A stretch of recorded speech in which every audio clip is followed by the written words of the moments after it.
Certeza, Bu? Vai pintar desse azul? Com coral? Certeza. Garantia Coral. Resultado garantido ou trocamos a tinta pra você. Certeza que foi ideia sua. Certeza mesmo, só Coral. Conheça a nova loja invertstyle.com.br, a primeira loja online do Brasil, com o maior estoque de pranchas e acessórios nacionais e importados. Personalize seu board, escolha cada detalhe, inclusive sua assinatura.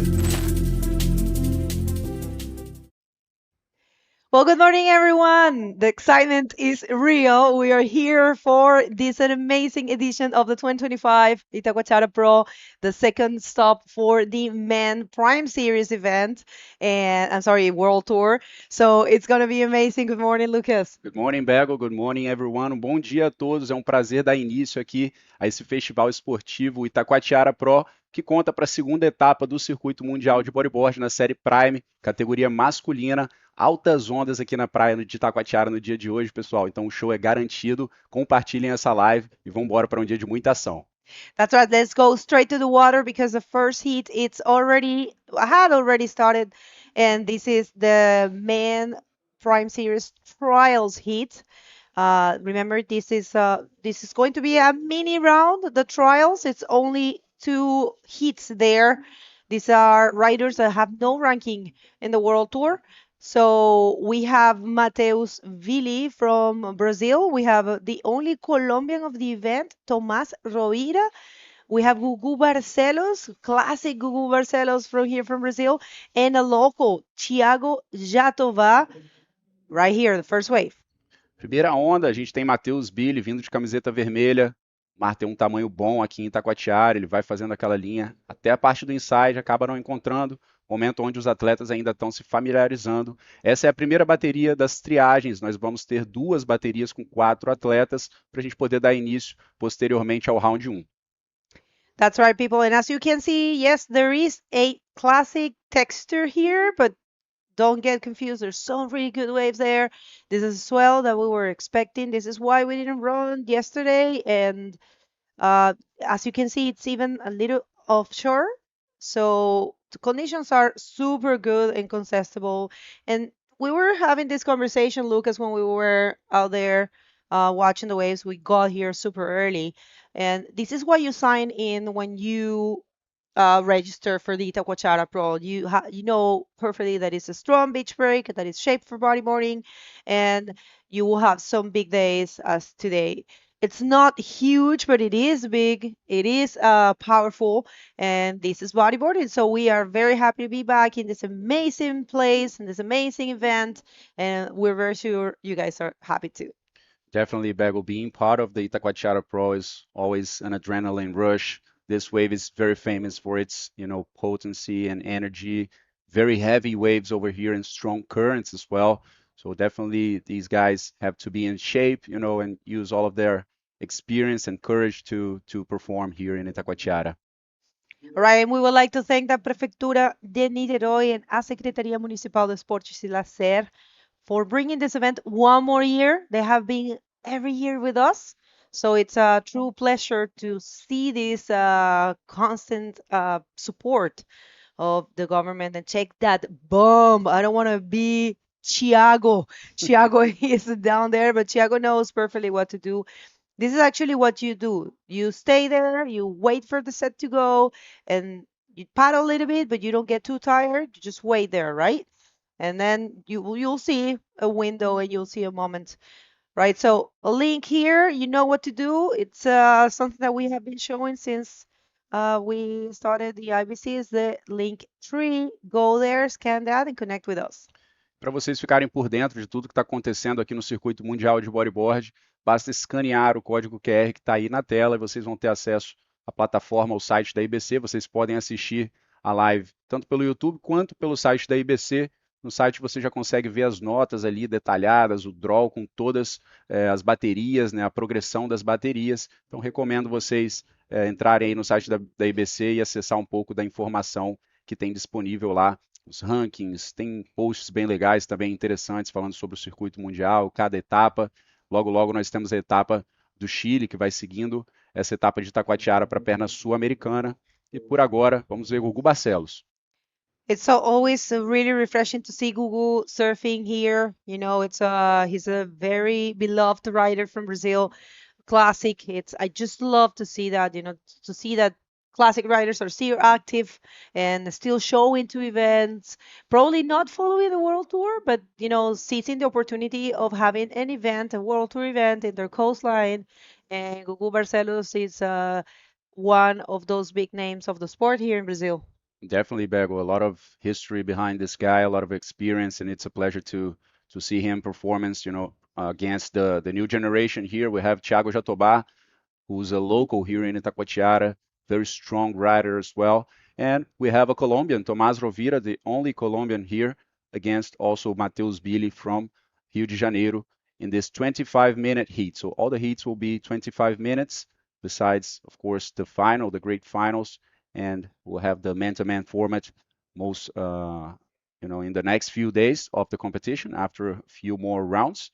And such strong riders, we have been seeing the guys arriving here and waiting for these types of conditions. Today, we have a little bit more aligned waves in the outside. Yesterday was very hard to find, but the guys found some good waves as well. A lot of size, a lot of strength in this wave over here. And I believe today we're going to see some big barrels, when someone is at the right spot at the right time, and some high scoring waves as well. And I'm just loving to have Tomás Rovira here. You know, just it's refreshing to see new nationalities.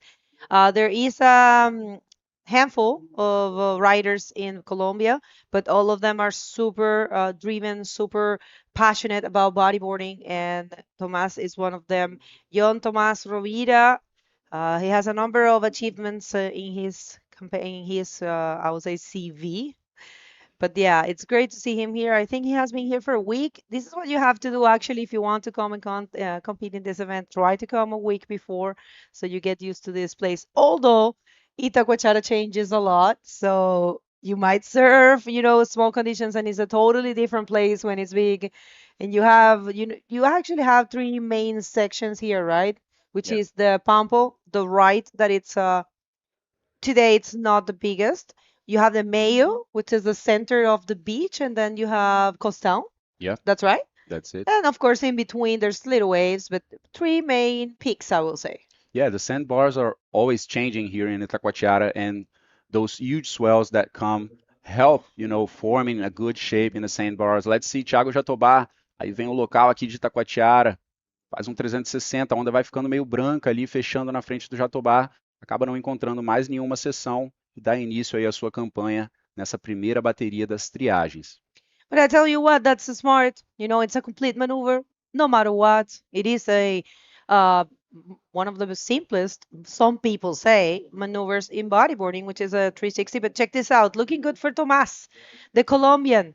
So you're gonna find something, probably a roll there. He's showing the intention, and there it is. It's a roll. It's not able to complete. That's unfortunate.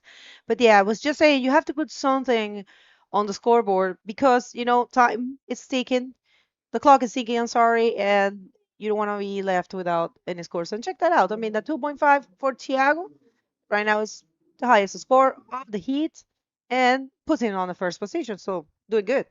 E fazendo uma análise aqui, né, uma previsão, assim, diria para o início desse dia, acredito que por enquanto é normal a gente ver os atletas ali tomando um tempo para poder se familiarizar com as condições. Não está um mar fácil, pessoal, está um mar grande aqui com bastante potência. E eu diria que por ter um ventinho ali, por estar um pouco balançado, como subiu bastante ontem, está bem difícil de se posicionar, para ver a galera remando ali, ó, tentando se posicionar melhor para não tomar na cabeça, porque uma onda dessa daí pode tomar vários minutos da sua bateria. Então, acredito que vamos ver boas ondas aqui, ondas com altas notas, porém, não vai ser fácil ou tão constante assim. Acho que vai levar um tempo para os atletas se acostumarem ali com as condições e começarem a performar. All right, all right. Yeah, we want to see that set because it was a huge set, and Thiago looked very beautiful. Postcard there, but can we go up please to the water? There was a huge set. A huge set, and Thiago was there, and I was just getting a little nervous. Just can you please, yeah, check that out. Thiago right there, he was in the middle of the impact zone and dragging out or in, as Was the actually Americans. Tomás Bergo, I That think. was Tomas. Yeah, the Colombian. Oh man. He got caught. Well, all right. So maybe it is a very good moment right now to say hi and thanks to everyone, every sponsor that has made this event possible. Like I said at the beginning of the heat, this event is brought to you once again by Prefeitura de Niterói, which is the city hall of Niterói, and a Secretaria Municipal de Esportes y Lazer, which is the sports secretary. We'll say like, yeah, the city of Niterói, Secretary of Sports, and we have as well a number of supporters. Agradecimento também aos nossos copatrocinadores Ecoponte, Coral Tintas e Norete, SGA Toyota, Predial Net, Apuro Suco, Canadian School, Colégio PB e Colégio Marília Matoso. Temos também a Invert Style, Itacoatiara Academia Aquafish, Pousada Dunas de Itaipu, BW Serviços, Quiosque Aloha Itaquá e Casa das Margaridas, dando aquele suporte especial aqui, uma estrutura incrível para esse evento, que é o maior festival de esportes ao ar livre do Brasil, Bego, aqui em Niterói, que foi originado com a etapa do Circuito Mundial de Bodyboard, que também é super marcante. E olha esse visual incrível aqui de Niterói.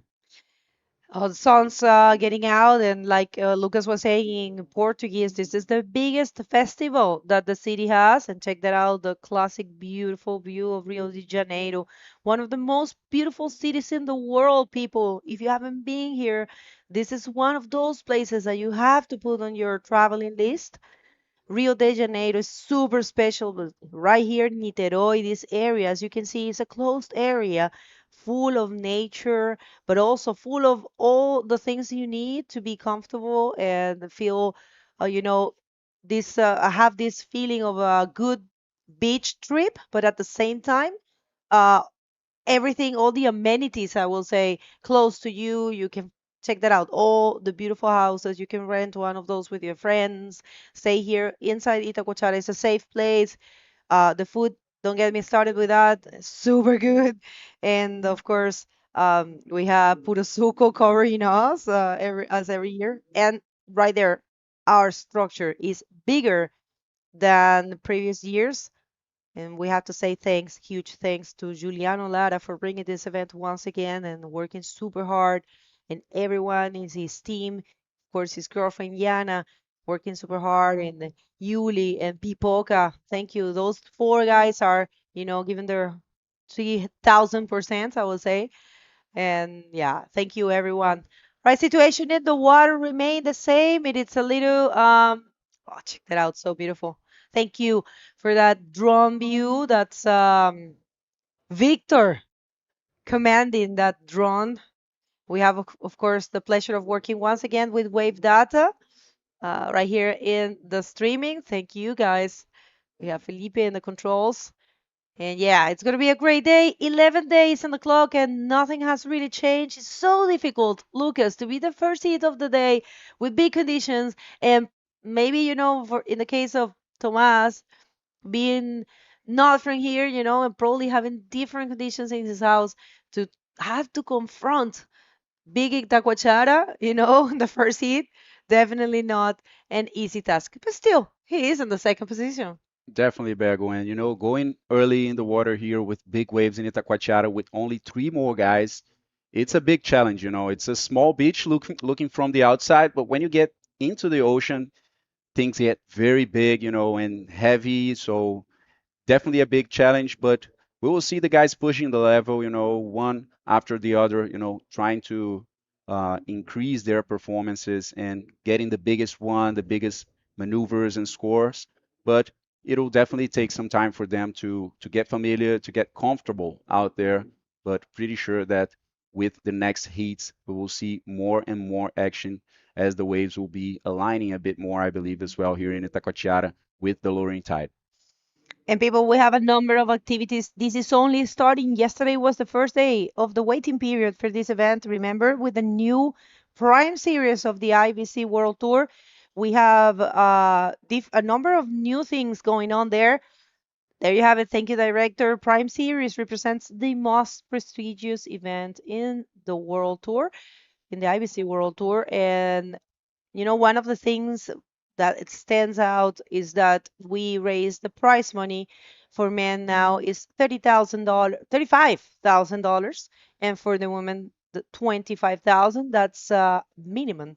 And the events get extra points depending on if they are held in world class waves or not. And one of the coolest things is the mandatory waiting period to ensure optimal conditions. Minimum of 10 days for the men division. So that's what's happening here. And also these kind of events warranty professional judging panel and a good quality of streaming and media. So you guys probably, I know it's a long thing to do, but you probably haven't been too familiarized with the new structure.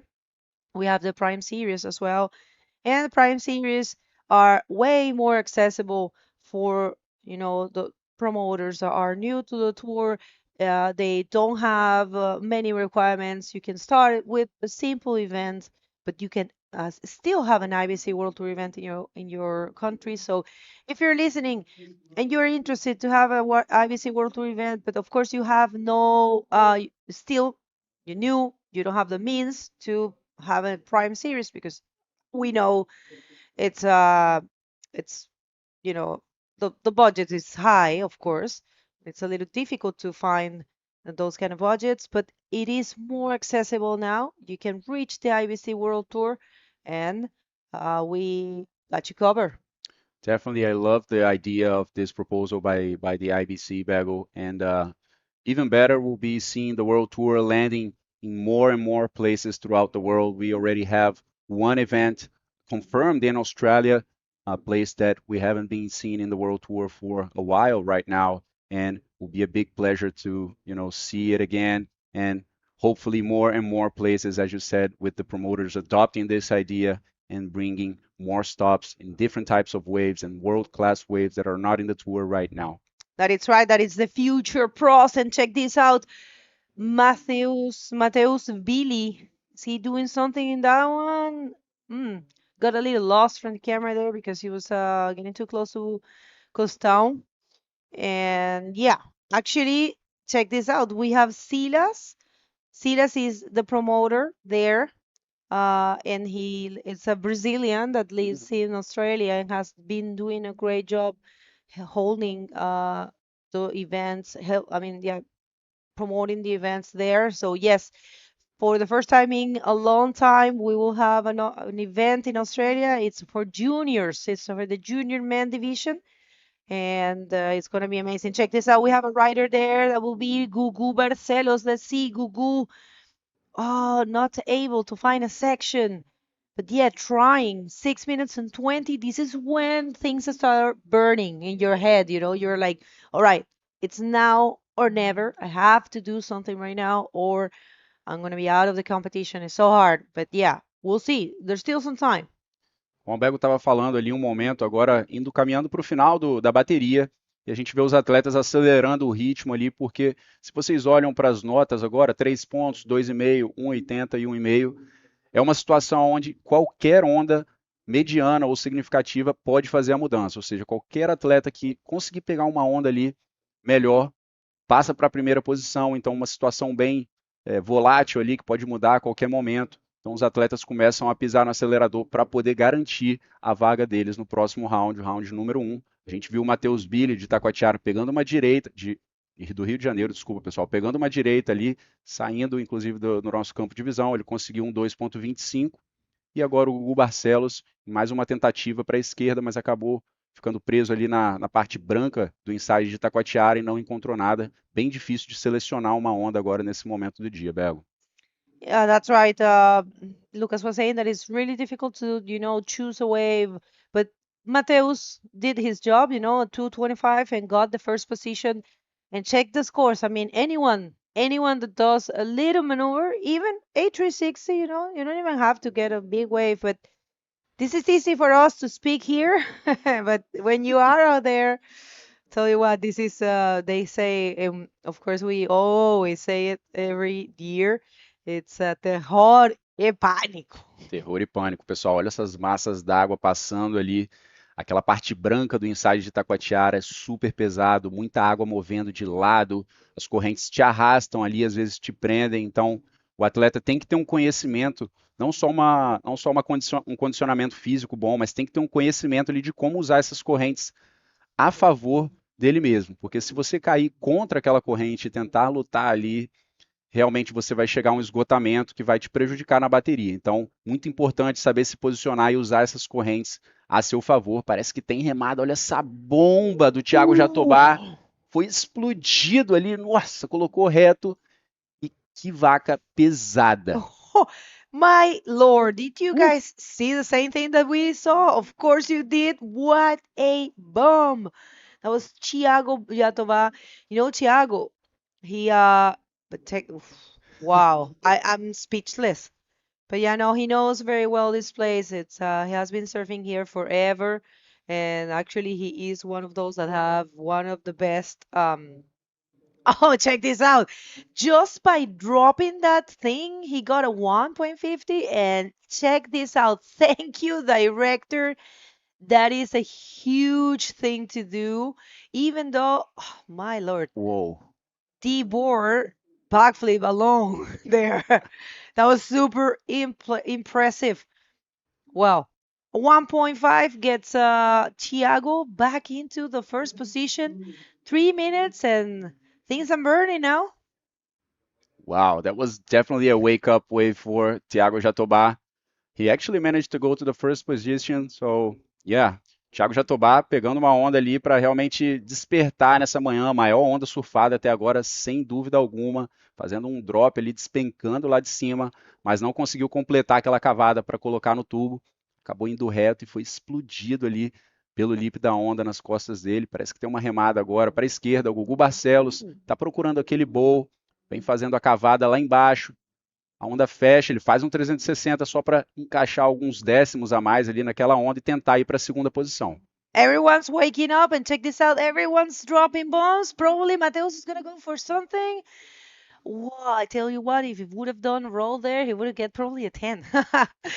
All right, so good job there as well for Gugu because he's looking only for 2.11, and that's a possible thing. I mean, he actually dropped a big wave and used very well the possibility that he was offered to have a little place where to perform a 360. Like I said, the simple 360 can get you the win here because it's really tight. It's super strong. People we have to be nice and thoughtful with these people because starting the day in these conditions are super difficult. And coming up, second heat, last of the trials, we have Gabriel Popo, I think it is. I think, yeah, it's Popo. It's gonna be fixed. That's local from San Conrado.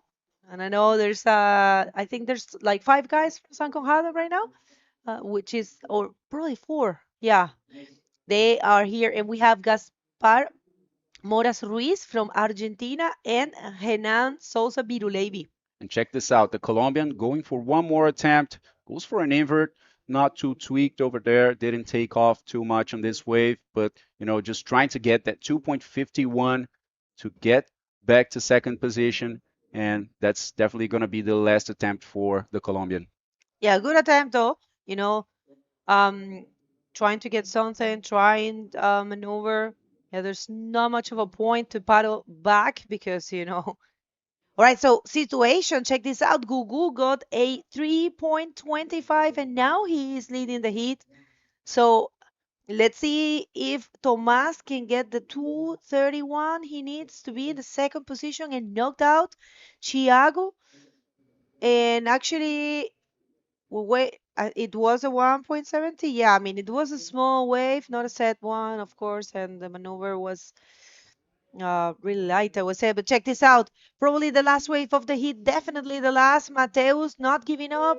Check this out. He's going to go for something. It's a roll, and it is completed. And things are going to change here, I tell you.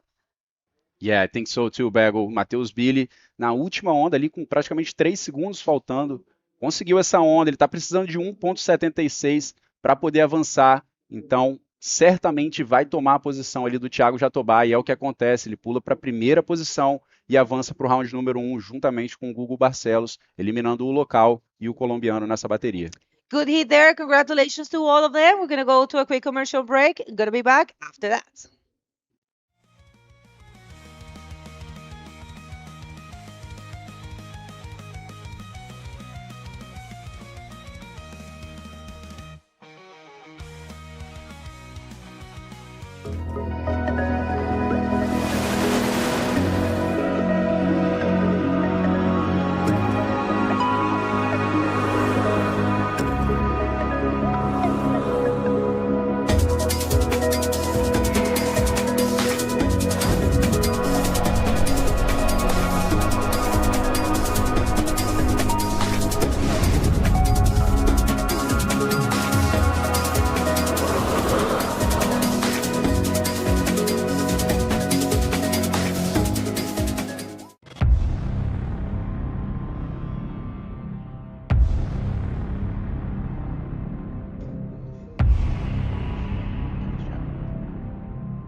Welcome back, everyone. This is the first day of competition here at the Itacoatiara Pro in this 2025 edition. We have some big waves out there, and I'm happy to be with my friend Fabio Aquino. Welcome back, Fabio. Thank you, Lucas. I'm so happy to be back here in Itacoatiara. Good place for bodyboarding. Reminds me like a lot of good competition that I have here in the past, and it's good to be back here in the World Tour, especially here in Itacoatiara. That's it. So let's go to the water right now. We just saw the first heat of the trials, and now we have two Brazilian riders coming from São Conrado against an Argentinian, and he is Gaspar Moraz Ruiz against Renan Souza Biruleibe from São Conrado and Gabriel Popó in the red jersey.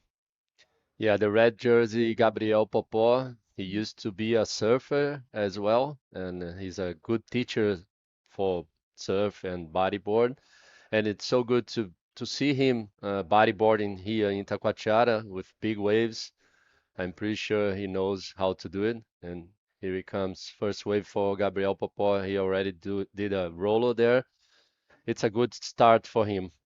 Yeah, and you know what? What I think these guys are gonna do exactly what we are seeing, just trying to get their first waves, and put some points on the leaderboard, since we saw a very slow first heat of the day with tough conditions over here. So Gabriel already managing to get a 5-point ride on this wave, the biggest score of the day so far. And we are starting to see these guys unblocking, I believe, in this heat. Also Gaspar with a 1.5. And so far, Renan didn't get any waves. We still have 21 minutes and 40 seconds remaining. Yeah, it's a lot of water moving still, and like you said before, conditions are not easy at all, but there is a good potential waves over there. We've been watching the waves before the contest start, and we saw that, Lucas. We have potential for today. Just need to be on the right spot on the right time. It's a sand beach here, so it's not a reef break, so a lot of sand moving together with the water, so it's hard. But Gabriel start the day with the best wave so far, and I think he will do good in this heat. Let's see Birulei too and Gaspar. Still plenty time. Gaspar got a 1.5 already. Huh? Então, ainda com 20 minutos e 50 segundos ali, a bateria apenas começando. Nós temos dois atletas vindo de São Conrado, Rio de Janeiro, O Renan Souza, Biro Leib e o Gabriel Popó estão enfrentando o argentino, Gaspar Moraes Ruiz, que já começou com 1,5, enquanto o Gabriel Popó sai na frente. Como a gente estava falando aqui em inglês, o mar está bem difícil agora pela manhã aqui em Itacoatiara, mas a gente já vai vendo os atletas ali se familiarizando a cada minuto que passa na bateria. Difícil cair com 3 pessoas lá fora, né? Né, num mar tão grande assim, num mar que não está bem perfeito e alinhado, mas com certeza tem boas ondas lá. A gente já chegou aqui bem mais cedo e estava olhando, né, acompanhando a condição. Olha a esquerda quebrando ali para o costão. Então tem boas ondas, apenas uma questão dos atletas se encontrarem ali para encontrar essas ondas. That's the replay for first wave of red. Was just like a quick bottom turn. He knew the wave will close in front of him, so he did a roller there. Was very smart decision for Gabriel Popó. Start the hit with a roller there and start with a 5 points. It's not easy at all. And check this bomb, that left-hander spraying. We have a very good section over here in the middle of the beach, a little bit more to the right, but sometimes it just gets all white like this, and it's a washing machine. So we gotta wait and get back there to wait for a cleaner wave. So want to send a big thanks to Prefeitura de Niterói and Secretaria Municipal de Esportes e Lazer for making this event happen one more time. First edition of this event happening in 2012, and then it was followed with 8 consecutive events until 2019, where we didn't have the event in 2020 and 2021 due to the pandemics. And then in 22, we came back for this, which is the biggest open air sports festival in Brazil. They have many different sports over here, skating, cycling, surfing, body surfing. It's an amazing event happening all around Niterói, and it was originated with the stop of the World Tour, which is the special one for us, right? Yeah, it's so good that for the people who lives in Niterói to have this kind of event here in the city, so it can put a lot of people involved together with this huge, let's say, it's not a event. We need to call like a big event. A festival, it's right? a festival, yeah.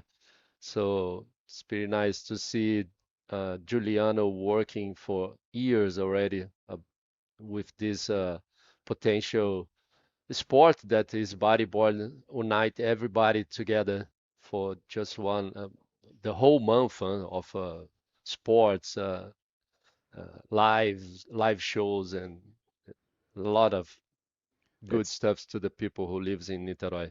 So we have an interview ready, Lucas? Yeah, it looks like Bego is ready out there. As you guys can see the results for the last heat, Matheus Billy and Gugu Barcelos advancing, and Thiago Jatobá also with Tomás Rovira staying behind.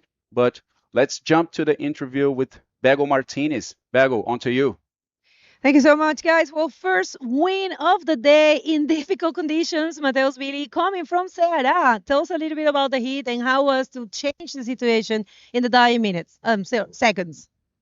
Primeiramente, bom dia a todos. Meu nome é Matheus Billy, sou atleta do Ceará. A bateria foi uma bateria bem legal, difícil. A gente que é do Ceará, acho que nunca viu um tamanho de onda como essa. Mas estou feliz, Deus me abençoou com a última onda, acho que faltava 2 segundos. Eu mandei um rolo e consegui passar a bateria. E estou feliz, só em estar aqui acho que já é uma grande vitória. A gente vem de longe, não é acostumado com esse tipo de mar, querendo ou não dar um pouco de medo. Mas estou feliz e que seja feita a vontade de Deus e vamos para a próxima. Well, super good words. He says coming from Ceará, he's not used to these kind of conditions. He's not used to these big waves. He's just happy and really thankful to have the chance of, getting that wave and changing the situation in the dying seconds. What was your thinking? What were you thinking out there in sua cabeça? O que estava acontecendo? What was happening in your head with that kind of wave, so big, so dangerous and difficult? Eu tentei ficar calmo. Manter o mais calmo possível na minha cabeça, por conta que, como a gente falou, o mar é grande, a gente não está acostumado com isso, e querendo não dar um pouco de medo, mas estou feliz. Quero agradecer também a todos os meus patrocinadores, a Integral Soluções, ao Roberto Finino E todos os que estão me apoiando, a Off the Lip, Johnny, Pizza e Canoa Brasil Tour.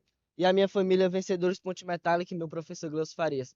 Gratidão a todos e seja o que Deus quiser. All right, so we leave you to, prepare because you're coming in the first heat of the round number one. Well, he just said he tried to remain calm, but yeah, thank to all of his sponsors, and that's what you have to do. Good luck in the rest of the competition, and back to you guys. Thank you, Bego. Thank Obrigado. you. Acho que legal da entrevista do Billy ali, Fábio, é que ele mostra aquele lado que nós que também somos bodyboarders conhecemos aqui em Itacoatiara, que não é só uma competição entre os atletas, mas também para si mesmo, né? Uma superação própria ali, todo mundo lá dentro sente medo, sente adrenalina. É um evento especial, assim, né? Tem esse lado aí que é clássico de Itacoatiara, né? Com certeza, Lucas. Assim, é um momento de sobrevivência às vezes, né, do campeonato, mas o que eu gostei muito dele foi a tranquilidade, a feição dele, né? Cara de garoto ali. Depois eu quero até saber qual é a idade dele, porque pode ter demonstrado para ele ali, né? Ele sentindo aquela pressão e o medo, como ele falou, mas pelo rostinho dele ali, pelo rosto dele, não estava demonstrando nenhuma. A expressão dele era de estar muito calmo e muito feliz.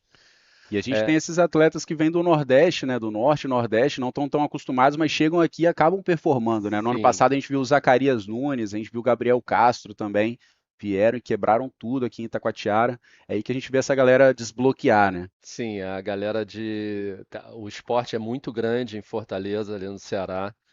E deixar aqui um grande abraço para a galera toda ali, o Pedro Paterno, a galera toda dele. Foram me visitar lá no sul, ficaram muito amarradões do lugar onde eu trabalho. E essa galera, eles são muito unidos ali de Fortaleza. É bonito de ver todos eles trabalhando em prol do esporte. But let's talk in English, Yeah. Lucas. I really like the face of the winner of the first heat. Like he was like very was tense for him because he used to surf like small waves and he surfed Itacoatiara like this. But it seems to me he was like very calm. Yeah. I think it's, two things here in Itacoatiara. Either you stay very calm and things go well, or you're desperate out there, right? Yeah. Because there's no midterm over here. And as Mateus was saying in the interview, he was just trying to, stay focused, stay cool, stay calm out there. And he's not very used to these types of waves. And I was talking to Fabio over here. We see many guys coming from North and Northeast Brazil, where these big waves, such as Itacoatiara, are not too common over there. But when these guys get here, they have such a strong power of will, and they finally unblock themselves. Last year, we saw Zacarias Nunes also finding a 10-point ride. We saw Gabriel Castro always also marking his name in this event, and it's very good to see riders coming from all Brazil and, of course, the whole world here to Itacoatiara, this famous beach for its heavy waves and bodyboarding classic waves. Yeah, I think sometimes they use the technique that they learn over there and bring to Itacoatiara.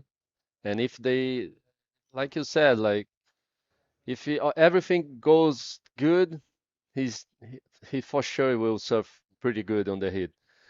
But was hard to see Thiago Jatobá lost on the first attempt on the contest. Like he surfed a big wave, but sometimes it's hard to do a maneuver and receive a score. Yeah, definitely, Fabio. Going in the first heat of the day in these types of conditions, it's a lot of, lucky also going into that heat, right? You got to be in the right place. You got to be positioning yourself very well, but not just that. You got to be a little lucky as well because For sure. the waves come from, all the sides over here, all over the beach, as you guys can see in this open vision. Let's see if Popo not coming on this one, just taking a look. But yeah, definitely you gotta have a little looky look as well to for that wave to come and get a score because we saw 4 riders in the first heat. The scores were pretty small, and we know these guys. We know these guys are capable of doing so much more, but it's a very big challenge over here. It is. It's a big challenge. And we saw like Thiago, it's a local, got knocked out, and Gugu Barcelo took second, and the guy from Fortaleza, Ceará Yeah, took the first place in the last seconds, in the right? last second, yeah. And he did a very smart decision to get that wave, like it was not that big, but he did the only maneuver of the hit. Isso aí. So back to this hit now, Lucas. Seems to me the riders are looking for the middle in the middle side of the beach, like it's not in Pampo, it's not on the Costão, but I think we're gonna have all the riders suffer in the middle. I believe too, Fabio, by what I've heard, from the technical commission, the competition area is not reaching Pampo all the way because the judges, sorry, can't see the wave properly. There's another structure situated in the right side of the beach if the contest is happening in Pampo. But yeah, I believe the competition zone will get between the middle and Costão and the middle and Pampo as well. So we have some Yeah, good sections over there. I think because of the direction of Yeah, the wave as well, the swell. definitely. So yeah, we are seeing the waves aligning a bit more. The guys are unblocking out there. We already saw a 5-point ride for Gabriel Popó. The thing is that before going in a wave over here, you gotta think twice, I believe, because sometimes it takes so long for you to get back to the outside. If you drop a wave and the set comes after it, you definitely take a good few minutes to get back there. And one thing I see here in Itacoatiara, this is the place where whoever is prepared, and get a good chance, get a good wave, it's where the high scores come out. So all that talk about being prepared, and having and being lucky when you are prepared. I think this is what happens here in Itacoatiara. Yeah, and you have to be lucky to get those current, the the current to bring you to go with you to the outside. Otherwise, you're gonna be like stuck on the sand, getting all the waves in the head. It's pretty hard. So still 8 minutes to go. Gabriel Popó is still leading this second heat of the trials, man prime series here in Itacoatiara. We have the Brazilian Yuri Valadão leading the board on the 2025 IBC World Tour. It's so good to see a Brazilian rider leading the board again, especially Uri. Yeah, especially Yuri, and followed by Pierre. They are maybe the most experienced guys in the world tour right now. Amaury Laverne also from this generation, but we're seeing the guys, the most experienced guys, starting first this year, and in third we have Gabriel Braga, who won the first stop of the world tour last year in Morocco, being followed by a new name in the tour, and he is Shajri Badreddin, a guy from Morocco that completely, stood out in the first stop of the World Tour this year. Gave a very hard job for the other athletes, advanced all the way from the first rounds in the competition and really marked his name in Moroccan bodyboarding history. So yeah, good to see also new names coming. After Shajri, we have Armides Oliveira, the current world champion, Eder Luciano and Joaquim Soto with Tristan Roberts in a fifth position. So yeah, new names, mixed with old names over here, but one thing is assured, and it's the show here in Itacoatiara. Yeah, for sure. It's so good to see Morocco doing great now on the World Tour because it's for ages already. They put in some efforts, money, structure, training, and here we go. There's a guy on the top three rankings. So it's beautiful to see this happening. Yeah, and we are very used to see Brahim, the biggest For representative sure. for Morocco. But a very nice thing is that this year they came in a whole team. There's I don't know maybe 7, 8 guys over here from the new generation. Last year we had Brahim and 2 more guys. And check this out. This is the Argentinian Gaspar not finding much on that wave. Wow, maybe trying to close it with a roll right next to that section could have paid out. Yeah, was a very good start that wave, but I think he was looking for the end ball, Yeah. but was not happening. You see Popó, big set coming. Let's see if something happened there for him on the right. For the right, maybe. No, I don't think so. And if you guys are watching us and come here to Itacoatiara today, it will be a sunny day, beautiful day. We're gonna have a lot of action here. It's just the start of this beautiful content. Oh my God, look at this Whoa. beautiful left. What a Nice bomb. speed, huh? What a bomb. Wow, good wave. If Popó was in the right spot in this wave, oh, you can get a 10 if you get the correct time of that wave. Yeah, if you hit the sweet spot over there, definitely gonna launch you very, very far and high. So yes, guys, that's it. This is the last heat of the trials. After that, we will start with round number 1. If you guys want to check the progression of heats, the names in round number 1 and 2, you guys can go to ibcworldtour.com and click on live on the bottom of your screen, watch live. You guys can also check this QR code and stay updated with everything, see the progression of the heats and everything about this contest. Então escaneiem aí esse código QR, vocês vão entrar lá no site da IBC e na base do site da tela tem uma barra verde lá escrito Watch Live. Vocês conseguem assistir por lá e ver também todas as notas, as próximas baterias. A gente está fechando agora as triagens com essa bateria e depois a gente já vai começar na próxima com o round número 1.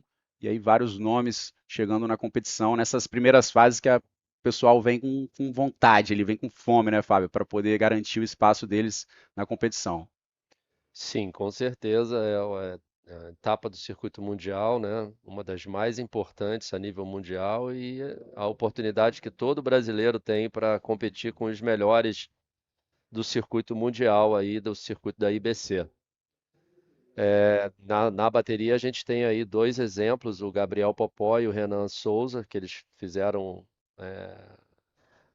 um campeonato interno em São Conrado, então eles ganharam essa vaga para estarem representando aqui o estado do Rio, né, a cidade do Rio de Janeiro, e representando o Brasil. É a oportunidade única que eles têm aí. O Gabriel, como eu já tinha falado, é um grande surfista em todas as formas, surfa em pé, surfa de bodyboard, ele tem um talento nato, assim. Na minha opinião, um dos melhores atletas que a gente tem no Brasil hoje em dia de bodyboard. E mostrando aí, já em primeiro lugar, duas ondas surfadas, um 5, um 3,5, liderando a bateria e com a prioridade número 1, Renan Souza com a prioridade número 2. É isso aí, num mar que não está nada fácil, o Gabriel conseguiu já garantir uns 5 pontos logo no primeiro minuto da bateria, depois conseguiu uma outra nota também de 3,5, que para essa condição já é uma nota bem sólida, não está fácil, nada fácil de tirar. E olha ele, mantendo bem ativo ali nessa bateria, a sessão dobrou na frente dele, pesadíssima, não tinha muita velocidade, decidiu sair dessa onda para poder buscar outra oportunidade ali até o fim da bateria, apenas 2 minutos e 20 restando ali. Na segunda posição tem o Gaspar Moraes, o argentino, e por enquanto o Renan Souza, de camiseta azul, ainda não pegou nenhuma onda, não se encontrou bem ali no mar, não conseguiu encontrar nenhuma oportunidade. Na próxima bateria do round número 1, a gente vai ter uma bateria já internacional aí, vamos dar uma olhada. Gabriel Popó, vem para uma esquerda, só olha, não vai naquela onda. Próxima bateria a gente vai ter o peruano, Christopher Bayona, Irvan Cloarec, atleta francês. Vamos olhar, agora sim, Renan Souza. Renan Souza, first wave, bottom turn, lots of speed, try to do a roll, let's see if he complete the maneuver, no. Let's see, Renan Souza, he surfed just one wave. Wow, he was needing 2.4 to advance. 2.4, but I don't think, I don't know. Still time, 1 minute and 30 seconds for Gaspar. Gaspar in first position, first priority, and here he comes. Gaspar to the left. Good wave, lots of speed there. Let's see. No maneuver for Gaspar Moraes from Argentina. Gaspar just passing through that section, not really found the right timing to get that wave he needs. A 7-point ride is what he needs to get to the lead. So I would say Gabriel Popó is sitting in a very good position right now, Yeah, he's kind so of consolidating focused. his leadership on this heat. And there he goes. One more wave, nice roll in the pocket. Looking for the next section. Let's see if this will close out and you know, give him a section for a roll. Combines a spin. And now against the ball, he goes Oh, for an yeah. invert, taking off on this wave, and just a victory lap for Gabriel Popó, closing this heat and unblocking very well, showing some more performance than we have been seeing. Yeah, very focused, Gabriel, like very active, like trying to find some opportunities. And you see, that was a good wave for him to finish this hit. For sure, he will be first place, and he will give a interview for you, Lucas. So you can ask him how is to change boards and grab the bodyboard and come here in Itacoatiara and show us a good, actually was a good air in the end as well. Definitely. Very nice wave to close this heat off. And I'm going to get that interview pretty soon. We're going to call a quick commercial break to come back and start round number 1. So I'll see you very soon.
Welcome back. We are here at the 2025 Itacoatiara Pro, second stop of the World Tour. And Bego, welcome back. Thank you so much. We are about to start round number 1, heat number 1, and it's going to be amazing. So we don't want to waste any time here. Let's hit the water, and we'll introduce you who is surfing this first round. We just coming out of the trials, so let's check it out right there. We have Christopher Bayona from Peru. In red, we have Irving Clarek from France. And we have Carlos Cruz from Chile and Mateus Billy coming from winning his first heat of the day, actually, in a great fashion, changing situation in the last seconds of the heat. So there you have it with this beautiful view of the elephant. And this is why you wonder, probably you at home, you say, why an elephant is the logo of the event? Because that mountain right there, it's an elephant shape of a mountain actually looking to the ocean. I thought it was looking towards here, and the two little mountains on the side were the ears. That was my first guess when I come here the first time. But then they told me it's actually an elephant that it's lying down and watching to the ocean. So the last mountain is ahead, right? Yeah, I think that's it. Yeah, Correct. that Yeah. is right. Yeah. All right, so beautiful. Itacoatiara, let's check the waves. We want to see what's happening. Thank you, Victor. Of course, beautiful drone shots of our pilots. Sun And is coming out. It's beautiful day. If you guys are here around Itacoatiara, come to check us here. And it's beautiful to watch. First wave for red was a good bottom turn there. Oh, hit the lip for the roller. Let's see if he complete the maneuver. Yes, Berg, was a nice wave for him. it was actually at 6, Fabio. So, yeah, I mean, I think the judges know exactly that it is really difficult to perform maneuvers, and it if they're going to for sure award those efforts. So yes, first wave of Christopher Bayona, the Peruvian. It's a 6, great wave, one of the best that we have seen. And yeah, I mean, it makes sense in Peru. I always say this: there are a lot of short breaks and beach tricks, powerful beach tricks. So every single Peruvian is really trained for these kind of conditions. I don't know if it's the same as here because this is a very particular beach. The wave behave is really particular. I don't know. I have seen lots of beaches in the world, but actually Itacoatiara is very special, very unique. But yeah, I could say the Peruvians feel very comfortable in beach tricks. I think so too. He is just different because we have a lot of rocks. The beach is not too big as well. So if you see, we have the Costão on the left side, and we have Pampo there. We have Shorty today as well. I don't know if it's breaking, maybe yes. But I think the direction is not too good to shock it today, Bego. We need more south to shock. And I'm pretty sure if it was a day with south swell, we was watching already some people surfing shocky.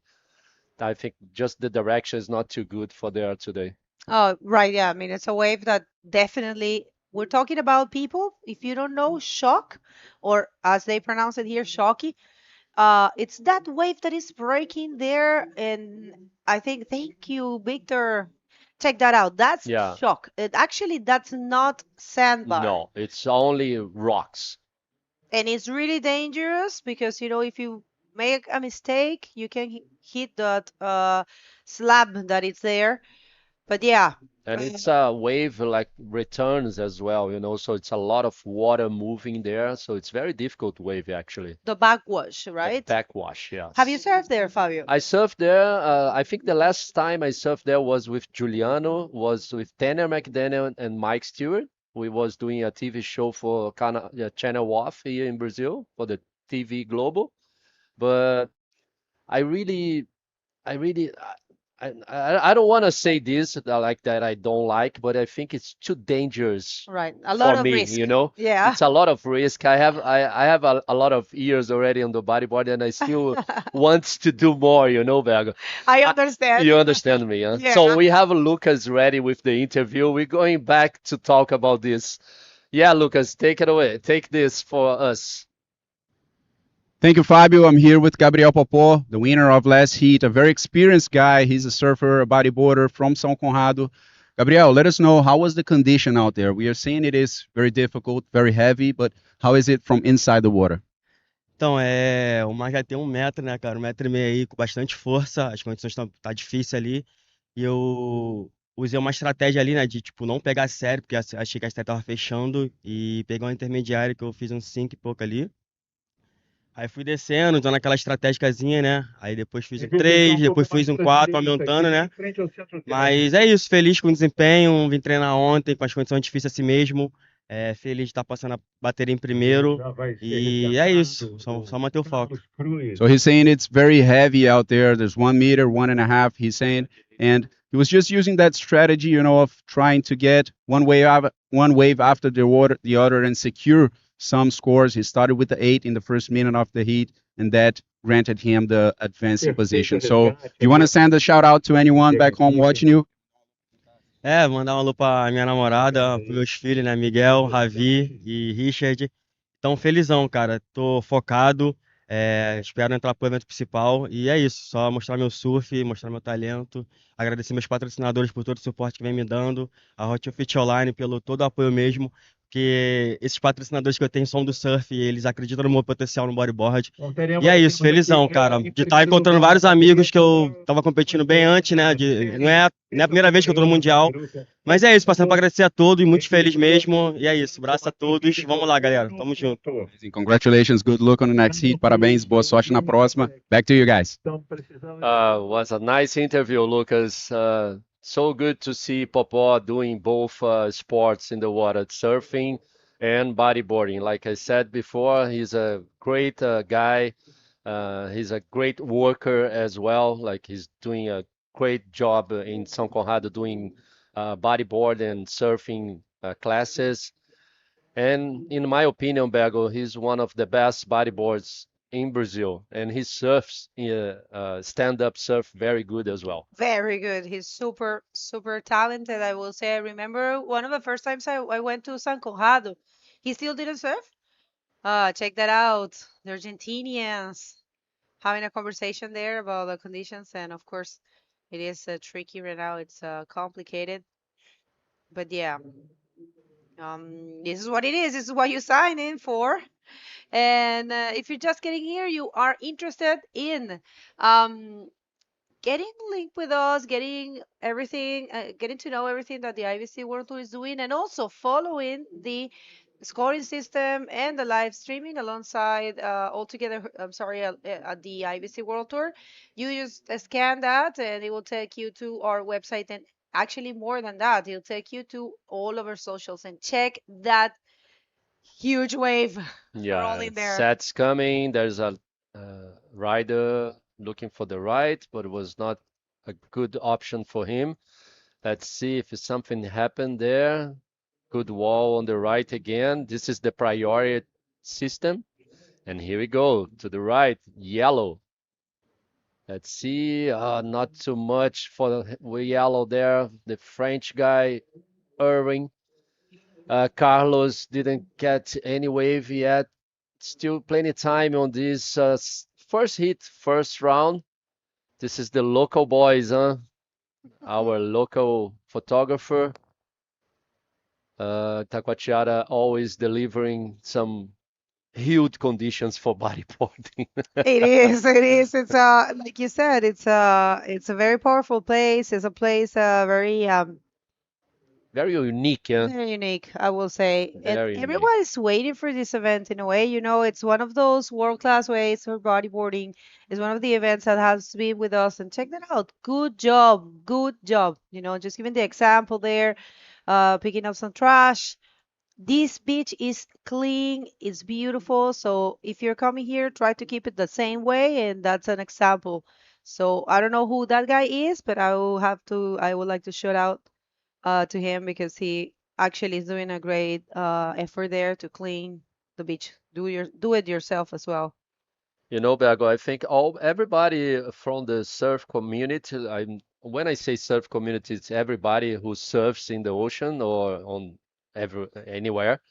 And when we say Itacoatiara, everybody already asking me, oh, bodyboarding Itacoatiara, it's heavy. Oh, the guys from Itacoatiara, Dudu, all the guys shows to everyone what Itacoatiara can deliver.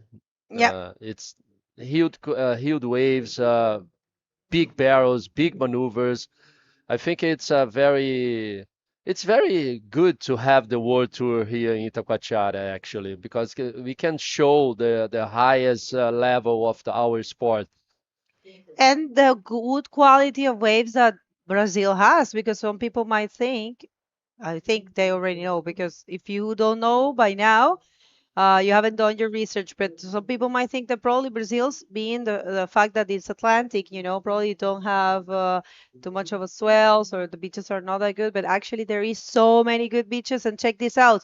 Carlos Cruz starts with a spin and dogs out there. But yeah, just put in some points there. I think that's what the guys, this is one of the good things. Oh, he lost his board. Yeah, Carlos. seems to me he lost. Maybe the leash come out, huh? But it was a smart decision for Carlos because he needs to get some points. Was his first wave. He got a 2.4 now for his last ride. and he's in third position. Let's see, there's another set there. Sun is out now, Bergo. I'm pretty sure the wave is gonna be better and better through the day. I hope for that. But returning for that point that you said for Brazil waves, we have a lot of A places in lot, Brazil right? to surf, like from south to north, all kinds of spots and kind of waves. I think he lost the board, and He I'm did. pretty sure that they will help him, or I think he's okay, actually. But It, it's good to have the skis for the contest, especially here in Itacoatiara. yeah, just talking about that, this is something that we always remark every event here. I just for me, the first time I came here and I saw that, caught my attention, remind me to Cicatela, the lifeguards, they have the jet ski in the sand. There's no point for them to stay in the water and in the lineup. It's better for them to stay in the sand, and that's the best way to rescue people from the sand, because they always say that there is no, since this is closing out super strong, if they have to rescue someone in the inside and they are outside in the water, it's probably not possible for them to reach that person to the inside section. But if you reach them from the beach, it's easier. So check that out. That's one of our, Yeah, I think it's faster it is as well. faster. Yeah. Let's see, another wave for Christopher Bayona. Right again. Smart guy. Another roller there, Bergo. He's leading this first hit. Another one, two maneuvers. I'm pretty sure he will maintain the leader for this first hit, round number one. That's right. So yeah, Christopher Bayona being super smart. I'm just gonna say a few words in Spanish for everyone from Peru. I see a lot of flags from Peru. But check this out. Replay for the last wave. Super smart. He actually is holding the highest score of the competition so far. This is round number one, heat number one. Christopher Bayona with two rolls in a very decent sized wave. It wasn't a small wave actually. And well, I mean, Christopher, he appeared in the tour being a junior and giving a lot to talk about. He was impressing us all. And now he's not a junior anymore for, I think, already 2 years now. And check that out, a 6 and a 5. And then right now holding an 11 total score, highest total score as, I mean, for whatever we have done today, which is only 3 hits. But yeah, felicitaciones como siempre a los peruanos que se ven comodísimos en este tipo de condiciones. Perú con esas playas espectaculares de fondo de arena. Y viene Christopher Bayona a mostrar eso, a representar súper bien su bandera. Es el rider con la mejor puntuación de lo que va de campeonato. E agora Matheus Billy, a galera aí do Ceará torcendo muito para ele, camiseta branca, que foi o vencedor da primeira bateria do dia. Tenta ali fazer um 360 inverso, procurando mais uma junção ali. Parece que ele conecta num rolo no final. Vai conseguir uma nota. Vamos ver se ele encosta no Christopher Bayona. Was a very smart decision for Matheus Billy, Bergo. Was a not a beautiful wave, but two maneuvers, and he needs to improve the scores because Carlos and Irving are very close. I know, and I'll tell you what, this is one of the benefits of being the first in the water. You get that craziness out of your head. He said it on the interview. He said he's coming from Ceará. Beautiful shot there of the event. As you can see, it's actually bigger this year. We have one more structure, an extra structure. Last year it was 5 panels, and now we have 6. We're super comfortable here, guys. You have no idea. This is like a house. I could live here. We have air conditioner. We have everything we need.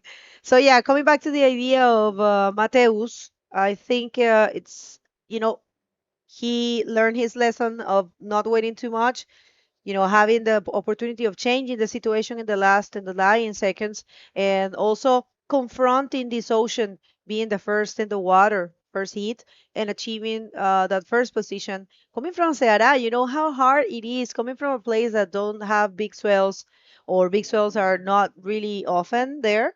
So, they surf They also serve a lot of beach rigs, but Yeah, smaller. they also serve a lot of beach breaks for sure, but nothing like Itacoatiara. Oh yeah. They don't have a place like Itacoatiara over there. They have a lot of supports. They have a big bodyboard is very big actually in Fortaleza, Ceará. I think maybe I can say the biggest one Mm. community in Brazil, In maybe. Ceará, really? Yeah, really. I thought it was here. Rio, state of Rio as well, but Ceará, they are very strong. They work together, they support each other. Like people are very involved. They push the new people, the new generation. So the old people that maybe if the guy it's still bodyboarding, but he works in maybe a factory or in a marketing or somewhere they put the money of his work to get back to the sport. So they That's very support each good. other very much, in over there. And Well, it's beautiful to see like young generation coming from Ceará, like Matheus Billy, and doing great. Like maybe his first time in Itacoatiara and doing good already. I think so. And I remember actually you were talking about that, and just came to my mind the first time we saw Zacarias Nunes here. Yeah, Remember you were here with us, yeah. and he was a total surprise and a super pleasant surprise. And actually, Saka is helping Mateus. He's with him there and coaching him. So yeah, Ceará is a factory of good riders. Of course, we have the five-time world champion Isabella coming from there, but she is from is it? Yeah, she's from Fortaleza. Fortaleza. Yeah, Yeah, she's from the same state, like yeah. Ceará. And Uh, Isaías Ravik, Isaías, and we have Roberto Bruno, like of course. many times Brazilian champion, a lot, many years on the World Tour. So we have a lot of good people there and good people working uh, with bodyboarding, now doing a great job for put bodyboard on the top. That's right. That's We right. need a Well, World Tour there, actually. wow. Maybe, I don't know. Yeah, we're Maybe open. not the prime series, Yeah. but like the junior or I don't know. It's we need because it's like I said to you, Bego, it's a big community. It's a huge community.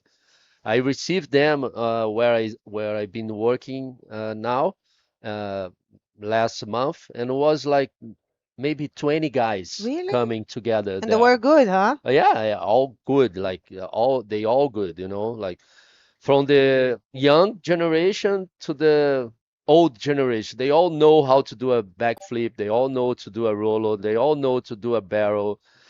But they love lefts. They don't like too much Ah. rights because over there they have more lefts than the rights. Oh, It's a well, it's a point of, but it's good to because I work, like I don't know if everybody knows, I work in a wave pool. So in the wave pool, it's good to train in the rights. But actually, they don't know they don't want to work on the rights, only on the lefts. well, you know how it is. We're kind of stubborn on your natural side. Thank you for showing us that image. I just love those sun rays coming through the elephant. If you, was Yeah, just beautiful. mentioned that. Right. So I love the fact that you said that Ceará needs an event. So maybe in Portuguese, you can say to the Galera do Ceará, we have a new structure, the Rising Series. So if you want to throw an event, check that Oh my God. mass of water, man. Yeah, a lot of water moving, huh? A gente estava falando aqui que eu estava falando para Bego que o Ceará é muito forte no bodyboard, né, a nível nacional, e eu posso até falar que é um dos estados que tem mais praticantes do esporte e merecia a gente ter uma etapa do circuito mundial, quem sabe ali no, na Ponte Metálica ou em algum lugar assim bem tradicional ali do esporte, né, no Ceará. E hoje em dia a gente tem essa oportunidade de criar novos eventos, que a gente está vendo aqui em Itacoatiara, esse evento lindo que vocês estão vendo a estrutura ali dos atletas, é um Prime, é um evento mais importante do circuito. Mas hoje em dia você também pode fazer, né, tá aí a Prime Series das divisões. Então qualquer pessoa pode se interessar e vocês se conectarem. Até a galera do Ceará deve estar vendo a gente, sabe, Bego? Eles são super assim. Se você fala para eles que tem que fazer, talvez um Eles ali vão. vá puxar o outro. E quem sabe fazer um evento júnior, que eu acho assim super válido você fazer um evento júnior, ainda mais em Fortaleza, que você vai mostrar para o mundo milhões de pessoas que são aqueles riders ali, aqueles atletas que estão competindo ou até não competindo, mas que vão fazer um show, vão dar um show de bodyboard para todo mundo. E mesmo se você quer fazer um Rising Series da men ou mulher, de homens ou mulheres, você pode. Não é só de Pode, júnior, sabe? E o Tem, júnior pode ter mulher claro, também, né? claro. E tem Nesse ano muito. não, mas ano Ah, que vem. Sim, porque tá sim, fechado que vai acabar em Guarine. sim, mas acho que não para esse ano, mas quem sabe num futuro próximo, né? A gente criar essa. É porque tem muita menina também em Ah, sério? Fortaleza. Tem muita gente, tem muita. E adormecidas, né? Porque não tem aonde elas, Se mostrar, né? se mostrarem. E eu acho que seria uma oportunidade única, na verdade. All right, we will just throw in some words there for everyone in Ceará, encouraging them to probably organize an event, a Rising Series event, people. If you're just getting here, this is the round number one, the heat number one, and 40 seconds to go. Situation in the water completely dominating the heat in a great fashion. Christopher Bayona from Peru with 11 points. Followed by the revelation so far, I will say, because it's a new name and he is advancing, Mateus Billy from Ceará. That's why we were taking some time to speaking about the Ceará community and sending a message for them.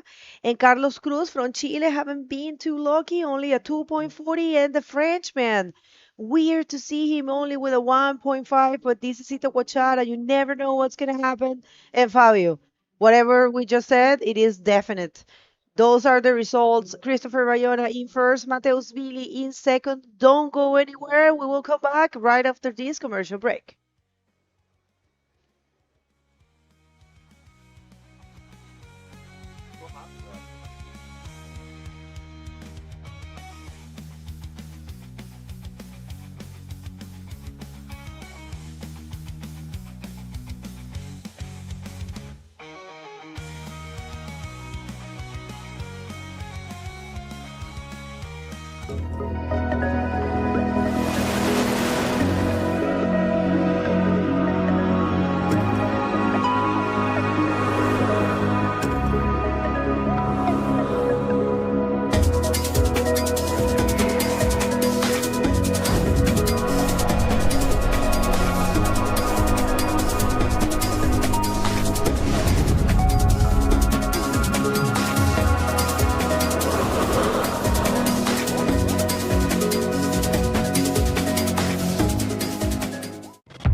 Well, if you're just getting here, this is round number one, and we are about to start heat number two for the men division, the only division that we have in the 2025 Itacoatiara Pro, the second stop or stage of the men rising prime series. I'm sorry.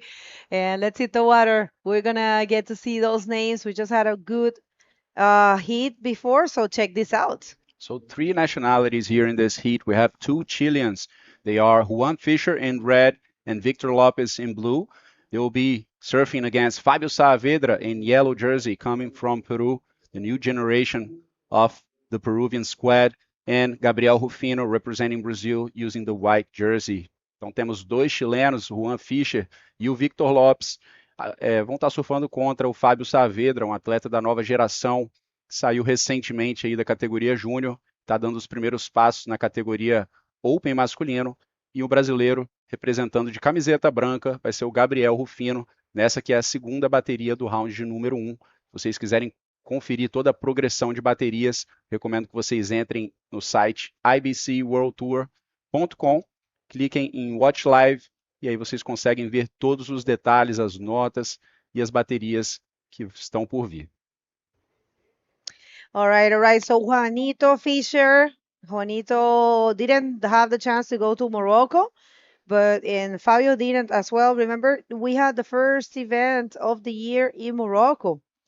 And if you don't know and you want to know, the rule book changed last year after a meeting with the riders. And this year, we are using the rankings of the year after the first event. Of course, not for the seeded athletes, the athletes that are in the top 16. Those are going to be seeded throughout the whole event. Tour. Check this out. First wave is Juanito Fischer looking for something, gets into the barrel, but it's a closeout. And yeah, you saw the intention. He was looking, he was searching for a section, but didn't find anything. We'll see. Atleta de Iquique, Juan Fischer, bem experiente, atleta que já está competindo aí há muito tempo, algumas etapas do circuito mundial também, tem uma presença muito marcante lá no Chile, começou com uma onda intermediária, o Gabriel deu uma olhada nessa esquerda, o mar está muito difícil lá fora, pessoal, desci para fazer a entrevista agora, estava conversando ali com o Jatobá, com o Gabriel Popó, falaram que está bem difícil. O Jatobá, né, um local, conhece muito bem aqui, um atleta muito técnico, foi eliminado na primeira bateria do dia, estava ali um pouco frustrado por não conseguir mostrar, né, o que ele sabe fazer dentro da água, mas a competição funciona assim, pessoal, não basta surfar bem, saber executar as manobras e performar bem, isso daí na verdade é o básico. O que acontece aqui na competição é que você tem que juntar todos os fatores, né, tem que estar preparado fisicamente, psicologicamente, a técnica em dia também, e tem que saber se posicionar bem ali para poder encontrar as oportunidades, uma estratégia que realmente faça sentido. I agree with you. Lucas was saying in Portuguese that you have to have a strategy here. It's not an easy task to surf this kind of shore breaking waves. It's not a proper shore break, but it behaves like that. It's super close to the shore, super powerful. You have no idea. You surf here in small conditions, and if you get slammed, like seriously.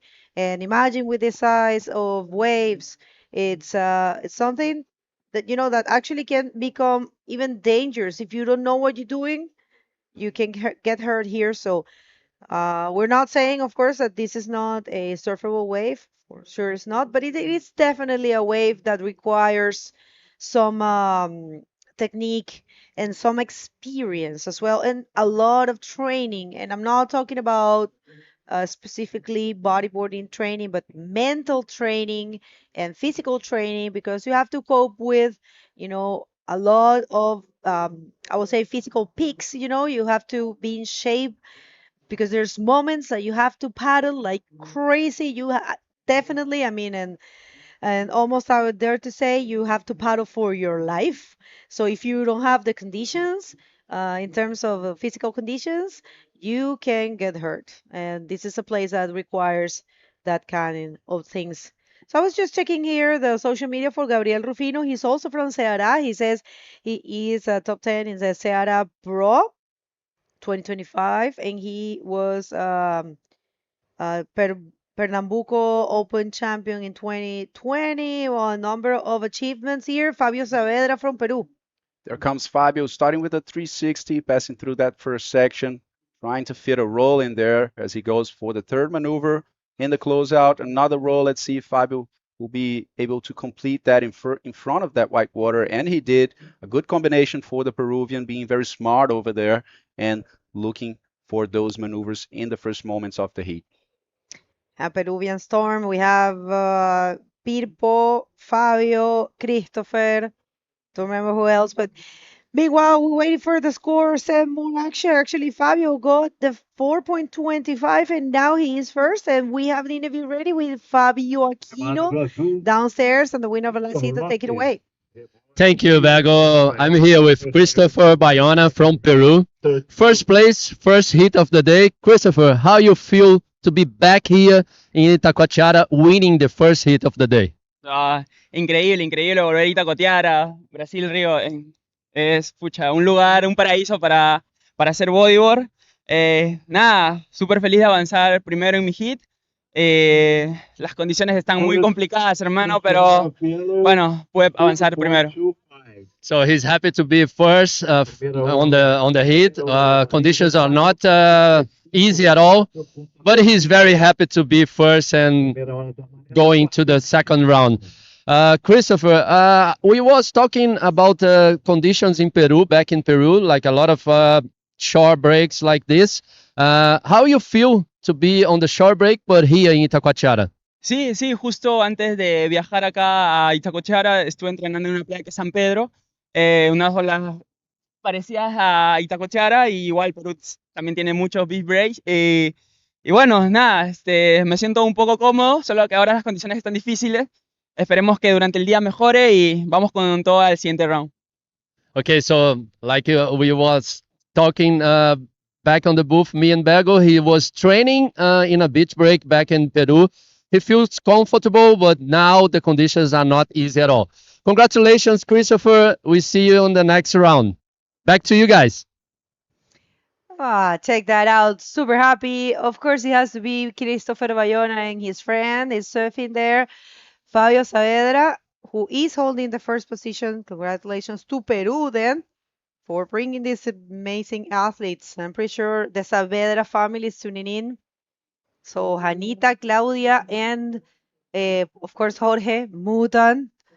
I know you guys are tuning in, so espero que estén muy bien toda la familia Saavedra. Y hablando de Fabio Saavedra, aquí viene. Vamos a ver si consigue algo más. Fabio, y tenemos un split pick. Fabio, un rolo para derecha y teníamos a Víctor López, también iquiqueño, con su primera ola para izquierda. Dos iquiqueños en el agua ahora mismo, Juan Fischer y Víctor López, y un solo brasilero que es Gabriel Rufino, que hasta ahora no ha hecho nada, está tranquilo. Conversamos un poco, gente, porque obvio no hemos hecho mucho español, que igual es difícil hacer la transmisión, no por nosotros, sino por los oyentes, en tener tantos idiomas, un poco marea, ¿no? Yo creo. Pero una actualización aquí en español, sí, hay condiciones grandes, hay condiciones que se sabían, que venían. Esto es lo que tú recibes cuando tú te inscribes en el Itacoatiara Pro. Entonces, ahí viene el replay. A replay for Fabio Saavedra, the leader of this heat, passing that first section. And as it gets shallow and closes out, he goes for a roll. This score is still coming out. The first wave for Fabio was a 4.25.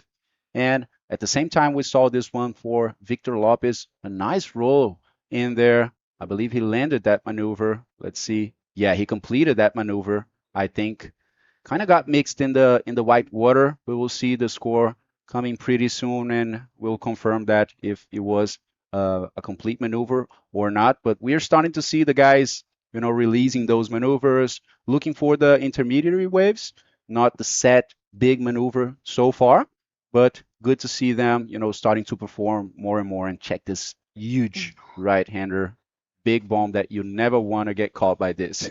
But you do want to barrel that. But it's, the wave selection is so hard. It's only 25 minutes in this stage of competition, and you have to be very wise in choosing what you're going to be dropping. Because if you choose wrongly, you're going to be stuck in the inside, and it's going to take you a while to get out there. So definitely wave selection here is key. So Victor Lopez, first wave for the Kenyan is a 5.5, but the second wave of Fabio Saavedra put him back in the first position. It actually was his best wave, a 5.25, and now winning with a total of 9.50. So yeah, going back to Iquique, we are going there after this event. Looking forward to bring you the third stop of the World Tour. for the men division and the second for the women. We will have the Prime Series men and women, and we will see a Rising Series junior men event only on the 25th. It's a one-day event, and it has only 32 places. 32, all right? Because it's a Rising Series. It is a different, I would say, a structure, and it's limited registrations for the men. So if you missed it, go to the Iquique Bodyboard Pro, I say, social media, follow them, and follow, of course, the IBC World Tour. We're gonna show you the video after this, and the Iquique video in the during the commercials. I'm sorry. So if you don't know Punta Dos, you'll see some action there, and that's where we're going after this event. Yes, guys, don't ever lose that because the junior division is going crazy. I mean, whoever saw the first event in Morocco where Lucas Aninotto and Ezekiel Youssef, a rider from Morocco, made a final. And, you know, the level is so high. These guys are so active, and I'm craving to see them surfing Punta Dos, which is, you know, a big performance wave that, you know, provides those barrels and big sections for maneuvers. So definitely that's going to be a high level competition there in Chile. So make sure to watch it live with us. Ok, entonces para las personas que hablan en español, estábamos comentando que después de aquí nos vamos al Iquique, Iquique Bodyboard Pro. Si no lo han seguido, búsquenlo en las redes sociales, después les vamos a mostrar el video promocional. Las inscripciones para el Iquique Bodyboard Pro en la categoría Men y Women del Prime Series están abiertas. La página de la IBC World Tour, van al área de registro y ahí se pueden inscribir. Tenemos a dos iquiqueños aquí presentes, es Víctor y Juan Fischer. Víctor López, que ha tomado una sola ola y consiguió un 5.50. Realmente muy buen performance, haciendo uso de su entrenamiento, tiene su escuelita, entrena muchísimo, siempre lo vas a ver en el agua en Iquique, siempre va a conseguir buenas olas. De hecho, si hay un fotógrafo, seguro él va a tener unas buenas fotos, porque la verdad es que ha sido así siempre.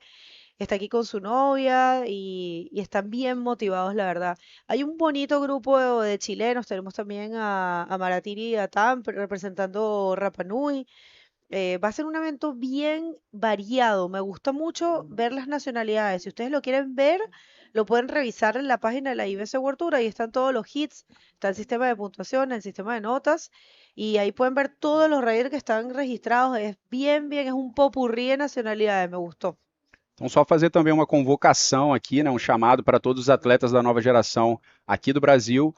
Próximo evento vai ser no Chile, vai ter um evento categoria Men, e depois a gente vai seguir com o evento Rising Series da categoria Júnior masculino. Então, o Chile é um país aqui que está mais próximo da gente, né, no circuito mundial. Apenas 32 vagas para a categoria Júnior Men, que é até 18 anos. Então, 32 vagas apenas, pessoal. Garantam aí a sua vaga para competir numa onda incrível para o bodyboarding, que é a Punta Dos, uma onda que tem tubos, rampas aí, alto nível de competição, e é a etapa do circuito mundial que está mais próxima aqui, mais, né, financeiramente viável para os atletas brasileiros terem essa primeira experiência lá fora. Então fica aí o chamado para a nova geração brasileira. All right, so we were just giving a quick updates, and the languages are the main languages that we have, of course, a lot of Spanish speakers and Portuguese. And check this out, from Ceará, Gabriel dropping his first wave after 15 minutes, actually 15 and a half minutes that had gone in this heat. That was his first wave, and unfortunately he couldn't find anything. But you know, I will have to say, when you come to these events, he's probably not an acquaintance to these kind of waves coming from Ceará. So just the fact of being there, just the fact of, you know, paddle out and have a presence in the World Tour, it's winning, you know. So it doesn't matter what happens there. This is the round number one. It's probably one of his first moments or experiences here. So it's okay.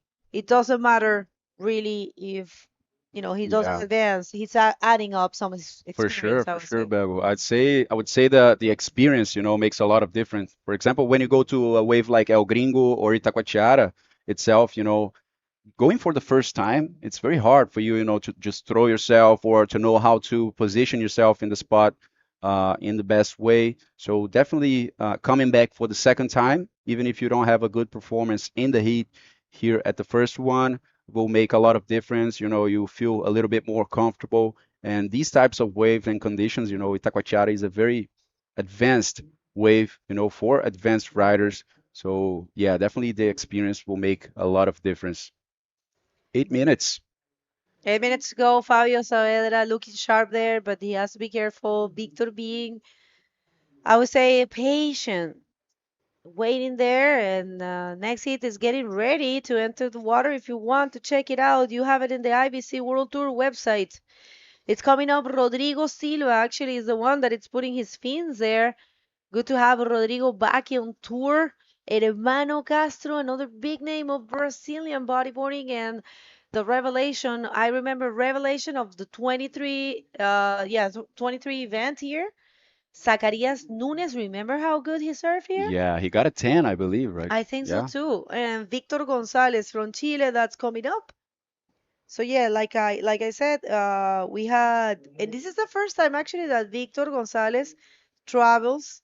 Uh, it's I think our good friend from Iquique, El Castor. Actually, I think Victor is the second name, and his name is Matias Gonzalez. I mean Matias Victor Gonzalez. But yeah, looking good. 6 minutes and 50. If you're just getting here, we would like to let you know who made this event possible. Without them, we wouldn't be here. And it's been a constant support from the Prefeitura de Niterói.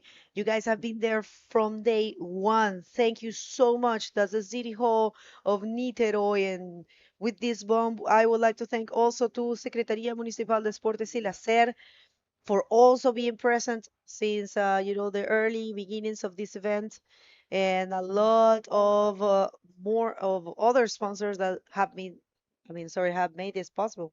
Yeah, we have a lot of entities here giving that support, and they are Ecoponte, Coral Tintas e Norete, SGA Toyota, Predial Net, Puro Suco, Canadian School, Colégio PB, and Colégio Maria Matoso Invert Style. Very nice bodyboarding shop here in Brazil. Itacoatiara Inn, Academia Aquafish, Pousada Dunas de Itaipu, BW Serviços, Quiosque Aloha Itaquá, and Casa das Margaridas Hostel. So we have all types of entities over here. We have car shops. We have infrastructure companies here in Brazil, Puro Suco and Quiosque Aloha Itaquá, providing the food for all the staff, and everybody is being very well received here in Brazil.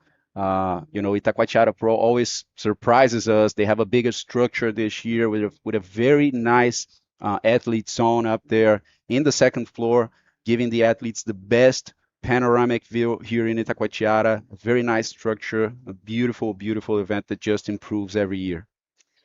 Well, that's right. And you know what I want to say? I want to talk about the Invert Style shop. We have a site shop here, on-site shop. If you want to check it out, if you're here in Rio de Janeiro and you want to come and you will visit Itacoatiara Pro, you have to take one of those goods home. It's a joint effort between Itacoatiara Pro and Invert Style. You can find bodyboarding equipment and bodyboarding, all kinds of accessories and stuff. But you can also have official merch for the Itacoatiara Pro. And guys, don't get me started. I'm leaving here, of course, with a mug, because those mugs are beautiful. I don't know if you are digging into the event image, but the event image is really beautiful. It's a lot of NFNs performing the sports that are part of this festival. Don't forget, this is a festival. We are in the World Tour for bodyboarding, but there are a lot of more activities: surfing, skate, body surfing. There's so many things going on, and of course shows and many activities. So, but I would like to focus on the fact that Invert Style has a shop here, and Invert Style was the first online shop of Brazil. They started in 2009, and who actually started it was Jorge Jr. Mm-hmm. And wait a second, we have a wave there, Fabio. All right, so yeah, it's amazing because they have been He actually right now don't live here in Brazil. He lives in the States, in Florida, but that's where, you know, the headquarters of the website are. But they have two distribution centers here in Brazil, one in Bahia and one in Rio de Janeiro. So very complete website. And one thing that probably you guys don't know, and I would like you to say that in Portuguese, you actually can you can do your own board online. You can choose the core material, you can choose the colors, the specs, all the specs, you know, you can choose the technologies and everything you want to choose, and it will be calculating the cost of your board so you can, you know, That's amazing. that's really good. We don't have that in Chile, for example, Yeah. because we don't have a bodyboarding factory there. Yeah. And here in Brazil, you do have that. So É muito bom que a Bego estava falando aqui, né? A patrocinadora desse evento, uma das patrocinadoras é a Invert Style, a primeira loja virtual de bodyboard aqui no Brasil, foi fundada em 2009, tem vários anos de história aí. Inclusive tem uma loja bem legal aqui na estrutura do evento. Vamos fazer uma pausa rapidinho para ver essa onda do Juan Fischer. Vem um chileno ali, a onda fecha, ele faz um bom rolo para a direita, completa a manobra com sucesso. Ele está precisando de 4,61, então bem possível que o Juan possa conseguir essa nota aí para ir para a classificação. Vamos ver se a gente vai passar um replay só e aí eu continuo falando da história um pouquinho da Invert Style para vocês poderem aproveitar aí que tem algumas coisas bem legais à disposição do pessoal aqui no campeonato. Tem uma lojinha aqui com... Vamos ver esse replay, só um minuto. all right, so the first valuable score for Juanito Fischer coming from Iquique. We were waiting for this Juanito. We know Juan is one of those strong athletes that never give up with a lot of experience.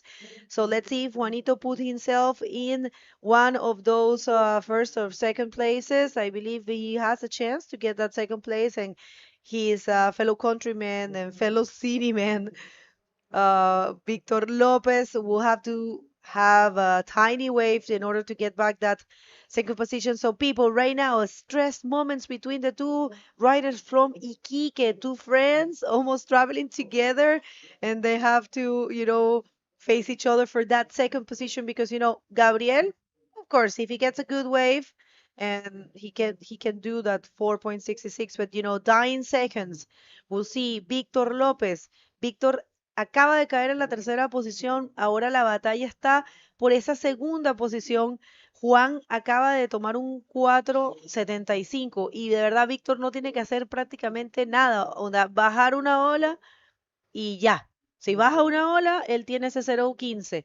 Y lo sabe Juan, ¿ah? Juan está ahí tratando de subir, pero sabe que no tiene sentido subir y que ahora el momento peligroso es lo que haga Víctor. Y aquí viene Víctor bajando una ola, vamos a ver, 0.15 es lo que está buscando Víctor para volver a tener esa segunda posición, y quien ha dominado este hit espectacular ha sido Fabio, muy buen performance, bien inteligente y por supuesto se va a quedar con esa primera posición. Wow, very good heat over here. Fábio Saavedra maintaining the lead throughout the whole heat and granting that first position. Juan Fischer managed to get a score enough for him to go to second, but I think it's pretty clear that with the last wave for Victor Lopez needing only 0.15 to get back to classification zone, I believe that's going to be happening. And yeah, we will be see Fabio and Victor Lopez going to round number 2, while Juan Fischer and Gabriel Rufino were not able to go through this round number 1. Bueno, gente, están por caer los scores, pero sí, lo que estamos viendo es que, claro, Víctor solamente necesitaba un 0.15 para tomar la segunda posición y no solo tomó esa ola que vimos, sino otra chiquitita al parecer abajo, y sí, va a pasar, es lo más seguro. Víctor López definitivamente queda con la segunda posición, hay cambio de situación, buen trabajo para Juan igual por no haber luchado hasta el final, y son Fabio Saavedra y Víctor López quienes avanzan. No se vayan, vamos a un corte comercial, we go to a quick commercial break and we're gonna be back right after that.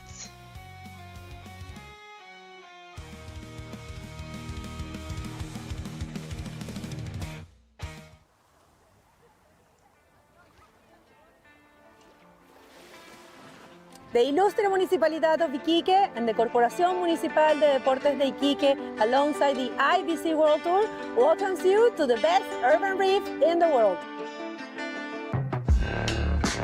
Iquique is a very special place with a large and active community of bodyboarders that makes bodyboarding part of the city's culture. With an impressive geography where you can find more than 20 quality waves, 5 of them are world class, in a distance of less than 15 kilometers and very good conditions almost all year round, Iquique is definitely an irreplaceable destination for any bodyboarder. We look forward to see you all between the 13th to the 25th of June for the 2025 Iquique Bodyboard Pro in the magnificent wave of Punta Dos in Bella Vista Beach, El Morro, Iquique. See you very soon.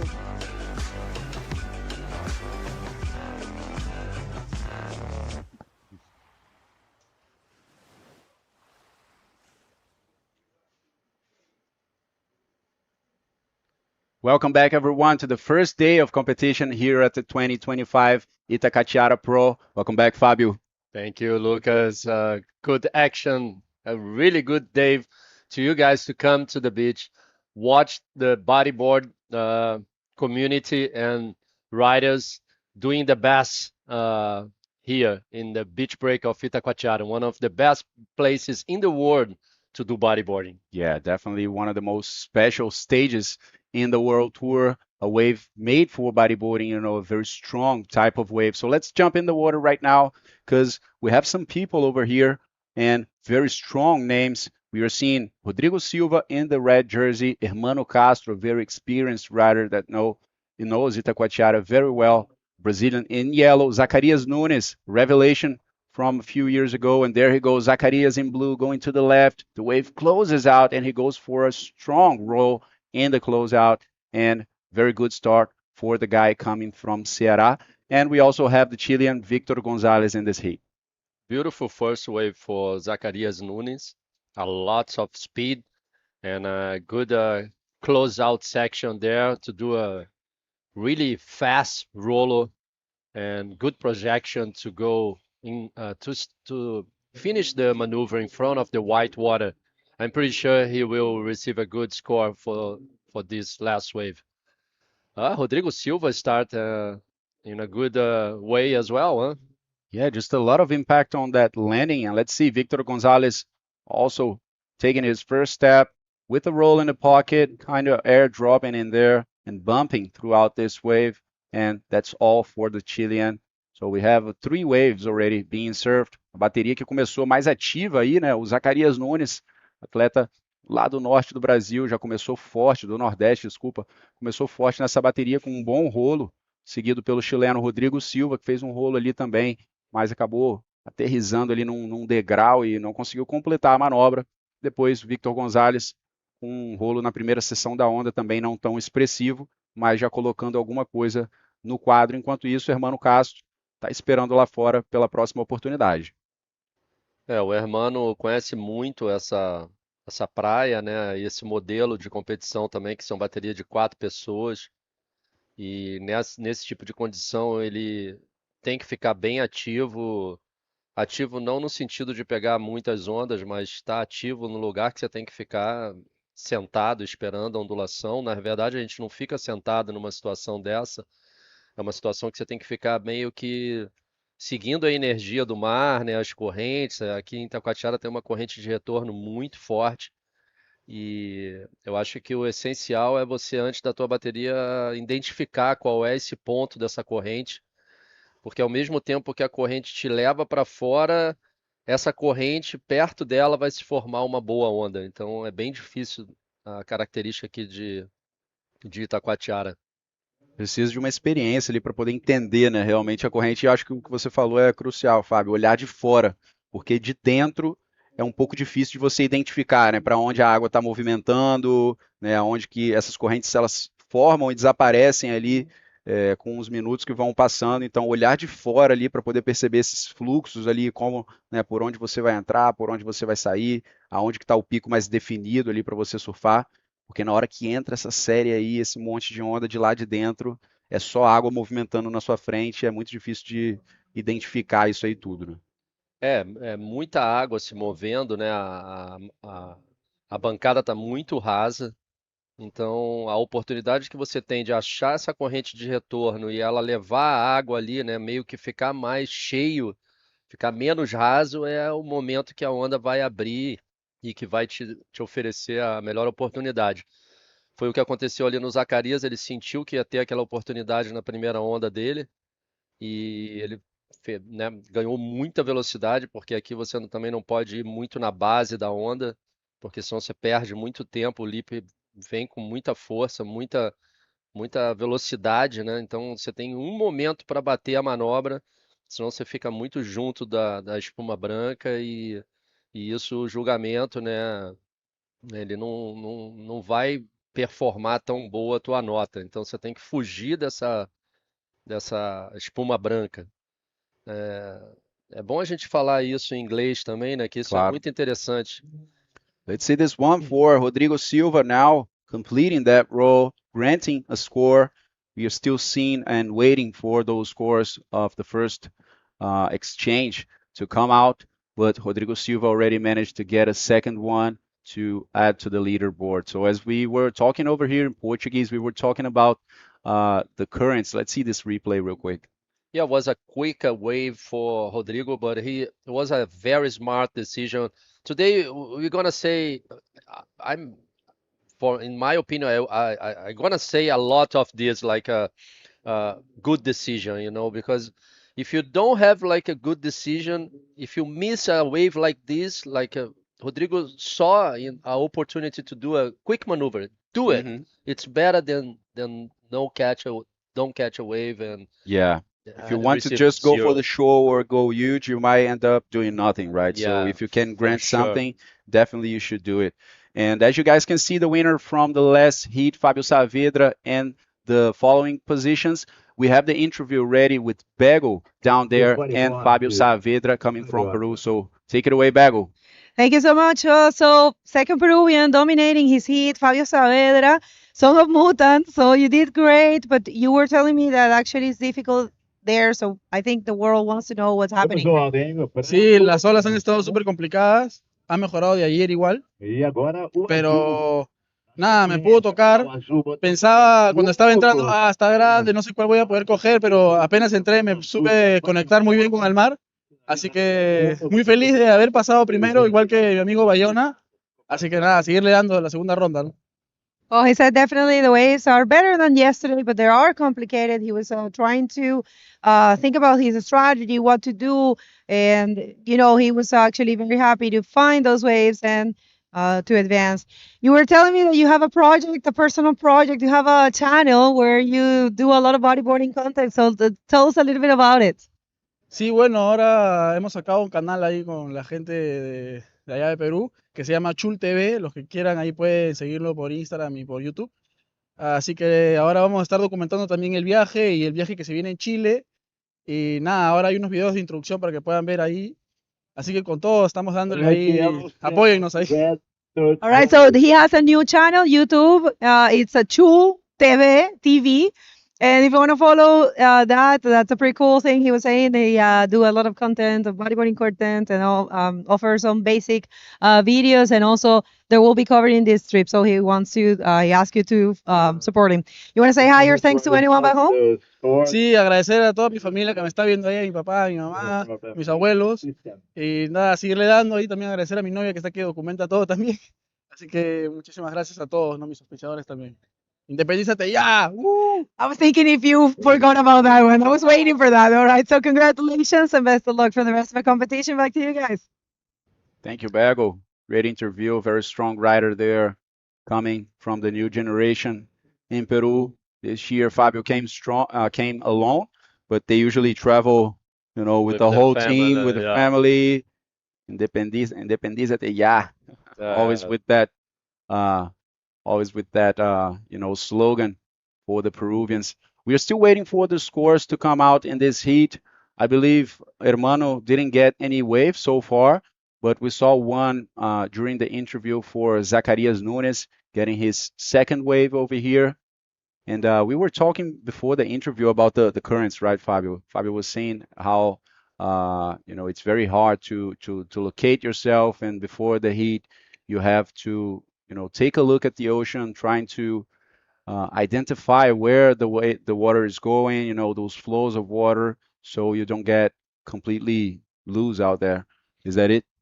Yeah, it's hard to understand the currents here in Itacoatiara. So in Itacoatiara, you have to use this current to paddle out and to catch the wave as well. Like sometimes where the current is will be the best wave, not into the current, but on the little side of the current. So because oh, here it goes. Yellow, Hermano Castro pulling in a barrel was a good wave actually, but unfortunately the wave just closed out in front of him. And if you understand these currents, I think you'll be better. You'll be sitting better on the best spots. Like it's not. Yeah. If you don't catch the wave in the correct spot, you're gonna be like totally out of control over there, like not finding the best options to get a good score and to perform it well as well. Yeah, Like and Zacarias, first wave of Zacarias was the best wave so far of the heat, I believe. We're still waiting for the scores there, but it's a lot of emotions here, now, Lucas. If Yeah. you are competing in Itacoatiara, like the time you're doing the entry fee, you already like you have your heart like coming like some more people than regret it later, no? for sure.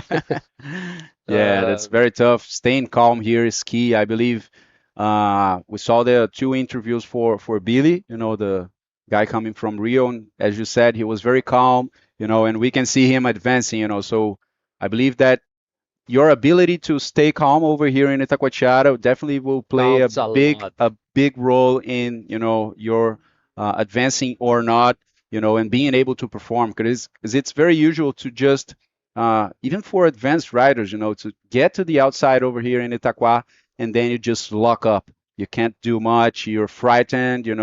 It's scary for everyone over here, guys. Don't get fooled by that. Even the professional riders, the most experienced riders, when they are in Itacoatiara out there and it's big, everyone has an adrenaline rush. Everyone has fear over here, so it's a very strong and advanced game out there. Yeah, for sure. Like people think that when you see a guy riding big waves, they not fear. They are fear. Here he goes, red again. Wow, nice backflip there. Let's see if he complete the maneuver. No, was second wave for Rodrigo Silva. He's so active. He knows how to surf here at Itacoatiara as well.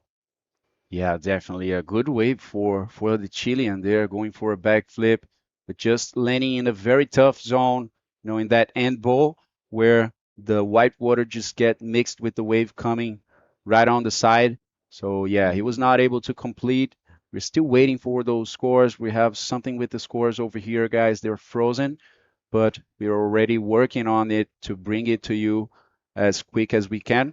We are basically halfway throughout this heat with 11 minutes and 20 seconds remaining. So let's get some time after this wave for Hermano. Second attempt by the guy coming from Rio, just cutting out and getting out of this wave as quick as he can. So I want to send a big thanks to Prefeitura de Niterói and Secretaria Municipal de Esportes e Lazer, and also our sponsors for this event, Ecoponte, Coral Tintas, Inoret, a SGA Toyota, Predial Net, a Puro Suco, clássico aqui de Itacoatiara, aquele italiano e um açaí para todo mundo que está aqui na praia, as comidas preferidas do pessoal que vem conhecer Itacoatiara, a Canadian School, ao Colégio PB e ao Colégio Maria Matoso, a Invert Style, que está com uma loja bem legal aqui no evento, vale vocês virem aqui conferir também os produtos do Itacoatiara Pro, todos aqueles gráficos, o design visual do Itacoatiara sempre surpreendendo.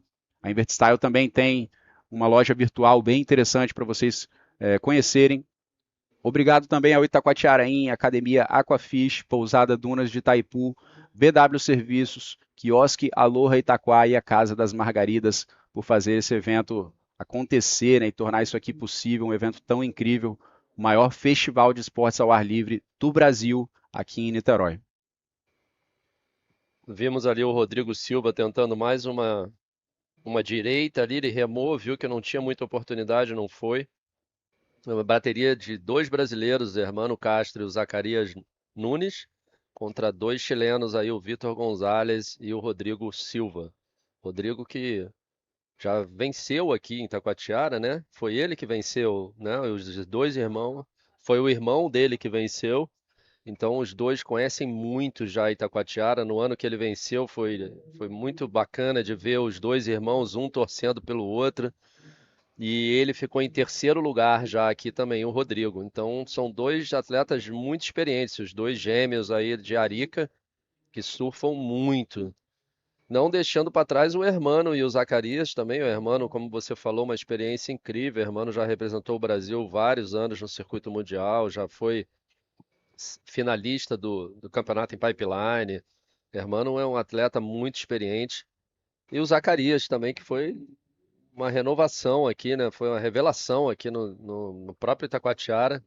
E agora treinando o Matheus Billy, né? Então você vê que a comunidade de Fortaleza forte aqui. Rapadura Storm, né? Rapadura Storm representando forte aqui. É isso E aí. o Vitor Gonzalez ali, atleta chileno também, procurando uma oportunidade para mostrar o seu potencial todo. Ele que vem agora nessa esquerda linda. Nice left-hander there for Victor Gonzalez, just not being able to take off a bit later than that, a bit deeper than that to get into that barrel that we saw in the first section. So not really finding much in this wave. The Chilean is getting back to the outside as quick as he can, because when you see the waves popping up in the horizon here in Itacoatiara, definitely your heart is going to race. So let's see this replay over here. That was the first wave for Red. Silva was a very smart decision to start the hit with a quick roll. And this is the wave for Zacarias, second wave for Zacarias. A quick barrel there, very nice speed, using the body into the board to get more speed to do the rollo at the end. And it was a complete maneuver for Zacarias Nunes. So here it comes, the scores. Christopher Bayona, this is the first hit. This is round one, first hit. Was Cristo Bayona first place. Matheus Billy got second. Carlos Cruz and Erwin was third and fourth. This is the first hit, okay, guys? And this is live action. Rodrigo Silva. Was a quick air there for Rodrigo. Was an incomplete maneuver. This is the next hit. Moisés Silva. So we have the two brothers. Yeah, Moisés that won this event already 2 years ago, coming from Chile. We'll have also, oh, check this out, Zacarias with the nice roll. Very, very fast type of surfing, very fast style. Always, looking for hitting that lip. Let's see, one wave for Bartoro. Rodrigo Silva, nice roll in the pocket, just stalling a bit and waiting for that section, hitting it with a lot of speed in a closeout. Let's see if Rodrigo will be able to complete this maneuver, and he does. It's a very good wave for the Chilean to consolidate that classifying position. We are still waiting for those scores to come out. We see a 5.25 for Zacarias Nunes already in the leaderboard, but we are still waiting for a few waves as well for Rodrigo. Yeah, and for Hermano as well, and for Vitor. But I'm pretty sure like Rodrigo and Zacarias are doing better maneuvers, like complete maneuvers. Yeah. Actually, Hermano tried twice a barrel, but it was an incomplete barrel. So let's see what the judges think. And if you guys are around Itacoatiara, come to visit us here in the second stop of our IBC World Tour 2025 Itacoatiara Pro. Starting with a bodyboard division, but they have all kinds of shows and sports. This is the last wave for Zacarias, started with a rollo, and that's it for him. Se você está chegando agora, esse é o primeiro dia de competição. A gente vê aí o replay da última onda do chileno, Rodrigo Silva. atleta de ponta no circuito mundial, fazendo um rolo e acelerando ali para poder fechar essa onda com mais um rolo, aquela onda pesada de Itacoatiara, consegue furar o lip, completar a manobra. Se você está chegando agora, essa é apenas a terceira bateria de um dia cheio de competição que a gente vai ter aqui hoje em Itacoatiara, com ótimas condições. Não está fácil, isso é fato, mas aqui nunca está, na verdade. Sempre é pesado, sempre é desafiador. Nesse que é o Itacoatiara Pro 2025, o maior festival de esportes ao ar livre do Brasil, pessoal, acontecendo aqui em Niterói, com diversas modalidades. Zacarias Nunes colocou para dentro do tubo, pelo lado nordeste, da Rapadura Storm, mostrando todo o poder da nova geração nordestina no bodyboard, aqui em Itacoatiara. Ele que está provavelmente classificando, já que a gente está esperando ainda as notas saírem, pessoal. A gente teve uma situaçãozinha com o sistema de notas, já está sendo resolvido para a gente poder trazer a situação atual dessa bateria para vocês, agora com 4 minutos e 5 segundos mais ou menos restando para o fim dessa bateria. I love to know what kind of cores on the bodyboards they are using, because I don't know if they are using like more stiff boards or soft boards, and we should ask the riders to see what they are using today. The water temperature is not that cold, I'm pretty sure about that, but I don't know, if it was me in the water, I love to use like a soft board on these conditions.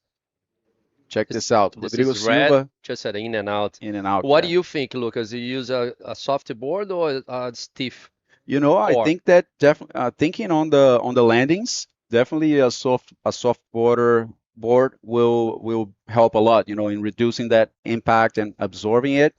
But on the other side, when we see a condition like this where it is not too clean, so it's kind of bumpy, Yeah. I think a stiffer board, you know, might help you getting some speed, you know, to hit the lip. And in the other hand, a board that is too soft might kind of, you know, make you Bend. lose some speed and bend Bend too too much. much. So yeah, you gotta find a balance between that, but definitely for the landings, I Yeah. would want a soft board. Yeah, I don't know. Maybe because you have to do a quick bottom turn, maybe a little softer. Yeah. Maybe. That's my opinion only. What do you guys think? Back Yeah, home? yeah, it can't be. Let us know in the comments, guys. But Yeah. yeah, definitely can't be very stiff board. That wouldn't help a lot. Maybe in the cleaner days, you know, when it's Yeah. perfect Itacoatiara, then you can get one that really gives you a lot of speed and, you know, projection. But you gotta balance things out here in these types of conditions here in Itacoatiara. Huge challenge. I just came up with this idea about the cores because I just saw Rodrigo using a lot of his body to get the speed on the bodyboard, and I'm pretty sure his board it's a little stiff. I think he likes that. And coming from Chile, with the And cold coming, waters, right? yeah. If let's see what maybe we can ask Rodrigo what kind of core he's been using today on these conditions. I don't know if they changing a lot cores as well, you know, but I'm pretty sure if you are in the very cold water, maybe the stiff board will be more stiff and more difficult for to complete a maneuver, to complete a backflip, like you said. Soft board, a soft core would be less impact. And check this out. The Chilean Victor Gonzalez going for this wave, just becoming very wide. He just goes straight and got caught by that foam over there. And I believe Victor was exiting the water. Yeah, we Not have having the best campaign in this heat. We saw a domination by Rodrigo and Zacarias. Hermano with a few attempts, but mostly barrels that he didn't, you know, found the exit over there. So new generation over here maintaining the domination, Rodrigo and Zaca. Let's see, Hermano. He's looking to this opportunity there. Go left. Let's see. A lot of speed. Bottom turn. Hit the lip. Good roller there. And that's it for Hermano in this wave. Less than 30 seconds now. We're still waiting for the scores for this heat. You guys don't worry. When we check the scores and check the situation, we're gonna bring you guys the results for sure. Então, 15 segundos restando nessa bateria. Ainda não temos as notas atualizadas. que nós vimos aqui, né, falando por nós aqui no comentário, foi uma dominância do Zacarias Nunes e do Rodrigo Silva nessa bateria. Eles encontraram mais ondas, completaram mais manobras ali sólidas. O Hermano Castro teve algumas tentativas de tubo, mas não conseguiu sair. E o Victor Gonzalez, por outro lado, não encontrou nenhuma onda mais expressiva para poder combater ali os atletas à altura, né? Então, a bateria está terminada, pessoal. Nós vamos para um comercial e voltamos já com essas notas atualizadas. The heat is over. We'll go to a quick commercial break and come back with the updated scores for you very soon.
Certeza, Bu? Vai pintar desse azul? Com coral? Certeza. Garantia Coral. Resultado garantido ou trocamos a tinta pra você. Certeza que foi ideia sua. Certeza mesmo, só coral.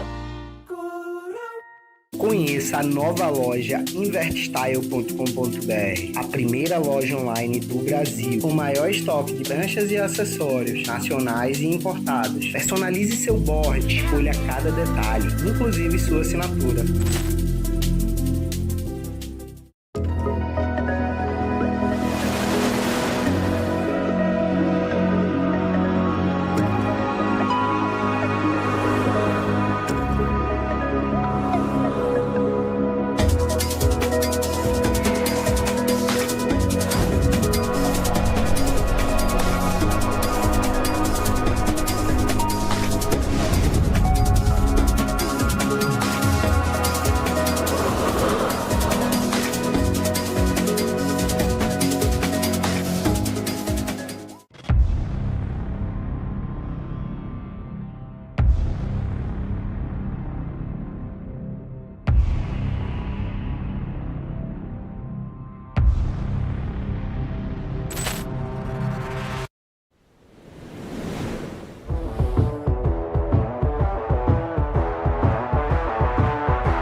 The Ilustre Municipalidad of Iquique and the Corporación Municipal de Deportes de Iquique, alongside the IBC World Tour, welcomes you to the best urban reef in the world.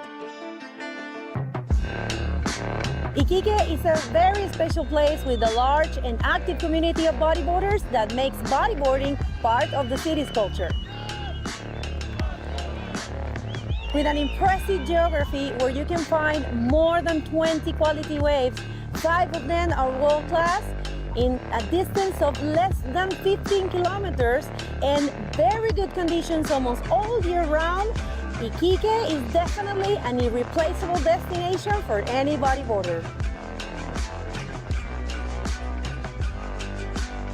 We look forward to see you all between the 13th to the 25th of June for the 2025 Iquique Bodyboard Pro in the magnificent wave of Punta Dos in Bella Vista Beach, El Morro, Iquique. See you very soon.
Certeza, Bu? Vai pintar desse azul? Com coral? Certeza. Garantia Coral. Resultado garantido ou trocamos a tinta pra você. Certeza que foi ideia sua. Certeza mesmo, só coral. Conheça a nova loja invertstyle.com.br, a primeira loja online do Brasil, com o maior estoque de pranchas e acessórios nacionais e importados. Personalize seu board, escolha cada detalhe, inclusive sua assinatura.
The Ilustre Municipalidad of Iquique and the Corporación Municipal de Deportes de Iquique, alongside the IBC World Tour, welcomes you to the best urban reef in the world.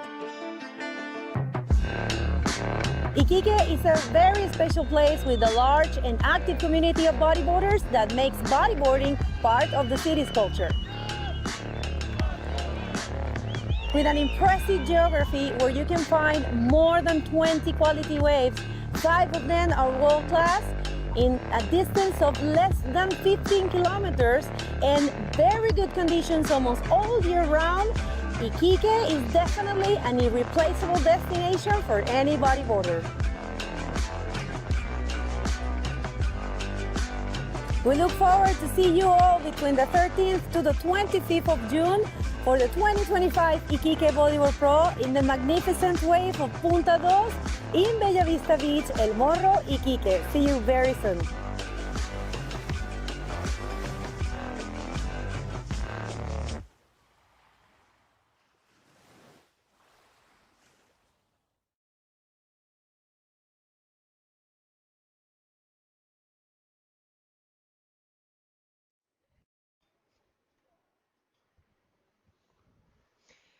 All right, everyone, we are on a little break. The event is on hold because, as you saw in the previous heat, there was a little problem with the system. Live action, this happens everywhere. Everything was going perfectly until now, but yeah, the situation it's getting fixed, and that's why we are on hold. Você quer falar isso em português? Sim, a gente está esperando a gente identificar o que aconteceu. Teve um problema não nas notas dos juízes, mas na digitação das notas, ali na preparação do score. Então a gente está esperando resolver esse problema. A bateria acabou, a gente ainda não sabe o resultado da última bateria, mas já já a gente vai dar para vocês o resultado dessa bateria que acabou. E aí a gente vai dar uma olhadinha na nossa store, na nossa loja do Itacoatiara Pro. We're gonna show you. Meanwhile, we're waiting for everything to fix, and we get the winners. We're gonna throw it to Lucas, and we're gonna show you the Itacoatiara Pro official store, which is a joint effort with Invert Style, which is the shop that it's supporting this event. So let's hit it there. Let's check that out. I'm looking forward. Obrigado, pessoal. A gente está aqui agora na lojinha. Vem comigo dar uma olhada. A Invert Style é a loja de bodyboard virtual mais antiga do Brasil, fundada em 2009. E dessa vez, vocês têm a possibilidade de garantir aqui no físico, ver mesmo. A gente tem pranchas de bodyboard aqui à venda. Tem todo tipo de equipamento, pé de pato, umas roupas bem legal. Quem aí não quer levar, né? Umas roupas dessa aí, a lycra do campeonato aqui. Privilégio de quem ganha o campeonato, né? Tem aqui à disposição também. Aquele design visual bem legal que o Itacoatiara Pro sempre proporciona. Tem umas canecas aqui. Dá uma olhadinha. O elefante de todas as maneiras possíveis aí, para vocês levarem para casa. Plaquinha de Itacoatiara. Tem uns bonés também, com o design do campeonato. Diversidade grande aqui também. Aquele sombreiro, as pochetes para o pessoal levar para casa. E a equipe da Invert Style dando aquela atenção máxima aqui na estrutura do evento. Uma lojinha bem interessante. É isso aí, pessoal. Não deixem de vir aqui conferir a lojinha da Invert Style. Quer dar uma palhinha? Vamos perguntar pro pessoal aqui como é que tá. O que você tá achando? Como é que é seu nome? Elise. Elise, o que você tá achando aqui da lojinha da Invert Style? Já garantiu sua camisa? Como é que tá? Tá muito legal. Eu achei os produtos novos muito bonitos. É isso aí, ó. Faz igual a Elise. Vem aqui garantir também, pessoal. Vocês estão mais que convidados a vir conhecer a lojinha da Invert Style. E é isso aí. De volta com vocês no estúdio. Boa loja ali, para vocês que querem os bonés, as camisas do Itacoatiara Pro e comprar uma prancha nova, não perca a oportunidade. Ali tem uma variedade imensa de produtos 100% bodyboarding e com certeza esse investimento seu vai fazer a diferença ali para a Invert Style, para mandar de volta, né, esse dinheiro pro esporte. That's right. All right, people. So that's our official results. Everything has been fixed now. So officially, Zacarias Nunes passed in first, and Rodrigo Silva, I was saying in Portuguese, Rodrigo Silva in second with a 10. So tight scores there. Hermano Castro and Victor Gonzalez, unfortunately, were not able to find the scores, but congratulations to them. So we are going to, let's see, we're going to start now the next heat. Those are the results. Let me just say it in Spanish. Resultados oficiales entonces del hit anterior, ya se arregló la pequeñita situación que habíamos tenido con los scores. La primera posición es para Zacarias Núñez y segundo Rodrigo Silva. Y quien viene ahora en pantalla es Moisés Silva de Chile, Maratiriatán de Rapa Nui, Arthur Buglé de Francia y Gugu Barcelos de Brasil.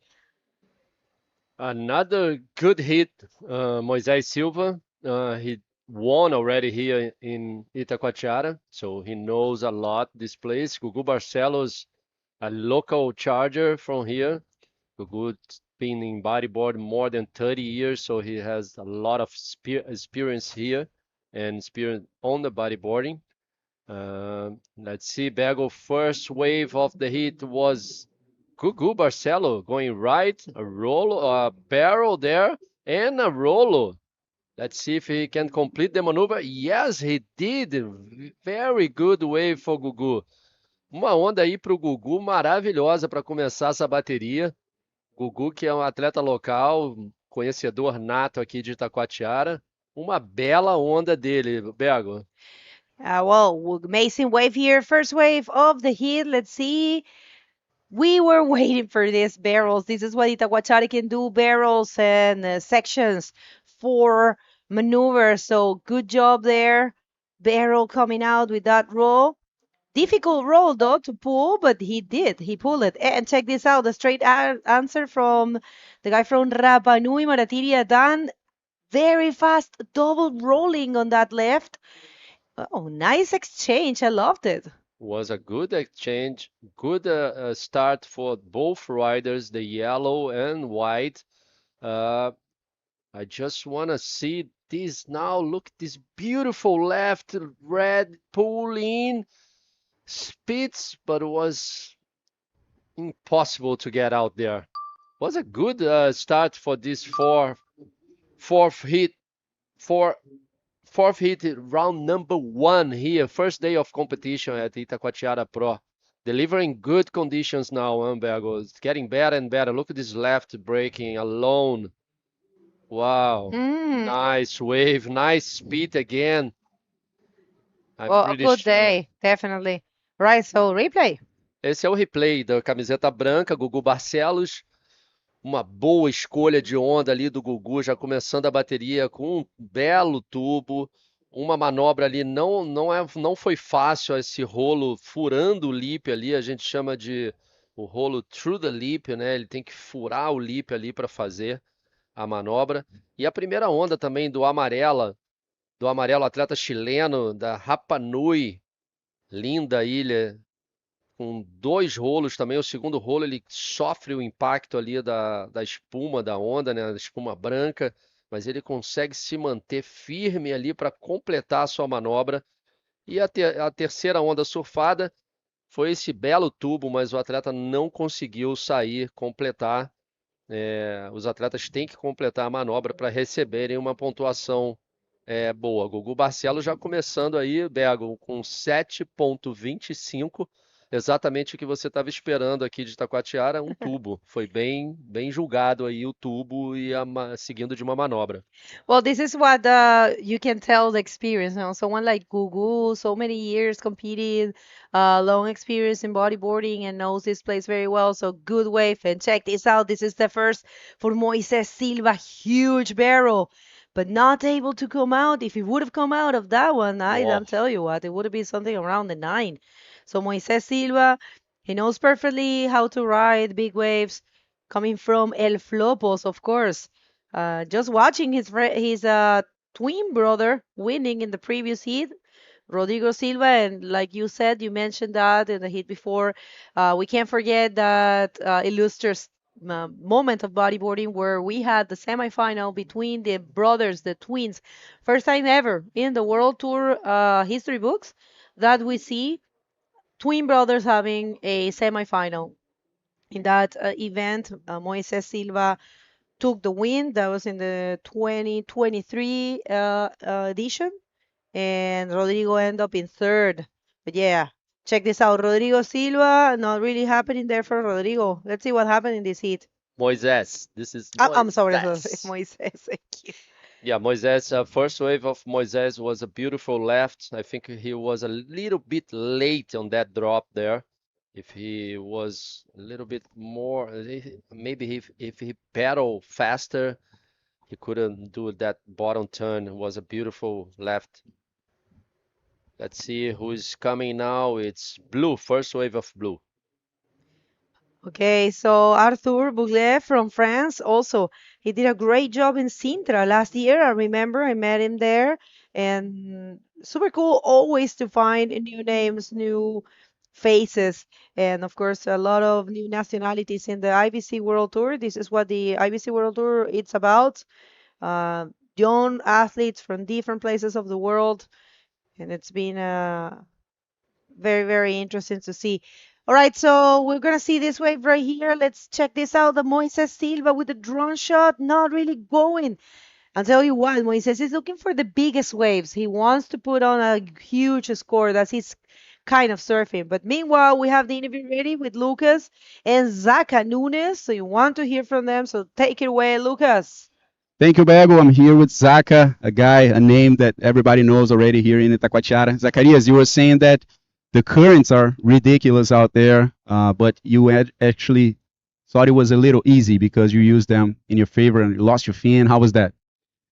Primeiramente, aí, bom dia para geral. Graças a Deus consegui passar minha bateria, as condições não tão fáceis, mas é isso, eu venho trabalhando muito para que possa me sentir bem dentro do mar.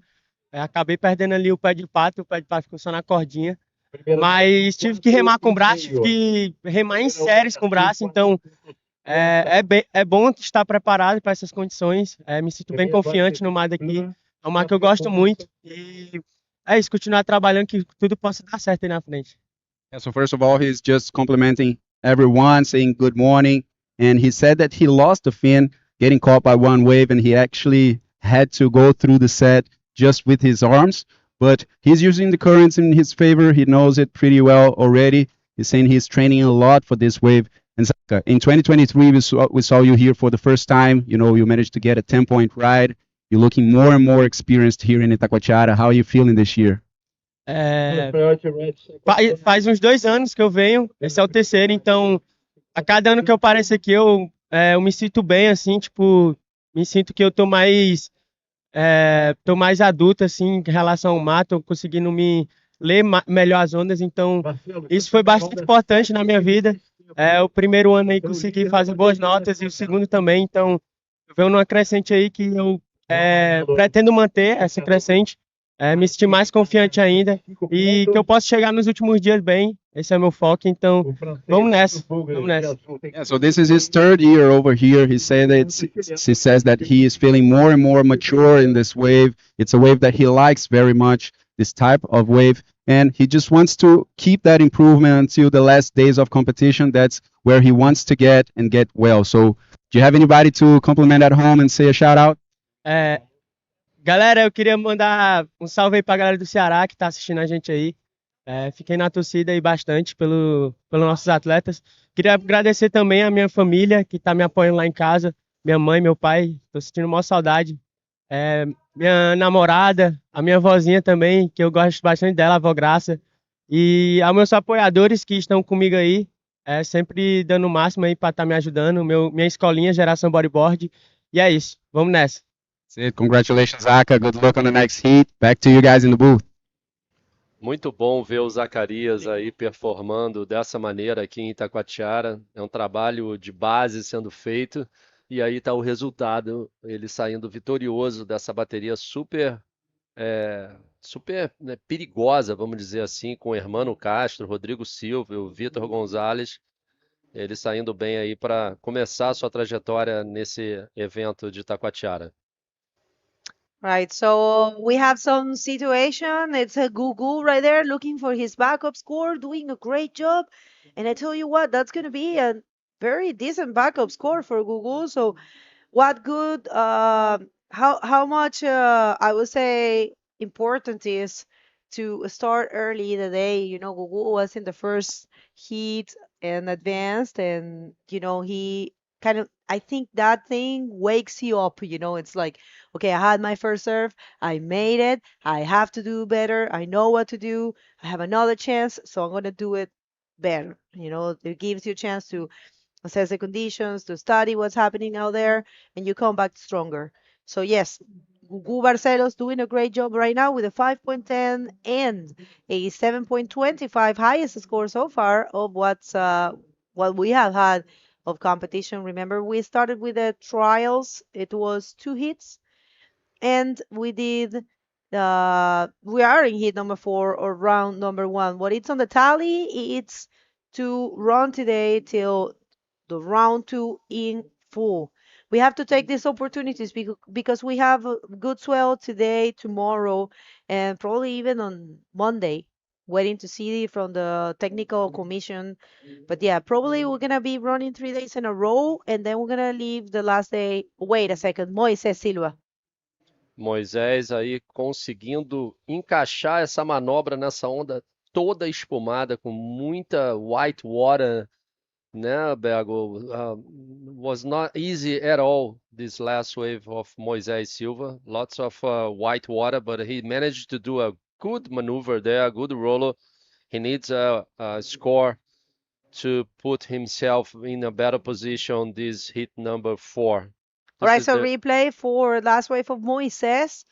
First valuable score, first maneuver completed for Moises Silva, and actually was a big section and super foamy, super white. But yeah, able to complete, and that's gonna be a score for him. Of course, not for the first position, but check that out. For the second position now, he is second with a 6 and a 1.25, needing a 6.36.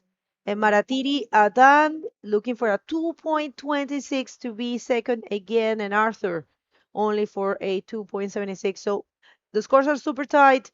There's still some time. No, I will say the only one that looks a little bit more comfortable is Gugu. Actually, way more comfortable. Gugu with a good performance. Replay here. Actually, that happened while we were waiting the replay. I mean, seeing the replay for Moises. Gugu actually improving. Oh, that was the second score. Oh, it is improving. that was the second score for Gugu. Yeah, you're right. Boa visão do Gugu ali, indo para a esquerda e fazendo aquela manobra bem solta. E aí tá a nota do Silva, que foi uma onda bem espumada, mas muito técnica, muito difícil de fazer esse rolo. E com isso ele ganhou uma nota muito boa, que foi um 6, colocando ele já na segunda posição da bateria. All right, all right. Bueno, para quienes están sintonizando de habla hispana, que están apoyando acá a Moisés, a Maratiriatán de Rapanui, ahí tienen ese link, se pueden conectar con nosotros. Si lo escanean, los lleva a la parte de la IBC que tiene todos los sociales, la página con las notas, el streaming y todo lo que está pasando en el mundo del Tour Mundial de Bodyboard. Así que ahí está, conéctense con nosotros, Liquid 2, y la situación en este momento es Moisés en segundo, perdón, Gugu Barcelos, que es una leyenda del bodyboard brasilero, está ganando con una excelente performance, la verdad, en lo que va de este hit.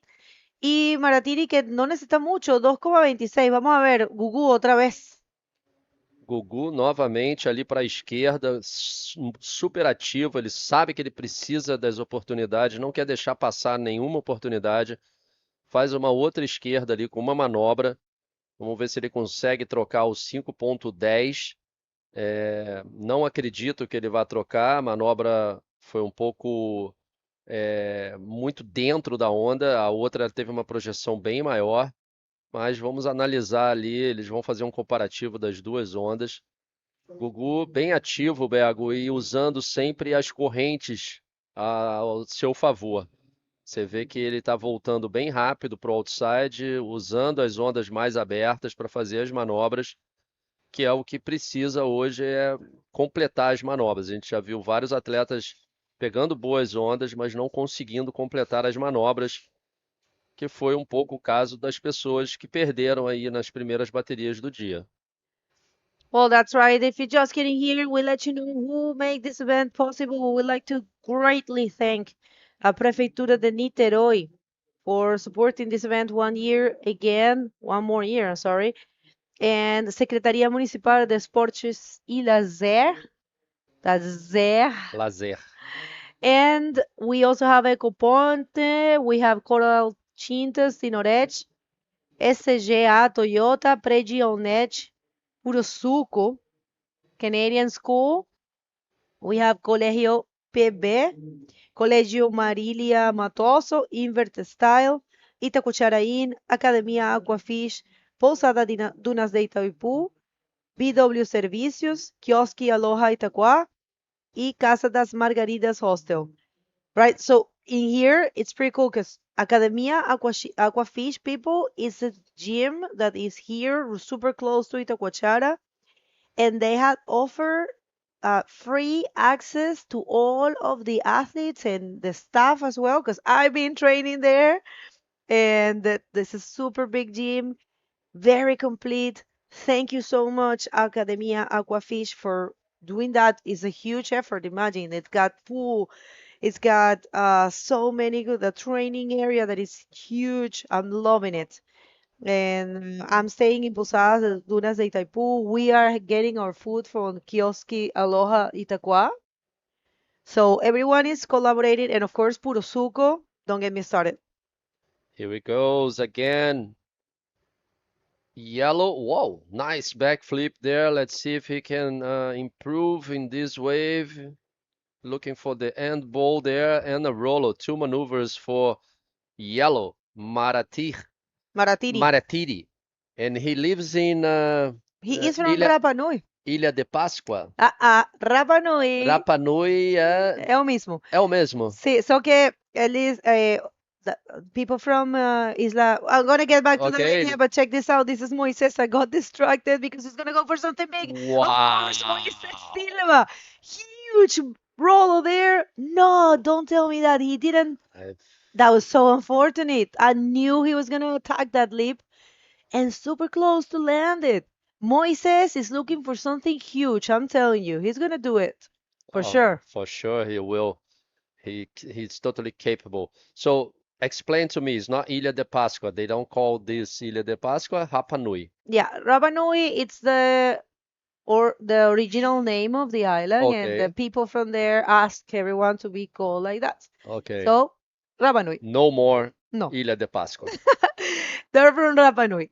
All right, so situation in the water. Actually, the guy from Rapa Nui, Maratiri Atan, got the second position. And Moises, he had a huge attempt of a huge roll to take us through that. It's not easy to do that, Bego, especially here in those conditions in Itacoatiara. He used the rail to do this huge maneuver there to put himself. You see, there's a bottom turn on the middle of the face, so he don't lose any speed and hit that lip with a big potential roll there. He landed actually, but the white water is too much and he couldn't stay on his board to complete in front of the white water. So I think he received 1.9 for that last wave. And in the other side, Maratiri got 5 points on the last wave, no? No, 3.5 and put himself on the second position. Gugu Barcelo is still leading. Arthur in the fourth position with only one wave. He can change everything because he still have time to do that. 4 minutes to go. Seems to me the waves are not too big now, huh, Bego? Like it's more calm now. It's getting there. Like you see, there's a little bit of wind as well. So let's see what Itacoatiara can deliver for us. And check this out. Coming up, we have Fabian Salazar. It's been a while since we don't have Fabian. Fabian Salazar coming up in red. João Siki. I didn't know João second name was Luis. But yeah, João Siki, a super local from here. He's going to be, of course, showing some good action for sure. Mateus Costa y Gabriel Popó. That's coming up for hit number 5. It's going to be another hell of a hit, a bomb of a hit. Right now, situation in the water, the voice of experience, Gugu Barcelos, winning this hit in a great fashion, holding that first position since the very beginning, but he has to be careful because I'm telling you, Moises is looking for a huge score. 2023 defending champion of this event, Moises Silva, was the second Chilean in win this event. The first was Alan Munoz. And the next year, Moises came and won. So we'll see how that goes this year. He was super positive. He was actually looking forward to be here, brought his brother. And yeah, we'll see. Moises, only Spanish language won the last 3 titles here in Itacoatiara. Huh? That is right. Huh? Yes. 2 Chilenos and 1 Canaria last year. Huh? That is right. Since 2022, Oh since my the start God. of the And we IBC. have no Brazilians winning this event still. The best Brazilian Was Guilherme and Dudu Pedra, huh? Second. Yeah, the only no actually And Sergio. the only one No, we don't have any victories of any Brazilian, No, any champions. no. Only second places. Dudu had 2 second places, one second place in 2019 and one third place in 2013. Sergio Machado has 2 second places, one in 2014 and one in 2022. But these are the rankings of this year, but 2025 rankings are these ones. But we are talking about the best Brazilians' performances in the event. But now that the rankings are there, this is the actual ranking now. And we have a Brazilian in the first place. Yes, we have Uri. It's been a while. It was so good to see Uri winning there. I mean, of course, for us, it was amazing battle with Pierre. But I have to send out Chadri Badreddin because, he was a surprise, a very, very pleasant surprise.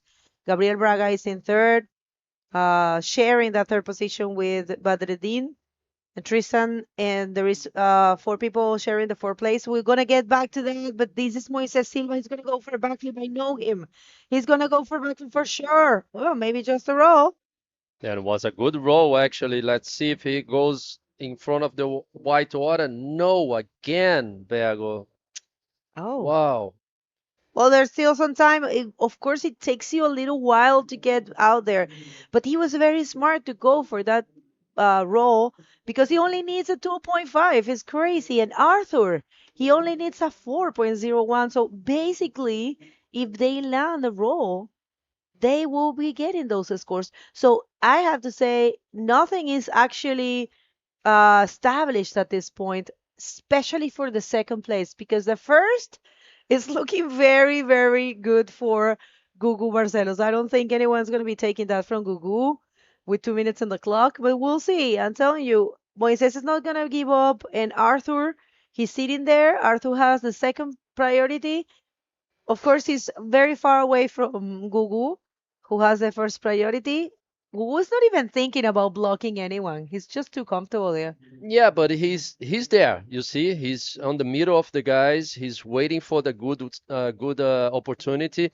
And I was talking with Lucas about the currents here in Itacoatiara, and if you guys can check, Gugu, it's always on the side of the currents, because I was talking here before, Bergo, Itacoatiara, you need to use that current to bring you to the outside, The riptide, huh? and you need to use that current to catch the good wave. Oh. If you check this, if you believe this, you're always gonna get a good opportunity to an open face wave.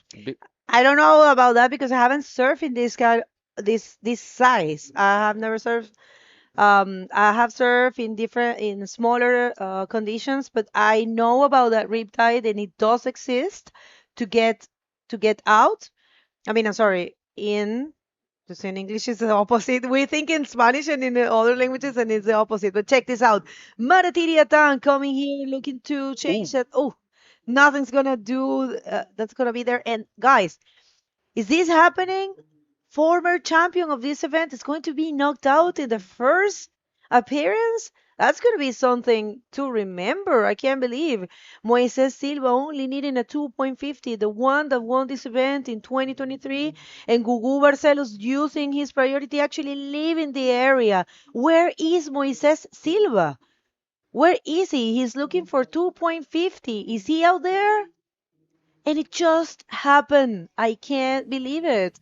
But this is competition. You never know what's going to happen. So Moises Silva got knocked in the first heat of the event. He is a 2023 champion.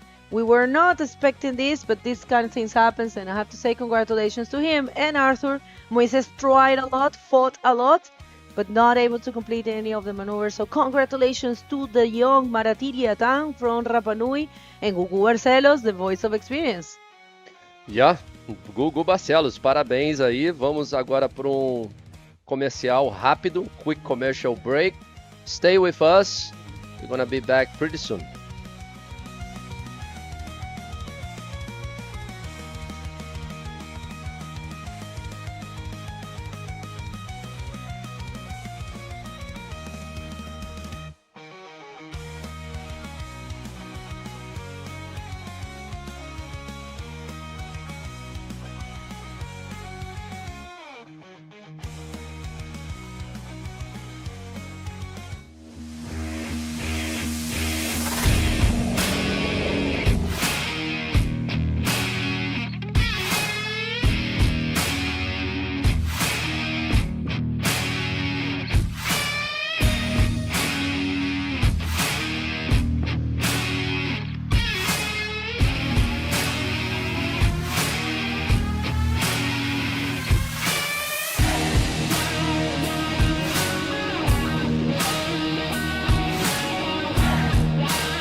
Certeza, Bu?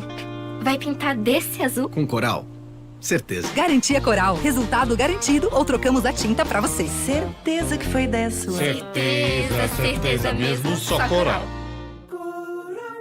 Conheça a nova loja invertstyle.com.br, a primeira loja online do Brasil, com o maior estoque de pranchas e acessórios nacionais e importados. Personalize seu board, escolha cada detalhe, inclusive sua assinatura.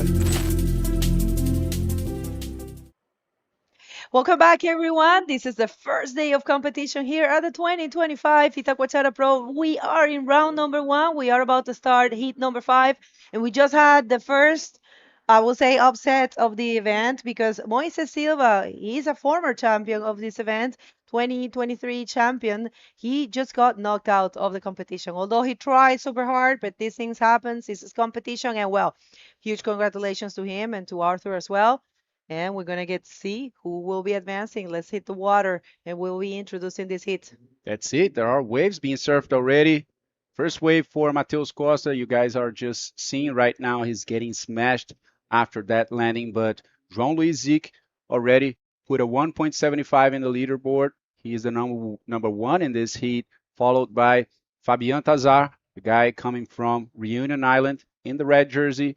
And we also have Gabriel Popó in white jersey, a Brazilian that already found a 1.1. There you can see 3 Brazilians against 1 Reunion Islander. All right. So we'll see. We are looking forward to see João Siki in here. He is a great bodyboarder, a local. So yeah, João, we'll see what he can do. And Fabian Tazar, it's been a while since we don't see him. On the World Tour, he comes here. This is Gabriel Popó from San Conrado. It's nice to see him back in competition with the roll. Of course, he is landing that because, I mean, these guys are super good in San Conrado. And like you guys were saying on the first heat that he surfed, he is more dedicated to the shortboard, to the stand-up. But of course, he hasn't forget about bodyboarding. And he is actually having fun and, feeling very good to be performing in this event and advancing. So, all right, we'll see. And check that out. We have sunny day today. Yesterday was cold and cloudy. The whole day was gray and it was actually cold. I was surprised. Today is super nice. Yeah, and I heard also the riders saying that the water got cold as the swell hit the coast here in Itacoatiara. Vou fazer um pouquinho mais de português aqui, já que nós temos 3 atletas aí brasileiros. O Gabriel Popó, que já passou uma bateria nas triagens que a gente viu hoje, 2 baterias de triagem. O Gabriel Popó, logo no início do dia, em condições difíceis ali, um quebra-coco enorme aqui em Itacoatiara, e ele foi o primeiro a conseguir se soltar mais entre os atletas, passando para o round número 1. Ele já encontrou 4 pontos agora nessa última onda, então Gabriel Popó vai para a primeira posição. Como a Bego estava falando aqui em inglês, ele hoje se dedica mais ao surf de pé ali, né, o surf em pé, e também é um bodyboarder de primeira qualidade lá de São Conrado. A gente vê também nessa bateria pela primeira vez João Luiz Zic entrando na água, um ícone aqui de Itacoatiara. Já não se pode dizer que o João é da nova geração, né? O João já é um atleta consolidado aqui, um nome gigante, assim, um atleta que deixa a sua pegada realmente na história de Itacoatiara, desde muito novo, ele como Kalani também, né? O João já marcou o nome dele na história, muito respeitado aqui, e a gente vai esperando aí um grande show nessa bateria. All right, so wave here for, we'll see, let's see. Fabian. Yeah, Fabian Tazar. What? That was so beautiful. Very strong, Fabian. Did you see that? The performance so fast, so fluent. So smooth, I will say, but at the same time radical. That flip was super projected. So yeah, Fabian Tazar, big scores coming. And think about this: the wave wasn't that big, but he rode it perfectly. There he goes, the Reunion Islander going on this wave as it gets shallower, and there a perfect pocket section for this backflip completed. Easy by Fabian, and another pocket roll over there. kind of got stuck in the foam, but managed to complete. That's got to be a very good, maybe the best wave of the contest so far. I don't know, maybe, let's see. But this wave will take Fabian to the first position, I believe, Bago. That's going to be a good score for him. In terms of the quality of maneuver, definitely it was a very projective maneuver. So here he comes, João Sick, getting into that barrel. Is he coming out? It's not. But yeah, João, right there, with a good attempt of a barrel. He knows very well how to barrel here. And yeah, right, waiting for that score of Fabian. And of course, he is getting. Oh, wait, we're waiting for the score. Yeah, we are actually facing a few challenges with the scoring system. People, please bear with us. We will see one more look to this explosive wave. As you can see, not the biggest, but shaping perfectly for the Reunion. Fabian Salazar, great backflip, very well projected in. A roll there, as powerful. And you were totally right because this is the highest score that we have had in the competition. Lucas, it's an 8. And a very nice wave for João Zic. Started well, but you can see now the section just becoming very hollow, and the double up over there that made João's life very hard to come out of this barrel. And yeah, a very clean wave on the other side for Fabian. You know, the set waves are not being hit mostly by the riders because it's very tough to, you know, find yourself and position yourself well. You got to be sitting in the right place at the right time. But the riders are making a good use of those intermediary waves, you know, those medium waves over there to, you know, that are more maneuverable, I would say. Yes. So Fabian just doing an amazing job over there and jumping straight to the first position. Now it's just a matter of increasing that backup score, getting, you know, maybe an average score over there would put him in an amazing situation in this heat, as there's a lot of time to go. All right, so we have the interview ready. We want to hear from those two legends, Gugu Barcelos and Fabio Aquino. Come on, bring it on, Fabio. Thank you, Bergo. I have a lot of questions for Gugu, but I was thinking one question. And Gugu, how you have this power to challenge, to have these conditions in Itacoatiara, in this high level of this IBC second stop of the tour? Fala, galera. Então, Fábio, Itacoatiara é um mar desafiador, né? Eu gosto de surfar essas condições. Eu olhei a previsão, vi que tinha uma condição. Eu sei que é um mar que vai me favorecer. E o que me motiva mesmo é isso, esse power das ondas. Eu gosto de surfar nessas condições aí que está apresentando hoje. Acho que eu tenho uma leitura diferenciada ali. Isso pode me favorecer. E eu gosto muito de competir, né? E poder estar representando aqui categoria Master, né? Na verdade, num campeonato nesse nível é muito importante, né? Só o fato de estar vestindo essa lycra aqui com 51 anos, mais uma vez, nessas condições, isso me motiva muito a querer cada vez mais estar me exigindo, né? Porque a parte física hoje, a cabeça ainda quer pegar onda gigante, mas o corpo, ele ainda pede arrego um pouquinho, mas eu estava bem preparado, entrei pelo cantinho, fiz o dever de casa que tem que ser feito aqui da Itacoatiara e espero, né, passar mais uma aí no dia de hoje e aí chegar lá junto com os tops. So he was watching the forecast, and he shows to him that Itacoatiara will deliver these conditions, and he used his knowledge to enter in the ocean in the good spot, use his knowledge to catch the good waves and do good in this heat. He wants to do better. He wants to go further. And Gugu, what we can expect from you to the next heat? O que a gente pode esperar de você na próxima bateria? Disposição, com certeza. Quero melhorar ainda mais a minha performance e vou me doar ao máximo, né? Agora é a bateria crucial para chegar lá junto aos tops. Já soltei o corpo, já passou aquela coisa da estreia. E então pode esperar muito de mim, como eu falei lá, né? Vou dar trabalho. Então, Moisés Silva, né, um chileno brabo, já ganhou uma etapa aqui. Então, para mim, isso aí já foi uma motivação. E queria mandar um beijo para minhas filhas, que são minhas maiores motivações, a minha netinha. Agradecer a Secretaria de Esporte de Niterói, sem ela nada disso seria possível. Ter você me entrevistando, Fábio, o Marcelo Pedro me recebendo ali na beira. Passa um filme na cabeça, a gente que é aí essa geração pioneira do esporte. Fico amarradão de ter você no evento, contribui demais, sou seu fã. Tamo junto. Obrigado, Gugu. So he's 100% focused. You guys can watch him again because he's gonna deliver 100% of Gugu Barcelo here in Itacoatiara. Back to you guys. All right, what a great Irmão, senão vai me interview. matar. Fica torcendo lá, não falei, meu irmão.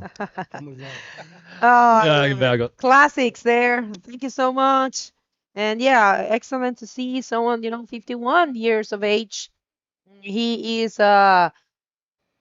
giving putting on a show, great performance, and great performance for Fabian Tazar right now in the first position still with the same scores.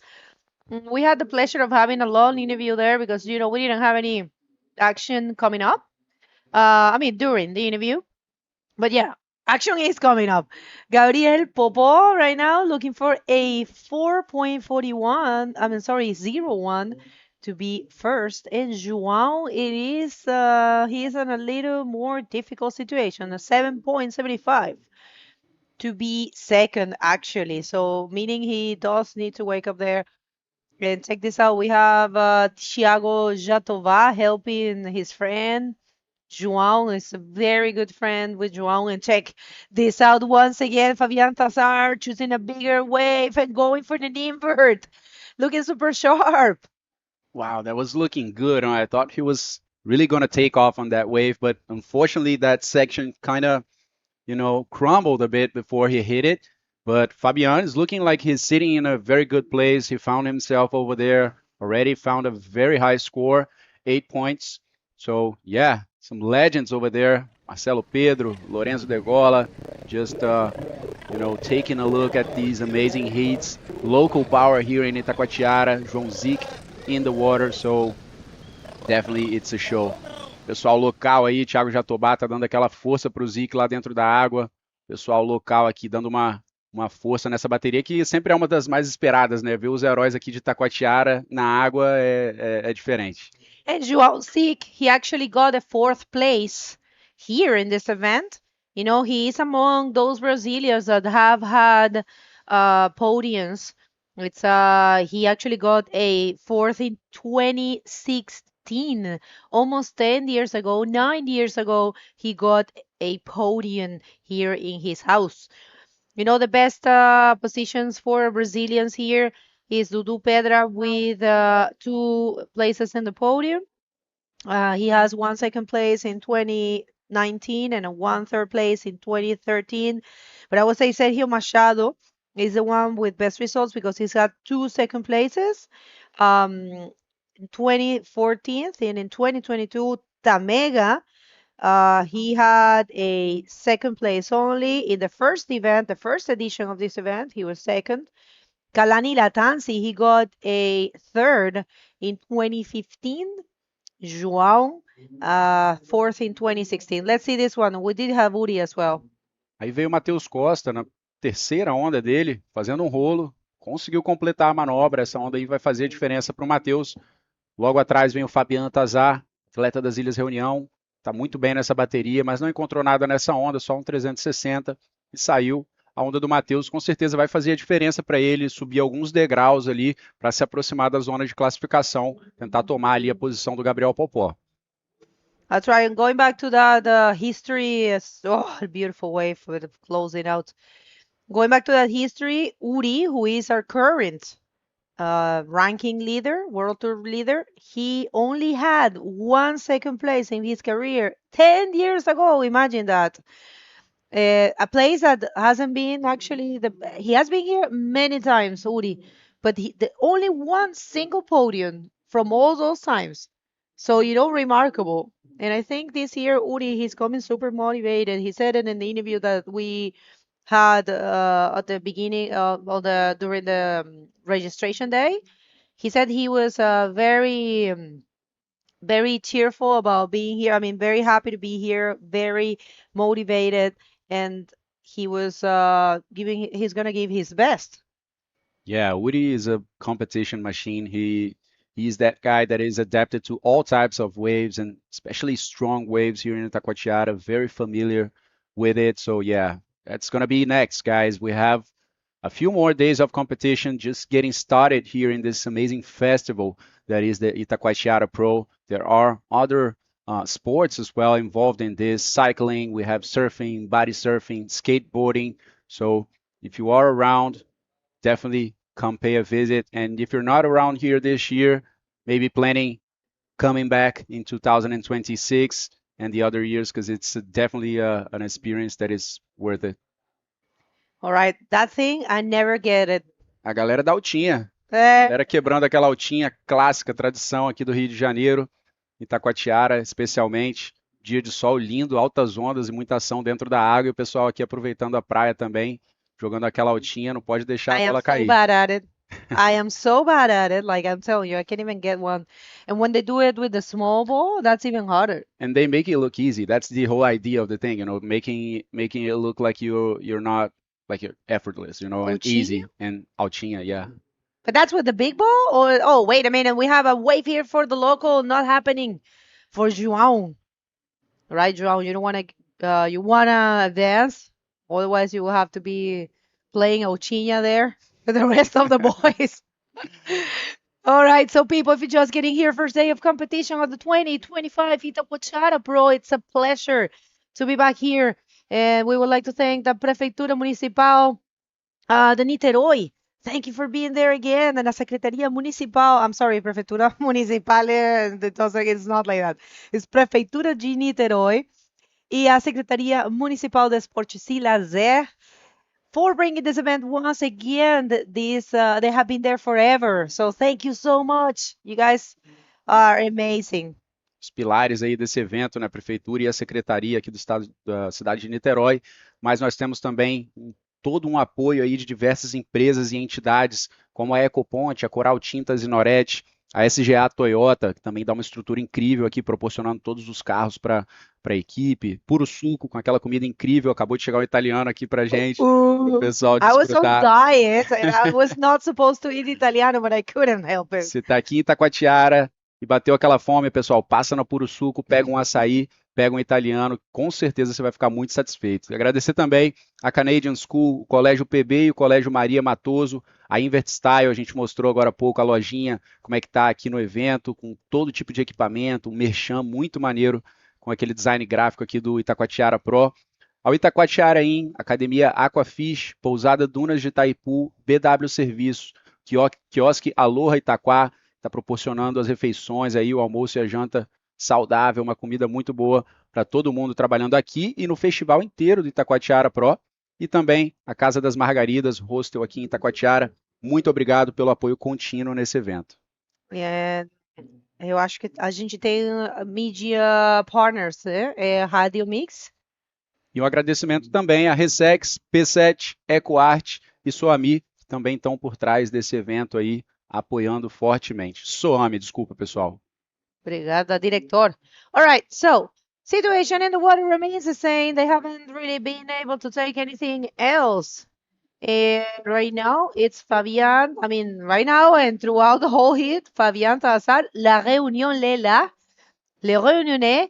He has been super, super strong with a total of 12.25, getting the best single score so far of the event with a very impressive backflip. Maybe we can see it again if we don't have anything else coming. But yeah, impressive backflip combined with a very projected roll as well. And I always say the same. You can tell a maneuver is projected when you see if the rider has a long hair or is a woman with a long hair, right? You see the projection and the way the hair flicks. So if the roll is powerful, like Fabián, his hair was straight when he actually performed the roll. So really, really progressive there.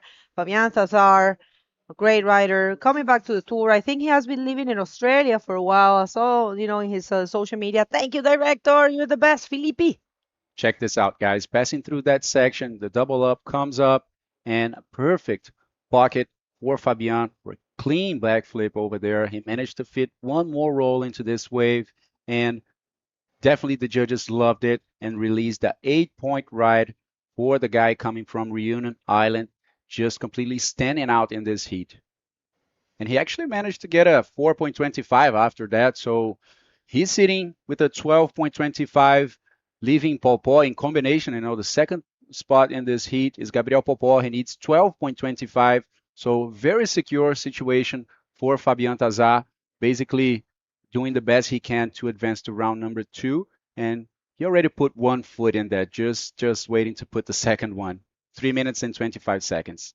Yeah, I mean, I'm telling you, the situation right now, it's a fight only for the second position. There's no way. I mean, well, you can't rule anyone out, but I mean, there is definitely super difficult with 3 minutes. Gabriel gets out of the combo and gets the first position. Maybe he can get a 10. You never know, but those things happen, especially with the level of Gabriel, Mateus, and João. But yeah, João Sick, he is in a tough situation. Check this out, talking about him. He's going to go for something through the lip roll. He holding on to that one. Yes, he is. Yes. Where is he? Come on, Slotchy, don't lose him. Holding on for dear life over there, completing that maneuver. A situação difícil aqui, a gente já viu o Jatobá indo embora, né, da competição. Agora o João Zic também ficando para trás aí. Ele está precisando de um 9,5, pessoal. Não vai ser qualquer onda. Agora com 2 minutos e 20, João está voltando para o outside. Essa onda com certeza vai ser muito boa para ele. Está precisando, na verdade, agora de 7,75 para poder avançar e 12,25 para ir para a primeira posição. Aí vem o líder, Fabian, uma onda mais no inside. Agora a onda ficou mais cavada ali, Fabian procurando o pocket, faz um rolo, tentando aumentar aquele 4,25 que ele tem de backup.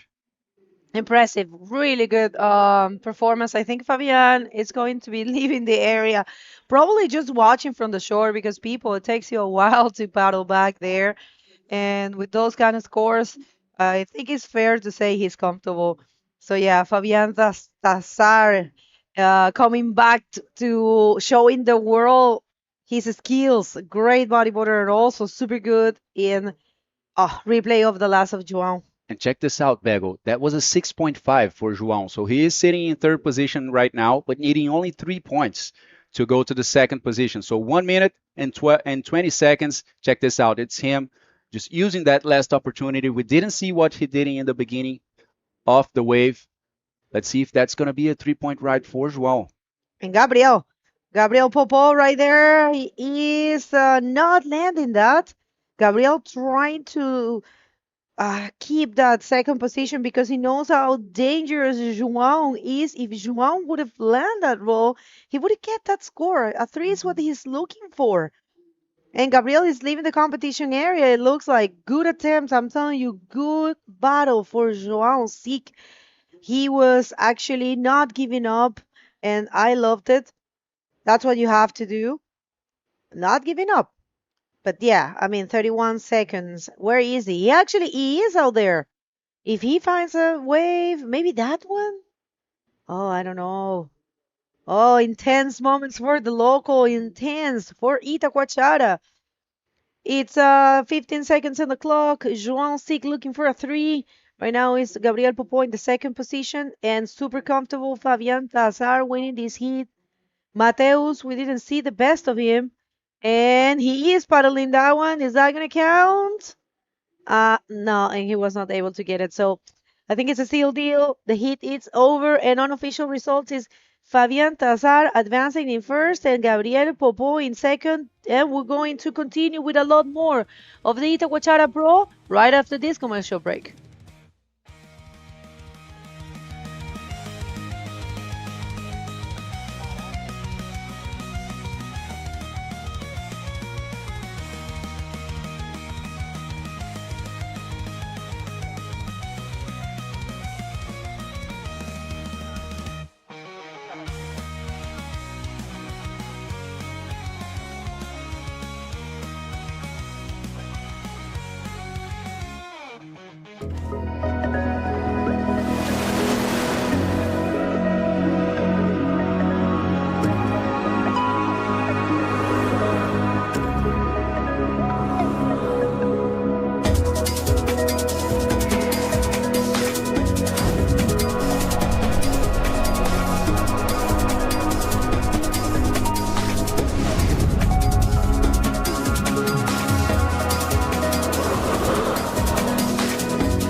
conseguiu.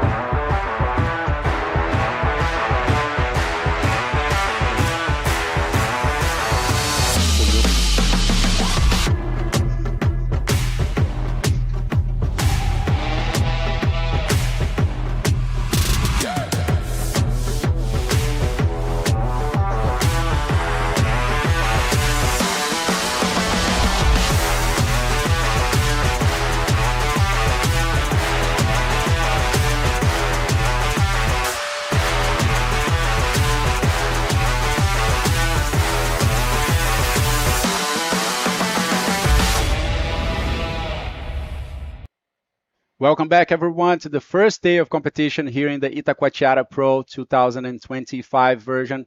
We just saw Fabian Tazar and Gabriel Popó advancing to round number 2, and now we are here for heat number 6 of round number 1. So in the water, we have in red, Sérgio Machado from Brazil, yellow, Thiago Barros, also from Brazil, blue, Omar Rios, Chile, and in white, also from Brazil, Eric Poseidon. Vai ser uma bateria pesada essa. Galera da pesada, isso aí que eu ia falar também. Serginho Machado já teve bons resultados aqui em Itacoatiara, ele teve 2 pódios na segunda posição aqui em Itaquá. Já conseguiu um 5.75, é esse cara aí na tela, foi pro rolo cortando o lip ali, conseguiu completar a manobra com tranquilidade, fez a primeira parte do trabalho ali e já está voltando para o outside para buscar aquela onda de respaldo, pulando na frente Sérgio Machado. He knows he needs to start very early in this heat. It's a very tough heat, especially because Sergio surfs so good, but he knows Thiago Barros can surf good as well. Omar Rios also, and Eric Poseidon, he's very familiar with conditions like this. He used to surf a lot in São Conrado. He's a local there, and he knows how to surf waves like this in like shore breaks, hard, heavy conditions with a lot of water moving. So I'm pretty sure it will be a very nice hit for you guys back home. Definitely very strong riders over here. We have basically 4 minutes passed on this heat. Thiago, Omar, and Eric Poseidon now getting his first wave. The guy from Rio goes for a roll, completes it. We are seeing a bit of, I would say, a more friendly condition right now, Fabio. Do you agree with that? I think it's maybe aligning a bit better. The sun coming out and not those huge sets so frequent. So what do you think? I think it's getting a little more aligned. I totally agree with you 100%. I was down there doing the interview with Gugu Barcelo, and you can feel that. You can feel the waves are more aligned like this. Like weather it's sunny now, so sun is out. So always it's better with sun, especially on the shore breaks like this.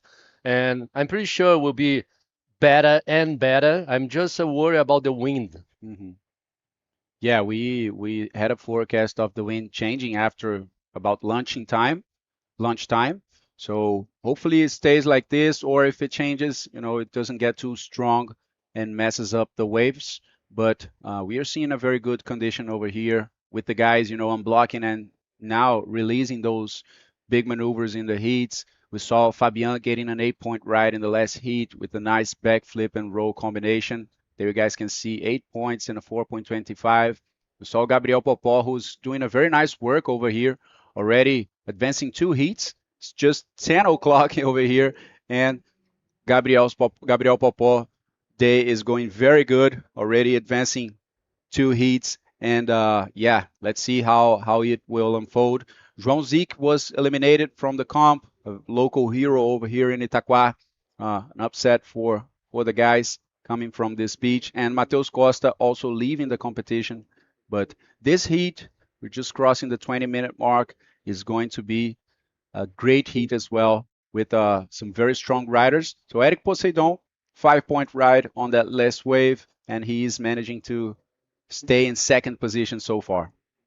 Yeah, just been checking the wind conditions for today. The wind is getting strong through the day, but the direction is not that bad for Itacoatiara. Maybe we can just can say this. Maybe if we have offshore conditions at the end of the day, will be perfect Itacoatiara today. So let's pray for that. And I'm pretty sure tomorrow we're gonna have good conditions as well. And Monday also it's looking very good. So it's always nice to have swell and good conditions for this event here in Itacoatiara. Fábio está falando um pouquinho das condições aí, da previsão para os próximos dias. Quem conferiu aí o gráfico, né, para dar uma olhada em Itacoatiara, dá para ver que tinha um swell encostando aqui na praia bem no primeiro dia da janela, né? Ontem o swell já foi entrando aí, na verdade, desde da noite de anteontem. Ontem ele já começou a subir bem forte, mas ainda com o vento maral ali que estava bagunçando bastante o mar. Hoje a gente já viu o vento mudando o quadrante aí, né, para o quadrante norte, noroeste. Então, condições mais limpas aqui no dia de hoje. Tem uma previsão talvez do vento mudar depois do horário do almoço, voltar para o quadrante sul e um pouco mais forte. E aí por isso aí a gente só espera, né, e reza para poder continuar bom, para a gente continuar tendo um dia de competição cheio aqui. Mas graças a Deus a previsão para amanhã e depois de amanhã também é de boas condições. Então o show está garantido e acompanhem com a gente aí. É isso. E nós temos interview ready. Let's go, Bego. Bring to us. All right, thank you so much, guys. Extremely happy. Fabian Tazar winning in a great fashion. What was that backflip, that combo with you? I mean, perfectly that backflip and that roll, super projected. Your hair was flaking. Tell us about it. It was so epic. I am so excited, and yes, I feel the energy and feel connected with the sea. And yes, I'm so happy to be here and to show my potential here in Brazil. Well, we missed you in Morocco, but you did. You were on a personal project. You want to talk about it? Yes, because I was in Australia to work, and yes, just focus on to myself. And yes, I am here to compete and to continue the competition. Yes, the tour. Yes. So good news. So you want to say something to someone back home, or you want to thank anyone? Merci à tous mes sponsors qui me soutiennent, tous ceux qui me suivent. La Réunion est là. La reunión Lela, certainly. Well, thank you so much and congratulations. Best of luck of the competition. Back to you guys. Okay, Fabian, very happy to finish first place on the last hit. And we just saw a couple good waves, Lucas. We saw barrels, we saw maneuvers, and now Sergio Machado with a clean backflip there. And this wave with another one, Sergio Machado, it's on fire. Wow, this guy is a personality, right? Such beautiful style, super technical. And he's one of those guys that when it's his day, it's his day. I mean, he got 2 10-point rides last year in Chile in the same competition in Antofagasta. When Sergio is, with all the stars aligned, he definitely shines a lot. And that was a beautiful wave. That's got to be a good backup score. I'm pretty sure that's going to be his highest score, to get along with that 5.75. So, yeah, we are waiting on some nice scoring waves over here to come out so we can have an idea of the picture of this heat after these waves. This is the replay for Lass of White. Lots of speed, but unfortunately was not that good timing to do that maneuver there. The white water just catch him. It was impossible to complete. And also we had the barrel fall. Yellow was a nice bottom turn there, pull in and catch this beautiful barrel, let's say, because it's not easy to catch barrels today here. Let's wait. And this is the last wave for red. Really good read for this wave. He used that very spot over there for the first maneuver and then ends off another backflip there. Sergio Machado, he already finished 2 times second place here in Itacoatiara. So that's it. Like you said, Lucas, 7 points for this last wave of Sergio Machado, putting him in first position, staying in first position. Last of Thiago Barros was a 5.75. And we still need the last wave for Eric Poseidon, I think, because Eric surfed 2 waves. So Yeah, we're still waiting on that. That's not going to be a very solid wave for Eric because the last section was not that good, so he couldn't really take off. So he came out 1.35. That's his backup score. Eric is in the second position, actually needing 7.75 to go to first. So as he has a one wave of 5 points, he is still in second over there, right after Sergio Machado. But you know he's got to watch out for Thiago Barros. Thiago has a 5.75. So he already found one good score over there to begin with, and he is looking for his second opportunity. So Thiago is holding the priority right now. He's a guy very used as well to the waves here in Itacoatiara. Last year, he had a very good campaign on the Itacoatiara Pro. So as we said in the beginning, this heat is a heavy one, you know, some big names over here, some very, technical riders. And that last wave for Sergio was amazing. You know how he found that pocket very very well and managed to do the backflip and complete as the double up came up and he could close with another backflip. So a lot of action, just getting better and better throughout the day. And check this out, guys. Come here to the beach. Vem pra praia, pessoal. Quem estiver aqui no Rio, olha o dia que tá fazendo aqui, esse festival incrível e os melhores do mundo aqui performando em Itacoatiara. that's it. Come to the beach. Sunny day, Saturday here in Itacoatiara. Beautiful weather to receive this vibe from the ocean and from the riders from the World Tour, from the IBC World Tour, the 2025 World Tour. And we have a Brazilian leading the rankings, Yuri Valadão. So it's a good timing to you guys check the performance of the Brazilian riders. Also, the guys, the best riders from the world, they all here. So come to check us here in the beautiful beach of Itacoatiara, in Niterói. Isso aí, como o Fábio estava falando, nós temos alguns brasileiros aí no topo do ranking mundial atualmente. Após uma etapa no Marrocos, temos o Yuri Valadão, líder, né, o último campeão mundial brasileiro em 2008. Tá mais que on, o Yuri Valadão, tá na ativa ali no topo, dando trabalho. Gabriel Braga também na terceira posição. A gente tem o Éder Luciano ali em quarto também, representando o Brasil. Então, evento incrível aqui, que é muito famoso no mundo do bodyboarding. Venham aqui prestigiar, tá muito boa a estrutura e a gente tem os melhores do mundo, os melhores do Brasil aqui performando em uma das melhores ondas do Brasil também.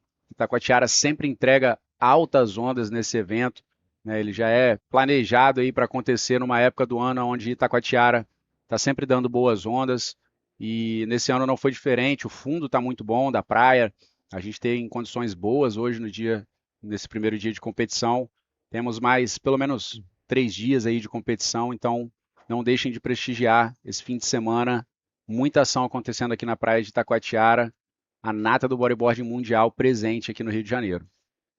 E além da nata dos atletas do circuito mundial, a gente vai, depois desse evento, a gente tem uma etapa do circuito brasileiro também. Isso aí. Então tem muita gente aqui acompanhando e treinando nessa praia, que é uma das melhores praias do mundo para a prática do esporte bodyboarding. A rotina dessa galera não para, né? Tem um mundial aqui, depois a gente vai ter um intervalo ali de alguns dias entre essa etapa de Itacoatiara e a próxima etapa do mundial, que vai ser em Iquique, no Chile. E aí, nesse pequeno intervalo, vai acontecer o Campeonato Brasileiro, que também vai aproveitar essa mesma estrutura aqui do Itacoatiara Pro. E com um swell muito bom, que está vindo também aí, justo para o dia 8, dia 9, na próxima semana. Então, boas ondas aí. E logo depois a gente vai voar lá para o Chile, aterrissar em Iquique, com o maior reef urbano do mundo. Um lugar, assim, singular. Mais de 20 ondas aí de qualidade, né? Todas elas em cima de pedra. nessa cidade de Iquique, no Chile. Então é um lugar assim super constante, com altas ondas, locais também com alto nível de técnica, assim. Então uma etapa que não dá para perder também, e é a etapa mais acessível, né, para os brasileiros aqui. Normalmente é aquela etapa de entrada para os brasileiros que estão começando no circuito mundial. O Chile é o país que está mais próximo aqui da gente, dos países que recebem uma etapa do circuito mundial, e uma qualidade incrível, né? Então sigam a gente, sigam as redes sociais da IBC para vocês ficarem por dentro de tudo, não só do evento aqui de Itacoatiara, mas também do circuito mundial de forma geral. The last wave of white was no opportunity for him. So Eric Poseidon is looking for a 7.75 to get the lead out of Sérgio Machado. Thiago Barros is still looking for just 0.6, and Omar Rios, only one wave, needs a 4.96 to get second position. A slower moment right now in the Slower heat. moment Yeah. right now. The guys started well, but now they yeah. are decelerating a bit. It's time to us to talk about boards again, I think. I don't know. Seems to me Sérgio Machado is using a smaller board now. I don't know. Yeah, Sergio looks like he he's uses like- a thinner board. Yeah, right? very together with Yeah. the board, body and board all together. And he's a very fast guy as well. You know, he manages it's a- with a small board. He manages to be very fast as well. Yeah. He's a super technical guy. You know, never takes that elbow out of the board. You know, always locked in there with the crossed legs as well. Very nice style for Sergio. So yeah, very beautiful to watch him surfing. Already got 7 points on this wave over here. You see Check the this board out. is smaller Yeah. together with he's using the body together with the board. It's very technical, like you said. Very nice first maneuver. I think he looked to that little spot there. It was the only opportunity to make a maneuver on the start of the wave, and he did it very well. Was a nice wave to start the hit. Yeah, so he's just sitting right now with the 12.75 total score. Eric Poseidon in the second position is needing a 7.75. And Thiago Barros looking for a very, very small score, only 0.60. Basically, a takeoff would be enough, but pretty sure he's looking for more than that. And in fourth position, the Chilean Omar Rios is looking for an average score of 4.96 to classify. So nothing decided in this heat. We are seeing a very, undecided situation. Check this out. The leader, Sérgio Machado, going for a nice bottom turn and Wow. huge invert. There he goes, flying and taking off with that invert. Very nice bottom turn over there, getting a lot of projection. A lot of projection. I think he landed the maneuver, and after he landed, the white water just catches him. But I'm pretty sure the judge will give him a complete maneuver. Was a beautiful bottom turn, using a lot of speed to do the maneuver. Really like how he's reading the wave, like very finest. Yeah, that was beautiful. Check this out. Check the projection he gets with that bottom turn. Huge upside, upwards, and completely tweaked over there, spreading those legs, landing the maneuver, and Yeah, then he after landed. that, He he landed, got smacked yeah. by that side end ball in there. So there you guys can see the judging criteria as we see this wave from Eric Poseidon, trying to find a pocket section, but not really making that maneuver. So can you let us know about that judging criteria? You're a guy that knows a lot I about think that. on the last wave of Sergio, he matched all the criteria and maximum degree of difficulty and commitment. He did in that wave, and let's see. This is the first wave, no, second wave for Omar. So he did speed, he did variety, he did the aerial maneuver on that wave, clean and style. So that's why he's in first position now with 15 points total. But let's watch again. You see the board, Lucas. Seems to me he's very he's using this board a lot already. Yeah. That's what I think, because he's like in very good performance with that shape over there. And there goes Thiago. He's in third position, needing 0.6, a ridiculous score for him to go through, and there he goes. Combination of a roll, 360, and another roll.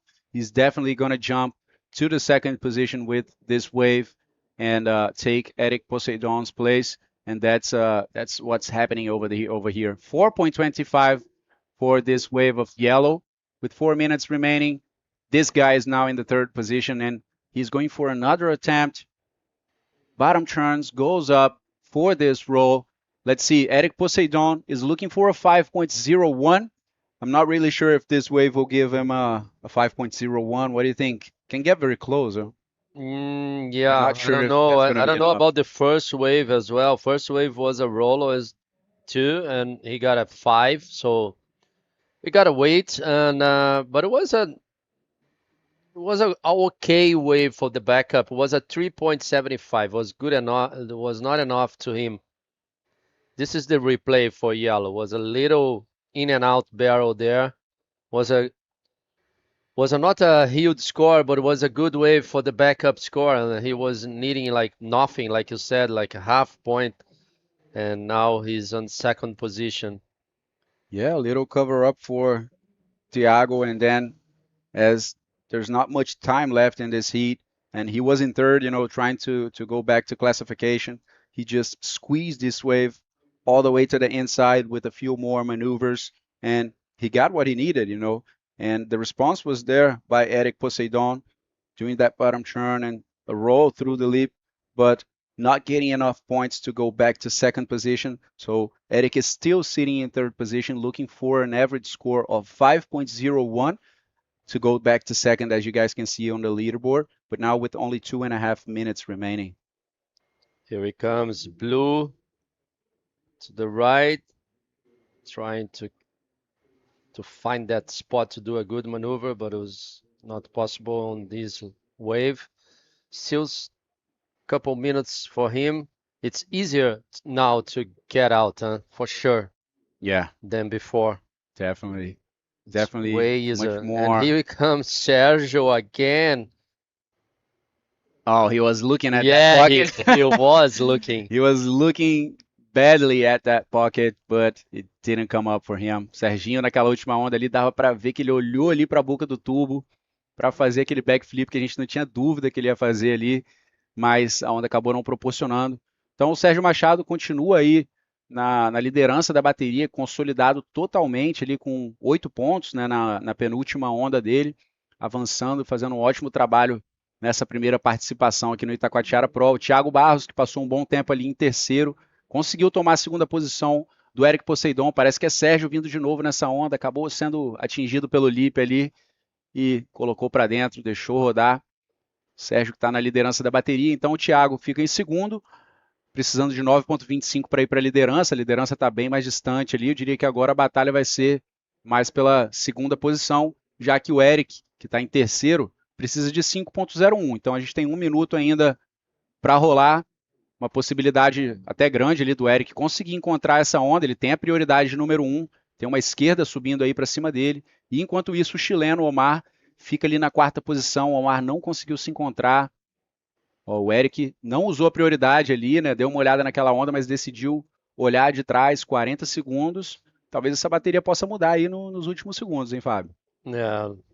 Vamos ver. O Eric agora escolheu essa, que vai ser a última oportunidade dele. Faz a cavada, vai para a primeira manobra, a onda fecha na frente dele. Tá na mão dos juízes aí, do 5.01. Faltando agora menos de 20 segundos. Sérgio Machado em primeiro. O Thiago Barros precisando de um 9.25 para tirar essa primeira colocação dele. Mas o Sérgio já está classificado porque o Omar ele está em combinação. E o Eric precisa de um 10. Ele não tirou um 10 nessa última onda. Então é isso. Eu acho que o Sérgio passa em primeiro. É isso aí. Foi 4.25 a última do Eric. Sem muita velocidade ali naquele rolo, né? Não conseguiu fazer uma manobra muito expressiva. Então tá decidido. It is decided, guys. Eric Poseidon with that last roll didn't get the 5.01 he needed. He didn't have a lot of speed and was not an expressive maneuver, so 4.25. And advancing, we have Sérgio Machado and Thiago Barros going to round number 2. Guys, stay with us. After the commercial break, we will see heat number 7 of round number 1.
Hello, everyone. We are here again in Itacoatiara Pro 2025. Bego, welcome back to the booth. Was Thank a you. good hit, actually. We just saw Sérgio Machado doing great maneuvers.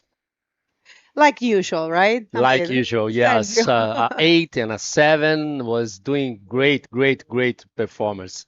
That's right. We are in round number 1. This is a heat number 7. Let's hit the water. Of course, the division is the men division. It's an only men event. So let's check who do we have in that heat number 7. We will be seeing one more hit of this round, and we will continue, people. We will be doing round number 2, which is 8 hits as well. And there are some names seated. And check this out: Miguel Rodriguez, disculpa, from Peru, André Luis from Brazil, from here, and Ramiro Platz from Argentina, Pedro Henrique from Brazil. Good hit again. Check this out. It's Pedro, very fast. I saw him when he was going out, and he was very, very happy and, full of energy. He was like, yeah, let's do this. So check this out. Starting early. First maneuver, I will say. É, a primeira onda aí do Pedro Henrique, atleta lá de São Conrado, representando o Rio de Janeiro aí nessa etapa do circuito mundial, com a camiseta branca. Ele já começou bem aí, fazendo um bonito el rolo, bastante velocidade, bastante projeção. Ele que, como a gente pôde observar, está bem feliz de estar nesse campeonato. E agora a primeira onda do Miguel Rodrigues. Entrou ali, a onda balançou muito, ele preferiu sair dela, voltando logo ali para o outside, usando aquela corrente de retorno que a gente tanto fala aqui. I was talking with Gugu Barcelos. We talked about this after this wave. La primera para Ramiro Platz desde Argentina, que no logra conectar mucho ahí. First one for Ramiro. And check this out, he's paddling fast. You don't want to get caught. No. He wants to use that current, Bergo. Yeah. Like I was talking with Gugu Barcelos about the current here, and he totally agree with me that he needs to use the current to go out and to stay together with the current to find those options like the open face waves, because the sand is it's very low, the water in the sand, and the sand, there's a lot of water moving as well. Oh, look at this, Sérgio Machado. It's always like this. I'm very emotional. Very good interview is coming up for sure. Yeah, we'll for sure. be hearing Sergio talking about Sure. he's had a lot of spiritual connections. So yeah, that's sportsmanship, Thiago Barros, Sergio Machado, they know each other for a number of years, and Sergio is a very warm person, He's always very sensitive, I will say. So it's really nice to see that. It's important in life. All right, heat number 7, round number 1 of the 2025 Itacoatiara Pro. This is the second event for the Men Prime Series, the new format of the IBC World Tour that actually raised the prize money, give an obligatory, a mandatory waiting period. And the first wave of Pedro, it's a 4.25. I'm sorry, second wave, 4.25, puts him in the first position. And we do have the interview. 1 second, let me just see if Miguel is going to drop in this one. It looks like he's not. So let's throw it to Sergio and Lucas for a quick interview. Thank you, Lucas. Thank you, Bego. I'm here with Sérgio Machado, the only guy that managed to get 2 second spots here in the Itacoatiara Pro. Sérgio, let us know about the conditions, about the heat. How was it for you? Bom dia a todos. Foi incrível tá aqui de novo mais uma vez ano, representando o meu país, representando os meus lugares, as pessoas que me representam também. O mar tá muito difícil. Itacoatiara é isso, terror e pânico de verdade. Correria, mas é isso que é o bodyboard mesmo. E é para isso que a gente está aqui fazendo o nosso trabalho, dando o nosso melhor, acreditando, né, tendo fé. E, foi alucinante estar ali na bateria, com o Eric Poseidon, o Thiago Barros, são amigos. O Omar Rios também, do Chile, que também é amigo de longa data. E acho que eu não vi como é que ficou, né, muito bem assim a somatória, mas acho que cada um deu ali seu melhor. 7 e 8. Foi. Da hora. Pô, muita correria, não dá para escutar muito bem. Mas, pô, tentei usar a estratégia ali de ficar no lugar que eu achava que Deus tinha me mandado ficar e ele abençoou, as duas veio. Eu nem sabia quanto eu tinha sido, mas é isso, amarradão. So he didn't even knew the scores he got. I just told him that, and he's just saying that it's a big pleasure, incredible experience being here in Itacoatiara, surfing against very good friends, Eric Poseidon, Thiago Barros, and also the Chilean Omar. So he's super happy on doing this first part of his job here in Itacoatiara. Stoked. And do you have anyone to give a shout out and thank? Queria mandar um beijo especialmente para minha filha, Zoé. Papai te ama, filha. Tô aqui trabalhando por nós, para você. Mandar um beijo também para as minhas mães, Valéria, Tânia, meu pai Sérgio. Minhas irmãs, se eu falar o nome aqui, eu vou ficar. É um testamento. As minhas irmãs, meu irmão que tá aqui comigo, meus amigos. Pô, toda a galera que tá mandando mensagem de carinho, seja do Rio, de São Paulo. Pô, Rio das Ostras, que eu tive agora há pouco tempo lá, ganhei a etapa do Circuito Bebê Lagos, então isso foi uma motivação para vir para cá.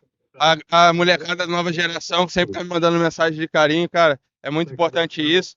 E acreditem, é possível, cara. Se eu pude estar aqui saindo de Rio das Ostras, acreditando que era possível, Deus tornou improvável em improvável. Estamos aqui para representar aqueles que nos representam e a todos vocês que estão assistindo. Gratidão de verdade. Isso aí, parabéns, Serginho. Keep up the good work. Good luck on the next one. And that's it. Back to you guys. Yeah, super good. I'm ultra happy. Sergio Machado, the one with the best results in this event. He's got 2 third places. I'm sorry. Yeah, 2 third places. 2 second places. I'm so sorry. You're totally right. I was thinking, why did I say the best results? And I recall that I was reading the results. And yes, he is the one that's got 2 second places, one in 2014 and one in 2022. So he is the Brazilian best placed in this event. Yes. And I'm pretty sure, Bego, he won 1 year the trials here as well for the Yes, I Itacoatiara remember. Pro. So I the do- performance of Sergio Machado here in Itacoatiara, it's unreal, always. Yeah, back in the day, we used to have that format that, there is a trials, and trials were super difficult because I remember it was like a separate event. It was a lot of hits that you had to advance in order to get into the main event, and the winner will get a spot in the main event. I think there's a winner, and I don't remember very well, but I think it was a couple of riders as well. But yeah, he did win the trials in that time. So right now it's all about Andre Luis. Andre Luis changed the situation with the 5.75. It's this wave right here. This one was a 5. And Andre he spent a long time in Iquique. His girlfriend is from there, so he was living in Iquique, came back for this event, and will be coming back to Iquique for the event there, Iquique Bodyboard Pro. So yeah, doing a great job. It is, I will say, Iquique is a good place to train, but it's very different from the rest of the world. So I will say it's good to train maneuvers, but you get too spoiled with perfection. So for me, the best places to train, to be ready for any kind of conditions, are the beach rigs. What do you think? Yes. Yeah. I think it's a mix of both. I don't know, in my opinion, because I understand what you're saying, because Iquique, it's such a good place to surf in, especially if you are a bodyboarder, like lefts, rights, and all kinds of reef breaks, and always never gonna close the wave. Yeah, So yeah. it's easier. Not easy because it's reef and can be big, can be difficult, the water can be very cold as well. So it's a good place to train, but I agree with you too, because training in Itacoatiara, it's a hard training. It's not always open waves, sometimes closed. Here we go again, blue. Second wave was a roller there. Let's see what he can get for that. But I agree with you, Bego. Like beach breaks, you have more opportunities, huh? Variety. Like sometimes close, sometimes very fast. Sometimes you can do a big maneuver. Sometimes it's hard to find the good spot to train that maneuver. But because you never went to the place I work there, Oh that my place is the lord! best place No one to invited train. me. I already invite you. All right, people. Andre Luis there, waiting for one more score, looking like he is going to improve his total. Great job there for the. He's actually not from here. I believe he's originally from a different place, Yeah, and he lives here. he lives here. Yeah. Yeah, he told me so. I don't remember, but I think it's from close, but not actually from Itacoatiara. But he's living here now and spend a couple of months in Iquique. So yeah, we were having that conversation about if it was a good or not to train in Iquique. Definitely, it's a place that gives you a lot of joy. Iquique, it's never stop machine of I'm sorry, waves. I will say, uh, um, I mean, it's not just the perfection of the waves, but I mean, of the consistency, of the swells. There's waves all year round. I'm telling you, that's weird. That's crazy. You don't get that everywhere. So here he comes. Pedro Enrique would see Pedro Enrique. Maybe he finds a section. No, he is not finding anything in that one. Looking for a very small score, but no, because Andre is going to get something better than the 0.75, and he's going to be a little bit more comfortable in the first position. Yeah, for sure. This is the replay for red. He pulled in on this right. He was able to make almost make that barrel. And this is the yellow last wave as well.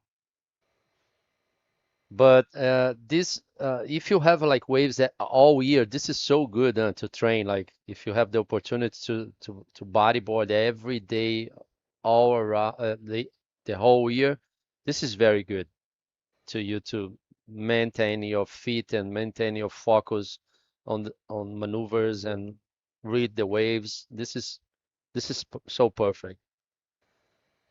Então a bateria está sendo liderada aí pelo brasileiro André Luiz. Surfou já 2 ondas, ele tem uma onda com 5 pontos e agora saiu a última nota dele, 4,35. Botando agora o Pedro Henrique em segundo lugar. Pedro que também está precisando fazer uma segunda onda melhor do que a que ele já tem. Ele tem 0,35 na segunda onda. E o Ramiro Platz em terceiro, com a prioridade número 1, e o Miguel Rodrigues em último, precisando aí de 1,35. A bateria ainda está bem indefinida, faltando menos de 10 minutos agora. As baterias sempre contam as 2 melhores ondas de cada atleta, por isso que vocês veem ali logo depois do nome do atleta e a nacionalidade dele, o total das 2 melhores ondas surfadas pelos atletas. That's right, that's right. Well, what if we say hi and thanks to all of our sponsors? This event is presented to you by Prefeitura de Niterói and a Secretaria Municipal de Esporte, Lazer. Também agradecer aí a Ecoponte e todos os outros patrocinadores, a Coral Tintas e Noré, a SGA Toyota, a Predial Net, Puro Suco, Canadian School, Colégio PB, o Colégio Marília Matoso, a Invert Style, Itacoatiara Inn, Academia Aquafish, Pousadas Dunas de Itaipu, BW Serviços, Quiosque Aloha Itaquá e a Casa das Margaridas Hostel. Também agradecer aqui a Rádio Mix, a Resex, a P7, a EcoArte e a Soami. That's right, that's right. Thank you so much, everyone, because without you, this wouldn't be possible. This event is very important for the World Tour, and definitely all of you have contributed to that. And there is one wave here. This is Pedro Enrique looking for 5.10, going for the roll.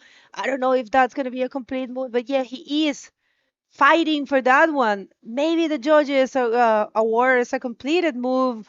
But yeah, we'll see. We'll see. We have a split pick situation. We had Ramiro going to the left. And we'll see how that goes. Ramiro, Platz, and Pedro Enrique took a wave.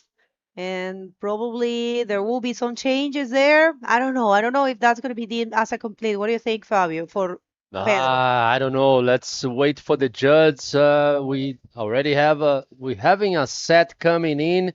Let's see. Ramiro is in first priority. Miguel in second priority. Everything can change. Bergo is special here on the right side of the screen. There's a good right-hander there, breaking alone. There's a good spot, Bergo, on the right spot, on the right part of the beach, towards to Pampo.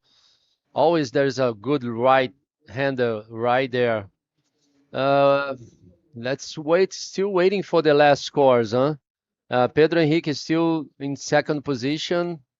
André Luiz in first. O André fazendo uma bateria incrível até então, usando toda a sua experiência aí de treinos lá em Iquique, que a gente estava discutindo aqui aonde é melhor você treinar, se é no GIF Breaks ou se é no fundo de areia.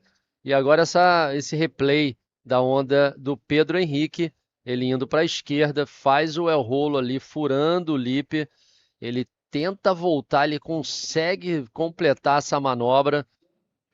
Na verdade, ele tentou completar a manobra, os juízes entenderam que não foi completa, então a situação dele não mudou. O Bergo continua o Pedro em segundo, precisando de uma onda 5.10 para passar o André Luiz em primeiro. Yeah, actually, I thought it wasn't a complete move, but since we don't have the same view as the judges, you know, it sometimes people happens to you, happens to us. This fools you a little bit. All right. So Miguel Rodriguez, he wants to do well. He saw his Peruvian friends advancing. Is he going to have the same luck? Not really so far, but yeah. I mean, the two young Peruvians are already in round number 2. Fabio Saavedra and Christopher Bayona. They both advanced, and not only advanced, won their heats, and they are in the round number 2. But right now, Miguel Rodriguez, it's looking for, I mean, he's actually needing something tiny at 2.01. I mean, and right now he increased a little bit his total, but yeah, not enough to get the second position. If he does, you know, simple roll, he will get that score very easy. How heavy was that part of the wave? The end session of the last wave of Miguel was pretty heavy. It was almost impossible to do that through the lip roll there. Yeah, no, definitely. Check this out. Ramiro not giving up. That's what you have to do. Pocket roll there for Ramiro. Good job. And something else. Wow. One more roll. Yes. Argentinian. Beautiful Showing roll. off here. Yeah, he's like, I'm not stopping. I'm not giving up. And Fabio, I don't know what you, but I think 226 is a doable thing with that. Yeah, let's see now. Oh, red again, no. trying on the rights. Miguel. No, actually, it was a very good wave from Ramiro, Bergo. Good maneuver to start, and actually the second one was an incomplete move, but it was beautiful roll, like the rotation. Actually, I thought the same. Yeah, it was a beautiful roll. Using like the body together with the power of the wave was beautiful. Ramiro Platz no se da por vencido como se debe hacer. Él tomó esa ola que de verdad un buen rolo en el pocket y después el segundo estábamos comentando que con una bonita forma, que una pena que quedó atrapado y no lo pudo concretar, pero sí muy bonita ola justamente viene aquí. Look how beautiful on the pocket, beautiful clean roller. And then he used the balance, he used the bottom turn, found that spot, but unfortunately he ended together with the leap. Like he landed together with the leap, and the explosion couldn't make him landed and made that white water explosion.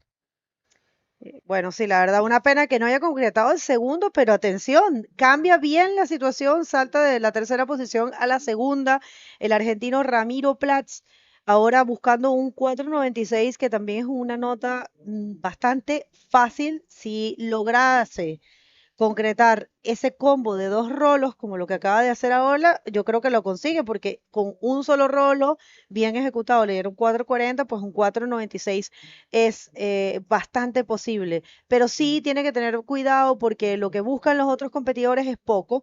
3.66 para Pedro Enrique y Miguel, que también mejoró un poco su sumatoria, busca un 4.16. E lá vem o Pedro Henrique numa onda bem clean ali, consegue uma boa cavada, um bom el rolo, furando o lip. Ele que está precisando de uma onda 3.66, totalmente acessível ali para o atleta. Ele que é um atleta que surfa muito ali em Itacoatiara, conhece bem esse tipo de onda. Ele consegue travar ali a sua prancha para acertar o lip, furando o lip. Não é fácil fazer essa manobra, especialmente aqui em Itacoatiara, nessas condições. Faltando agora menos de 2 minutos e 20. E o Pedro Henrique pula para primeiro lugar, hein, Bego? Com essa última onda. Bem feito. Very good. Não é bem feito, tá, gente? Foi bem feito mesmo. Bem feito assim. É porque geralmente quando a gente fala bem feito, é tipo, você fez errado. Não. Ah, sério? Sério. Em português brasileiro é bem feito. Você fez errado. Sério? É. Mas ele foi. Ela falou bem feito, que foi feito de uma boa forma. Well done. Right. Yeah. Porque o well done não é bem feito em português. Bem feito é tipo, você caiu, aí é bem feito, você caiu, entendeu? Desculpa, pessoal. É uma palavra, não é ruim, mas é como se você estivesse torcendo para a pessoa errar, entendeu? Mas a gente sabe que você falou com o coração, eu só estou explicando aqui pra galera não falar, ela tá torcendo contra o Pedro. Não, a gente aqui não torce para ninguém. A gente só tá falando que realmente ele fez uma ótima atitude em pegar essa onda. Ai, meu Deus, eu não sabia pular isso. Pra primeira. Mas eu traduzi só do nada, assim. I was translated from English, we say well done, right? Yeah. But yeah, not like that. But I believe it's something here in Brazil, because I think in Portugal they say bem feito. Sim, mas assim, da forma que você falou, bem feito, parecia que bem feito para alguém que perdeu para ele, entendeu? É como quando você fala para as crianças, não, bem feito, quebrou tudo. Isso, quebrou o brinquedo, você bem feito, eu falei que você ia quebrar. All right, so no, I wanted to say very good job there for Pedro Enrique. He got the first position right now with a 9.50, and Ramiro looking for a 4.96, who is second is André Luis. André has been pretty conservative, I will say, but enough to keep him in the qualification zone. So we'll see. Is actually the heat is dying, 18 seconds. A very close hit, that one. Very close, that's right. You can see like one wave can change everything. You're right. Well, we'll see what happens here. There is a set rolling, but I don't see anyone in position actually. Oh, Ramiro. Oh my God. He used the priority. Yeah. André. Well, things happen. It's okay. Use a priority. Nothing's going to change, people. This is competition. So yeah, André Luis, he was holding the first priority. Ramiro didn't even perform anything, but yeah. There's not going to be changes. Official results is Pedro Enrique advancing in first and André Luis in second. Congratulations to Ramiro and Miguel. We're going to go to a commercial break and going to be back right after that.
Certeza, Bu? Vai pintar desse azul? Com coral? Certeza. Garantia Coral. Resultado garantido ou trocamos a tinta pra você. Certeza que foi ideia sua. Certeza mesmo, só coral.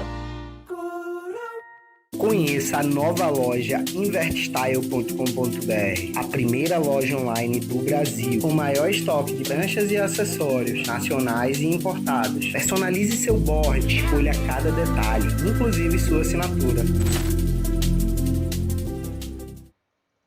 All right, everyone, welcome. If you're just getting here, this is the first day of competition of the 2025 Itacoatiara Pro, and we are in the last heat of the round number 1. This is heat number 8, and we're going to continue with the round number 2 today because conditions are good, and we have to seize what we have. So let's hit the water. Yeah, let's see. Last heat of round number 1, we will be seeing Michael Janse, machine coming from Peru in the red jersey, Patricio Galay, a very nice guy as well from Argentina that lives in Iquique currently using yellow jersey. Bruno Ross coming from Brazil and Renan Souza coming from Brazil as well. Bruno in blue and Renan in the white jersey. Renan told me to send a big hug to his bodyboarding school em Recreio.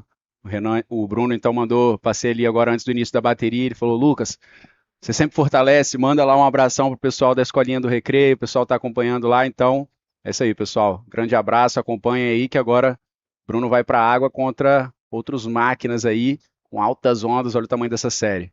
Recreio, né? Tem ondas, tem boas ondas. Tem um lugar lindo, né? Aqui no Rio de Janeiro. Aquela reserva ali, maravilhoso. Sim, eu conheci. All right, so something going there. Renan Souza, Biruleibe, San Conrado também. And yeah, well, very mixed heat here. Two Brazilians, one Peruvian and one Argentinian. Patricio Galay, is really good to see him here. Pato Galay coming from an amazing performance last year, end up in the equal 5th position in Iquique, the Iquique Bodyboard Pro. And he was surfing so good, so consistent. So now giving it a shot here in Itacoatiara. We'll see how that goes for him. And yeah, what a great day of action. We are going to continue. I'm just going to throw a couple words in Spanish. Bueno, gente, para quien está revisando la situación con Ramiro, bueno, él ya estaba tercero, pero cometió una interferencia porque no tenía la prioridad y en realidad lo que hizo André Luis fue utilizar su prioridad y se tiró adelante, eso es algo que se hace, y se le cobró una interferencia a él. André estaba cuidando su segundo lugar y utilizó la herramienta que tenía porque si Ramiro hubiese hecho un roll o una maniobra ahí, tal vez hubiese conseguido los puntos. ¡Pirpo! There comes the machine, Pirpo, from Peru, Pirpo Mania, not really finding a section. A guy that has a very aggressive type of style, always maneuvering high. And there comes Patricio Galay from Argentina. Bottom turns, everything becomes wide in front of him and closes out. So not much for Pati Galay in this one. Pato Galay. Pato. El patito. He's from Argentina, from Mar del Plata, but he lives in Iquique for a number of years. I think probably more than 10 already. Maybe a little less. He has a son that was born in Iquique. So yeah, he is local. I mean, he's of course it's Argentinian, but one became of a the local. Yeah. Well, I mean, you're never gonna be a local if you're not from the country. That's something that I learned. I'm also not from there, but you do have some respect of the locals, and he has his space there in Iquique, and he is one of the riders that you will see destroying Punta Dos, especially to right. He is a right lover. A lot of people from Argentina, especially from Mar del Plata, love the rights.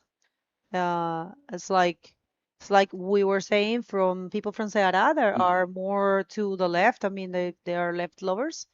Happens the opposite in Mar del Plata, but that's completely normal when you live in a place that the majority of the waves break to a certain side, right? So it's natural. Yeah, we have Nicolas saying that Patito is from La Perla, but yeah. And whoever watched the Iquique Pro last year saw this guy in shining, right? You could Yeah. see that he was a very dear guy for everyone in Iquique. He passed so many heats. I mean, he came from From round number beginning. one. Yeah, he came from round number one and did, so well, a very good campaign. So Till glad to see quarterfinals. that. Yeah, so glad to see that, he was able to make it here and, made it able. So let's see what Patricio is going to come up with. But now Michael Yancey, bottom turning through that outside section, not finding the lip on this second attempt. So we are pretty sure that this guy is just waiting for a big air maneuver to release his monsters. All right, so we have the interview ready with the winner of the last heat, Pedro Enrique, with Fabio. So Fabio, go ahead. Hi, Bego. I'm here with Pedro Henrique. He's a local boy from São Conrado. We was talking about surfing reef breaks and in beach breaks. Pedro is always, not always, but 80% of the time he's surfing beach breaks. So Pedro, how you feel in Itacoatiara, living São Conrado and surf here? É bom sempre surfar aqui, que é uma onda bem pesada. E eu me adapto muito bem aqui. Fico feliz, né, de ter passado e vamos pro próximo. Né? So he feel comfortable here in Itacoatiara because he's surfing in São Conrado. São Conrado has a heavy wave as well, and it's a beach break like here. It's not heavy like this, but he's totally comfortable here in Itacoatiara. Pedro, eu queria que você falasse também que você surfa muito em São Conrado e o teu apelido é Ligeirinho. E a gente viu que tu estava bem ligeiro nas ondas e proporcionando um ataque ao lip muito rápido. Me fala um pouquinho dessa tua conexão com a prancha e como é que você conseguiu fazer as manobras ali. Cada dia que eu treino aqui, já estou 2 dias aqui, peguei mais grande subindo, fui me adaptando cada vez mais. Acho que durante os anos que eu venho competindo aqui e treinando, eu já me sinto um pouquinho já confiante aqui no mar. Qualquer condições do mar, grande, pequeno, consigo entrar rápido. He's very comfortable. He's focused to do better and better. So he just won the first step of this contest. Good luck. Boa sorte nas suas próximas etapas aí. Quero agradecer a todos aí que estão mandando mensagem, principalmente a galera lá da comunidade. Obrigado ao Dudu, que é meu patrão, que me liberou para me competir. Obrigadão. E o Juninho, que deu a vaga pra galera aqui da Rocinha. E é isso. Vou até o final e representar minha comunidade de São Conrado. Valeu, galera. Tamo junto, hein? Back to you guys, Bego and Lucas. Thank you, Fábio. Entrevista maneira ali com o Ligeirinho, Pedro Henrique, lá de São Conrado, da comunidade da Rocinha. Um abraço para todo mundo da Rocinha. Pessoal lá, respira bodyboard, tem um pico abençoado ali na frente deles, que é São Conrado, das melhores ondas, e acredito que dá para falar que é a onda mais constante no Rio de Janeiro. Lugar incrível que você pegar com meio metrinho, já tá ótimo. E tá aí o Poseidon também, que é outra personalidade lá de São Conrado também, aquelas esquerdas ali, eles conhecem muito bem. Vamos ver, Renan Souza, Biruleibe, foi pro rolo ali, mas acabou se embolando naquela sessão do lip. Ficou tudo branco na frente ali do Renan. Acabou caindo junto com a espuma, não completou essa manobra. Vai ser a primeira onda do Biruleibe, não vai fazer muita diferença. Até que por enquanto a gente não encontrou nenhuma onda expressiva nessa bateria, apenas tentativas ali. Então, apesar de já ter 9 minutos decorridos, os atletas estão só começando ali o trabalho. This is only starting. You're right. And check this out. This is Pirpo coming in this one with the backflip. Pirpo, of course, not leaving anything behind. Pirpo, former world champion in the junior men division, and a rider that has huge talents, Pirpo, since he was super small. Remember his first appearance at El Frontón? I was shocked watching him surfing. He was like 16 and he was really driving us crazy and super active. All the maneuvers very well performed, very beautiful style.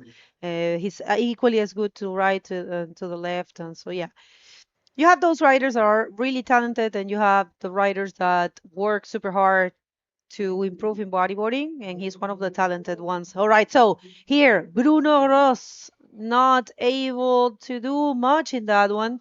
Waiting, actually, the score dropped for Michael Janse, for Pirpo. It's a 7-point Right there. After 2 attempts, he finally found it. Nice backflip in the pocket and just kicking out of this wave. Very good performance.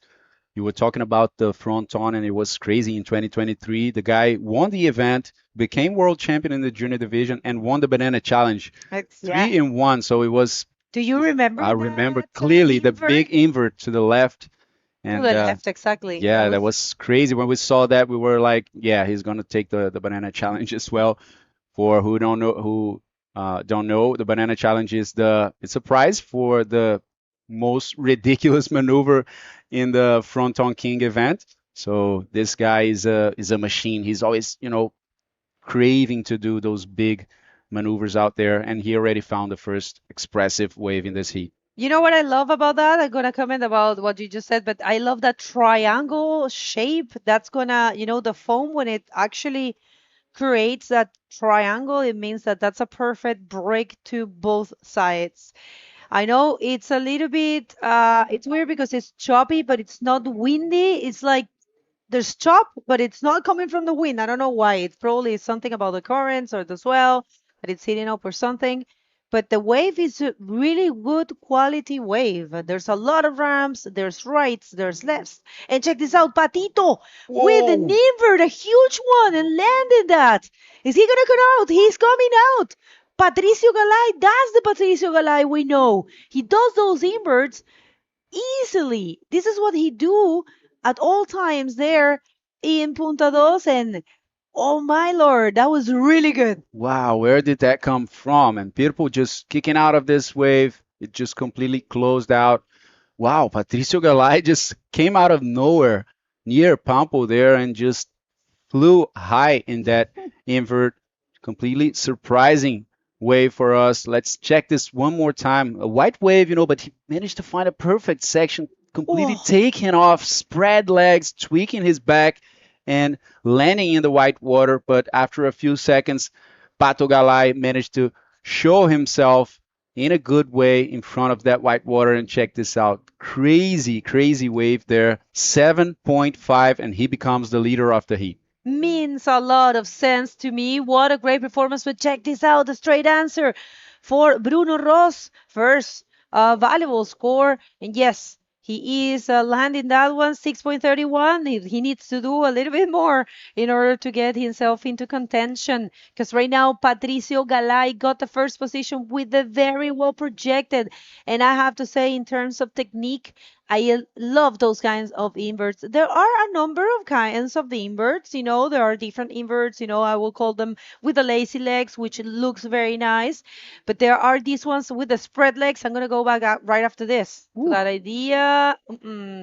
Renan didn't get anything there, just dropped in the big one. But yeah, that specific invert is really beautiful. And check this out. We do have our wild card of this event, Gabriel.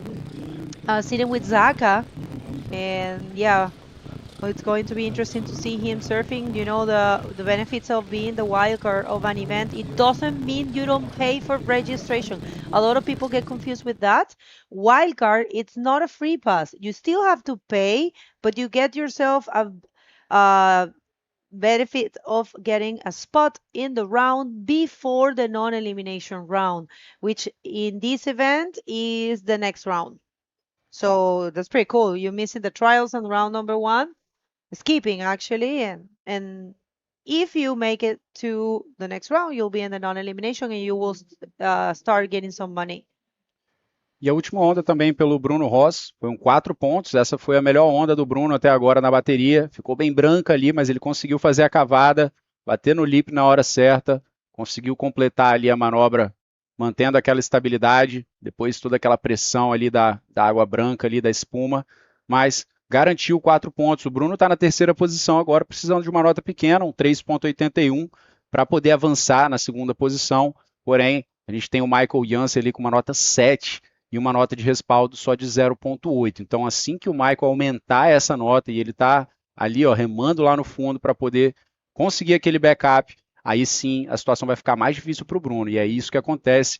Vem o Pirpo aí numa direita, faz aquela cavada, vai para o backflip, completa fácil para ele. Atleta super consistente do Peru. E olha, ele está precisando de 1,16 para ele para a liderança. Seguramente agora a gente tem um novo líder nessa bateria com 10 minutos restantes. All right, so think about this. Michael Janse, he knows how dangerous a Pato is, and of course, look, check this out. A normal person will go for a roll there, but he went straight to the backflip. He knows very well, coming from those powerful beach rakes, how to perform these maneuvers in those critical sections. But yeah, he was looking for a 1.16. Of course, that's going to be there. More than that, it's going to be there. He's going to get the first position again. But yeah, also the motivation, of seeing his friends, Fabio Saavedra, Christopher Bayona, advancing in first, and, seeing what's actually becoming one of the legends now of Peruvian bodyboarding, which is Miguel Rodriguez. Miguel had a very good run in the World Tour for a number of years, but in these days, it's definitely, the names that are standing out for Peruvian bodyboarding is the young guns, the young riders. And I think that's in Michael's head. And check this out, he gets an 8 for that last wave, and now he is first. And Patricio needs a 7.51 to take that lead, but of course he is in a good position. What I will say, Pato, change that 0.65 because Bruno or Renan, they can take that position. Definitely, and check this wave bagel. Patricio Galay going right, just completely closed out. He went to the lip, but he's holding on. He lost the board. But he lost the board. So that's where it becomes complicated, right? Because now he's gonna lose a few minutes over there, getting to the beach to get his board and go back to the outside. So that's making his life a bit more difficulty over there. Patricio is holding the second position. Yeah, Bego, as you said, the Peruvian riders are super strong, and I would say Christopher and Michael are maybe the two most expressive riders, currently in the World Tour coming from Peru. They are those guys that are super consistent, in any type of conditions. They are always securing those backflips. They feel very safe throwing the backflip. So that helps a lot because it's a more difficult maneuver than a roll, for example. So these guys are, scoring machines. So yeah, very hard to compete against them. Patito ya perdió su tabla. I'm sorry, I agree totally with what you said. I was just trying to comment about what we're seeing on screen. And yeah, Pato lost his board on that very radical roll that he attempted on the previous wave, and is trying to regroup there and, get another chance. It's a tough situation to actually paddle back in that specific zone. But I would say to wait for the set and then, step by step, he will get himself out there. But yeah, just the fact of being out there, of, make it to the inside is a challenge, and then coming back from a wave and from an explosive maneuver that you probably leave all your air where you were landing that.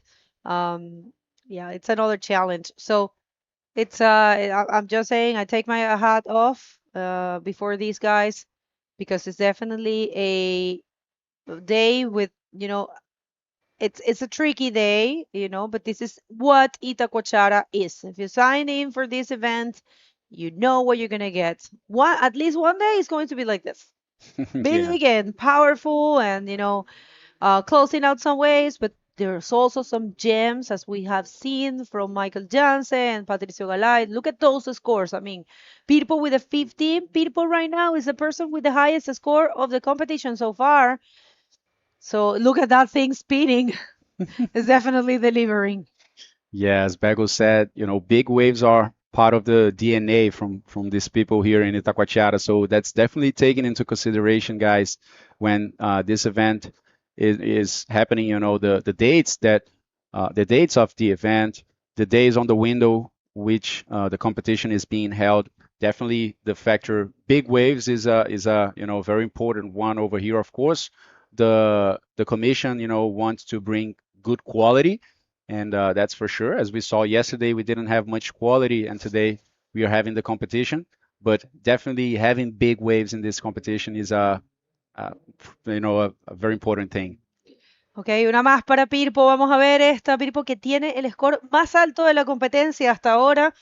Estaba segundo, Patricio Galay se puso un invert impresionante para la derecha, 7.50 recibió, no tiene un score de respaldo muy interesante porque solamente tiene un 1.5, está buscando un 7.51 para tener esa primera posición, pero recuerden que con la segunda posición Patricio eh, podría seguir avanzando. Luego tenemos a los dos brasileros que tampoco están tan mal.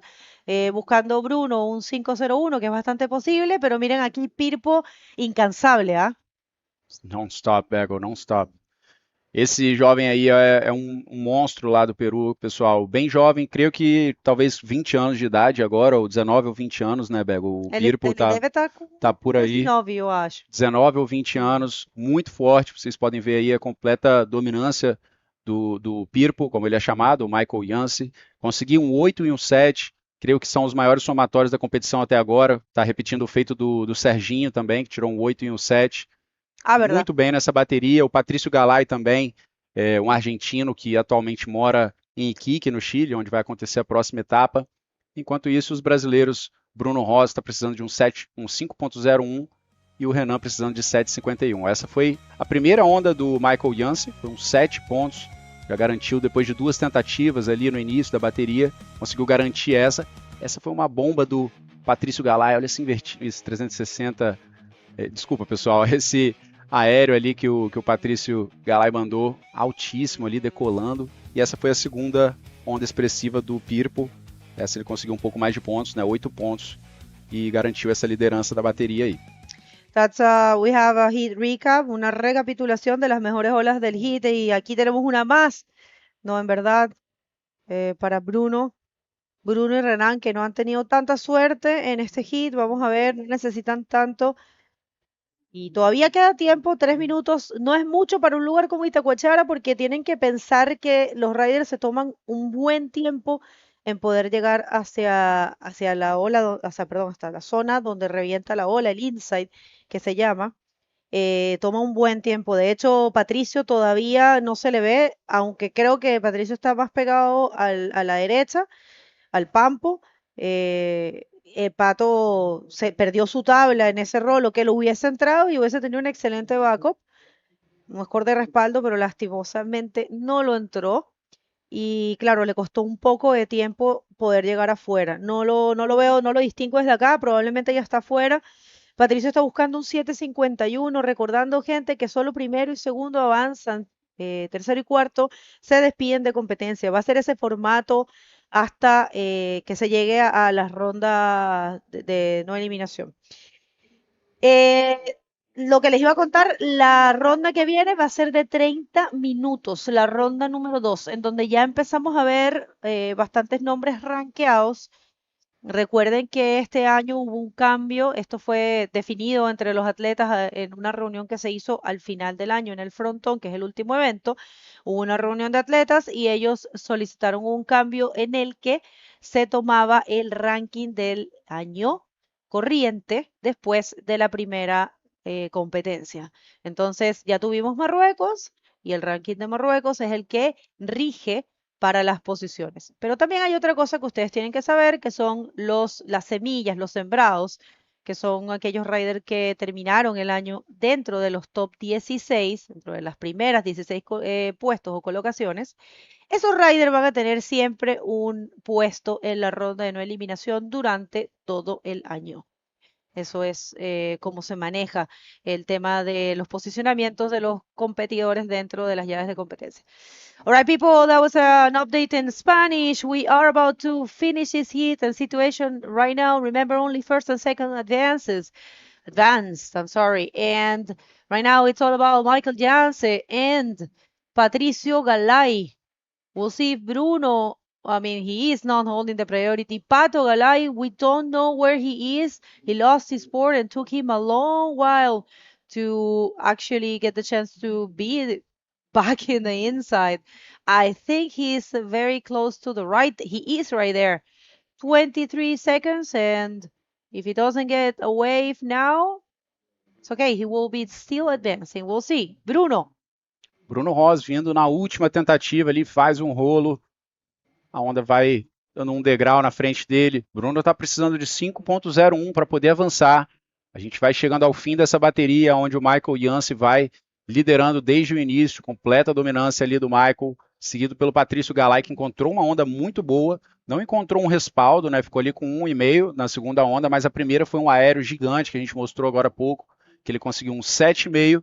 Vamos ver se essa última onda do Bruno, infelizmente não vai ser suficiente, pessoal. Saiu aqui 3,75, Bruno Rosa continua na terceira posição. Quem avança é esse atleta aí do Peru e Patrício Galay. This is it, Patrício and Michael Janse advancing to the next round that we are going to be seeing right after the commercial break, so don't leave the room.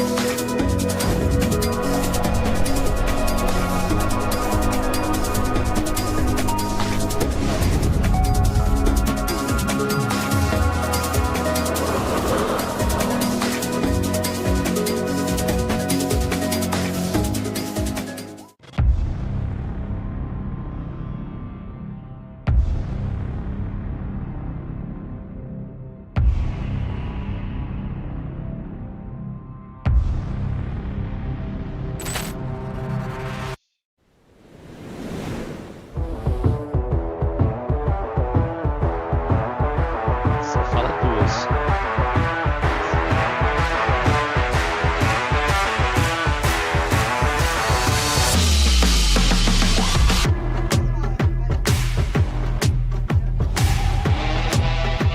O que que foi?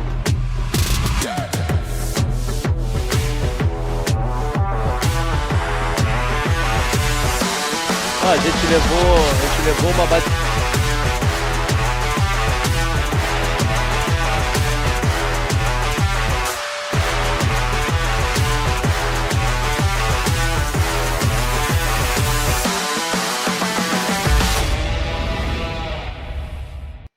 Welcome back, everyone. This is the first day here at the 2025 Itacoatiara Pro, one of the most expected events in the World Tour. Second stop of the World Tour this year. We just closed round number 1. Amazing performance from these guys already. And now in round number 2, we will start to see some seated riders over here. What do you think, Fabio?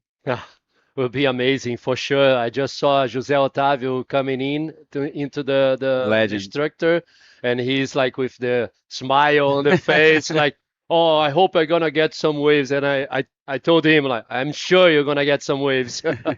That's it. So let's jump in the water right now to see some of the action. We have 2 seated riders coming from Morocco. Yassin El Hazal coming with the red jersey. Majd Amin in yellow. And the 2 guys that advanced from round number 1, Christopher Bayona from Peru in blue, and Victor Lopes, the Chilean, in the white jersey. É isso aí, galera. Começamos agora o round número 2, né? É a fase número 2 do evento principal aqui já. A gente teve o trials no começo do dia. E agora a gente já está no round 2, né? A bateria número 1, tendo aí 2 marroquinos, um peruano e um chileno. Uma bateria bem mista aí, como o Lucas falou, são 2 atletas já pré-classificados, que são os 2 atletas de Marrocos, onde a gente teve a primeira etapa do circuito, aonde o nosso atleta brasileiro, o Uri Valadão, o nosso último campeão mundial em 2008, saiu vencedor. Então ele veio para essa segunda etapa, liderando aí o circuito desse ano. O Brasil, de novo, de volta, né? Ano passado a gente teve o Gabriel Braga também liderando o ranking, então a gente está batendo na porta. O Brasil está precisando ter um campeão mundial novamente aí na categoria masculina. É isso aí, esse ano começou muito bem para o Brasil, né? O Uri Valadão, depois de muitos anos aí, foi nosso último campeão mundial. Depois de muitos anos, continua no topo, né? Continua ali dando muito trabalho para todo mundo em qualquer tipo de condição. E numa final incrível que ele fez com o Pierre lá no Marrocos esse ano, ele conseguiu, né, garantir essa liderança do ranking aí. A gente também tem o Gabriel Braga ali na terceira posição do ranking. E também temos uma chuva de marroquinos, né, no circuito. Então, essa primeira etapa no Marrocos no ano passado, que aconteceu pela primeira vez na história, né, o circuito mundial indo até o Marrocos, provocou um efeito muito grande lá, sabe? A nova geração marroquina está vindo muito forte, tem muitos atletas de qualidade lá, e um exemplo é o Chadri Badreddin, né, que vai estar entrando no round não eliminatório, está na terceira posição, um atleta também, assim, muito bom, super técnico. Então, a partir desse round número 2, agora a gente começa a ver aí uma chuva de marroquinos que realmente estão surfando muito e estão marcando o nome do Marrocos no circuito mundial de bodyboard mais do que nunca. Good work from Ibrahim. Just deliver what we've been seeing now from Morocco's on the World Tour. First wave for blue, pulling in a barrel, was not able to make through that white water in front of him. That was Christopher Bayona first wave. And it's just good to see how IBC it's been working through the years, bringing new people, new countries together to unite our sport and to bring and to show to everyone that bodyboard can be rideable in any kind of condition, any kind of country, any kind of wave.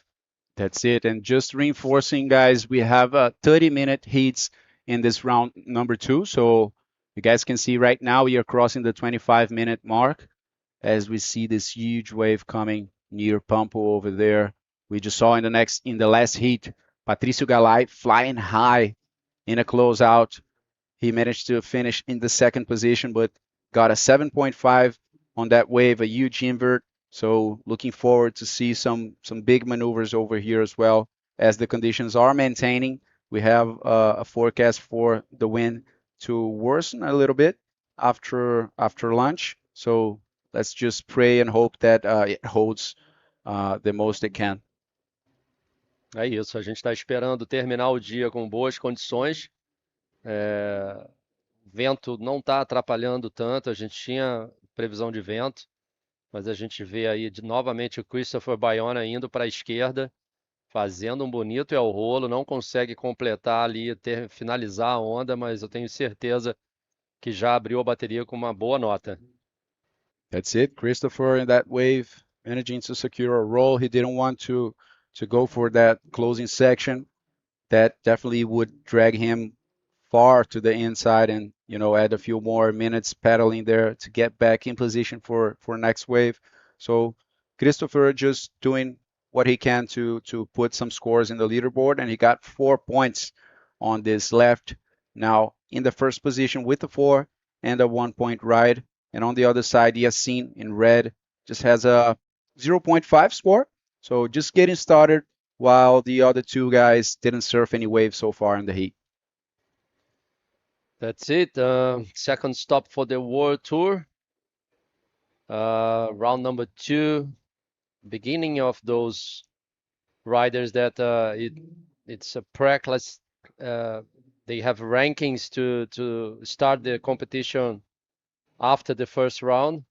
This is the last wave for red. Was a good wave actually, huh, Lucas? Like a good choice for him to catch that wave at the start. Like 30 minutes hits now, huh? Yeah, definitely gotta get started. Começou ali o Yassin agora na sua segunda onda, né, o atleta marroquino. Aí a gente vê a última do Christopher Bayona, 4 pontos. Conseguiu fazer um rolo ali na boca do tubo. Passou para a segunda sessão, mas decidiu sair. A onda formou um pouco uma posição ali que não favorecia muito a manobra de fechamento, né? Completar depois com toda aquela espuma branca ali é muito difícil. Então, Christopher decidiu só fazer a primeira, garantir aqueles 4 pontos e cortou para voltar para o outside, porque ele sabe que vai precisar trocar aquele 1 ponto. A gente ainda está esperando, acaba de sair agora a última onda do vermelho, e assim, tirou 3.6, vai garantindo aquela segunda posição. A gente ainda está esperando, porque também teve uma onda surfada pelo chileno, o Victor Lopes, uma direita ali que a gente só viu o finalzinho dela. Então, pouco a pouco, os atletas vão começando a se soltar aqui em Itacoatiara, com altas ondas. E a gente queria mandar um agradecimento especial à Prefeitura de Niterói, à Secretaria Municipal de Esportes e Lazer, e também a todas as entidades e empresas que suportam esse evento, né? Ecoponte, Coral Tintas e Norete, a SGA Toyota, a Predial Net, Puro Suco, Canadian School, o Colégio PB e Marília Matoso, a Invert Style, que está com uma lojinha animal aqui na estrutura do evento, ao Itacoatiara Inn, Academia Aquafish, Pousada Dunas de Itaipu, BW Serviço, Quiosques Alô Itaquá e Casa das Margaridas Hostel. Uma energia incrível aqui na praia de Itacoatiara, ficando mais lotada. E a gente tem a entrevista lá embaixo com a Bego e o vencedor da última bateria. Let's check that interview with Michael Yancey. On to you, Bego. Thank you so much, guys. Well, Michael Janse, beautiful. You know, we're not even thinking about the rolls. You went straight for the goods. Two very good backflips. You know, it's a good battle between you and Pato Galay. So how was it? Nada, la verdad, me tocaron dos olas buenas, dos backflips creo buenos y contento otra vez de venir acá a Itacoatiara, las olas estuvieron muy buenas, ahora seguir con todo y nada, estamos motivados como siempre. Well, he says he's happy to be advancing. He feels he got, you know, two good waves and two good backflips. And of course, happy to be back here in Itacoatiara. He loves this place. So yeah, for you, you were out of, you know, probably focus. You did have a brother right now. Tiene un hermanito. Entonces, ¿cómo es ese tema familiar? ¿Cómo se llama tu hermano? Cuéntanos. Pues justo estuve un tiempo sin surfear porque estaba ahí con mi mamá porque acaba de dar luz. Tengo un hermanito y le puse el nombre como mi ídolo Jeff y nada, la verdad creo que la gente todavía no sabe, pero nada, tengo un nuevo hermanito y contento que un pirpito más al mundo. Well, he was telling me of the camera that he just got, I mean, his mother just gave birth to his little brother and he named it after Jeff Hubbard. So his little brother name is Jeff. I wanted to ask you about your board because I was seeing your board. Check this out, people. Check these lines. This guy means business. I mean, what type of board do you use? Do you use a stiff board or a soft board? Ahora mi tabla estaba súper amoldada, la verdad, me siento súper cómodo surfeando, estaba nueva, pero como ahora me he dado cuenta que surfear así con las líneas hace que la tabla como que se amolde mejor y al momento de caer los backflips, pegarle todos y entrar todos, entonces súper cómoda ahorita la tabla. Es blandita, ahorita está blandita. Con esta estaba entrenando, tengo una nueva. Pero esta me siento muy cómoda para competir. Well, actually, he says that he has this board like that is more comfortable for him because he's got like his moves, you know, it's adapted to what he does. So he loves to use it for competition. But he does, I mean, he do have new boards, but he prefers to compete with this one. So as you can see, this guy means business. You want to say hi or thanks to anyone? Nada, quiero mandar un saludo a mi familia, a mi papá, a mi mamá, a mi hermanito, a mi hermana, a toda mi familia que me está viendo, a la gente de Perú, a mis auspiciadores que gracias a ellos estoy acá. Y nada, muy feliz de siempre volver acá a Brasil y independízate ya. Saludos, Jeff. Congratulations. Felicitaciones. Back to you guys.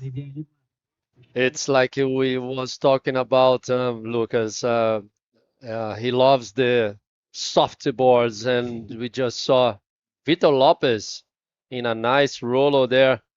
But it's so I love to talk about those kind of little things that I believe it's a big change for the riders, like the cores, the stiffness, the lines, the shape, the fins, everything. I think the materials are such a big thing to us to try to change, you know, like for years and years we've been seeing so many close brands and close boards that we need to change a little bit. And I love to see like guys like people, new generation, telling us that a board that is always almost broke, it's the best board that he has. Yeah, definitely.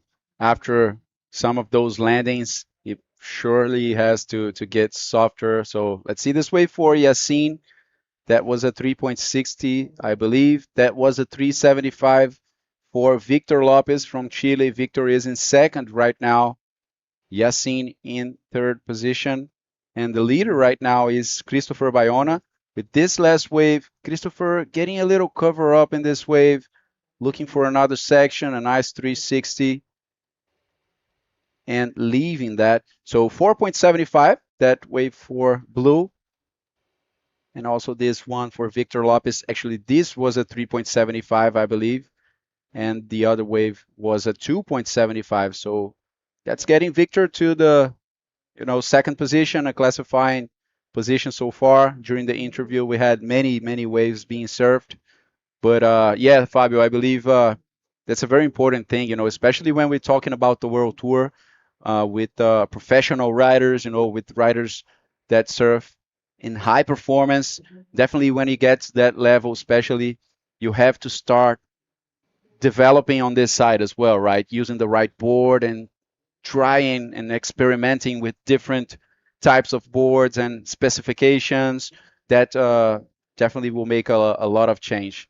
Oh, for sure. I think sometimes if you change just a little thing, changes a lot how you surf, how you read the wave, how you perform, and how you get the good numbers of your score from the judge, you know. Just a little change can make a big difference on how you perform in a contest. That's Definitely. what I believe. No, that's for sure. I mean, especially coming from you, you know, a very experienced rider, now training in the wave pool a lot, you definitely can see, I imagine, how this makes a difference, right? Surfing repetitive waves and, you know, experimenting with that. That's a nice insight coming from Fabio over there. We saw Christopher taking a look at that wave, and check this energy, guys, at the beach. It's looking amazing. Yassine on another one, going left, getting a lot of speed, goes to the lip, goes for the invert, not taking off too much on this wave and not really completing that maneuver. Yassine now in the third position, looking for a 2.91 only to advance. If he done a roll in that, he probably would have gone to the second position. Yeah, I think he got mad with him as well, you know, like because if he did a roll like you said, maybe he got the score. He tried like a quick air and was impossible to complete that maneuver. But like you was talking, Lucas, in the pool you have like you always have that wave. It's a perfect wave, so you always have that opportunity to do the maneuver and to train your body for the maneuver, you know, like sometimes it's hard to you to catch a wave in the ocean and try to find that spot that you can train your turn, your body to do the maneuver. Like now, wow, my God, perfect roll for Christopher Bayona. Wow, oh my God, that was huge over there. He got some good air time. Christopher Bayona, as I was talking to Bagel in the previous heat, talking about Pirpo as well. Christopher is a very explosive type of rider, and pretty sure he was looking at that. He already had a 4 and a 4.75, and let's check this one more time. Good size on this wave, a set wave. Now you guys can see how it ramped up, and Christopher just hit that with so much anger and landed in front of that wave. So 7 points for Blue in this wave, maintaining that first position. Let's see this once more. Yeah, he did a high line there, bottom turn, and hit the lip before the lip started to break.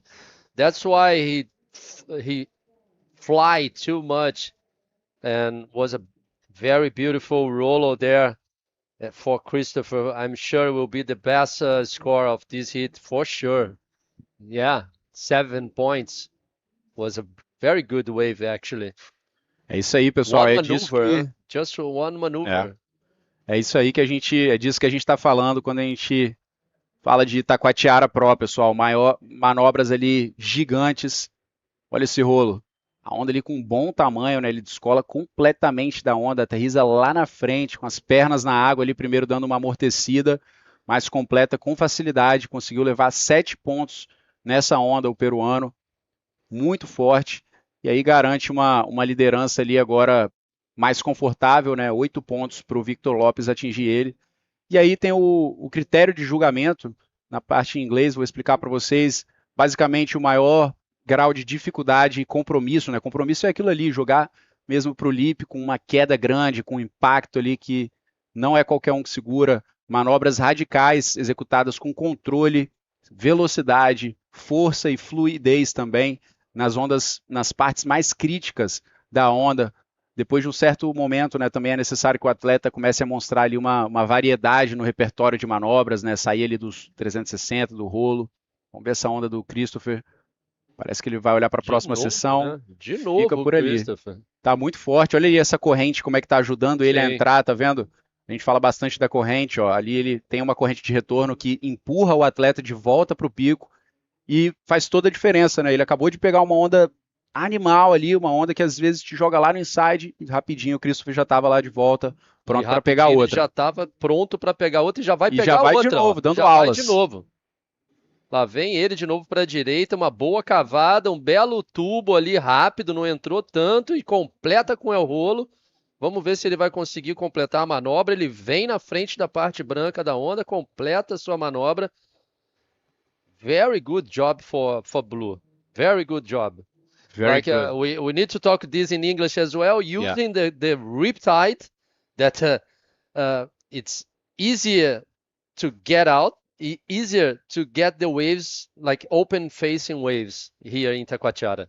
Yeah, I think maybe in 3 minutes he got 3 waves. And check this one, heavy lip over there.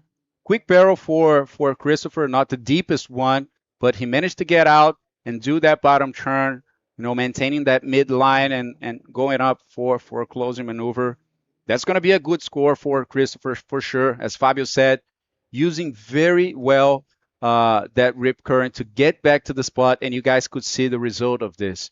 So maybe, I don't know, maybe less than 3 minutes, he got 3 waves, 2 very good ones that are putting him in the first position of the heat.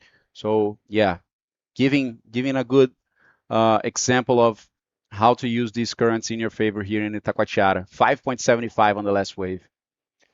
Incrível a performance do atleta peruano, usando toda a sua experiência aqui em Itacoatiara.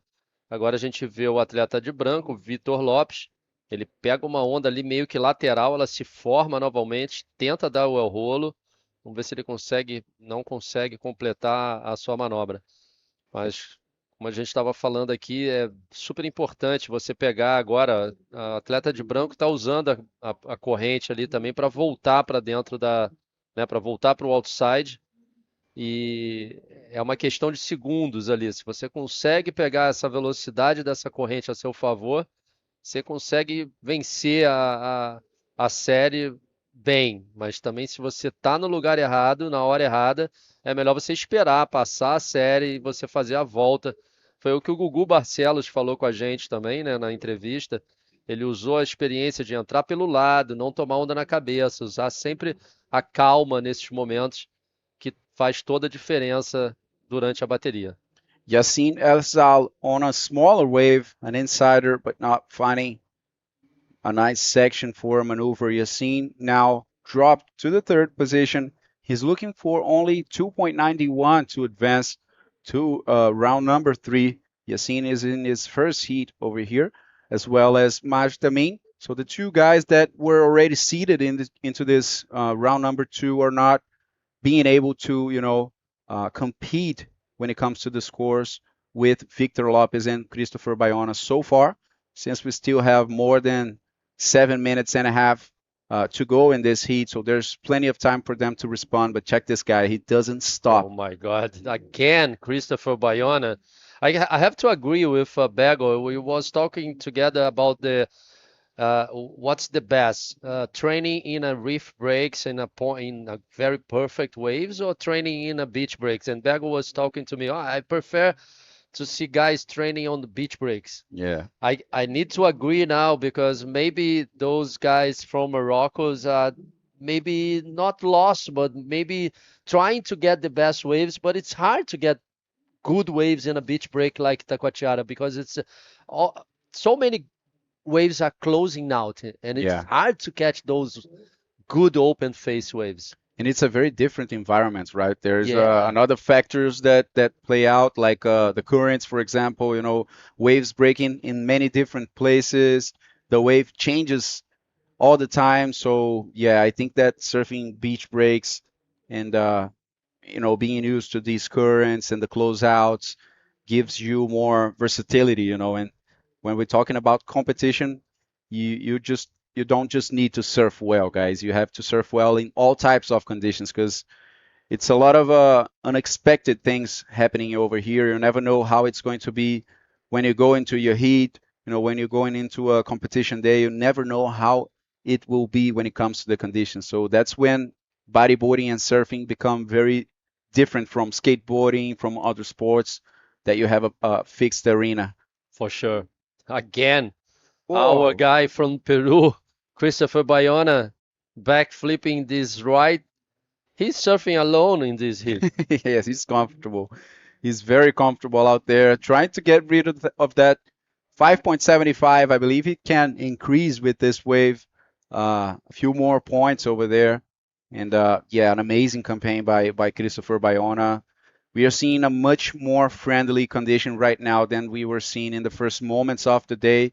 Now we have a very low tide, as it is varying a lot. So we can see more defined spots, you know, not those sweeping sets that are coming all the way through the beach. And this is the guy. This is the guy that makes this event happen since 2012, Juliano Lara. Big congratulations for the amazing work over here, and also thanks you know, a thank you to Gil for making this happen, for, you know, promoting the sport and making such an event happen year after year.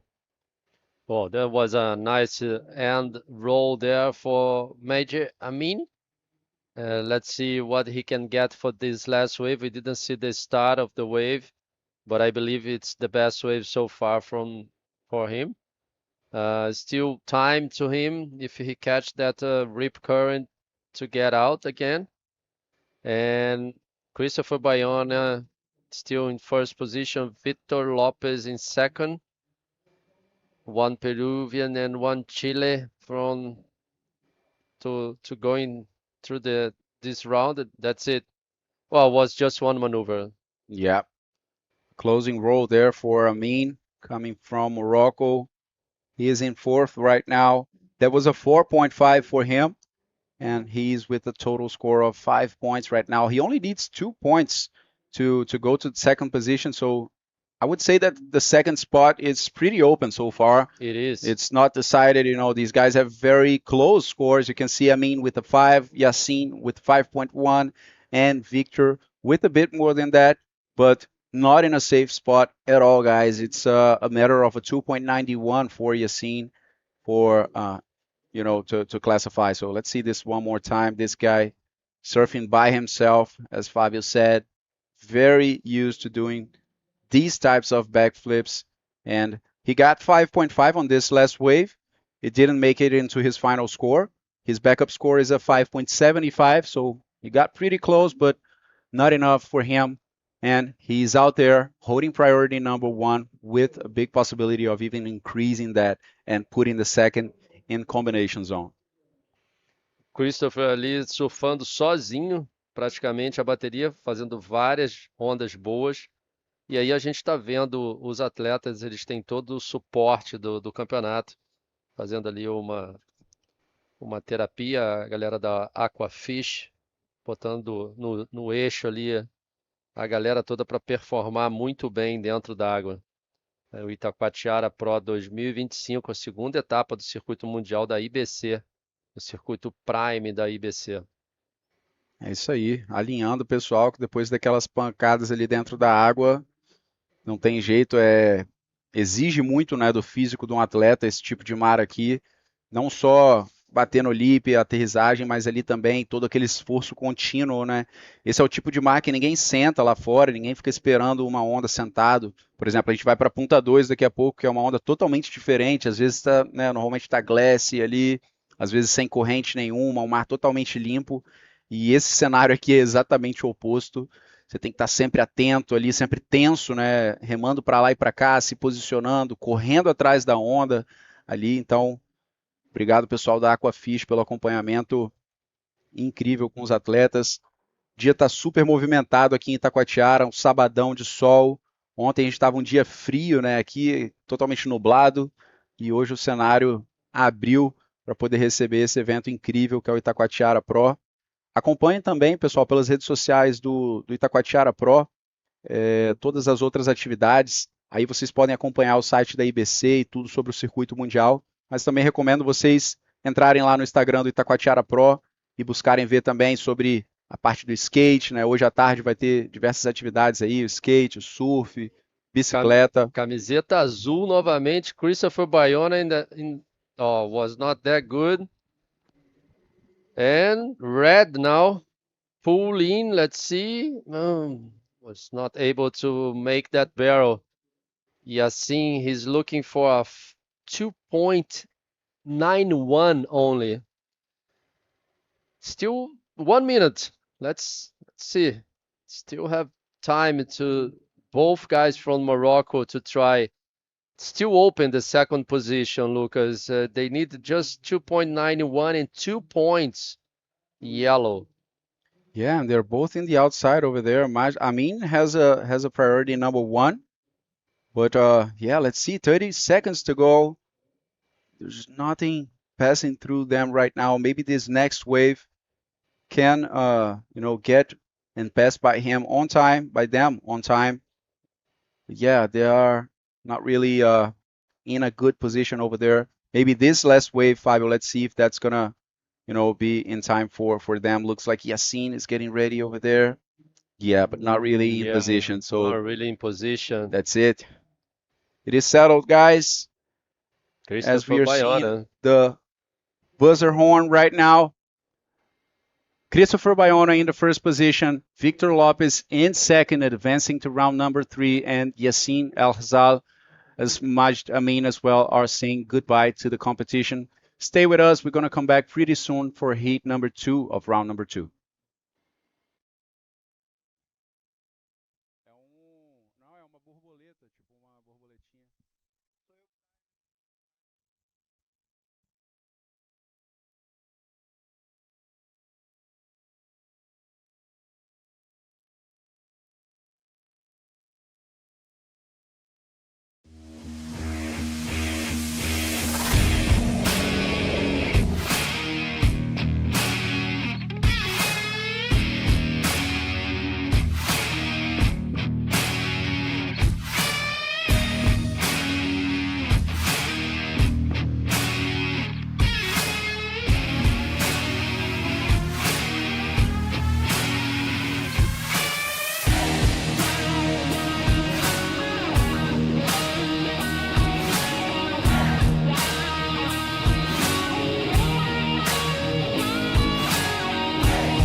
Certeza, Bu? Vai pintar desse azul? Com coral? Certeza. Garantia Coral. Resultado garantido ou trocamos a tinta pra você. Certeza que foi ideia sua. Certeza mesmo, só coral. Conheça a nova loja invertstyle.com.br, a primeira loja online do Brasil, com o maior estoque de pranchas e acessórios nacionais e importados. Personalize seu board, escolha cada detalhe, inclusive sua assinatura. Guys, we are here at the Itacoatiara Pro second stop of our 2025 IBC World Tour. Welcome back, Bego. Thank you so much. And yes, it's been a great day of action. I don't want to miss anything. We are round number 2, full elimination round. One more to get to the non-elimination, which is a very good benefit. So let's hit the water. We will introduce this heat number 2. Who do we have? We have no one else than Tehei.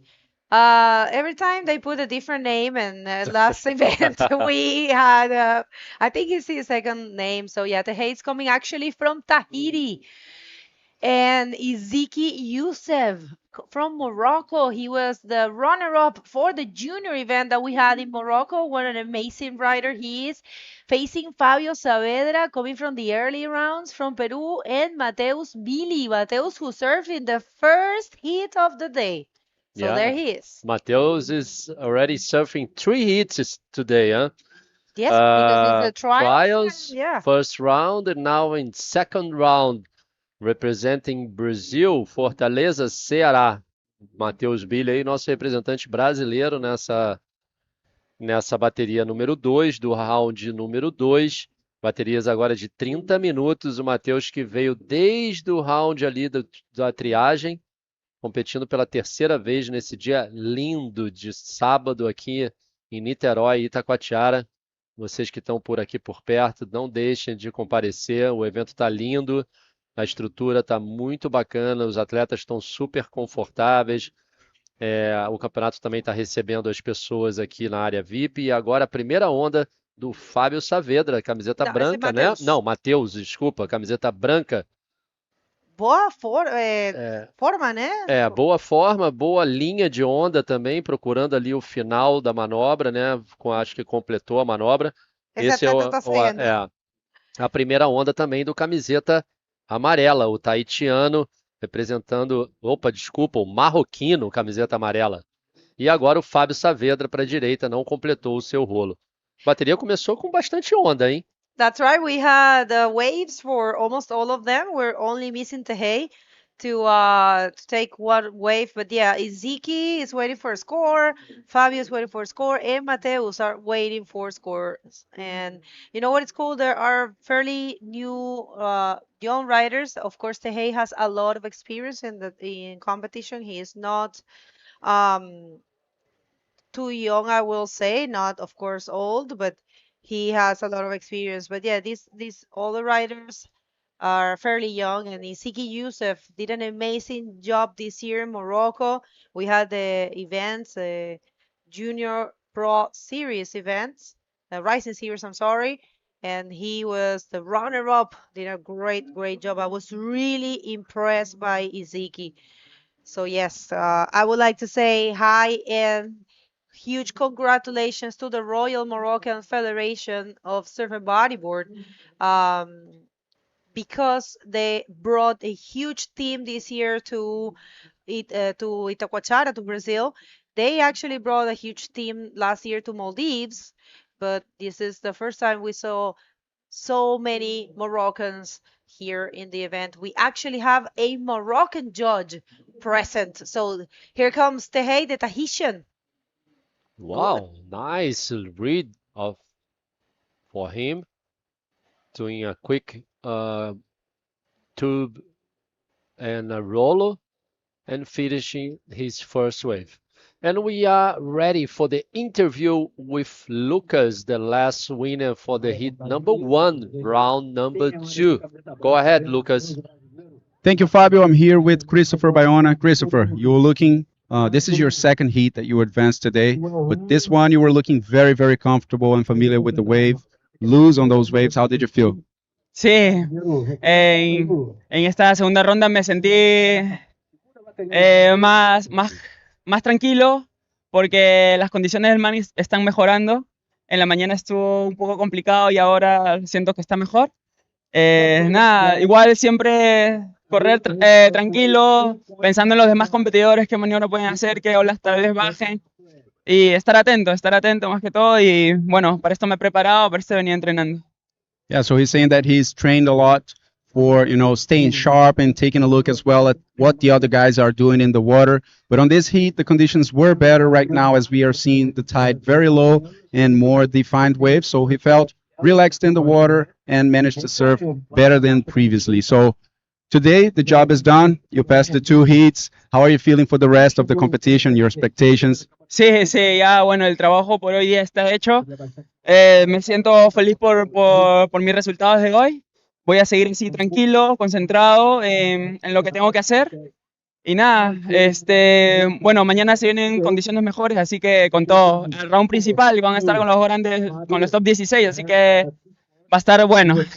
Yeah, so he's happy with his performance today. He's expecting even better conditions for tomorrow as he is going against the riders seated on the non-elimination round. So that's it. Just relaxed and staying focused for tomorrow. Congratulations, Christopher. You want to send a shout out for everyone in Peru? Sí, claro. Primeramente a mi mamita, a mis hermanos, a toda la gentita que me apoyó para yo estar acá. Compraron mi posada, la actividad que yo realicé allá en Perú. No fue fácil llegar acá.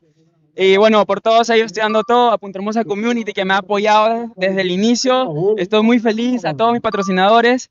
Y bueno, a mi hijo Joshua, a mi novia. Y bueno, vamos con todo.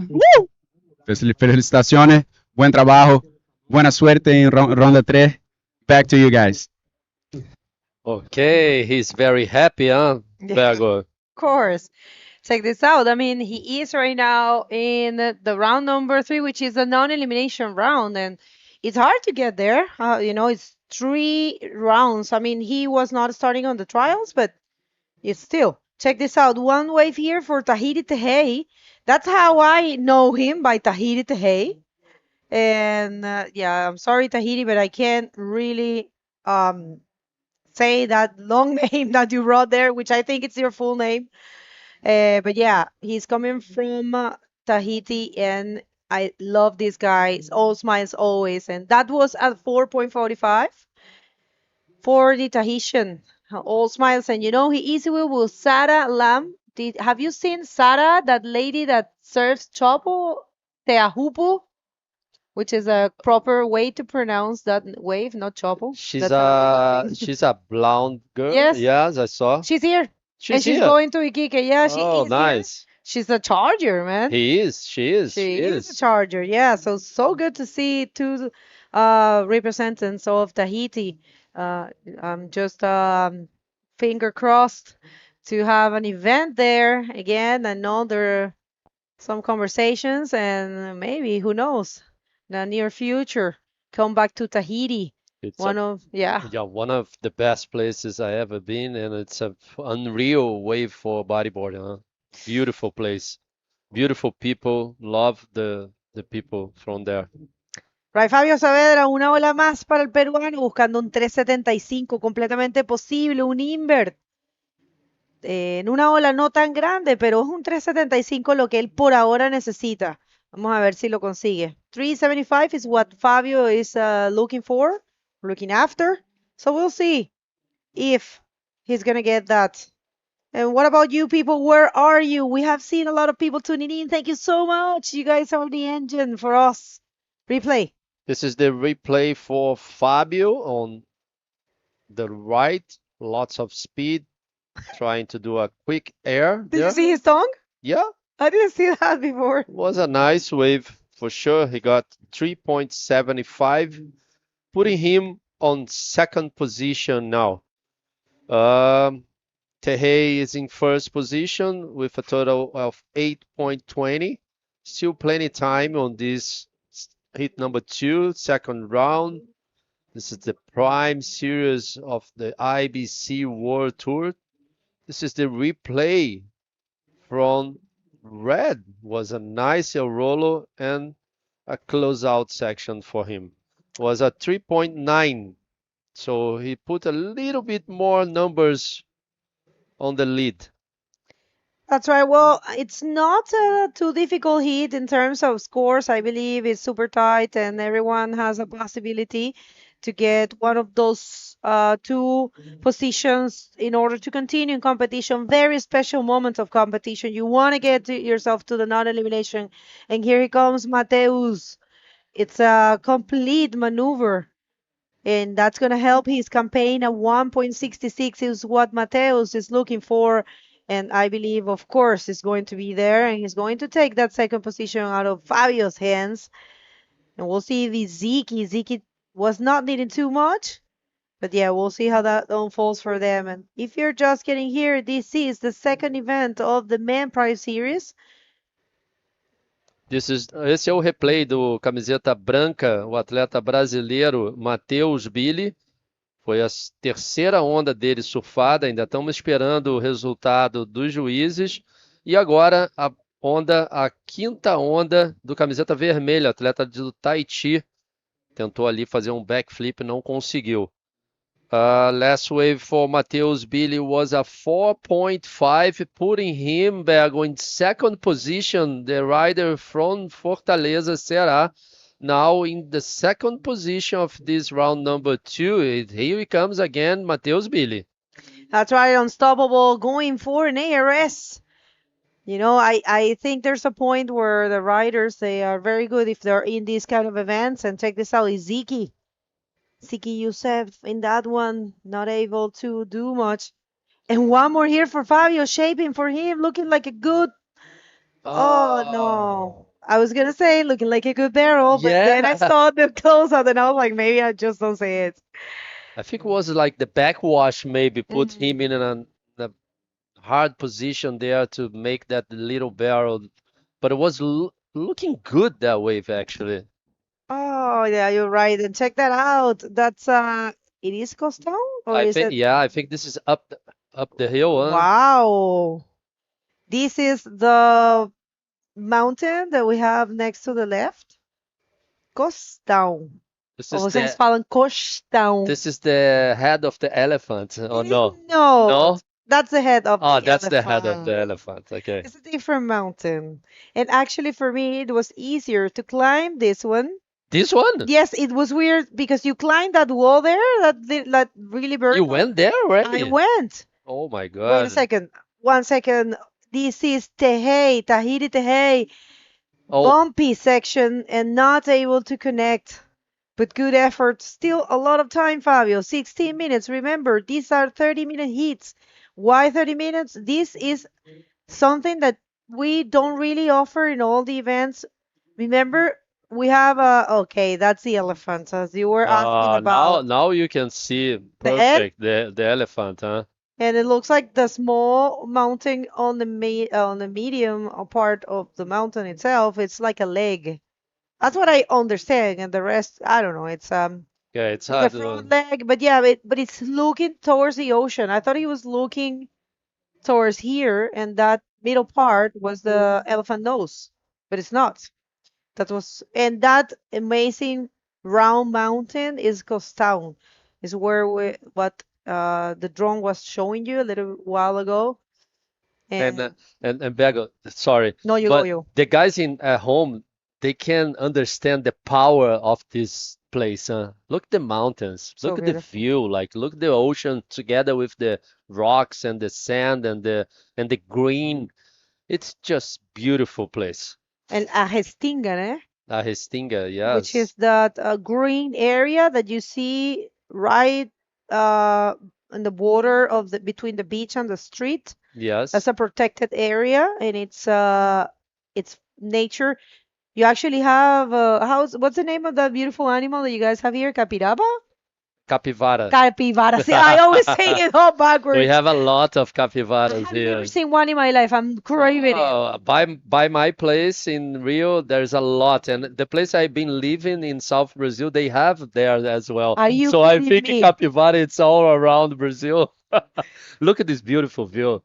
It's beautiful. And Actually, all the mountains there. yeah, we have a lot of problems here in this city, in Rio, in Niterói. We have a criminal problems. We have a lot of problems, Oh, but it's just beautiful. it doesn't matter. Yeah, We can cope with doesn't that. matter. It's just beautiful. Esse é pão de açúcar, né? This is Pão de Açúcar. We have Christ over there as well on the big mountain on the middle of the screen. The sugar loaf. Yeah, and we have on the left we have the mountains by São Conrado that you loved São Conrado as well. So it's just we have a Ilha Mãe on the side on the left on the screen on the left over there, on the first island actually. And we have a lot of small islands as well. So just beautiful view from our drone. Thank you guys from our team, our webcast team. All right, so I'll replay here. That was a wave that happened when we were watching that beautiful drone image, double rolling there. Fabio, good job. And I don't know if that score has dropped, but yeah, it was probably one of the inside waves. Don't get fooled, people. It's easy to confuse yourselves. Happens a lot to us because we don't have the wide angle as the judges. And check this out. The Ziki Youssef is going for a roll.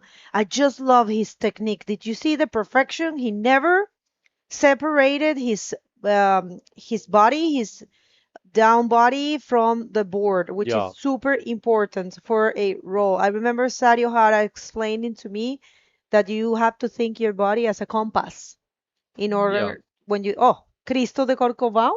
¿Cómo es? Yes, the Christ, yes. Cristo Redentor. Eso es. That's Pão de Açúcar, sugar loaf. Ah, so beautiful. And there's a red beach on the side there. It's just a beautiful beach. Here he What a comes, the bomb. Tahitian. Wow, he found the Teahupo barrel there, and he claims. Was a good wave for him, for Red, for the leader. He's feeling good, huh, Bergo? I can tell you. He's surfing good, Itacoatiara. It's his first time here, huh? For Tahei. I think. Yes, I don't recall, at least at the IBC World Tour. I don't know if he visited here before, but yeah. He's trying to follow the whole tour. It's a pleasure. He was in Morocco too, so check this out. What a way to read the wave. He knew exactly. He stole there, not the deepest barrel, but you can tell he has some barrel knowledge. Yeah, was a good one. I think the riders are worried to not make the barrel, so that's why they're not putting themselves too deep to worry about, oh, okay, I'm not gonna put myself too deep and not make the barrel. That's why he didn't get too deep on that one, but let's wait for the scores. He's on the lead now. Second place is the Brazilian. O brasileiro está em segundo lugar na bateria ainda, precisando de 5,46 para ir para primeiro. E saiu a última nota do tahitiano, 5,50. Last wave for Red was 5.50.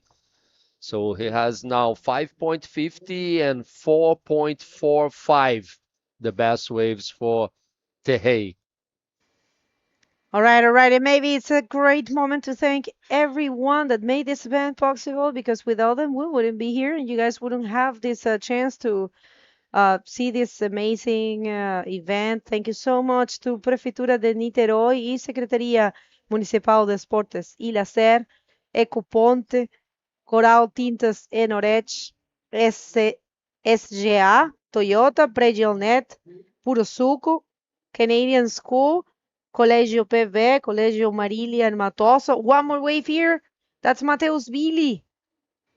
I don't know if that's going to be the 546 that he needs.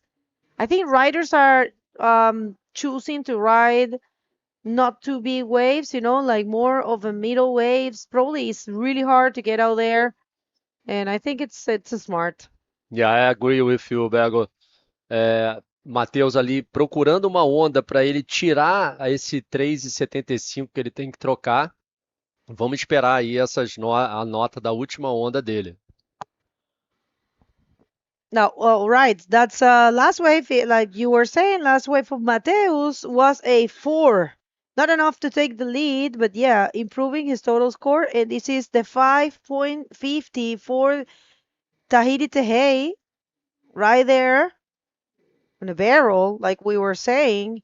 We haven't seen much, and he's super happy to, make it. It's always good to show different maneuvers. And yeah, this is the 4 points for Mateus. O Matheus conseguiu melhorar um pouquinho a nota dele. Ele trocou o 3,75 pelo 4. Então agora ele está precisando de 5,46 para ir para a liderança. Mas ele está passando essa fase. O Matheus que vem desde as triagens. É a terceira vez que ele está competindo hoje nesse mar de Itacoatiara. Ele próprio falou que é a primeira vez que ele está tendo essa experiência no circuito mundial e competindo com grandes atletas. Está super feliz, super tranquilo e está demonstrando isso nessa bateria contra o Fábio Saavedra, o Iquique e o Terrei. Terrei liderando a bateria ainda com duas ondas 5.50 e 4.45. Agora ele tem que ficar preocupado com o Fábio, que é um excelente atleta peruano. Ele está precisando só de 4,60 e está com a prioridade. And here he comes, Fábio Saavedra, Bego. Right, we'll see Fábio Saavedra around. Oh, no, really able to complete, but it was a good attempt. And one more here for Ziki Youssef. Let's see Ziki. Maybe he finds a section. He is finding one with another round roll, and it is a landed maneuver. Yeah, he continued on the wave. That's what you have to do. And we'll see. Iquique looking for a 3.76. And that's a possible thing. We'll see what the judges think. Remember, what I was trying to tell you is that We always repeat the same thing, people, because it is important that you understand that in your screen as well as in ours, it looks way different than what the judges see. Tahiti, nothing. Nothing, just an in and out for Tahei. Still leading the heat. Let's wait for the last score for Iquique. Was not enough. It was a 3.10. Tahei is not going to change anything as well. So it's still 6 minutes 40 seconds to go. This is the hit number 2, round number 2. If you guys just turning in, we are here at the Itacoatiara Pro second stop of the 2025 IBC Prime Series. Let's see. Yellow pulling, not yellow, white. Matheus Billy, just in and out for Matheus Billy ali, tentando trocar a sua nota nessa esquerda poderosa, mas ela fechou bem na frente dele, não conseguiu passar pelo tubo e ainda tomou uma onda na cabeça ali. Itacoatiara não perdoa. Se você vacila ali, vai tomar onda na cabeça. That's right. No, let's see this one. Maybe a big thing for Fabio. It's a roll. And one more, Fabio, unstoppable. He really wants to continue in competition. 4.60, it's what he's looking for. Continue milking this wave. That's what you need to do. 4.60, it's a possibility, huh? It is. Let's see again this replay from Fabio. We have to wait for the scores, but it's a possibility. Let's wait. All right, very well done for him. You see a quick bottom turn using that part of the wave to start with a roller. Very smart guy, and then did another roller. Was not easy to complete that maneuver in front of the white water. I don't know, Bergo. Let's see. Yes, he received a 6 points, and now he's in second position, putting Matheus Billy needing a 5.41, less than 5 minutes. He was putting everything on the line, I'm telling you. And the judges know that. They know they appreciate that effort. They appreciate when riders are putting everything on the line. And that was actually what's happening with Fabio. So yes, change of situation right now. The rider from Ceará coming from the trials needs a 5.41, and riding in yellow coming from Morocco, Ezekiel Youssef, needs a 5.16. And I tell you, for the Moroccans, just the fact of being here with that amazing delegation that they brought, they even brought a judge, which is Mohammed, and huge names. We have the rider that was in third position in the event of Morocco. Oh my God, look at that. Oh my. We have Chadri Badreddin as well present in this event, and I tell you that he could surprise you at any given moment, because he surprised us with his performance there in Agadir in Anza.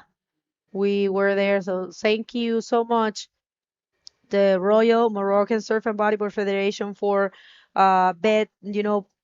betting in the sport, for supporting this group of people. Everything started with Brahim Idouche. Brahim paved the way for all these riders. And right now, after the IBC World Tour has been there 2 years in a row, the sport has grown a lot. And also, and mainly because the federation, the Royal Moroccan Surf and Bodyboard Federation, believes in the potential of their people and their athletes. And the quality of waves that Morocco has, it makes sense. So excellent to have that delegation here. Thank you so much, everyone. And I know you guys are tuning in. And we just hope to count with more people, more events. And like we will have been explaining, people, this event right here is a Prime Series event. What is a Prime Series event? Is this kind of events represents the most prestigious events in the IBC World Tour. He meets the greatest standards in the competition of our sport. The higher minimum prize money for these events is $35,000 for men's and $25,000 for women's. So extra points for Prime Series events in the men's division, held in world-class waves. So we need waves like Itacoatiara, Morocco, Maldives, or any kinds of good waves. Mandatory waiting period. So, just a quick in and out. So we need a waiting period to ensure the wave conditions, to deliver good conditions to the riders. So if you do a prime series event, you need to wait for the best conditions of the spot. That's good for you. It's good for the event. It's good for the country, for the riders. So what I was trying to say is that these Prime Series, all right, thank you for showing that QR code right there. If you scan it, you're going to be connected to us in all of the socials of the IBC World Tour. But I was just trying to tell you that there is another format of competition. We're going to be showing you the graphic tomorrow. It's getting ready for you. But yeah, it's the Rising Series events are super accessible for and affordable as well for, those nations that still don't have the means to bring a Prime Series events, because Prime Series you have to achieve, you have to comply, I'm sorry, with a lot of requirements. But check this out. Mateus Billy, let's see, a 5.41, and we have a split peak situation. There you have it. That was a good backflip for Tahiti Tehei, but not able to complete it. He wanted to put the cherry on the top with that wave. But yeah. All right. So only that wave for Mateus can make a difference. We'll see. A última onda ali do Matheus para a esquerda, ele tentando trocar aquele 4 pontos, ele está precisando de um 5,41, foi a última oportunidade dele, está na mão dos juízes ali, essa troca de nota, faltando menos de 10 segundos agora, a gente vê o Matheus ali já saindo da água, bateria já praticamente definida, aguardando só a última nota dessas últimas ondas, mas eu acho que finalizou essa bateria tendo o tahitiano em primeiro lugar e o peruano Fábio Saavedra em segundo nessa bateria que foi de número 2. Don't go anywhere, guys. Stay with us. We have a quick commercial break.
Well, welcome back, everyone. If you're just getting here today, first day of competition of the 2025 Itacoatiara Pro, we are excited to bring you this event once again. A great edition, Itacoatiara.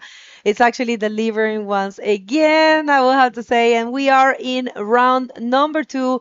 This is the heat number 3, so let's hit the water. And we have to say something. We had a change of situation with the wave that we didn't see live in the previous heat. And the official results is that Fabio Saavedra took the win.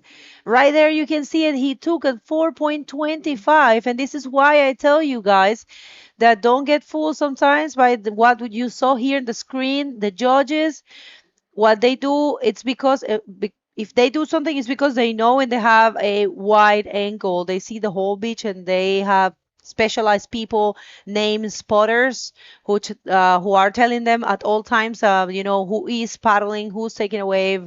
And here we have a couple cameras that they're doing an amazing job, but they sometimes cannot take all the waves. So yes, Fabio Saavedra changed the situation and he got the first position. And right now we have Balou Ahmed, 2 riders from Morocco, Balou Ahmed and Boulahi Hassan. They're wearing red and yellow. Zacarias Nunes, who came advancing from round number 1, the Brazilian from Ceará, and Maratiri Atan, the Chilean from Eastern Island, representing Rapa Nui. Rapa Nui, that's it, representing here at the Itacoatiara Pro. I believe that's the second heat, for Maratiri. He came from round number 1 as well and classified, now meeting the 2 Moroccans that were seeded into this round already. We didn't have any waves surfed so far. 30-minute heats, basically 2.5 minutes into this one, and it's just getting more and more crowded over here. It's a very beautiful day, sunny day here in Itacoa, and everybody watching from the beach. If you are around the area, if you are in Rio or Niterói, come over to check some of the action here at this amazing festival. That's right, and just a perfect Saturday here. And I am more than happy that we didn't run yesterday. Yesterday was very cold, cloudy, very choppy. And if you think this is wind, yesterday you have no idea how the wind was. And even with that wind, I don't know if you guys already saw Armides Oliveres' story, but he almost performed a 720. That was very impressive to the right. So I think Armide is getting ready for what is coming to him. And the word is, people, that we're, of course, not going to continue with the round number 3, which is the non-elimination round. That's going to happen tomorrow. We are looking forward to start early tomorrow. We were here at 7. Actually, we started, I'm sorry, at 6:45. We were here at 6:15, I think, right? Quarter Yeah. past 5. And actually, we are looking forward to start early every day to seize the day and bring you the best. But right now, it's 12:24 local time here in Rio de Janeiro in Niterói. And we have a lot of people joining us at the beach. The weather is really nice because people, you know what? It's not that hot, even though you think, probably think it's a little hot because it's super sunny. It's not that hot. It's a fresh place and the water is fresh as well. That's why you see the riders surfing with a spring suit, especially if you're gonna do a long session like probably a session, I mean more than an hour and a half session. You get a little colder there. I mean, you can surf in shorts, especially if there's sun. But I've seen in the free surf, most of the people is wearing a spring suit. What do you think? I think depends, of course, on the person as well. Some people can resist better to cold than others, but even the Brazilian winter is not that cold for sure. Let's see Zaka taking a look at this one. He's finding something on that next section, but really kicks off of this wave, not going all the way. But yeah, I think this little wind and the water got a bit colder yesterday. That's what I heard from the riders. They were surfing the day before, And yesterday they felt that the water got colder due to the swell coming, from the South Pole here in Brazil and bringing colder water. So let's see Maratiriatan going for a pocket roll, maintaining that speed, double up, shows up, and he just leaves it in and not doing anything after that closeout. And there was also a wave here, a left-hander for Zacarias Nunes. All right, that was a pretty cool split pick right there for these two riders, and we'll see. I would say split action because I don't think it was the same pick. You have so many picks in here. The split pick term goes better with the point breaks. But check this out, a wave there, but for Balul Ahmed. And the first one for him. So two Moroccans. I was saying in the previous heat that the Royal Moroccan Surf and Bodyboard Federation brought a pretty cool delegation. Actually, a lot of riders. I haven't counted them, but if I'm not wrong, it's something around 8. I'm gonna double check that. But yeah, we even have a judge. So thank you so much for that. For believing in bodyboarding and for bringing your team here. It's always good to have different nationalities, and it's just a message that definitely, if you bring a World Tour event to your country, you are definitely planting a very important seed.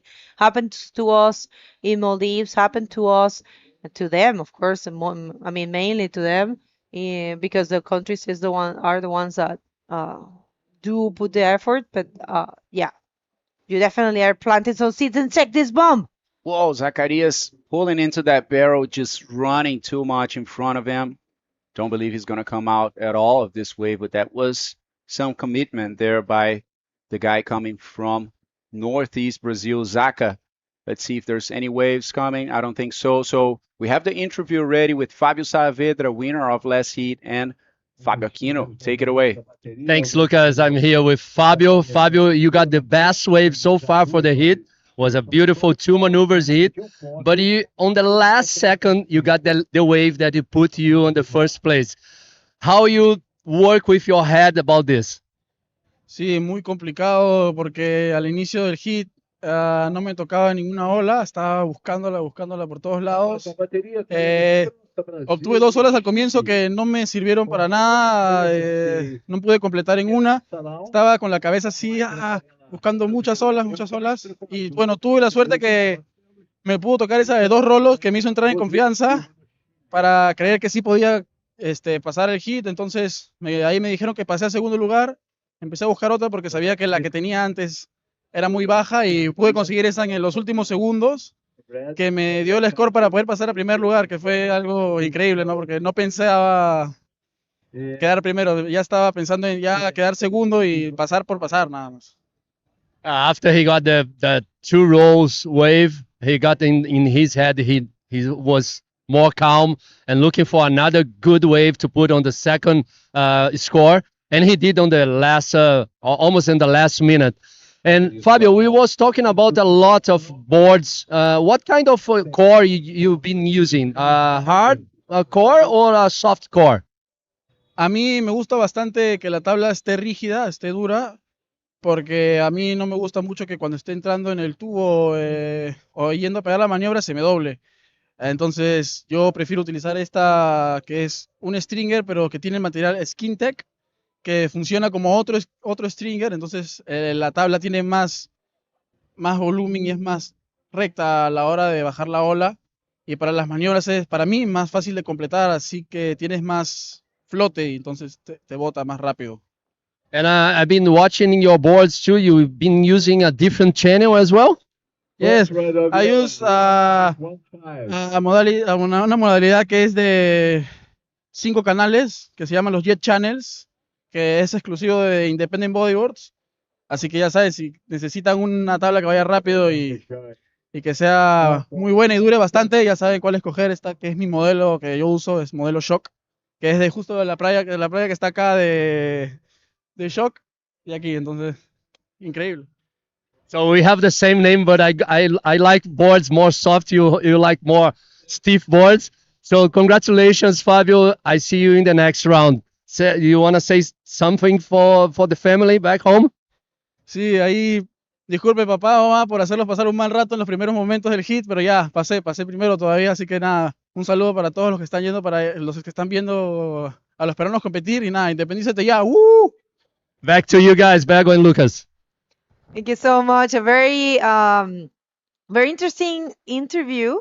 Just love to hear these insights from the riders. It's always good to know what type of boards they use.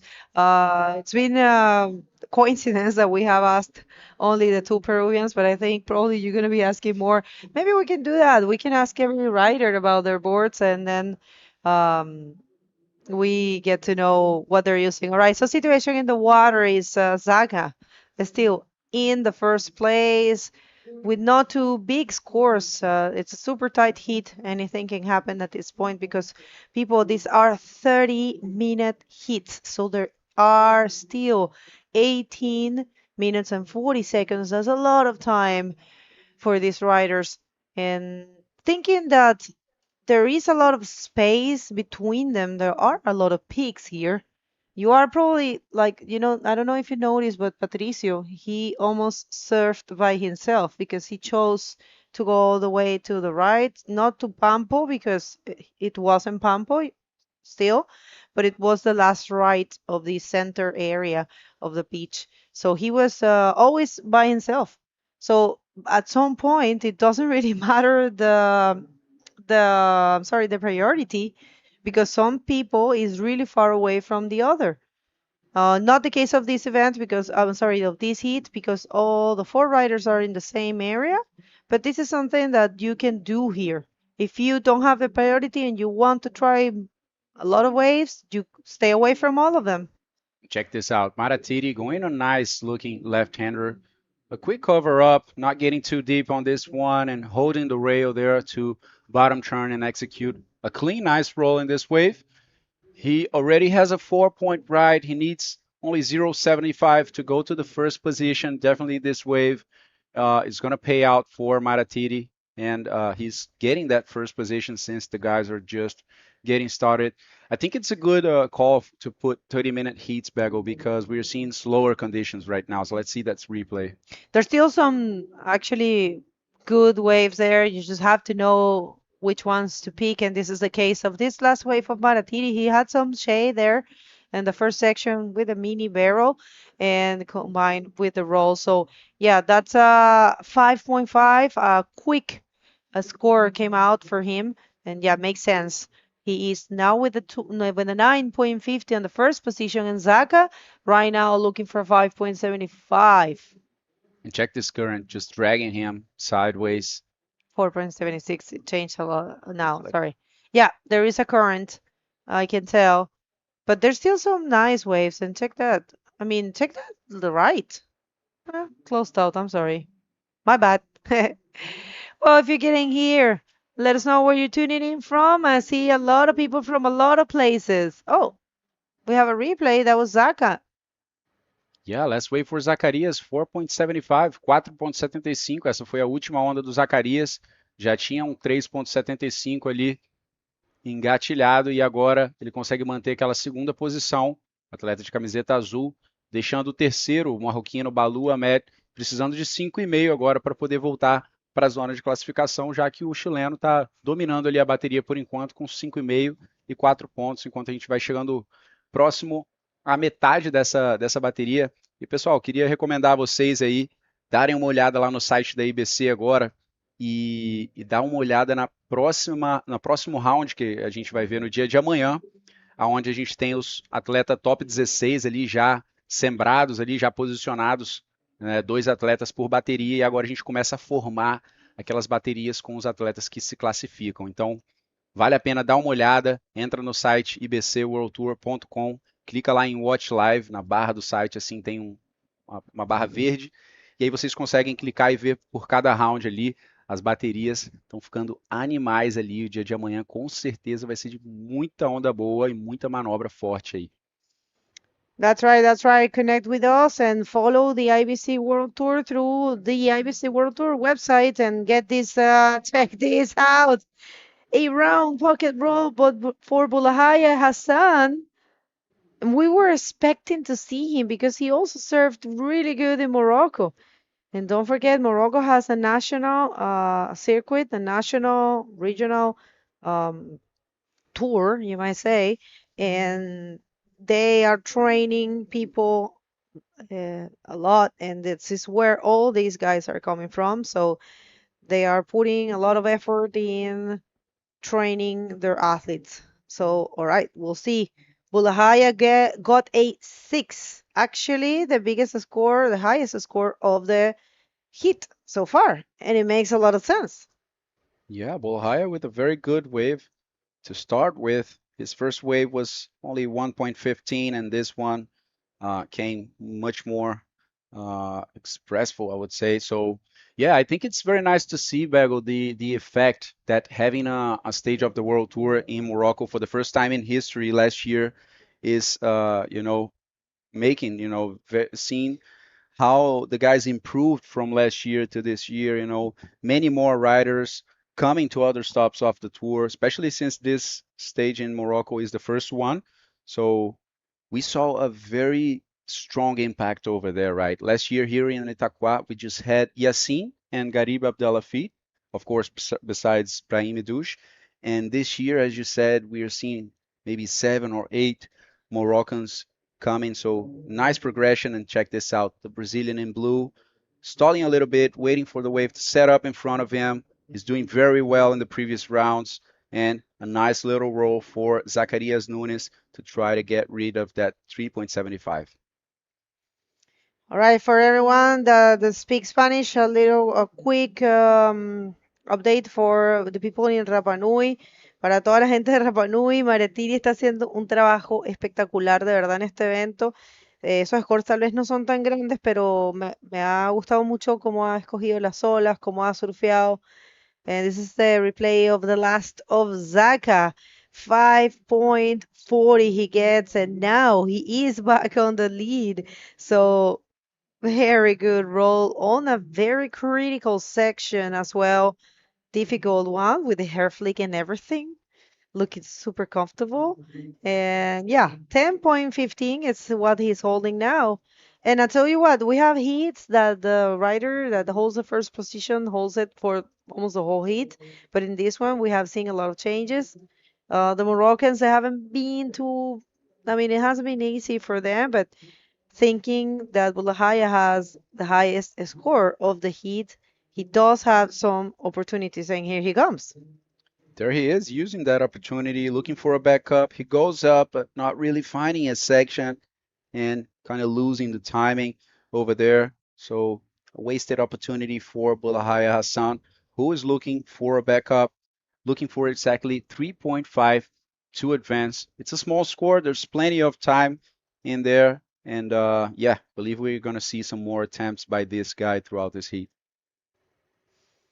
All right, people, second round, which is not, I mean, don't get confused. We had a trial, right, at the beginning of the day. It started super early here at 6:45 we started, right? And now it's almost yeah, 1. Yeah. pretty sure 6:45, yeah. And now we have 30-minute heat, so it's gonna be a little longer. But yeah, this is heat number 3 of round number 2. And what it's in the plan is continue with round number 3. So sorry, 3, 2. Wait, in a row there for Ahmed. Yeah, that was a complete mood. The first one for him. It's gonna help him to campaign. Ahmed is looking for a 6.50 to be second. It's not gonna be there. It's gonna be a little closer. Yeah, good wave there by Bahlu, an insider. Not the best wave, but he managed to do a very good maneuver. And let's see Maratiri on this one. Goes for the pocket, does a roll, another one in the closing section. Kind of a white water section over there, but manages to complete a combination of 2 rolls. Maratiri is with the 4-point ride as his backup right now. So let's see the exchange, after this scores coming out, how this exchange will live the picture of this heat, as we are seeing a nice set coming in, much more defined waves, much more aligned than previously today. In the morning, it was pretty tough out there. Many sets just sweeping throughout the whole beach. Very hard to compete. All the riders, mentioning that on the interviews. But now we are seeing a more contestable situation out there, and the guys just releasing those big tricks as we are seeing this first day of competition unfold. And the Itacoatiara Pro people is not just a bodyboarding contest, which is a lot already. It's not just one of the good stages of the World Tour. Wait a minute, I'll go back to that idea after this replay. So yeah, super round roll there is a 5.5 for Baul Ahmed. And I'm super sure, and I apologize. I know we're not pronouncing his last name well. And this round and projected roll for Maratiri was a 4.50. So situation, yeah, that was actually 2 rolls. Situation, it's the same. Izaka in first position and Maratiri in second. And Ahmed right now is looking for a 4.51, which is a doable task for him. And Bulhaya a 4. So it's super tight. Yeah, definitely, Bago. That's what I was gonna say. We are seeing many average scores in these heats. We have Balu Ahmed with 5.5 and 3, Bulahia Hassan with a 6, and a smaller backup of 1.15. 2 average scores for this guy in blue as well, a 5.65 and a 4.75, and a 5.5 and 4.5 for Maratiri. So nothing is decided at all. We have 2/3 of this heat already gone by, so 8 minutes remaining over here. We have 3 athletes getting caught in the white water by these sets right now, while Zacarias is sitting out there with the priority number 1. So yeah, any wave can, change the whole situation of this heat. This is one of those where we see a big race in the last minutes, right? Where we see this guys starting to, accelerate and move themselves a little bit more in the last minutes to try and get that qualification. All right, and I was just trying to tell you that the Itacoatiara Pro is not just a bodybuilding world tour event. It's got a lot of extra activities. We will have a tow out exhibition. We will have a painting to recovery the houses around with courtesy of one of the sponsors, which is Tinta Coral Tinta in Coral, Oeste. sim, which is a company that sells paint. That's it.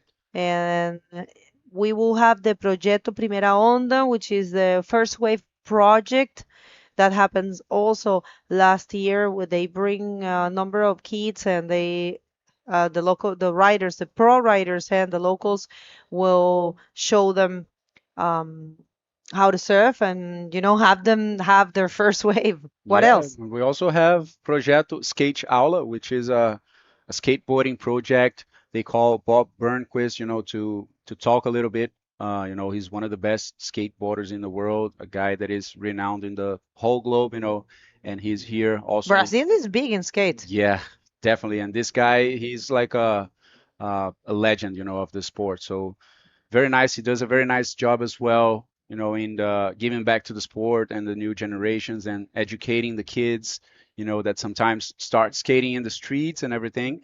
So yeah, very nice job. They also have a planting of seeding native species here in Itacoatiara. Also, the beach cleaning action here in Itacoatiara. They visit the schools and donate sportive material as well, sportive equipment for the guys that don't have much condition, financial condition. That's what I mean.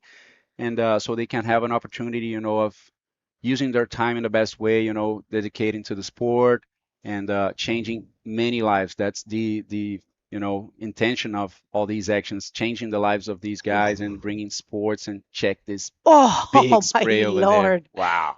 I was downstairs and I saw this left that I couldn't believe it, and there was nobody in it. It was very close to Costão, and it had sped in a way that even the public, the people that was just bathing there in the beach, they were like, whoa!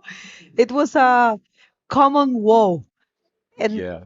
I'm telling you, people, I know, I know. Probably you're tuning in right now and you're saying, "Oh, Lord, it doesn't look that perfect. It could be better and stuff like that." I understand, but it is good.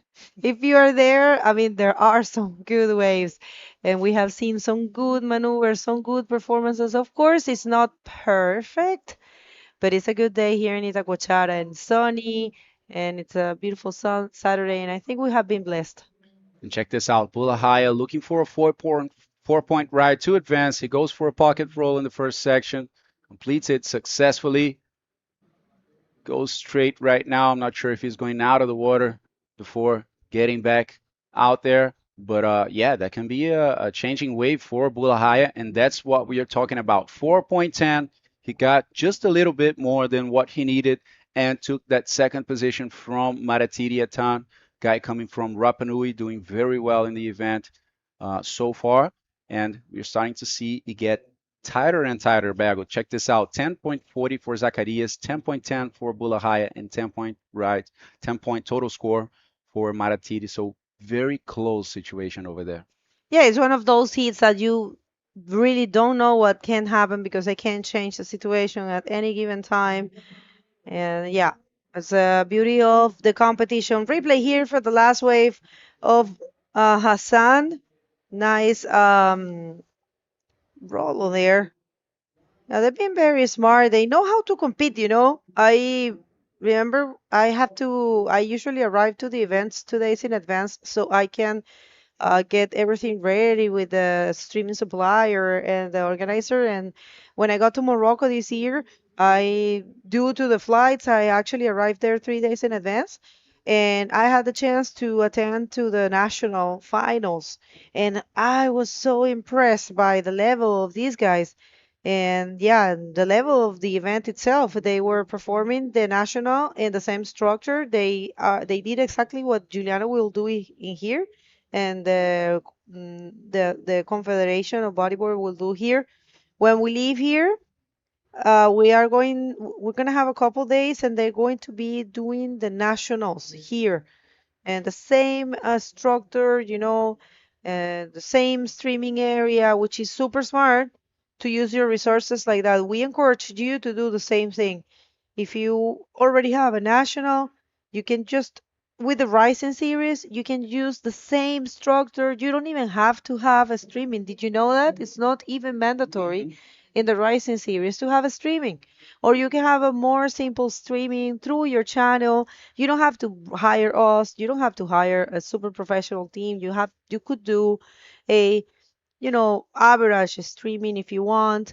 And that, of course, the points that your event is going to get are completely related to the quality of the event that you will be offering. But if you don't have the budget to do a professional streaming or to have a huge stage and, you know, to bring all the special stuff and technical stuff from the IBC World Tour, which are the main things that are within the Prime Series minimum requirements, you are welcome to offer a Rising Series event in your country. And you can use the same national event that you already have and turn it into a Prime Series, I'm sorry, Rising Series event of the IBC World Tour. That's exactly what the guys in the Gold Coast Club are doing with the Future Pros. They are turning their event, they're hosting the nationals, but at the same time, they are using the same structure and everything, and they're turning their events also in an IBC Rising Series valid event. So you guys are all welcome to contact us. If you want more information, there is an email called info.ibcworldtour.com, and everything is there. And I think it's very nice to say as well, Bago, that the history for the events that have started in the World Tour in the last couple of years is very good. You know, we have the Wahini Bodyboard Pro as an example, the Morocco Pro as well, two events.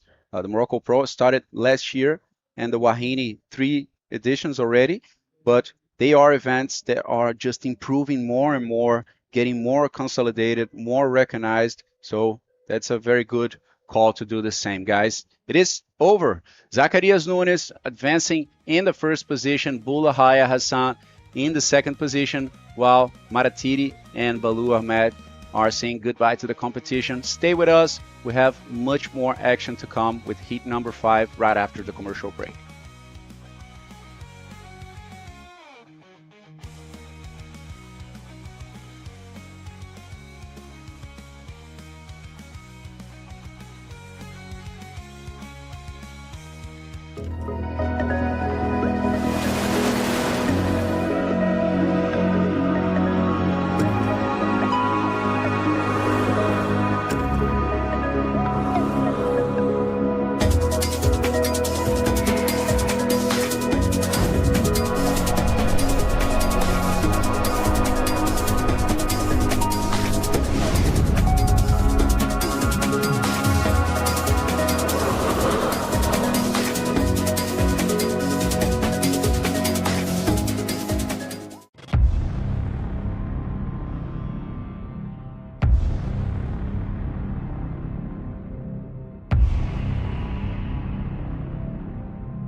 Welcome back, everyone. This is the first day of competition here in the 2025 Itacoatiara Pro.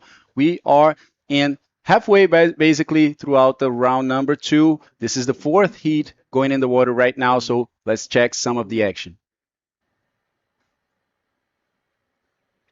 So in the water now, we have Yann Salon from France, Gabriel Castro from Brazil, Gugu Barcelos from Brazil, and Rodrigo Silva from Chile. Another final hit, I can say. Yeah, that's a very strong one. I mean, all of these names are very recognized. You know, Gabriel Castro, a rider from the new generation here in Brazil, from Northeast. This guy, Bartoro, Rodrigo Silva, coming from Arica, very used to big and strong waves. Check this closeout section he was hitting. Not sure if he showed up in front of that white water. And this is red. Nice wave as well for the French boy.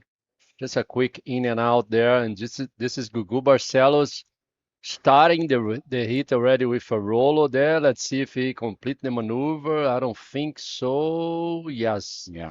Was an incomplete move there. 3 waves, no complete moves to all 3 riders. And in first place, red, Gugu Barcelos second, Rodrigo Silva in third position. It's just the start of this hit number 4, round number 2. That's it. And Gabriel Castro, no waves so far, just holding the priority out there in the yellow jersey. We are seeing Gugu Barcelos in the, sorry guys, Yann Salon is in the first position, the French guy with a little barrel, not too deep over there, quick cover up.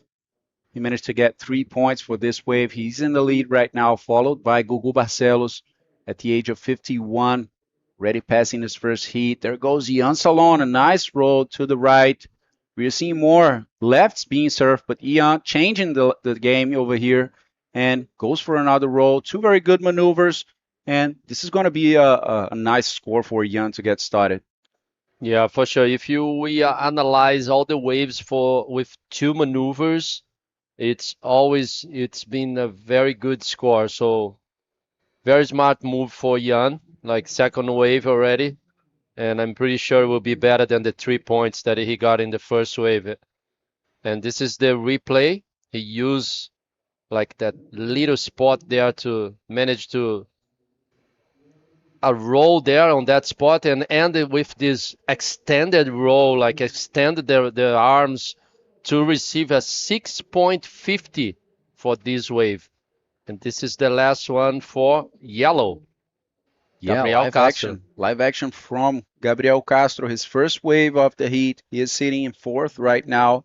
We're seeing the guys very active in this first 5 minutes of heat number 4. Rodrigo Silva holding the priority and taking a look at that wave.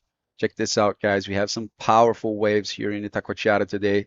It is not huge, as you guys have been seeing in some of the stages of this, some of the previous times this contest happened, but it's pretty big, it's pretty tough out there. We are seeing a more friendly moment right now with the low tide, but I believe, with the filling up tide throughout the afternoon, I believe we're going to see the waves getting bigger and bigger, more difficult for the athletes to go out and to recover from those sets on their heads. So yeah, a 6.5 in the last wave for Ian Salon consolidating the lead, and Rodrigo Silva right now looking for a backup score. He does a little roll in the pocket, invests on this wave, and goes all the way to the closeout to execute 2 maneuvers, 2 rolls, and he's looking for only 0.01 to advance, and much more than that, 8 points to go to first position. Yeah, seems to me Rodrigo don't want to wait too much on this hit, and this is blue Gugu Barcelo in a beautiful barrel to the right. Gugu Barcelo, it's finding those barrels. Was a complete move, I believe so, Lucas. I don't know. Let's wait for the score. It was a good, really good wave. Yeah, very Was nice. just before the first wave of Gabriel Castro. Yeah, all of them surfing waves at the same time. And this one for was a smart Rodrigo. move for Rodrigo Silva as well. Yeah. Oh, a lot of action, a lot of job, huge job for the judge, I believe, in this time now. To see 3 waves, like really good wave. I believe best wave so far, it's Gugu Barcelo receiving a 7.50. How's that? The master Gugu Barcelos from Itacoatiara. Yeah, looks like Gugu is in a very good day over here, Fabio. He's gone through his first heat very well, and right now starting with the 7.5. Let's see, clean right-hander, scooping and bottom turning into that barrel. A big spray over here as it comes out, gets hit by the section, and then he loses the grip of his board. But as you said, he exited the barrel, he made the move, and granted 7.5, the highest score of the heat so far. He's sitting in second, but only needing 2 points to go to the lead, Fabio. Nice job for Gugu Barcelos. Imagine if he did a rolo there after the barrel. It will be like a 10, 9, a high 9. Was beautiful, very, very well executed. O Gugu Barcelos começando a bateria aí muito bem. Ele que sabia da dificuldade dessa bateria, tendo o Rodrigo Silva na mesma bateria, Gabriel Castro e Ian Salon. São 3 atletas muito fortes. E o Gugu vindo, né, das primeiras baterias. O Gugu surfou a primeira bateria do dia, na primeira bateria do Trials. E tá aí representando a categoria Master brasileira. E vem de novo camiseta vermelha, um bonito reverso, hein, Lucas? Muito técnico. Muito bom ali, tá tendo uma dificuldade ali para poder completar, mas manobra muito bem executada, foi lá em cima, né, para fazer aquele 360 invertido. Acabou não soltando muito, não voando ali, mas foi muito bem executado, o que a gente chama de bate-inverte às vezes ali, né? Acabou não completando a manobra no fim, mas o Ian Salon vem mostrando aí uma variedade de manobras diferentes, ó, muito maneira. Foi muito boa essa manobra. Very good wave for Ian Salon. It's the bummer if he didn't complete the maneuver, but was a nice try. Like very good to making new moves and not doing the same moves every wave. Ian Salon from France. He's already on the tour for 4 years already, huh? 4 years, I think, he's doing the tour. So has a lot of experience already on the World Tour. Yeah, very nice heat over here. 10 minutes gone and a lot of action, guys. We have 3 waves surfed by Jan, 1 by Gabriel Castro in 4th position with a 4-point ride over there. Gugu Barcelos starting very strong as well with a nice barrel spit with that way on that wave and granting a 7.50 in the 2nd position. And in 3rd, we have Rodrigo Silva with a 3.9 and a 1.5. So all of the guys getting a lot of waves, many attempts, trying to improve their games, and a very competitive heat. We are seeing very tight scores between 1st and 2nd. Jan with 9.5 and Gugu with 9 points under his belt. So yeah, I believe we're going to see many changes of situation in this heat as the guys are, very hungry to go through the round number 2, as they are just 1 step from the non-elimination round. So we have an interview ready with Zacarias Nunes with Bego. Take it away, Bego, for us. Thank you so much, Fabio. Well, Zaka, that actually looks more comfortable right now. I don't know if it's our perception, but it looks like the wave, it's not that hard as this morning. What do you think? As condições estão bem legais agora. Acho que o mar começou a acertar mais. Acabou. A gente está numa baixa agora, né? Que está começando a baixar o mar, como prometido, mas tem boas ondas ainda. Ficou um pouco mais fácil de estar surfando, então consegui encontrar minhas ondas ali. Tentei pegar o máximo de onda para poder trocar de nota e fui bem feliz, consegui passar em primeiro. E o intuito é continuar pegando boas ondas, me divertindo, que é isso que importa. E vamos nessa. Right, he says he definitely thinks that the conditions are improving and getting better. Actually, the swell's dropping a little bit. He was expecting that, and he was trying to remain active, taking a lot of waves. And what he wants to do, he wants to continue doing the same and being active in taking waves and trying to, achieve his what he wants, which is, do better here than the previous years.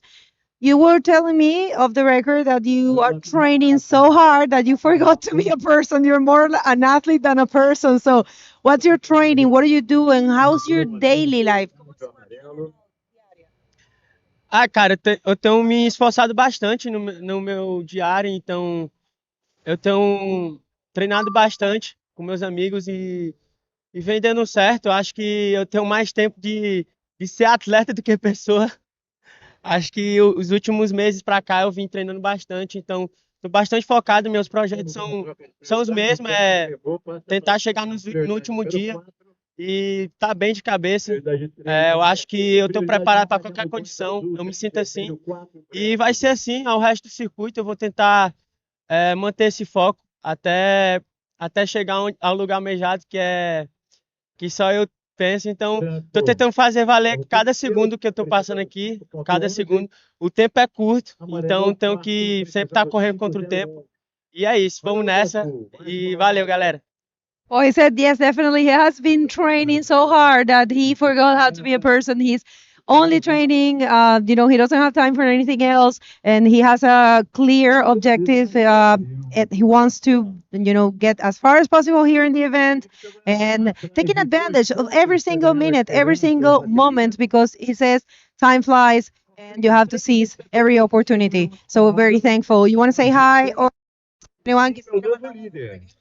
Eu quero mandar alô pra galera aí que tá torcendo por mim, pra Deus também e pra minha família, só isso. Boa sorte and parabéns and best of luck for the rest of the competition. Back to you guys.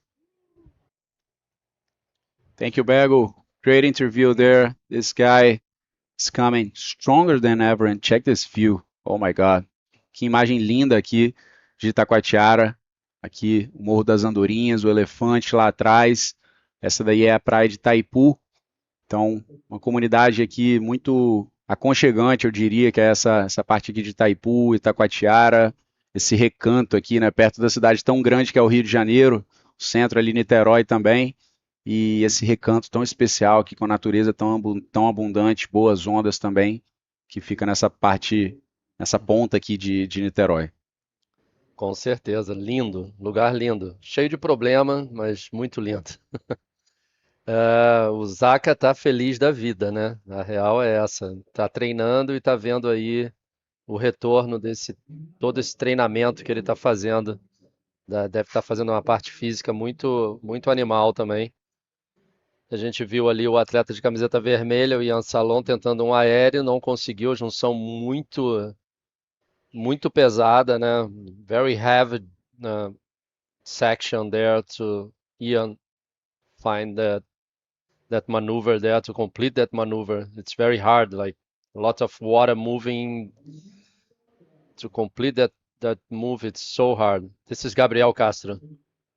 Aí veio o Gabriel Castro, o wildcard desse evento.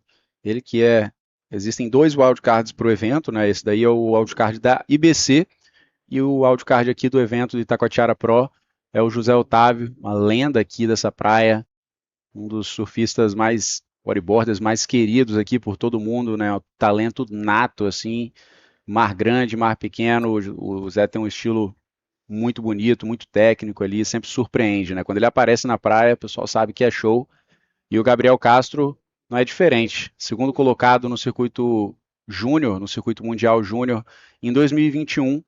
E no ano passado também teve uma boa performance aqui em Itaquá. Agora veio com essa última onda, numa tentativa de se livrar aí, de aumentar a sua nota.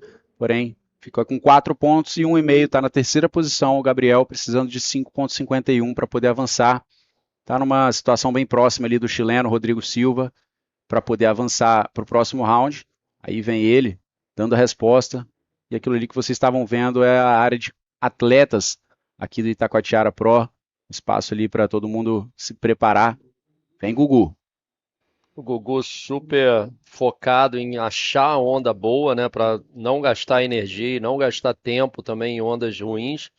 Ele viu que não dava, que não ia proporcionar nada aquela onda, ele já fez ali, deu um kick out, ele já saiu da onda para voltar e não tomar nenhuma onda na cabeça, ficar bem seguro, né? Eu acho que ele está fazendo uma estratégia de pegar as ondas certas, não se cansar tanto e não perder as oportunidades que vão passar por ele.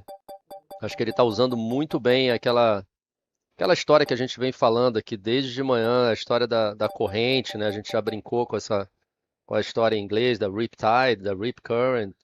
Então, assim, eu acho que se você trabalha bem essa questão da corrente aqui em Itacoatiara e fica calmo da mesma maneira, você consegue se ambientar ali, né, naquele monte de água se movendo numa praia tão pequena. Eu acho que é isso que o Dudu e o Guilherminho, o Guilherme Correia e a galera que cai aqui, você falou do Zé Otávio, né? O Zé Otávio não vem tanto mais à praia, mas quando ele vem, parece que ele tá vindo todo dia, porque eles conseguem se conectar e se você ficar reparando, é exatamente isso que eles fazem. Eles usam a corrente ao favor. Às vezes acha que, né, você de fora tá achando que vai dar tudo errado, mas dá tudo certo, porque ele tá exatamente na corrente certa, naquele lugar certo, para você entrar no mar com mais facilidade. Conhecimento do pico, né? São de casa. Ian Salon going left into this barrel, but not making it out. Yeah, Ian having a couple of attempts over there.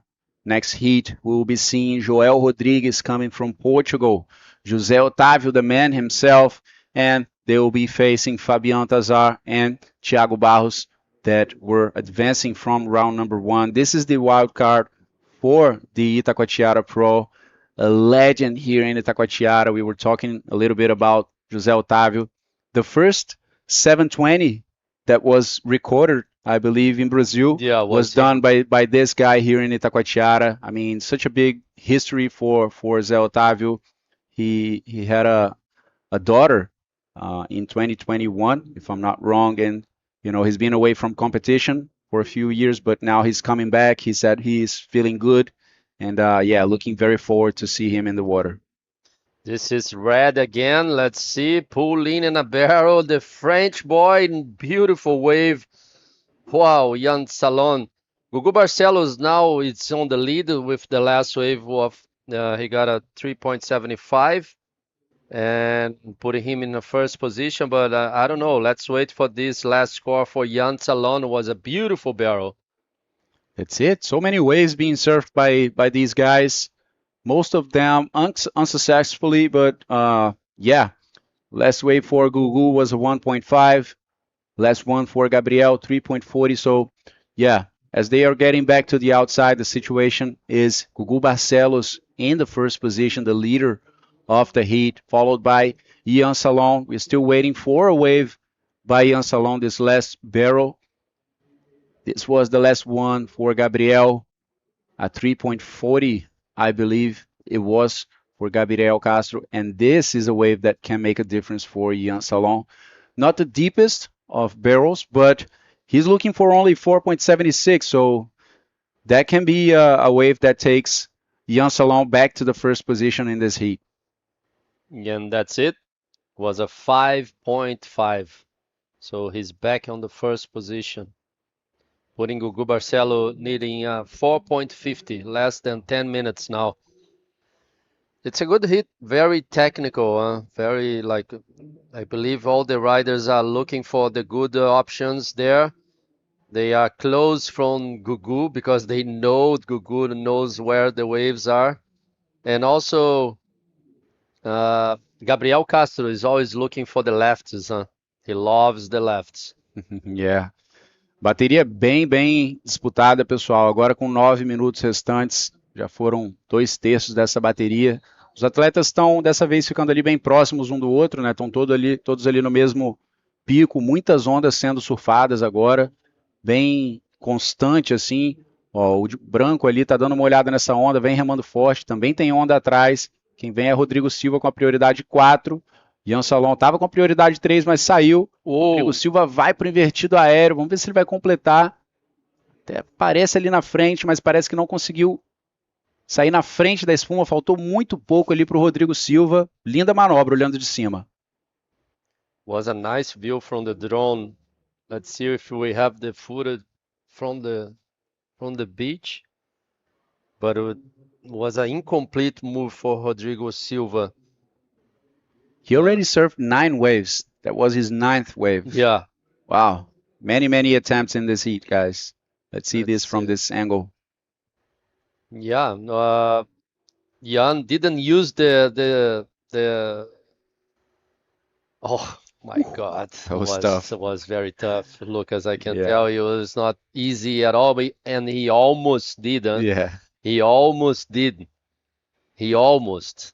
He was landing with the lip over there. He couldn't really take off from that wave.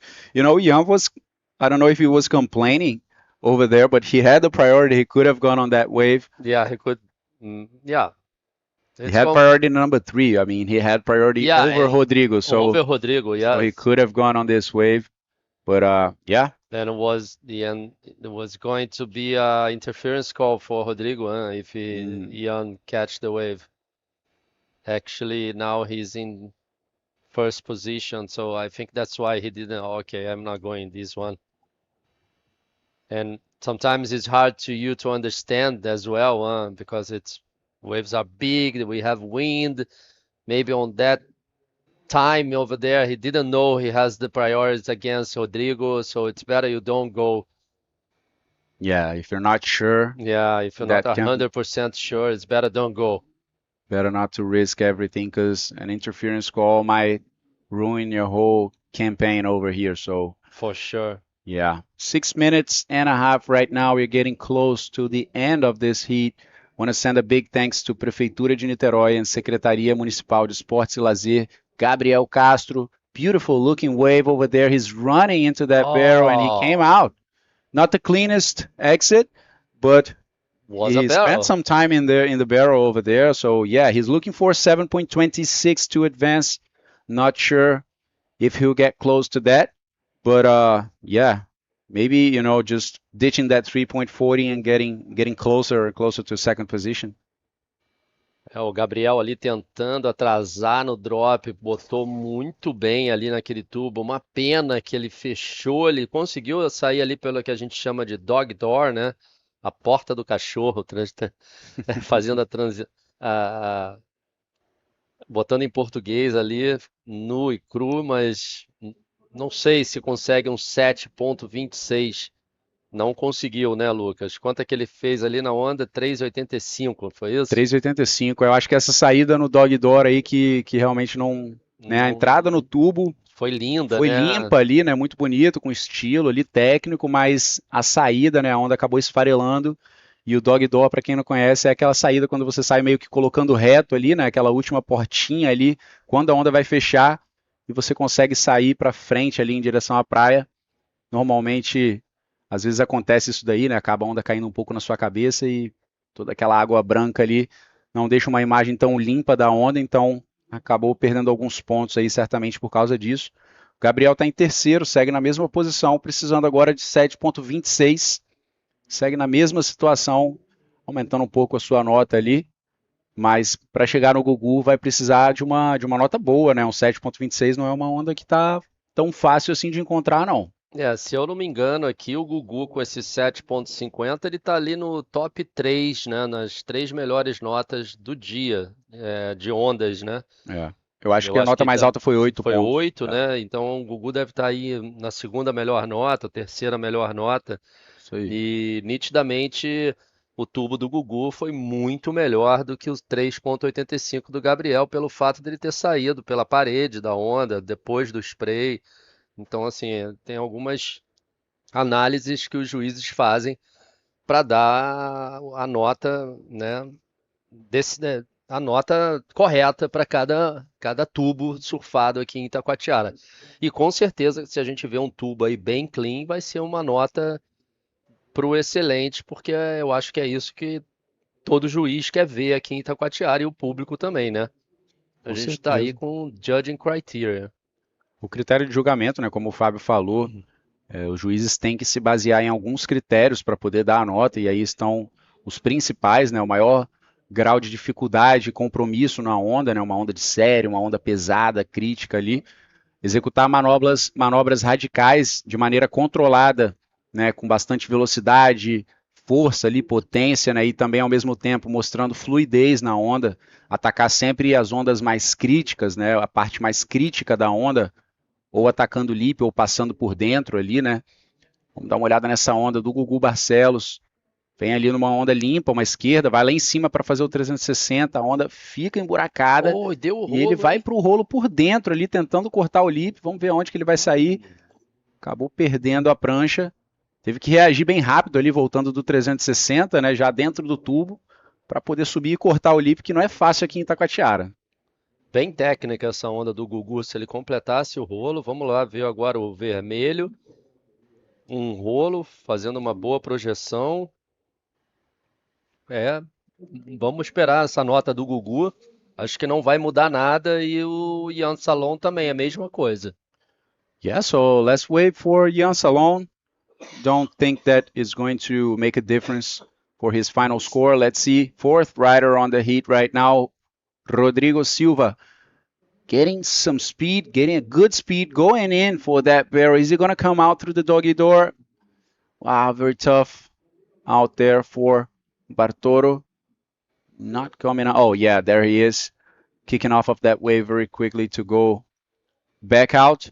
So Rodrigo is needing 7.36. Gabriel, the third in this heat, is looking for 7.26, a bit less than the fourth rider. And check this wave, a good looking one, set wave, good size, and he couldn't really bottom turn and go through the inside of that wave. It just closed out completely after that. It was looking good in the beginning. Yeah, it is. That's why we are here in Itacoatiara. Sometimes you think we'll be very good, but it's just a closeout. But you need to try. Like he needs a 7.26. It's not easy at all, especially today. So sometimes if he can find a little spot there to do a good maneuver or make a barrel, for sure he's gonna receive a good score. So less than 1 minute now comes for one wave only for each. Lucas, it's been hard for Gabriel and Rodrigo. I can tell you, I can tell you. Yeah, I mean, Rodrigo surfed 10 waves already, so many attempts, but the highest scores that he found out were a 3.90 and a 1.5. So many attempts for Rodrigo, but not really finding the right section, not being able to complete most of the maneuvers. Gabriel Castro as well, struggling with the waves, tried a couple of barrels in there, but not making it out. Many of the riders trying barrels, right? Going inside, but the exit is the thing, because in a day like today here in Itacoatiara, you don't really know how the wave is going to end. You have an idea of how it's going to begin, but the inside section is very tricky with the rip currents, with the white sections. So it is decided, guys. Jan Salon is the leader and champion on this heat. He maintained the dominance basically throughout the whole 30 minutes. And Gugu Barcelos, at the age of 51, managing to go through another round here at the Itacoatiara Pro. Very nice heat, very active, and that's it. Congratulations to Gugu Barcelos and also for Jan Salon. That's it, guys. We're going to call a quick commercial break to come back with heat number 5.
Certeza, Bu? Vai pintar desse azul? Com coral? Certeza. Garantia Coral. Resultado garantido ou trocamos a tinta pra você. Certeza que foi ideia sua. Certeza mesmo, só coral. Conheça a nova loja invertstyle.com.br, a primeira loja online do Brasil, com o maior estoque de pranchas e acessórios nacionais e importados. Personalize seu board, escolha cada detalhe, inclusive sua assinatura. Welcome back, everyone. We are here at the Itacoatiara Pro second stop for the 2025 IBC World Prime Series, Bergo. That's right. We just saw Gugu Barcelos again doing another round with a beautiful Jan Salon doing a great job in this last hit. That's right. Let's hit the water. Round number 2, heat number 5. And it's Joel Rodrigues from Portugal. I believe Joel is the only Portuguese that we have in this event. It's a pleasure to have him. And we have José Otávio.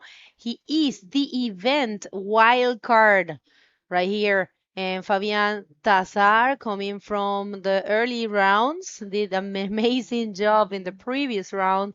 Thiago Barros as well, a very strong competitor from here from Brazil. So what a crazy hit. I have no idea what's going to happen. And I tell you what, I was watching down there and talking to Zaka. Yes, the swell's dropping, which is a good thing, I believe, for the riders, because tomorrow they say they're going to have a very clean condition with not too big waves. And maybe, tomorrow, maybe we have a spectacular, perfect day. Yeah, I hope so. I just worry about the wind, but in the morning we have no wind for sure. But for sure, I believe tomorrow will be more open opportunities, open faces for the athletes, and we're gonna see a lot of good maneuvers, a lot of good airs, backflips, and strong bodyboarding. Okay, there's somebody surfing this wave. Let's see. I think it's Joel Rodrigues, first wave. José Otávio already surfed one wave as well. Let's see. It's 30 minutes hits now, huh? It's 30 minutes, yes, which is great for them. There's still some bombs. There's It still some is. big sets. Look Don't this get left. confused. Yeah, looking good, huh? Yeah, look, the speed. It's just hard to be on the right spot, you know. Sometimes that's the most difficult part for the riders. All right, so where are you? We are watching that there is a lot of people tuning in. Thank you, everyone. And take this moment to link with us, scan that QR. Everything is there. You'll find all the information about the IBC World Tour all together in that simple step. Just scan that and it will take you to all of our socials, all the information. And if you're interested on having more information, whatever you need, you can send us an email to info@IBC World Tour. That's gonna, of course, a lot of people, it's sending messages there, and whatever you want to know, it's there. All right, so 24 minutes, a lot of time to go, and so far it's only Joel Rodriguez who has had the, valuable score mid-range, kind of low range score actually, but still in the first position with the 3.50. And Jose Otavio only wave of 1.50 and 0.75. And I'm telling you that Jose, he wanted to surf in the biggest possible conditions because that's the way everybody knows he likes it here.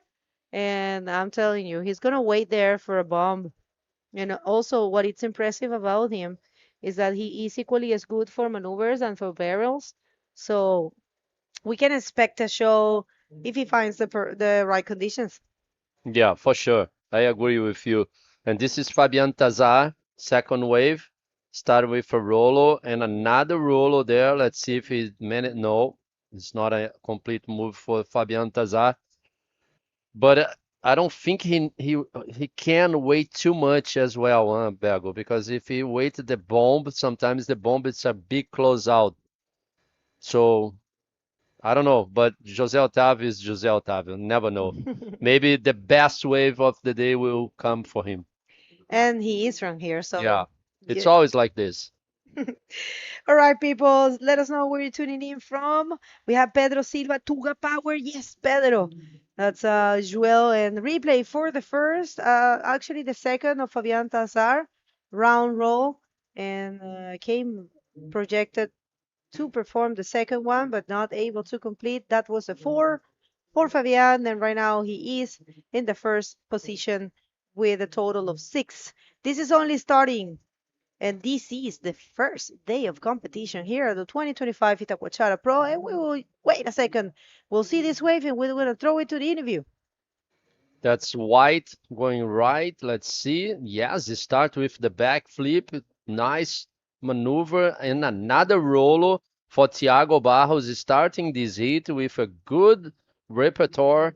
And I really like that wave, Bego. I don't think.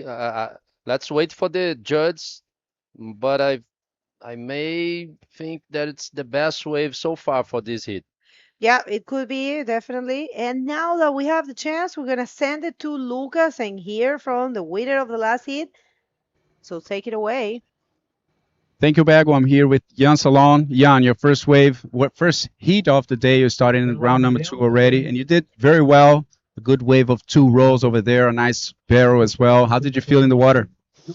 I was really focused and confident. I want to show my level and my confidence in the water. And at the beginning, I found that little wave, but like with 2 big ramps, but to do like 2 good roller, and I was okay. I start well, and after I want to have directly another roller or another maneuver, but all my way I took was for a reverse or an invert, and I didn't catch a good timing to go on the lip, so I was in the form, going the peak with really big duck dive. I lost my fin. I put my feet in the wrong side after I was in the current, outside the wave. I was like, okay, change my fin, and after I came back in the heat and I got biggest wave coming on me. The drop was like heavy. I was thinking it was like I was more in the barrel, but I was just a little bit front of the barrel, but was a good sensation, and I'm so happy to get first place. And tomorrow, let's go for big and for more action. And as you said before the interview here, last year you finished 17th in the ranking, so you got very close to the top 16. Can you let us know some of your goals and objectives this year, maybe finishing between the top 16 or what? Yeah, I finished 21. Just for that year, after Morocco, I was 17 on the ranking, but last year 21. It was really close with the boys in front of me, but my goal is still the same, to be in the top 16. And I train a lot this winter with my friend in Canary, my friend in France, in Brittany, and I train with physical training a little, and to keep my balance with my friend in my house, my family, girlfriend, and all thing, all thing go in the good direction. And I'm really motivated for this year, and I'm going to be more focused and more calm than the last year. Now I know a little bit more how to make the hit, and I hope to get a lot of good opportunity to show my real level, because in the hits it's really difficult to put some good maneuver, but I'm ready. I just want to go big. Congratulations. You want to send any shout outs? Merci à tous les copains, les copines à la maison. Là, c'était chaud les vagues. Je me suis bien fait défoncer dans les vagues. C'était bien costaud. Mais bon, en tout cas, l'essentiel, c'était de passer cette série. Je m'en foutais que je fasse un ou deux. Je voulais passer cette série. Et puis après, le reste, c'est maintenant passer, faire premier ou deuxième direct là au round 3. Comme ça, je vais éviter la série de repêchage qui est très difficile. Et puis, je remercie aussi tous mes sponsors. Là, il en manque quelques-uns parce que les vagues sont tellement puissantes à Itacoatiara que les stickers s'y s'enlèvent. Il y en a quelques-uns qui arrivent à tenir. Mais hier, on a surfé des vagues entre 2 mètres et 3 mètres plus, j'en sais rien. Et j'ai la moitié de mes stickers qui sont enlevés. Mais bref, je remercie tous mes sponsors. Et puis, je sais qu'il y a Denis et Valérie aussi qui me regardent là derrière le live. Donc, ici, c'est Brest. On n'est pas en finale de la Ligue des Champions. Mais bon, on est pour Paris quand même. Allez, Paris, le stade brestois. Congratulations, Jan. Good luck on the next ones. Back to you guys. Well, thank you, Lucas. He's very happy to the performance and trying to do good moves. And some action also while we were in the interview. We have the change of situation with Joel Rodriguez, but check this out. We have Jose Otavio going for the roll, and also Joel going to the left and performing that roll. I don't know what's going to happen. I love when all of the riders show some action, right? Non-stop action. Yeah, for sure. It's good for us, good for everybody. It's watching the competition, and it's good for the judges as well, like good performers. I think José Otávio is an incomplete move on the last wave. Also, Joel Rodrigues, I think he completed that move. We still waiting for the scores for both waves. José Otávio is still in third position, needing just 1.75. But Fabian Tazar also needs to change the 2 points, the backup score. So let's see. Yes, last wave of Joel Rodrigues is a 5.25. Last wave of José Otávio, it's 1.5. Last wave of Fabian Tazar was, when we was watching the interview, was a 4.15. So this is the replay for White. First wave was a 5.25. He started the wave with the backflip. Clean backflip, and then he managed to do a rolo at the end. It was a small wave, so that's why he received a 5.25. This is the 4.25 for José Otávio, and this is the last wave of José Otávio, was a 1.50. Was an incomplete move for José Otávio on this last wave.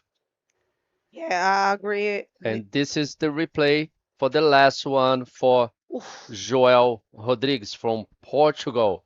Well, You have to have a lot of technique in order to oh cope with yeah. that landing. I'm telling you, and Joel, he knows. He trained in beaches that are super powerful there in Portugal. All right, so one more here. Check this out. There's a barrel for Jose Otavio, and they are finding the gems. And he goes for a quick reverse. Good Try point. to be Uh, air, but it wasn't too much of an air time. yeah, you have to have the technique, Bego, to land and the technique to go fast against the white water as well, because sometimes you can land, but right after you land, you have the big white water, the big move, and you just fall. I agree with you. Okay, Joel Rodrigues in first position, Fabian Tazar in second. José Otávio needs a 3.90 for second place. And Thiago Barros with just one wave. He needs only 2.90 to get second position against Fabian Tazar. And this is the replay for the last wave of yellow. Was a good in and out. Loving it. Yeah, I mean, he tried. Imagine if he would have landed this air reverse there, that would have been just a cherry on top. Yeah. But yeah, working his way, that was a 3.75. It wasn't the deepest barrel ever, but check that out. The scores are very doable for any of them. Thiago, he has been showing a lot of skills in the previous years here. And of course, Jose, one of the biggest names of the sport here in Itacoatiara. Fabien, it's hungry. He's coming very, very strong. He's really hungry to get good results in the World Tour.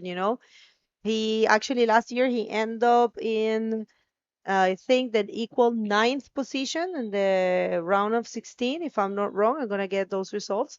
But yeah, he is a strong, and I tell you what is good about Fabian. He's a strong in all kinds of conditions, and of course, don't forget he is a really good drop knee rider as well. Yeah, he's both. He can surf very good in prone and drop knee. And he's from one of the beautiful island in the world, no?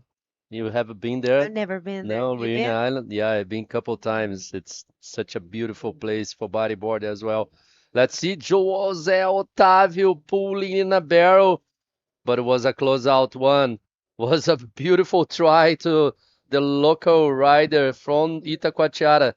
O José Otávio ali falar um pouquinho em português, porque esse cara é uma lenda aqui, esse atleta é uma lenda aqui de Itacoatiara, o José Otávio.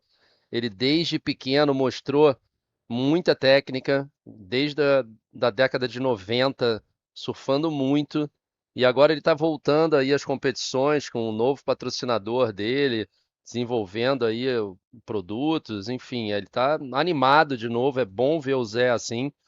E tentando de tudo ali passar essa bateria que tem nada menos do que o Fabian Tazar, como a Bego falou, que ele está muito cheio de energia, querendo ganhar mesmo, querendo se posicionar no circuito. Ele que já tem uma bagagem aí no circuito, tem muita experiência já, é um super atleta de Ilha de União, sabe pegar onda de drop knee, sabe pegar onda deitado no bodyboard. E aí a gente vê a técnica do José de estar sempre com o cotovelo ali na prancha, segurando esse drop sinistro, mas infelizmente a onda fechou na frente dele. E também passar ali o Joel Rodrigues, que é um atleta português muito bem preparado desde a época ali de júnior, fez batalhas incríveis junto com o Guilherme Montenegro, o Gui, nosso atleta brasileiro, né? Ele vai para Iquique, já confirmou. Fez final em Antofagasta, foi uma final braba entre os dois. Sim. Surfaram muito, foi onda com onda ali. A gente fez essa final juntos, né? Sim, fizemos. Foi uma bateria sinistra, foi uma bateria memorável entre os dois. E ainda tem o Thiago Barros ali na bateria, que só pegou uma onda e é a melhor onda da bateria junto com a melhor onda do Joel Rodrigues. Então qualquer onda do Thiago pode mudar tudo. E lá vem o Joel de novo. All right, so Joel Rodriguez and that one, it's a bit tricky when they get those lefts for the cameras. Of course, we can't have 1,000 cameras, but check this out. This is Jose Otavio, the local. We'll see if he finds something. It's betting for those lefts. But yeah, it's a tricky situation. And here he comes, Fabian Tazar to the right. Maybe he finds something better. And probably the rights are delivering better. I don't know. What do you think? Or it's I don't know. Seems to me the rides are more clean now. I don't know why, but it is like because uh, I don't. But it's hard, Bego. We seen José Otávio. He's a local here. Seems to me he's lost in the water. And in the other side, we seen Joel Rodrigues from Portugal getting all the good ones. So it's very hard. Like it's hard to compete in Itacoatiara. It's hard to compete on shore breaks like these sandbars. Because it's a lot of water moving. You guys can see on the screen. Like look at how much water moving around and white water on this on at the start. It's not easy at all. I agree with you totally. And I was watching downstairs. I did my interview and took some time to, enjoy a little bit the ambience and seeing, watching the wave from there, from the beach, which is a totally different sensation. And I was thinking about that. I was thinking, whoa, you have to cope with entering the water, then wave selection, then going back, and only 25 minutes, when this case is 30. But either way, there's a lot of preparation, and we just have to say that regardless the results, all these riders are winning a lot, are winning experience in one of the most difficult waves. And I would say it is a wave of consequence in terms of, difficulty. And these riders are gaining a lot just by being here. And actually, the conditions are going to improve. So whoever had the chance to advance, I think are going to be surfing, probably perfect Itacoatiara. We'll see. Of course, the technical staff is trying to get you the best days to perform the event. But of course, that's something that we cannot really tell. There's, of course, forecasts and all kinds of websites and people that is expert on that, including yourself and Lucas. You guys study a lot about swells. I mean, you've been in this forever, so. But you know how it is. Sometimes Mother Nature behaves differently. We can't Yeah, cope with that. sometimes just like a wind, a good wind can change everything. If you have like an offshore wind right now, oh, we're gonna change a lot like this situation. But I'm sure there's some potential waves here. You was saying like when you go down there on the sand, it's totally different view that that we have there in here in the booth. But if you go upstairs too, you have a good view as well, like all the sandbars, and so you can see where you can find the best waves. But it's so hard. Like when you jump in the water, totally different view. So congratulations for all these riders in this contest because it's not easy at all to compete in Itacoatiara. All right, people, just getting here. We had an amazing day of competition, full day of action. Here, if you missed it, no worries. You can scroll down. It's all there in the YouTube. IBC World Tour. Check this out. Joel Rodrigues from Portugal. Tuga Power. Showing the world why he's one of the best in his country. Perfect roll. Of course, he is getting out of that. He knows what to do with this kind of waves. I'm telling you. Where he lives, it's also a powerful beach break, different shape for what I've been told and what I have seen, but he trains a lot. And one of the things about all these athletes that people, I think that separates the professionals with the free surfers and the people that just enjoy bodyboarding and nothing probably. Well, we're gonna get back to that idea after this. Então, esse é o replay aí para a galera de Portugal. Esse é o atleta Joel Rodrigues. Uma boa cavada, uma boa projeção na manobra, usando muito ali a rotação do seu tronco junto com o quadril. Foi uma belíssima manobra, completando ela, comemorando. Ele sabe que tem um potencial de mudança de nota e tá aí. Ele conseguiu tirar os 4 pontos que ele tinha ali. Agora está precisando de 6,45, o Fabian Tazar. E o José Otávio ainda continua precisando de um 4.31 para tirar essa segunda colocação do Fábio Antazar. Bateria totalmente aberta ainda, porque o Thiago Barros, o outro atleta brasileiro dessa bateria, ele só surfou uma onda e está com 5.25. É a segunda melhor nota da bateria. O Joel acabou de surfar a melhor onda da bateria, que foi um 5,60. Então o Thiago ele precisa até de menos pontuação do que o José Otávio, que está precisando de 4.31. Faltando agora 5 minutos e 38 segundos para essa bateria, que é a bateria de número 5, do round número 2. Well, that's right. 5 minutes and 20 seconds, as Fabio was saying. And yes, Joel Rodriguez is looking sharp in this one, looking comfortable, I dare to say, with very powerful rolls in critical sections, difficult to land, difficult to cope with the explosion that normally gives you when you hit a thick lip and you land a projected roll. You know, sometimes I have had so many accidents with those projected rolls that because it is so important to have the technique of how to land. You know, there's so many so many things, involved in how to perform a maneuver. Is the technique of how to approach the leap, how to perform it, and after that, how to land it and not hurt yourself. You know, you have to close your elbows, protect your chest, you know, protect your face, but at the same time, you can't be too compact because you have to land it. You have to go all the way to the flats. So I have to say his technique is really good. It's really clean, really polished, I might say. And yeah, I'm enjoying his performance in this heat. I can't believe Jose Otavio is on the third position, but and Thiago Barros, he knows also this place a lot. He comes here a lot. I see his social media and he comes to train here a lot. Yeah, but like I said, he only have one wave. He needs only 3.3. He's with a first priority. I don't know. I think, in my opinion, he's waiting too much. But if he got one wave, he can change everything. Like if he got like a 6, he goes straight to the first place. Or 5.65, he goes straight to the first place. So let's see. It's dangerous. It's very it's dangerous position for Thiago. Here we go again, Fabian Tazar. 6:45 is what the Reunion is looking for. Goes for the roll in the pockets. And one more there, playing conservative, playing sure. But yeah, not too much because he couldn't land the last one. And I don't see the number he's looking for, the 6:45. Not really there. 3 minutes and 15 seconds. I'm sorry, 10 seconds actually. And Jose Otavio coming up in this one. Here he comes, José.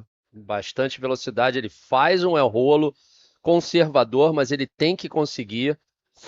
Ele não completa essa manobra, Bego. Não sei se os juízes vão dar como completo ali. Ele completou, mas depois ele foi engolido pela espuma. Vamos aguardar. Ele precisa de uma nota. Agora já mudou a situação. Ele precisa de 8.55. Não, isso não tá certo, gente. Ele precisa de 4.31. É isso aí. Agora tá o replay da onda do José. Ele faz um through the lip ali, furando o lip. Completa a manobra. Vamos ver o que os juízes acham, né? Porque vamos esperar, né? Claro. Vamos esperar. Oh, that's why I was saying that Joel is doing a great job in landing those rolls because people, it's not easy. You guys saw Moises Silva early today, and yeah, it was actually landed. Remember the rules say you have to be, I think it's something like 2 seconds or something like that. When you land, you have to stay on your board at least 2 seconds. I don't remember very well. We'll look for that for you guys, but I think it's a couple seconds that you have to remain on your board, and then if you do that, it's a complete maneuver. Check this out, Fabian Tazar. Fabian Tazar again, lots of speed, but nothing for him. Now he needs a 4.76 to back to the second position, and José Otávio needs a 5.95 to get the lead out of Joel Rodrigues. O Joel agora precisando se manter na primeira colocação, ele precisa trocar esse 5.25, que é o backup dele score, faltando quase 1 minuto para terminar essa bateria de número 5. José Otávio agora colado ali no Joel Rodrigues. Mas o Thiago Barros ainda precisando somente de um 3,90. O Thiago Barros que só surfou uma onda nessa bateria com a prioridade número 1. O Thiago, eu acho que ele está esperando aquela onda perfeita, né? O Thiago is waiting for the perfect wave, I think. I think so too, but you know how it is. You have to do something for, try to get some scores. I understand that you are I mean, if you're confident with your surfing and you know that you can take the opportunity when you have a good wave and you will use that opportunity and you will surf really good, it's okay, but it is a very dangerous strategy. Check this out. Paddling with all his soul there. No, he knew that, yeah, that's the thing, you And- can't wait that long. And he missed the first priority. It is really dangerous. And check this out, Joel, he's playing in this heat. He's playing. That's pretty cool. Comfortable. got the- I don't know he- what he did, but he was He got the racing barrel. his I feet. think he got the barrel. Yeah, because I didn't see any maneuver, and I was like, why? What? Very good hit for Joel Rodriguez and Jose Otavio, who managed to find the scores and stay in the second position. Unfortunate to see someone like Fabien, who served really good the previous heat, not advancing to the non-elimination, as well as Thiago Barros, but this is competition. Unfortunately, it's only a matter of the first and second. So people, don't go anywhere. We still have 3 more heats, and this is an amazing day, so we count on you. See you after this.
Well, welcome back, everyone. If you've been with us since the beginning, this is the first day of competition. We started super early, 6:45 local time. Now it's almost 2 here, and it's been a great day of action. We are in the round number 2 and the heat number 6. So 2 more heats, and this will be it for today. We have Ilias Bufuscus from Morocco. We have Genesio Ludovici, the sole Italian in this event. Sergio Machado from here, the Brazilian that has had the best results in this event. And we have Gabriel Popo from San Conrado. And there comes Sergio Machado with a lot of speed. He goes for the lip. Wow, not finding the right timing to execute a maneuver over there. Looked like there was a good it was a good wave, but Sergio not really, fitting himself into this one. So, yeah, just one starting wave for blue. Looks like Gabriel Popó already served one wave as well. But yeah, Sergio in the previous heat managed to find 15 total points for his for the leaderboard, and yeah, did very well. Let's see if he'll be able to maintain this level of performance over here. We're seeing some sick waves, guys, and check this out. Genesio coming on his first one with the blue hair. He goes up and gets hit by that section and that white water, not being able to do a maneuver as well. Right after him, Bufu Chicalias, wow, just bottom turning into that barrel, but losing the rail and not being able to stay in control. So nice first exchange of waves over here. Nothing too solid, but these guys are just getting started. That's right. That's right. People just right there getting. I think it is crazy when you start an event from the beginning and you see the wave changing. Sometimes it's even a little. You feel a little bit desperate because you are analyzing the conditions at all times. And when it's your turn to surf, it's nothing like you surf in the first heat and the first heat you surfed. The place has changed a lot, but I have to say in a good way.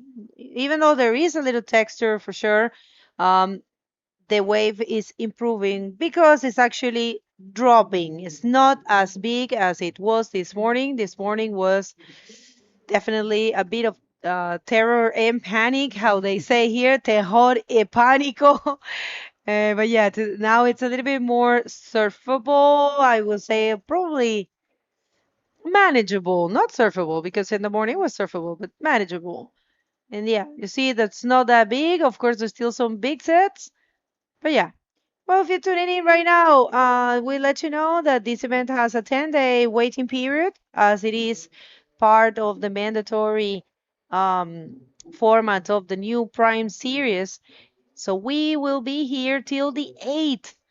And if you're in Rio de Janeiro, I'm telling you, you have to come and check it out. There will be a lot of activities. We will be doing a lot of great things here. Just stay tuned with us. Even if we don't have an event, there will be activities throughout the week. So here's the link for the IBC World Tour, but make sure also to follow the Itacoatiara Pro social media and all of our sponsors' medias as well, social media, so you are in touch with what's going to happen, because we will have a beach cleaning, we will have a tow out session, we will have, actually that's not named tow out, it's named tow at the wave. You have tow in, tow out, and tow out, and that's what's it's happening like every year. It's been a couple years that we haven't done that. Are you gonna try it? Hopefully, I'm not Oh, sure. you I'm not really can. authorized to go into the water by my doctor, but I don't know. Maybe You had a maybe surgery. I can't resist. No, no, I'm not gonna Last year, let you. last year I did an attempt, but was not successful. It was actually very breaking very close to the shore, so I couldn't really It's find the right difficult. meeting. Yeah, yeah, it's pretty difficult.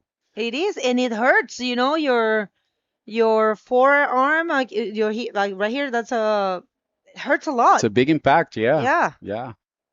You can maybe hit your head in the board, if you land too strong. And let's see, Elias going on a right-hander. He goes for the lip, goes for a roll through the lip, actually completes this time, and this is going to be his best wave so far. He needs 1.1 to advance. Definitely this wave is going to take Elias straight to the first position, since none of the athletes found a solid wave. So let's see this once more.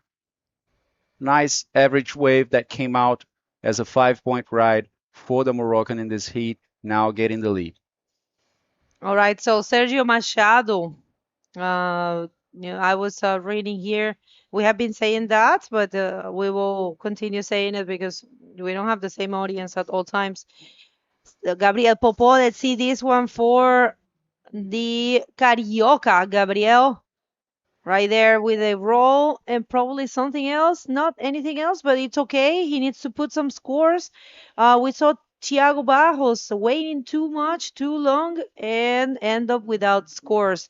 And that's a shame because they are athletes that know very well how to surf. So, I loved when Zacaria Nunes said that he is trying to seize every opportunity, to seize the day, to seize to be here because the time is really short, life is really short. I love that. We're gonna hear from the winner of last year, Joel Rodriguez, with Fabio. So go ahead, Fabio.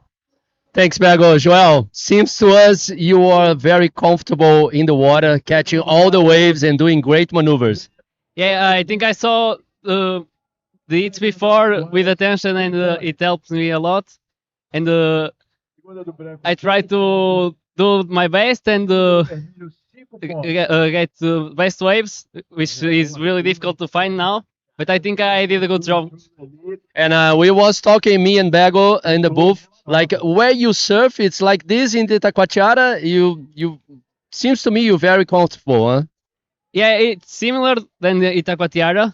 I think it's a little bit more easy to find the right ones in the where I surf in Mindialo. But I think it helped me a lot to use to surf these kind of waves and beach breaks. I think it's always a help for me.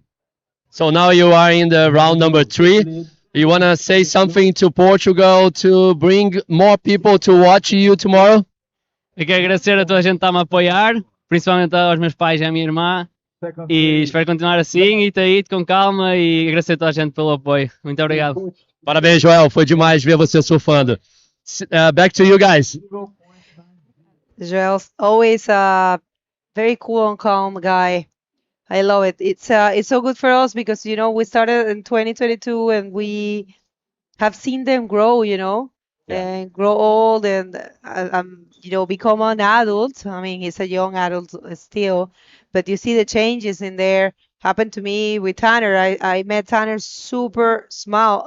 Yeah, he was a junior, super small, and by the pass of the years, you see them how they grow and how they become men and also how they mature their surfing. And it's really, really nice. It's like there's a point in life, in this job that you feel these people like family. Definitely, Bago. I agree with you. Sergio Machado on a cracker over there, but somehow managing to complete this maneuver. Crazy roll for Sergio, granting 6 points in this wave. Gabriel Popó also doing something over there. We're going to check that replay pretty soon. Gabriel Popó already passed 2 heats only today, guys, and this is going to be his 3rd one. He's being super consistent. Fabio has been saying that Popó, for him, is the best bodyboarder in Brazil right now, so I'm not very close to Popó, but I know he's a very good guy as well. But check this one. All right, so one more, Sergio, but I think it's probably from San Conrados. San Conrado has a huge community. And, well, Gabriel, he has been very talented all his life. I also met him, let me think. I think the first time I went to San Conrado probably was in 8 years, maybe, the first time. And I remember him as a kid, and he was super impressive. But yeah, he is a surfer, mainly.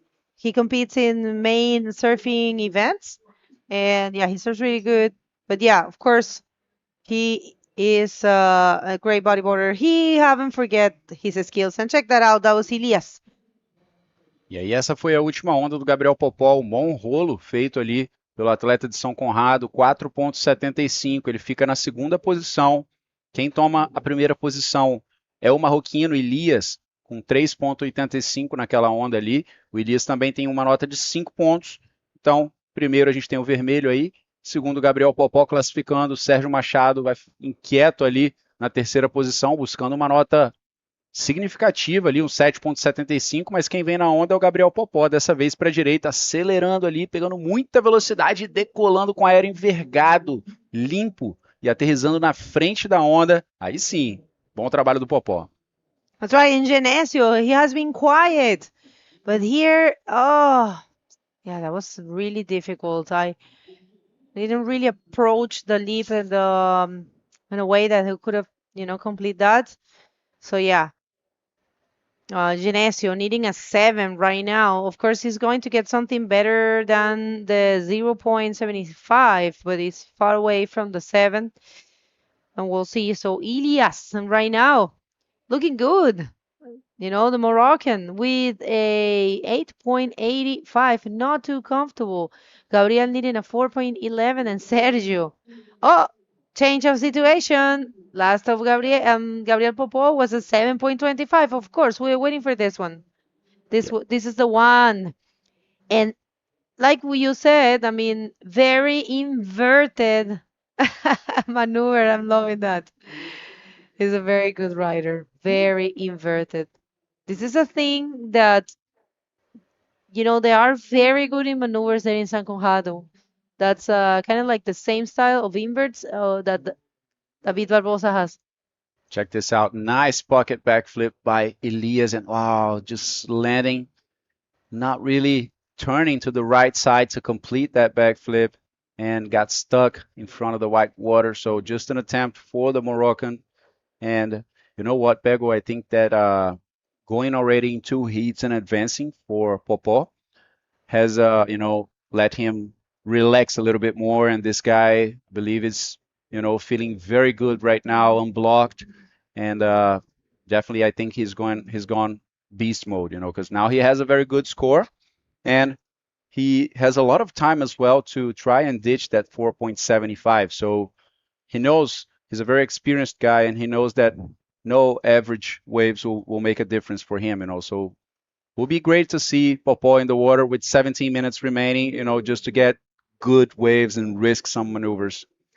I'll tell you what, this is a case that we have sometimes in the events in the different countries that we go. You know, there's always revelations or always big names that probably are not too known by us or by you guys at home because they don't follow the World Tour. But check this out.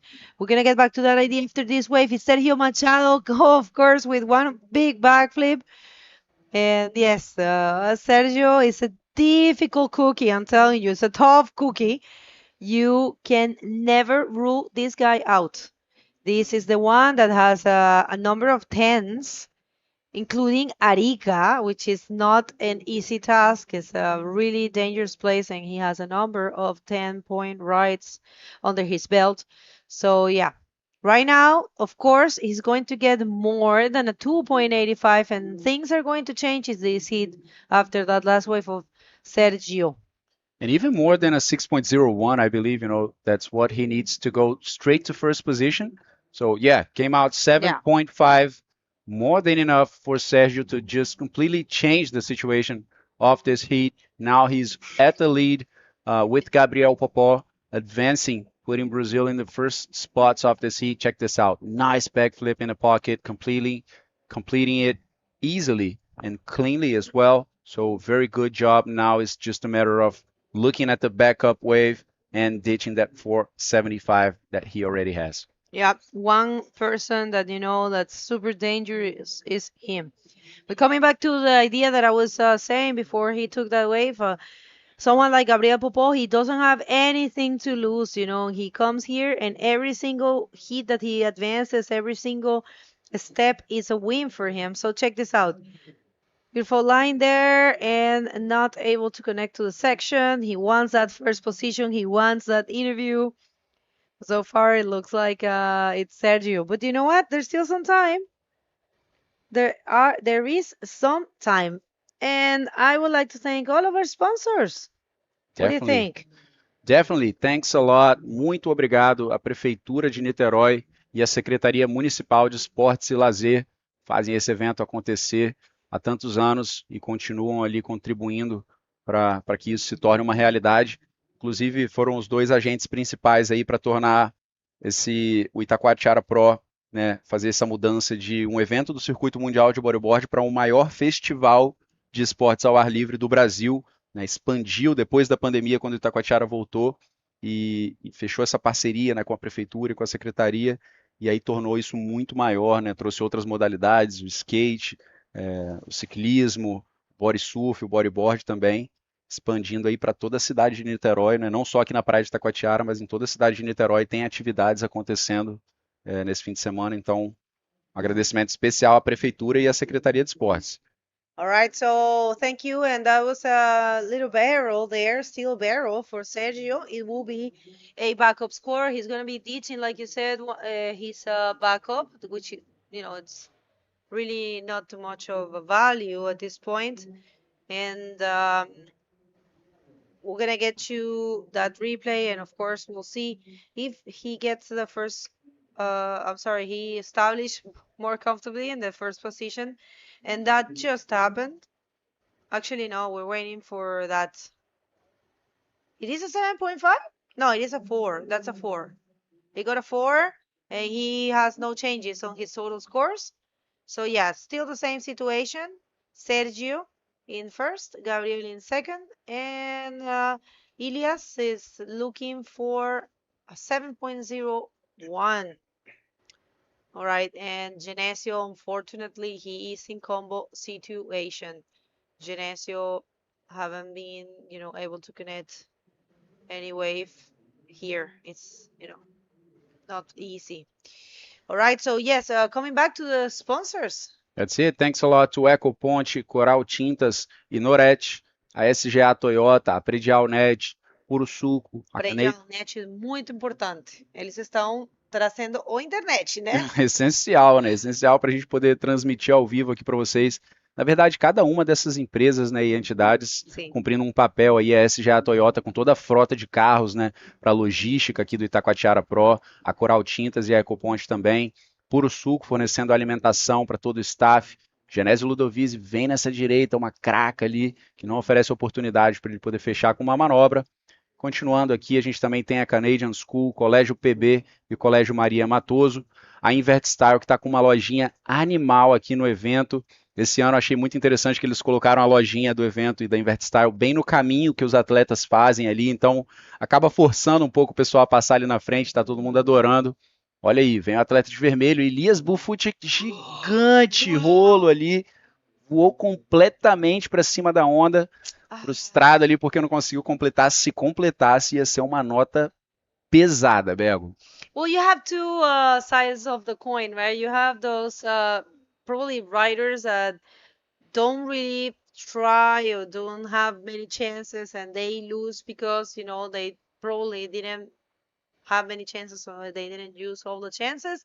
And then you have those riders that are attacking constantly and unfortunately not able to complete the maneuvers. And I think those leave the competition area with a huge frustration. I mean, both of them. All right, so split pick right there for Genesio Ludovisi. Is he going to attack that one? He is with the roll. And is he landing? We did have another rider going to the left.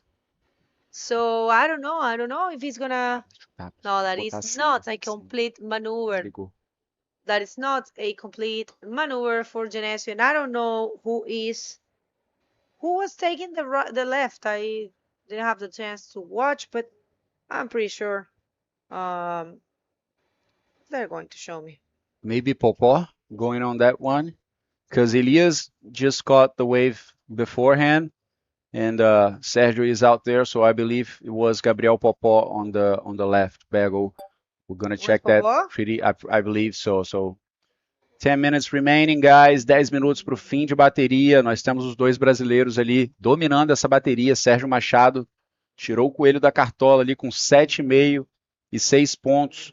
Foi para uma liderança ali muito bem posicionado. Ele vem entrando em posição para essa onda. Parece que vai para a esquerda. Sérgio Machado ganhando velocidade, a onda arma ali a sessão, ele voa para o lip com um aéreo ali animal, completa a manobra, uma onda muito limpa, muito técnica, com certeza Serginho vai trocar esses 6 pontos, eu diria. Vamos esperar aí os juízes darem a nota, mas atendeu muito bem o critério de julgamento ali, com muita fluidez, Bego, atacando ali a parte mais crítica da onda, com muita velocidade também, esticando as pernas, invertendo ali a coluna. Vamos ver de novo essa onda. All right, so this is the Sergio Machado that I was telling you never to rule out. And of course, he wanted to show a huge, perfect invert. 8.75 for Sergio. It's impressive to know that this guy always, every time he serves, is going to bring the goods. 16.25, meaning what you see right there, the judging criteria of the IBC World Tour, almost in full. Maximum degree of difficulty and commitment, radical control maneuver, of course, very radical invert, speed, power, and flow in a critical section. And let's see this one for Gabriel. Let's see Gabriel Popo. Roll. Now it's a hard task, Gabriel. Just to keep an eye on your second position. Go back there and block the rest of the riders, because a 9 is what Gabriel is looking for. No one has done a 9 in this event as of yet. Of course, this is the first day, but I will say, what would you do? Just take care of your second position, huh? If I was Gabriel Popó, Yeah.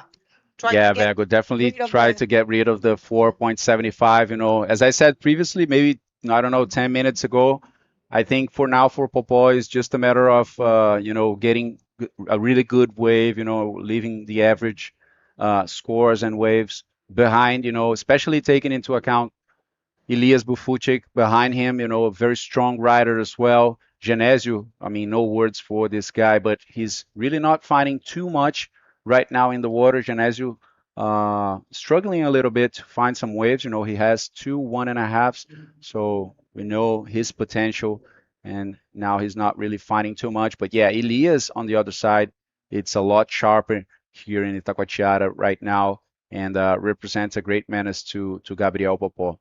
So getting back to what you were saying about, you know, the risk, the way the athletes deal with risks, and I believe Sergio Machado is a guy that is really nice to watch competing. You know, he's that guy that really leaves everything on the table, risks a lot, and that's beautiful to watch in competition. So that's when Sergio started to stand out in this heat. That first wave was a 7.5, and with this one he managed to get much better, 8.75, the best score of the day, I'm pretty sure, and doing a very good campaign. On the other side, this guy just going through 2 heats already, and possibly the third one, as he is maintaining so far the second position. Gabriel Popó representing São Conrado, one of the most constant and very good bodyboarding wave here in Rio de Janeiro. All right, so what a great hit, people. If you missed it, please, please, please scroll back and see this performance, Sergio Machado, and we probably can show you a hit recap before we leave today. And this is the last of Genesio Ludovisi. Loving to see that he is not giving up with a good roll. You know, I will say, like, we have this saying, it's with a lot of respect, people. We say saving the honor in Espanol, salvando el honor. Right there, you know, he's not going to leave competition without performing a good move, because he knows how to do it and he wants to show that he knows. It's just a matter of, you know, luck, I believe. And check this out. One more for Elias Bufushko. Bufucik. Yeah, sorry. Elias. And it was also a nice roll. 4.90 was that wave. That's it. A lot of action over here, guys. Elias and Genesio trying to recover from their situations now with 5 minutes remaining. Então agora com 5 minutos restantes nessa bateria, a gente tem o marroquino e o italiano tentando recuperar ali a situação deles, precisando de notas altas. Acabamos de cruzar a marca de 5 minutos, o Elias buscando 7.01, Genésio buscando um pouco mais, 7.90, na verdade. Então vão se consolidando ali o Popó e o Sérgio Machado, que estão acostumados com essa onda aqui. E como eu estava falando agora em inglês com a Bego, um pouco da questão do risco, né? Como os atletas lidam de maneira diferente com o risco, né? Às vezes um atleta entra na bateria para dar um show, para tirar um 10, outras vezes o atleta entra na bateria para passar a bateria, né? Especialmente nos primeiros rounds, independente do que ele faça. Então, o Sérgio Machado e acho que também o Gabriel Popó se enquadram muito bem. São atletas que é bonito de ver competindo, assim, né? São atletas que realmente largam tudo na mesa ali, arriscam, vão para as cabeças, entendeu? Para o 10, e é o que a gente gosta de ver aqui na transmissão, né? That's right. I agree with him. He says it's really refreshing to see this kind of heats with athletes that leave everything on the field. They are, you know, not holding back for anything, and it's just this is bodyboarding, and well, I mean, not taking anything from anyone. Some people just don't have the opportunity or it's just not connected to the wave or whatever. And it's okay, you will have more chances. The good thing is that you're trying, you're here, and just by being here, you're earning points, you are learning, and that's something that you always will receive. So keep the positive and keep trying. Never give up. Like Saka said, Saka said he's training so much that he don't have time to be a person. He doesn't have time to do the normal things. He was actually putting a lot of emphasis on that. He said to me, "Hey, I have no normal life. Like I only train, like athlete life only, watch what I eat, train outside of the water, inside of the water. I have a mental preparation. If you want it, go for it. You know, no, never stop and keep trying. It's Tunnel great. vision. Yeah. Tunnel vision for these guys, just one objective. And he actually said that, right? He said the objective that I have, the goal is just the thing that I know. And he didn't even mention that. Didn't even expose if it is to be world champion or stay between the top 16. He didn't even say that. I think that's a very good thing. The whole thing, but yeah, you're right. I think that's a very good thing because, he has it so strong and it keeps it for him. So let's see.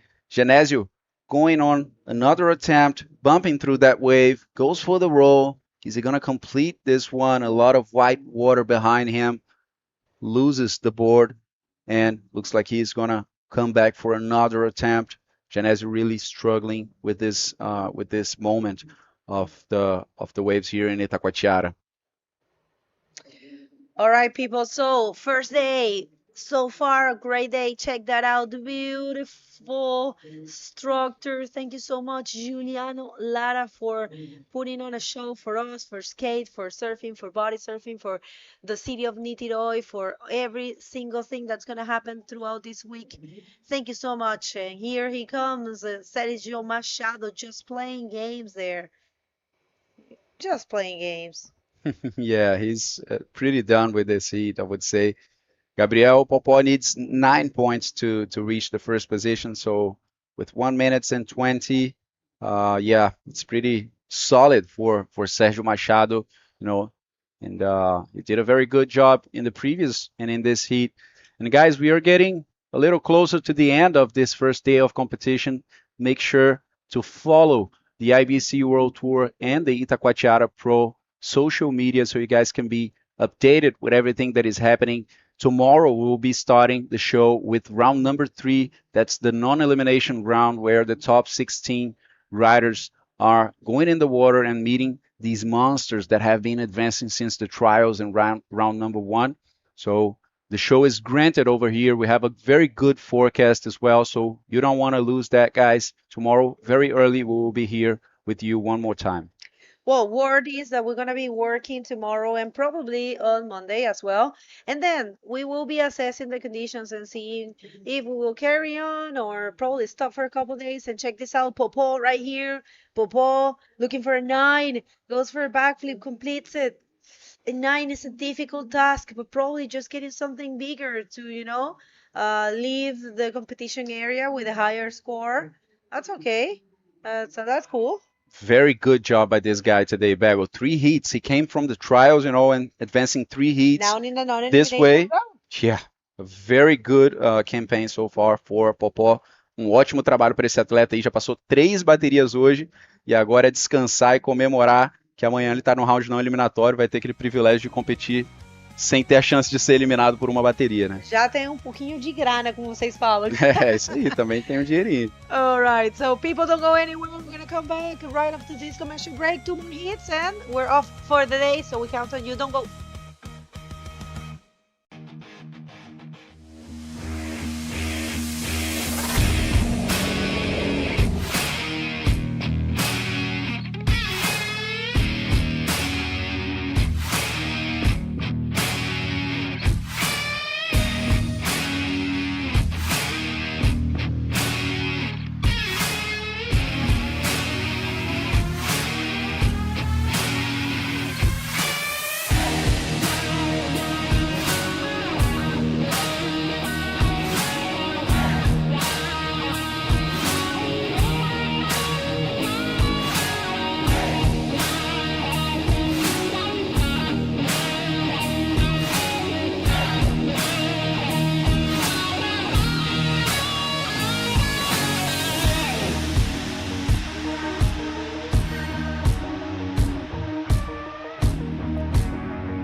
Certeza, Bu? Vai pintar desse azul? Com coral? Certeza. Garantia Coral. Resultado garantido ou trocamos a tinta pra você. Certeza que foi ideia sua. Certeza mesmo, só coral. Conheça a nova loja invertstyle.com.br, a primeira loja online do Brasil, com o maior estoque de pranchas e acessórios nacionais e importados. Personalize seu board, escolha cada detalhe, inclusive sua assinatura. Welcome back, ladies and gentlemen. This is the first day of competition here in the 2025 Itacoatiara Pro, and now we are seeing the heat number 7 from round number 2. The second last heat of the day. How is it going so far, Fabio? What do you think? Beautiful, beautiful. Outside, we have a lot of people outside watching the riders, and the vibe is so unreal. Amazing. Check out this beautiful day here in Itaquá. And now we will see the Canarian Javier Dominguez facing the Venezuelan Edwin Aldana. And the Brazilian in this heat is Pedro Henrique. This guy you guys can see in the water right now. And we also will be seeing Patricio Galay, the Argentinian, in the white jersey. 30 minutes for a lot of action and 4 nationalities over here. Very diverse heat, different styles from these guys. And definitely will be amazing to watch as Itacoatiara is delivering some pretty good conditions. Check out Pedro Henrique getting back to the outside with the help of that rip current over there, making a good use of it. And check out how quick you can get out there if the currents are helping you. So first wave for the Canarian, a 3.25. Javier Dominguez, a very technical rider, goes for a roll in a pocket. That's just it for him, and he's over. First wave for yellow, Edwin. Was a beautiful roller there. And good start for the guy from Venezuela in yellow. Então, Pedro Henrique aí já começou a bateria bem, né? Tipo, pegando já a onda. Mas aí veio o venezuelano de camiseta amarela fazendo uma boa linha ali para achar essa manobra, que não tá fácil para fazer essas manobras completas. Começou bem a sua campanha aí dessa penúltima bateria do dia. This is not the last one, but we almost finishing this first day of competition. Some good rides, and this is Pedro Henrique again, just in and out. Yeah, 2 in and outs already for Pedro. 0.5 on the first wave. This one is going to be something close to that. The best one definitely from this first exchange was Edwin's wave. So managed to do an expressive roll in there, and it came out 6 points for the athlete in yellow, getting the first position in the heat, followed by the Canarian in red, 3.25, and Pedro Henrique with the 0.65 on the last wave, just 2 in and outs, not making anything important so far, and getting back out there to find another opportunity. Very nice format with 30 minutes for the athletes, to find the best opportunities here in Itacoatiara. Guys, it's not easy at all to surf in these types of conditions. You got to be at the right place. Sometimes you lose a lot of time to get back to the outside, a lot of currents over here. So yeah, 30 minutes offering enough time for the riders to find the best possibilities. For sure. They are lucky to receive 5 minutes more from the technical director. It's a little bit more, a little less stress for them. Definitely, guys, we're getting to the final moments of this first day here at one of the most anticipated events on the World Tour. We had the two heats for the trials. We had round number 1, and now almost the whole of round number 2. Some new names coming in round number 2, seated over there. Some guys that had good results in the first stop of the tour in Morocco.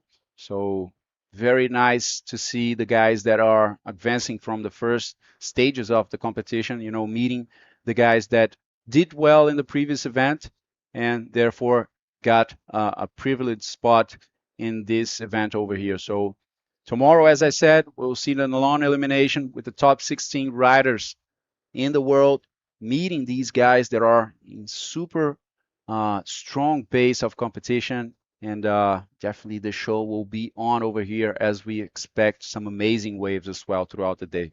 Yeah, forecast is looking unreal for tomorrow again. Maybe a little less waves, but more clean and more, maybe the direction will be better as well. I hope in the morning will be offshore or no wind. So I don't know. Maybe we go surf before the contest, huh, Lucas? That's not a In bad the idea. dark. Not a bad idea. It's got to be pretty early because today we started Yeah. very, very I don't early know over if here. we're gonna have time for that. Yeah. Maybe at the end of the event, if we Entonces, have good conditions. una actualización en español aquí para todos que están asistiendo la retransmisión por Edwin Aldana y Javier Domínguez desde Canarias, desde Venezuela. Edwin está en la mejor posición hasta ahora con una ola de 6 puntos, la mejor ola de la manga hasta ahora. Javier también, un rider muy, muy técnico que viene desde el Confital, está siempre ahí entrenando y haciendo muy bien y no perdió la oportunidad de venir aquí a Itacoatiara y demonstrar toda su técnica y habilidad. Por ahora con un 3.25, enquanto Pedro Henrique tiene apenas 2 olas de 0.5 y 0.65. Ahí viene él, su tercero atento de surfear una ola más significativa. Y Patricio Galay por ahora, ninguna ola. Here he comes, yellow again, second wave, leading this heat. Edwin, beautiful Rollo again. He received 6 points on the first wave. Let's see if he can do it again. And this is Pedro Henrique. Nice maneuver. The wave was not that big, but it was very technical, very clean. I believe the judges will like that wave. And I think we have an interview ready with Bago. Let's go, Bago. Take it away. Thank you so much, guys. Well, Sergio, I have to say it was really difficult to see you not having those points. Guys, the microphone is on. It was difficult to see you not having the points that you usually put at the beginning of the heat. You were kind of like, no, I won't say lost, but I didn't see the connection that you usually have. So what happened in there? How were you feeling? Boa tarde a todos. Realmente o início da bateria foi um pouco difícil, porque as ondas que vieram, uma eu não li bem, e as outras eu fiquei um pouco assim meio perdido, porque muita água, tá bem mexido, mais cedo estava mais certo.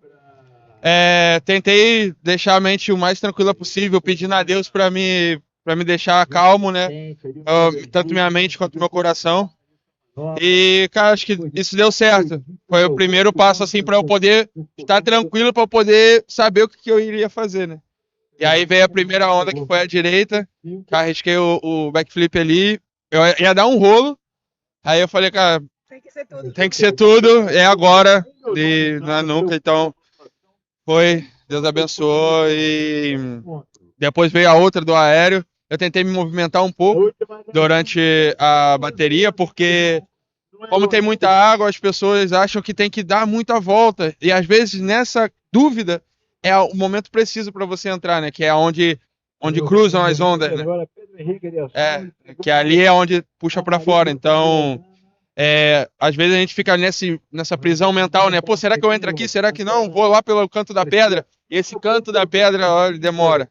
Então, às vezes é melhor arriscar, pedir a Deus ali força, sabedoria, e Deus me abençoou com as 2 ondas necessárias.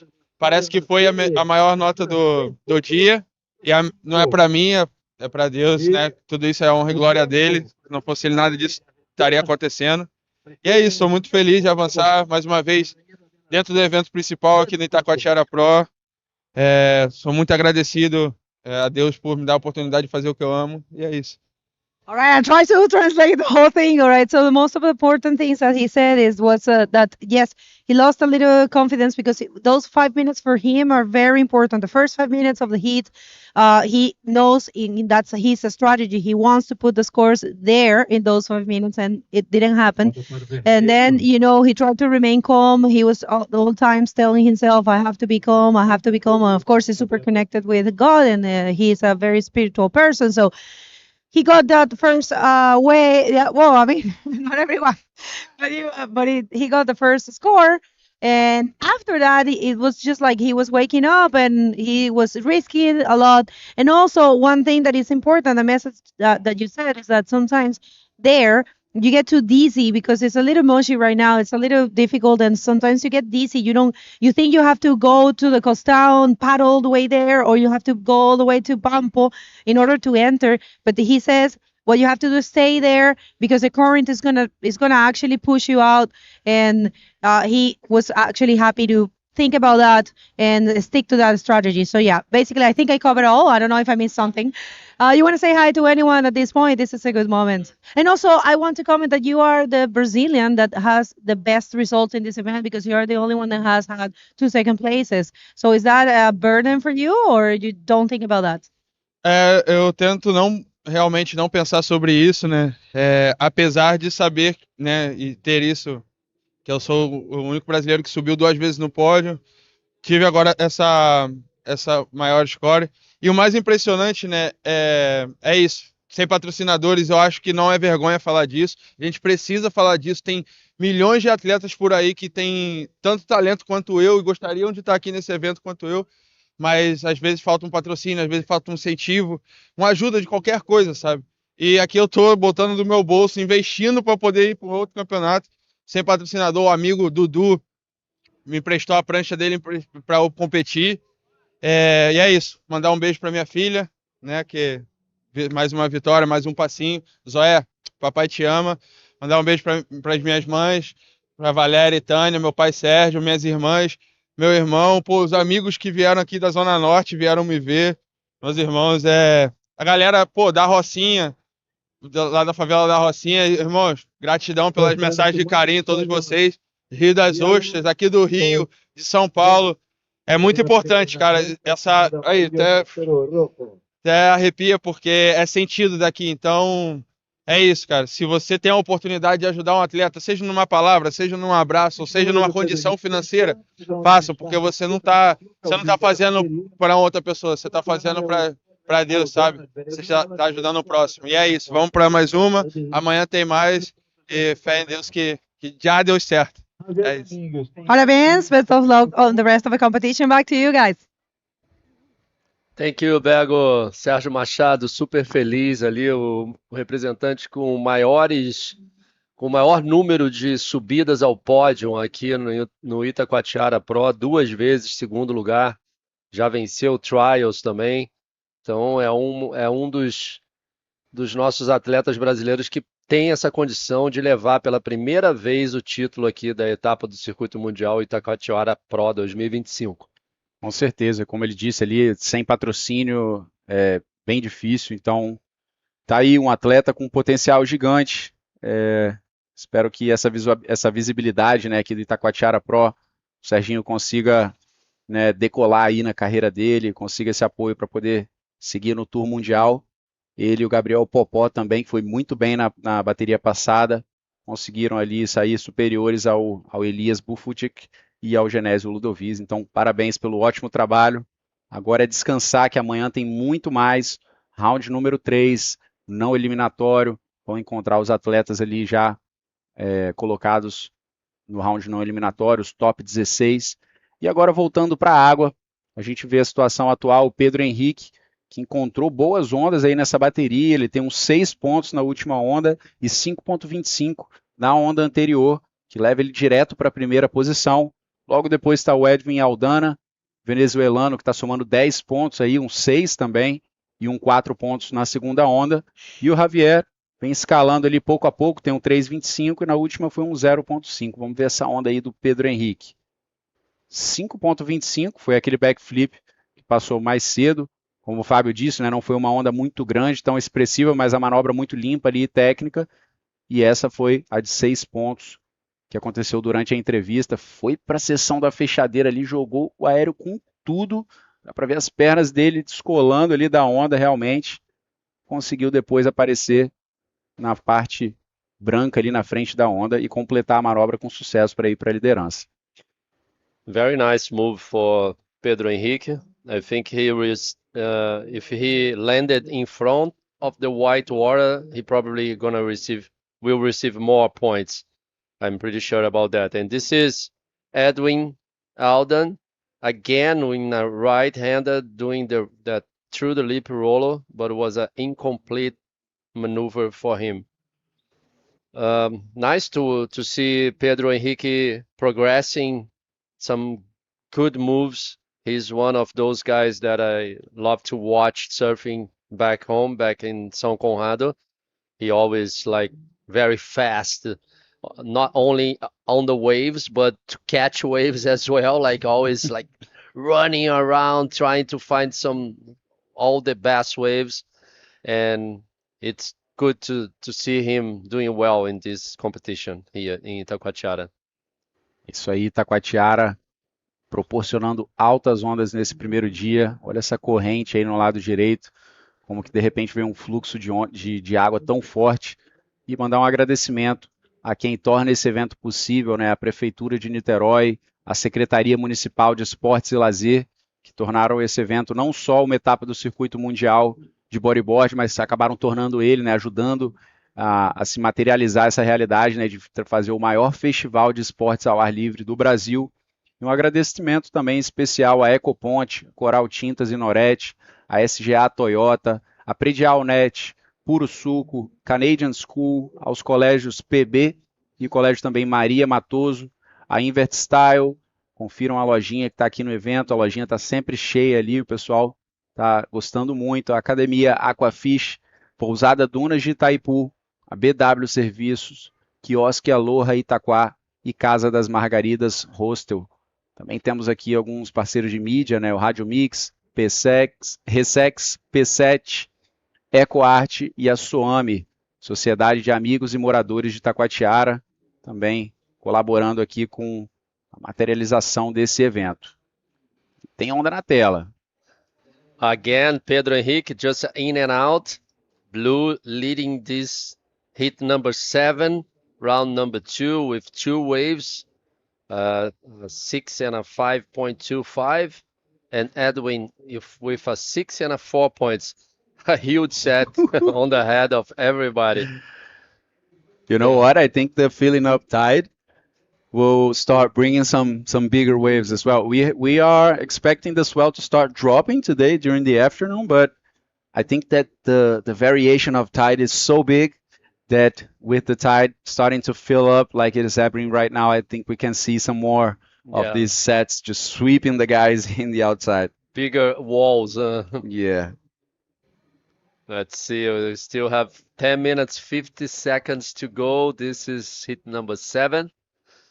Pedro Henrique aí ainda liderando, gente. Se a gente tiver aí a galera brasileira, vamos torcer muito para ele, tentar trocar essa nota 5.25. Nosso representante brasileiro nessa bateria de número 7. O Edwin tá coladinho ali nele, precisando só de um 5.25 para trocar aquele 4 dele. Aí ele meio que empata, mas no desempate ele passa o Pedro Henrique. Ele deve ter uma terceira nota maior do que o Pedro Henrique. E o Javier já vindo ali atrás, também o espanhol, precisando de um 6.75 para pegar essa liderança do Pedro Henrique e do Edwin, consequentemente também, porque os dois estão praticamente empatados ali. Se o Javier tirar um 6.75, provavelmente... Ah, não, se bem que ele vai ficar em segundo, né, o Lucas, porque ele tem um 0.50 como segunda nota, o Javier. O Javier só tem 2 ondas surfadas. E eu estava pensando aqui, Fábio, ainda não vimos nenhuma onda do Patrício Galay na bateria. Eu não sei se ele está lá, na verdade. Água, não sei se ele está lá. Se bem que ele deve estar, porque ele está com a prioridade número 2, ele deve estar surfando em algum outro em algum outro local, né? Tá ali na direita ali. Ele tá mais ali que tá dando muita onda ali também. Teve uma hora que eu fui pro topo aqui do nosso palanque e eu vi que ali tá rolando umas ondas, depois dessa corrente de retorno. So Patricio Galá is using the another spot, going more on the right, like going through Pampo. That's why he's alone there and waiting for his first wave. Yeah, he's actually sitting basically at the rip current over there. So I think that with the rip current getting very strong as it does sometimes, and as it did a while ago, maybe Patricio just got caught by that current, and was dragged to the other side, and that's why maybe he didn't get any waves. But this guy already surfed good waves over there in the previous heats. And check this out, Edwin Aldana scooping to that barrel, but not really opening for him. So just kicking off of this wave. The Venezuelan sitting in second spot right now in this heat with 8 minutes to go. After this one, guys, after 8 minutes, we will see the last heat of the day with these guys over there. Garib Abdelhafid from Morocco. We have the South African Hugo Naudi also in the water. Michael Yancey from Peru and André Luiz from Brazil in a nice battle to close this first day of competition. So make sure to stay with us. We will interview the winner of this heat and of the last heat, and then we will close this one to come back even better for the second day of competition. Yeah, tomorrow, always we think tomorrow will be better, but I'm pretty sure tomorrow will be better. And here it goes, Javier using first priority. Oh, I thought he was going to the reverse spin, but at the time he hit the lip, he thought, oh, maybe not, and maybe an invert. Yeah, and got stuck. Got stuck on the lip over there. It's not easy. Wow, he had a lot of speed. I thought it was gonna go for a sharp. This guy is very sharp with the spins. I mean, he comes from El Confital, so he's very used to doing those spins to the barrel. Yeah. Those sharp reverses. So I believe he was thinking of that and planning that, but in the last moment, he actually changed his mind. Entonces la última de Javier, muy fuerte, con un montón de velocidad ahí, pero a principio parecía que venía para un reverse, pero a lo mejor cambió su idea al último momento y la verdad que no logró hacer la maniobra y apenas 1.5 para Javier. Sigue en la tercera posición y necesita 6.75 para seguir en la competencia y avanzar a la ronda del número 3. And 6 minutes, 10 seconds. Let's see, some sets on the rights. Nothing. And Patricio Galá is still waiting for the first wave. Looks like everybody is near by him now. No more current there. So we have all the 4 guys together, almost together now. Probably Pedro Henrique, it's looking for a left over there.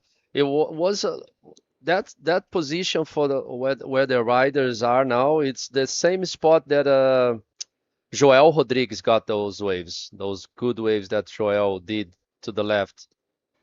And you see, there's a good left there. Yeah. Under the guys. Yeah. Patricio Galá also found a good right, a little bit further right of where he is sitting, that he did a big invert as well. So yeah, I think blue and red are sitting a bit more looking to the lefts. But yeah, just a matter of being in the right place when a wave comes. We just saw one good wave passing by. And I think the guys will save the action for the last moments of this heat. We're just expecting that. Incredible to see Patricio Galá, after 25 minutes not surfing wave, anything. Yeah. But you can see that the tide is changing a lot, like very fast, like you said, because if you see now, it's like, okay, there's not too many waves, but for sure there is waves. It's just the set is coming and they are waiting for the set, but it's totally different conditions now. You see the current is not there anymore. Yeah. It's just different. Yeah, and there's a possibility of Patricio, if he finds a 10-point ride, that he He can made through, huh? make it through in second position, because he will be in a draw situation with Edwin, but having the highest score, he would advance in second. So, as the clock is ticking away, it becomes a matter of one wave for Pato Galay, because he can work two waves if he starts moving right now, maybe. But as the clock is just getting over, it is becoming a matter of one wave for this guy. You can see he's unquiet out there. You don't wanna be stopped and not doing anything, passive at the end of the line, right? If you're gonna lose, at least you lose You doing try, something, right? yeah, for sure. But it's always it's hard to play like this, like wait for the good one. We've been watching this contest, people doing this kind of this and just don't get any wave and don't get any score. So you better like catch something and then building your scores through the heat, through the minutes, Otherwise, it's just like no waves and less than 3 minutes. It's hard to catch two waves now.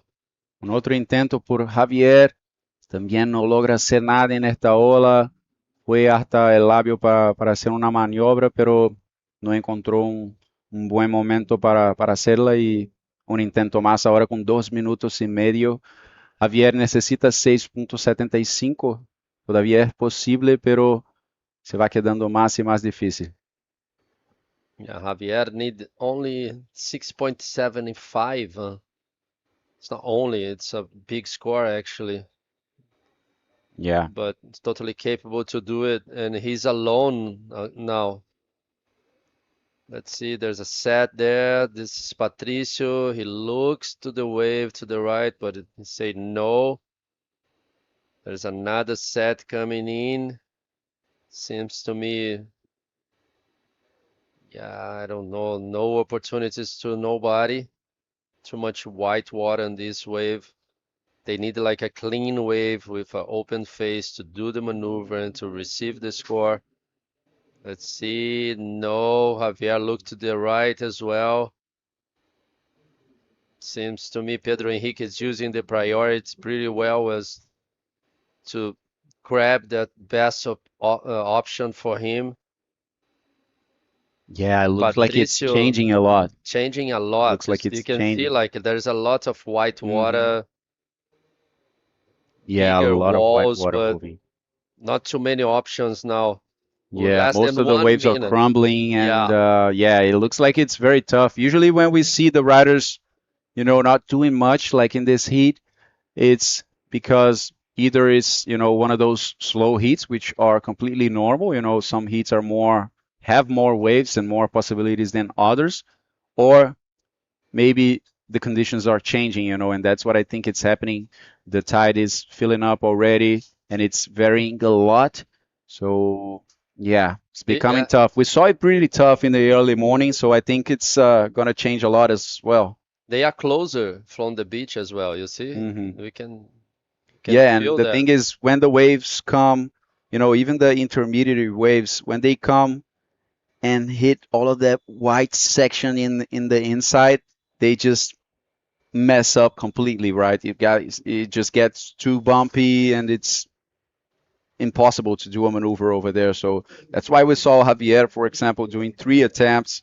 That's why we are seeing Patricio just floating over there with no waves in No this heat. waves at all. And it's over, guys. Pedro Henrique and Edwin Aldana, the Brazilian and the Venezuelan, advancing to round number 3, granting a spot in the non-elimination round. And congratulations as well to Pato Galay and Javier, coming from Canary Islands. Guys, We're gonna call a quick commercial break to come back with the last heat of the day, so stay with us.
Welcome back, everyone.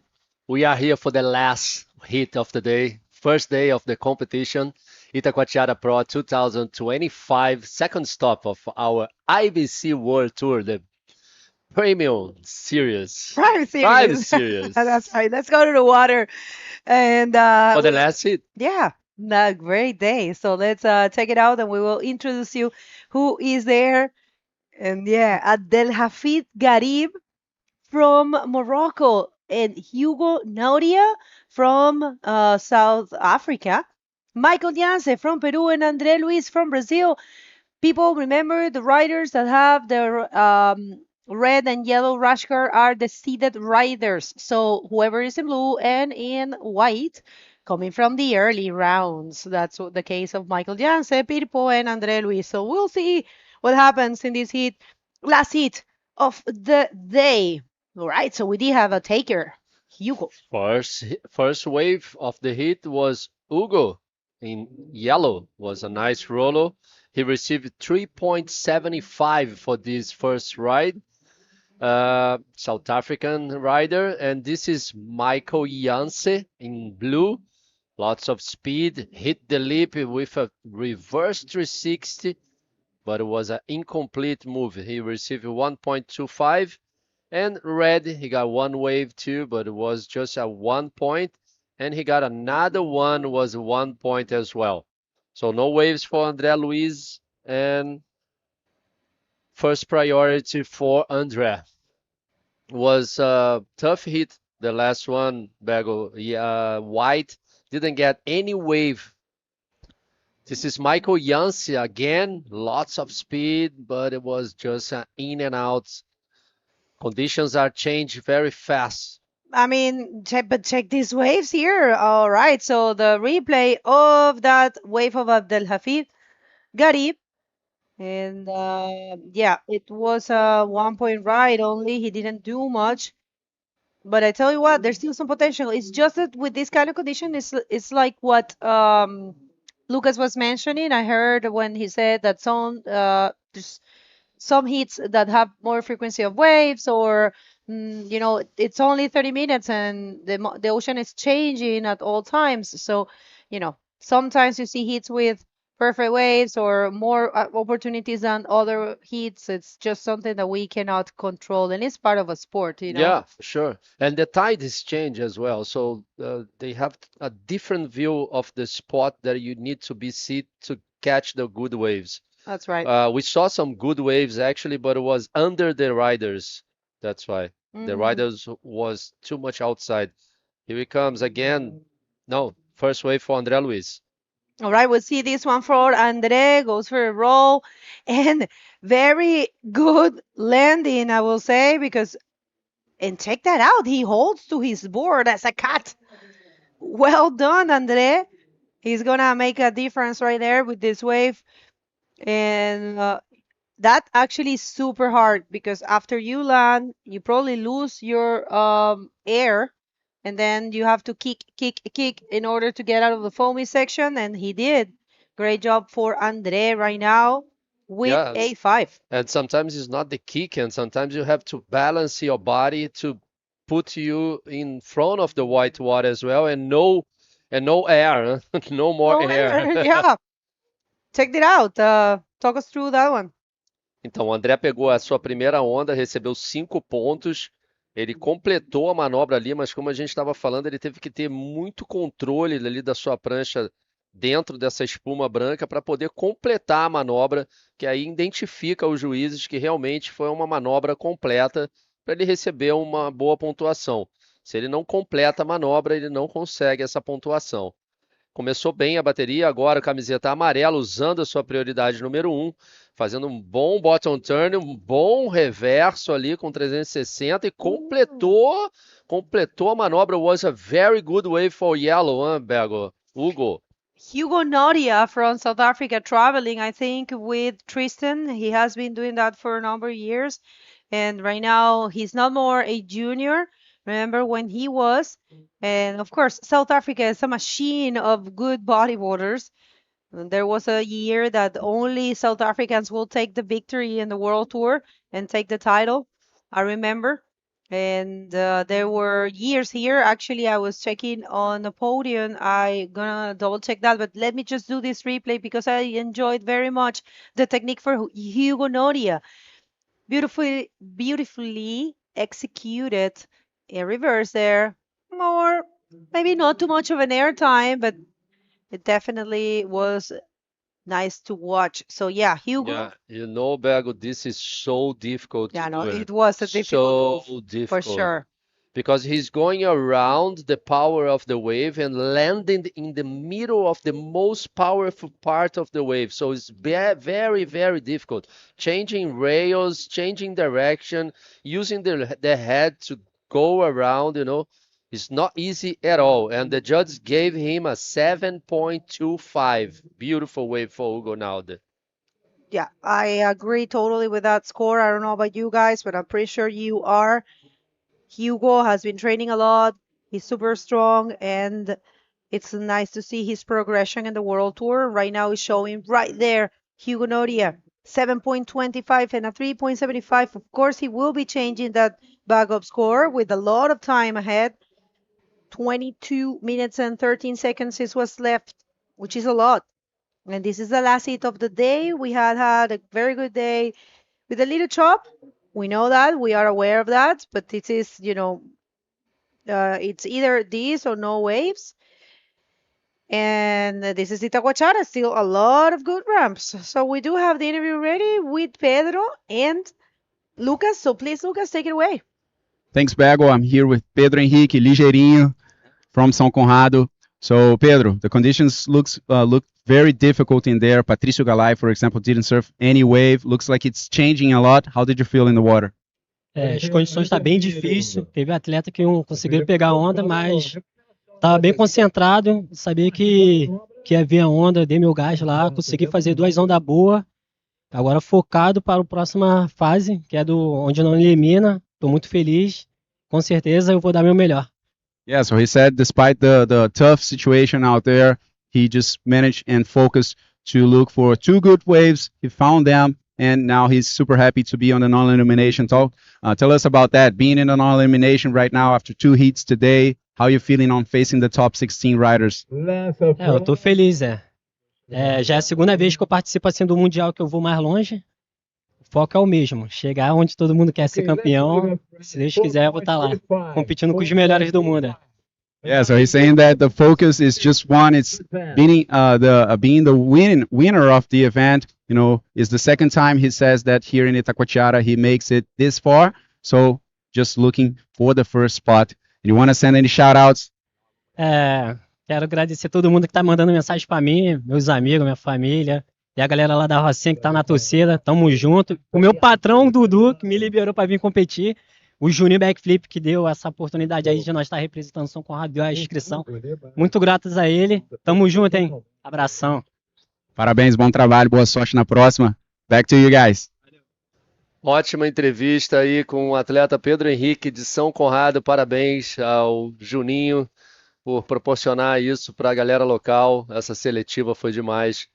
Tá aí a felicidade no rosto estampada do Pedro Henrique e também o Gabriel Popó representando lá São Conrado. Os dois estão de parabéns, indo para o round no elimination que começa amanhã.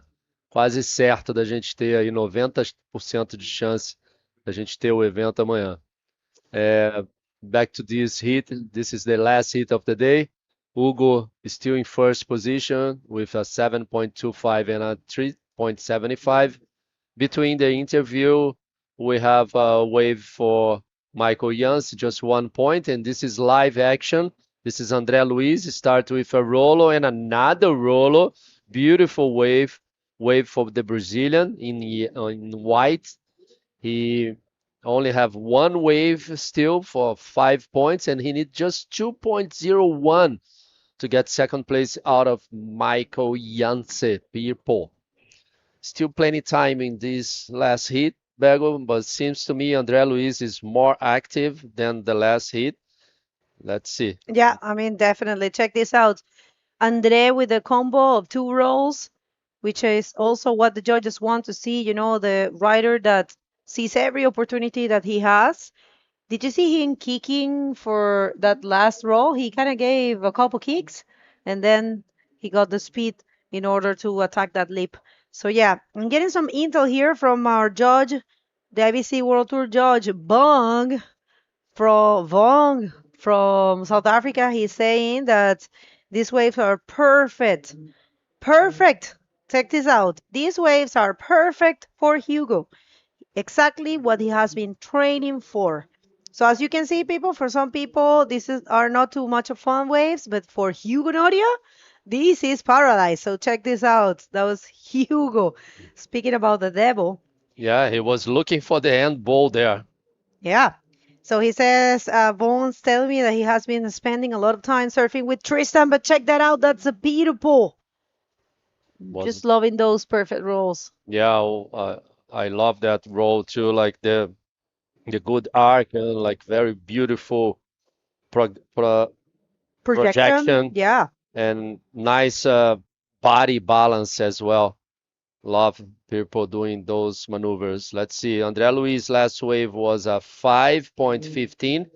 Put him in second position, but we need to wait for Michael Jan's scores. This is red, just an in and out again. And no, Hugo look to this right, but say no. This is the replay for Michael Janse. He did like a quick bottom turn using like the middle part of the wave, middle face, and did a really nice roll. Let's wait for the scores. Maybe if he receives more than 4.40, he will be in second position again. All right, so yeah, we'll see how this one unfolds, people. Thank you for being there. I have to tell you, we have seen big numbers tuning in today. Thank you, everyone. Thank you to every single bodyboarding fan and supporter. Thank you for your good messages. We have seen a lot of nice messages, only good words. Thank you, really thank you for that. It's really refreshing. We don't read all the comments. Actually, we are super focused. We always explain that. Back in the day, we used to shout out a lot, but we figured out that it is more respectful with the event, with the riders, and the sponsors, and everything that is shown in the screen. It's something that requires all of our attention. But we have been eyeing some comments and only positive vibes there. Thank you, everyone. It's been a great first day for me, one of the best first days that we have in the World Tour. I mean, of course, many events are good, but check this out. This is Pirpo. This is Purple again, hitting the end ball there, doing a quick air, and he made it through. Last wave for People was a 7-point, put him on the lead. He needs to change now the 5.75. Let's wait if he will receive more than that in this last wave. This is the replay for People. That's right. Yeah, I mean, this one I don't think is going to make any difference, although it was radical, it was difficult. But yeah, he's already holding that 7. And well, I don't know. You know what? I have to, I don't know, because he's looking. No, actually, there it is. I thought about it. I was like, I don't know if there's going to be more than a 5.75, which was his backup score. And it wasn't. It's a 5. So it makes sense. It was not as projected as probably we expect an invert to be. So if you are going to do an invert, you have to project it and invert it very well, land in the flats, as he did with the roll. And that's why he got the 7. So yeah, Michael Jansen, he is a very difficult contender. If you have him on your heat, you never rule him out, because he's going to, you know, he's going to fight for it. He's going to leave everything on the field. So yeah. All right. And yeah, just coming back to the point that we have had a lot of support and we have had a very good first day here in terms of production, in terms of waves, in terms of athletes. Of course, we have had some upsets. I mean, it's impressive to know that both Silva brothers are knocked out of the competition. Patricio Galay, Fabian Tazar, and many others. But this is how it goes, And yeah, Itacoatiara is a big surprise. But they will have more chances. We're going to Iquique now. Yeah, for sure. Voltando aqui para a bateria, o André Luiz perdeu a sua segunda posição para o Michael Yance, né? E o Hugo perdeu a primeira posição para o Michael também. O Michael pulou direto para primeiro lugar. O André agora precisa de uma onda de 5,86. Ele que está com a prioridade número 3. Então ele tem que ficar ali atento em alguma oportunidade. Ele que está com a prioridade 3, ele tem que ficar bem afastado dos outros atletas. O Hugo está bem próximo dele ali com a prioridade número 1. E o Hugo precisando trocar essa nota de 3,75. Então a galera aí local de Itacoatiara torcendo para o atleta André Luiz, camiseta branca. Right, and we have official communication about tomorrow. We will have a 6 a.m. check-in as well as today. And we are looking forward to do round number 3 and round number 4, meaning the non-elimination round and the repecharge tomorrow.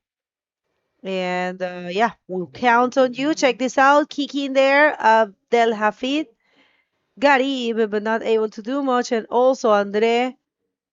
The two riders that are looking for not too much to get one of the spots to keep going in competition, to keep advancing and, getting themselves a place in the non-elimination round. It's, like I always say, a huge difference in points and prize money.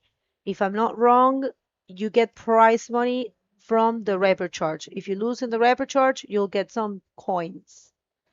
Some cash. Some points and some cash. Huh? I said coins. Coins. Yeah, maybe coins. Not more coins in this world. I mean, coins are not. I mean, in Europe, coins are good, but not in the rest of the world. Yeah, in America as well. But in Brazil, yeah, you can pay some products in coins, or a bus or something like that, a metro. Or but we're not used to. We don't use too much coins anymore here in Brazil. Actually, people don't use money as well around the world. Yeah, just like a transfer or credit cards or whatever. Yeah, I mean, I am one of those persons that only travel with credit card. Back in the day, I used to buy dollars and, exchange in the airports. Remember those days? Yeah. Andre Luis here. Just in and out, and of course I remember this, like changing money. It was a hassle, I can tell you. It's way better now. Way better.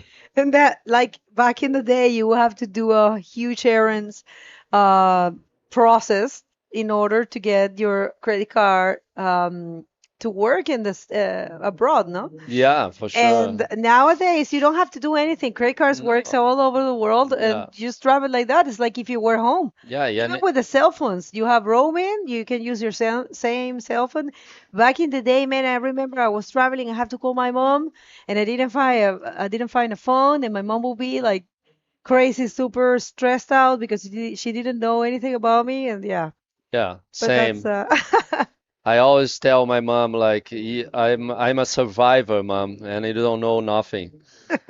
To call her was a mission, like collect call and all right. call to Brazil to make a collect call to mom, and mom has to accept the collect call. Was such a nightmare to be in touch with the family, or maybe send a letter by the post office. It was And it will crazy. get there when you are there already. Yeah, for sure. Like 10 days after or 20 days after. All right, so 9 minutes and 24 seconds. 3:15 local time here. It's been a long day, but very, very productive. A lot of good waves ridden, a lot of maneuvers, of little upsets there. But yeah, we're getting ready to see the top 16 tomorrow. It's going to be in the non-elimination round. We are expecting to have better conditions. I I am just afraid to say something because you never know, and I don't want people saying, "Oh, Bego said this, Bego said that," but the professionals here, the specialists in swells and locals, they say tomorrow might be a very good day and also Monday, but we only know when we get here in the morning. This morning was offshore, remember? Yeah. Yeah, today in the morning was like big and clean. And after the day start, just got nightmare conditions and then got good and then got so and then got good. It was a beautiful day actually. It was a good day for Itacoatiara.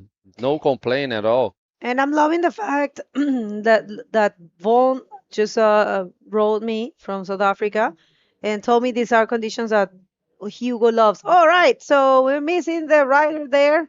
But yeah, that was a roll for Andre Luis. We'll see how much Andre gets for that one. But yeah, Yeah, for some riders, this is paradise. yeah, for sure. I think Andrea needs more than that, Tambergo. He needs a 5.86. Was not good enough for 5.86. That's in my point of view. And let's see. First priority is with Red, and second priority with Michael Janse in the first position with a beautiful wave of 7 points and a 5.75. This is Michael Jansen. Look to this left-hander. He said no, but it was a good one. Beautiful speed, but he was under him. This is Hugo looking. No, not too many options now. The tide, you can see the tide is way higher than before. Conditions are totally different. Still some good options, but totally different. You see the red over there trying to stay more on the right side, more Yeah. to Pampo side. Yeah, well, there's See, surfing in there's the more middle. clean spots. Not too much white water right now, but seems to me like the wave, the ocean is saying, okay, I'm tired. I'm gonna get a little rest. Just wait for a little bit See you more. tomorrow. Maybe see you just now. Maybe now, maybe in 5 minutes. Right, We we'll see. see Hugo trying to go left again. Nice bottom turn, nice your roller. Maybe no. You see the white water just pick up him right off the time he was laning the maneuver. It is tricky, we have seen that throughout the whole event. Riders having a hard time to continue those rolls. I think that the specific moment of landing, and it's not even the landing because they actually landed, but to get out of the foamy section, it's been tricky for almost all of them. But yeah, this is a different training. This is a different way to surf, and for some people, this kind of wave suits them, and some doesn't. So well, that's how it is. I was checking here the report, and tomorrow it says, I don't know All right, I'm gonna get back to that idea after this wave of Michael Jansen. We'll see Michael with a huge backflip. Wow. Oh, that's some skills there. Yeah. I think it might be changing the 5.75 this time. Maybe, I don't know. Let's see. Let's wait for the judge, but I'm pretty sure it was so technical. Like only him can make that movie over there. Was very, very tough to complete that maneuver.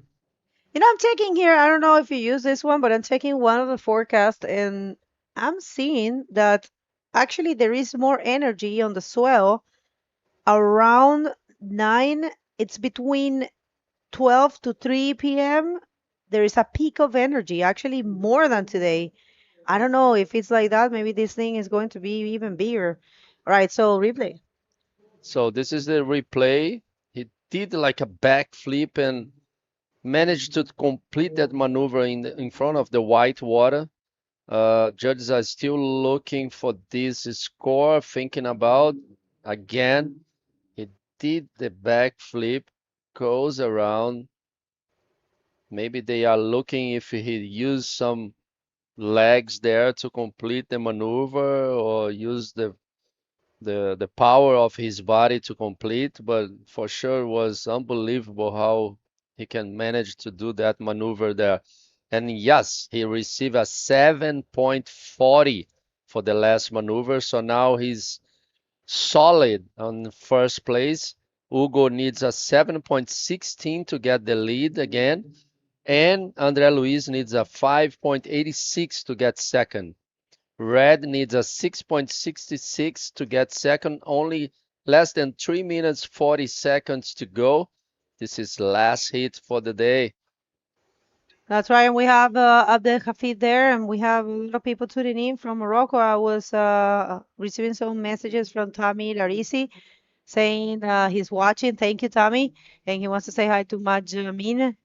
And yeah, I'm pretty sure a lot of Moroccans are tuning in. Although there it's 4 more hours. I think it's 9:30. So yeah. Four more hours than Yeah, here. yeah. 4 hours ahead. 7:30. Now it's 3:30, Oh, 3:20 all right, you're here. right. Oh Yeah. my Lord. And it's so I'm good so to sorry. see Morocco's doing 7:30. great now. Have you been to Morocco? No, I never been to Morocco, You but have to go, Fabio. I always been talk with people from Morocco, but ages ago, and now it's good to see like a lot of new generation coming in, and good to have a contest there as well, and so good, just Well, I tell you great. what, there is a huge work for the Royal Moroccan Surfer Bodyboard Federation. They have their own national circuit, and it's really good. It's definitely something that has been producing a lot of riders, but also this is what we always speak, everywhere that you bring the World Tour event, you see the effects that World Tour event leave in the country. Yeah. We saw that with Maldives, and check this out, one more wave here with André Luis. We'll see if he's gonna find something. He missed the first section, and yeah, not really able to. Hugo just scooping into that closeout section. Yeah, that's not gonna make any change. Yeah, André tá tentando ali trocar aquela nota dele de 5 pontos, mas agora vem o Michael Yance again. Wow. Just a in and out there. Crazy drop for the Peruvian guy. Mas o André tá precisando de uma nota, ele correndo ali no meio da praia. Vocês podem ver, ele acabou de passar aquela onda. André is using the middle, in the middle of the waves there to try to get out again. He only have less than 1 minute 20 seconds. I don't think this is Hugo, I think. It's not even Andre. Yeah, it was Hugo. Yeah. Andre was actually coming back from Yeah. taking a wave. I think Andre is on the white single there, white shirt.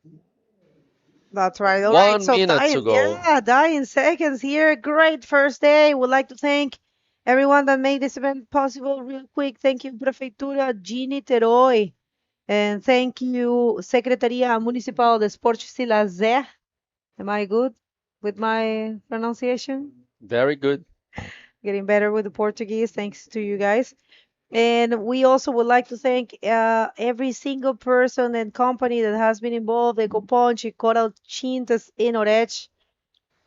Coral, Tintas SGA, Toyota, Predial Net, Puro Suco, Canadian School, Colégio PB, o Colégio Marília Matoso. Muito bom a gente ter vários colégios apoiando o evento. Muito Isso bom. me faz muito feliz. O bodyboard tem que ir para esses colégios, trazer pessoas novas. Invert Style, opa, in and out ali. Ó, o André de novo, bom é o rolo do André, ele precisando de 5,86. A gente vai ter que esperar essa nota do André, hein, para dar esse final de bateria. Tá na mão dos juízes. A Invert Style, Itacoatiara In, Academia Aquafish, a Pousada Dunas de Itaipu, PW Serviços, o quiosque Aloha Itaquá, Casa das Margaridas Hostel. Também agradecer a Rádio Mix, a Ressex, a P7, EcoArte e a Soame. Todos vocês, muito obrigado de todos nós aqui do Webcast por trazer novamente essa etapa para Itacoatiara. Yes. Right, yeah, I think, oh my lord, I don't know, this might be a change of situation. A 586 is what Andre was looking for, so probably this Brazilian that has been living in Iquique for a while, is he going to knock Hugo Noria? I don't know. It's in judge's hands. You see on the left Hugo, on the right Andre. Again. Oh, we didn't see that left for Hugo. What did he do? No, on the left, Hugo is waiting, and Andrea was on the right. Like Andrea is on the sand over there, and Hugo is shaking waiting for the results. Yeah, but that was a very well served wave for Andrea. So I don't know. I am not a judge, and I have no idea. They are the ones that know. But yeah, we're waiting for that. Actually, I'm happy to don't be a judge over here. Right, we're just rewatching the best waves of the rider that was Hugo Noria, and oh yeah, that actually happened also. We are waiting for those scores. Yeah, I think they was looking for their wave of Hugo to see how was the score to compare with the wave of Andrea, the last wave of Andrea. So that's why they put this replay. So let's see. Andrea is waiting there, crying maybe, or maybe just saying it's in God's hands and I did what I supposed to be doing. I don't know. Still waiting. All right, Hugo is actually leaving this is one more replay. This is the second wave of the yellow. That was the best one. Yeah, was a good wave. We loved it. I love because it's very hard to do this move, like changing rails and changing directions, and especially on this particular part of the wave, it's very teeny spot. It's not easy at all. This is that maneuver is one of the most that's the most I like the most, like one of the best moves in my opinion in bodyboarding. Especially when you do like in the air, you know. Yeah, they're beautiful. I really like I love the barrels for sure. I think oh my God, I've been something because of it's serious about it. He's really waiting. Is he crying? I don't know if he's crying. He's probably just tired as well, right? No, I don't know. It's emotion, huh? Right. No, it's difficult, huh? There's a lot in stake, people. You know, there's a lot of difference in points and in prize money. Where's Hugo? Oh, I think he was walking. I think Hugo's already on the. Yeah, Michael will be waiting. Michael's there waiting for the interview. Well, people will have to throw it to the commercial break and we'll come back maybe. I don't know, because we have to do the interview with Michael Janse. He won. I don't know. Oh well, let's just wait because we have no idea what's gonna happen. Hugo is getting his wetsuit out, and we'll see. I'm also waiting here, guys. Can you please show all the scores, director? For people won, of course, and yeah, we don't know what's gonna happen. These are the best waves. We're gonna hit a quick commercial break and we'll come back with the official results. Don't go anywhere.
Certeza, Bu?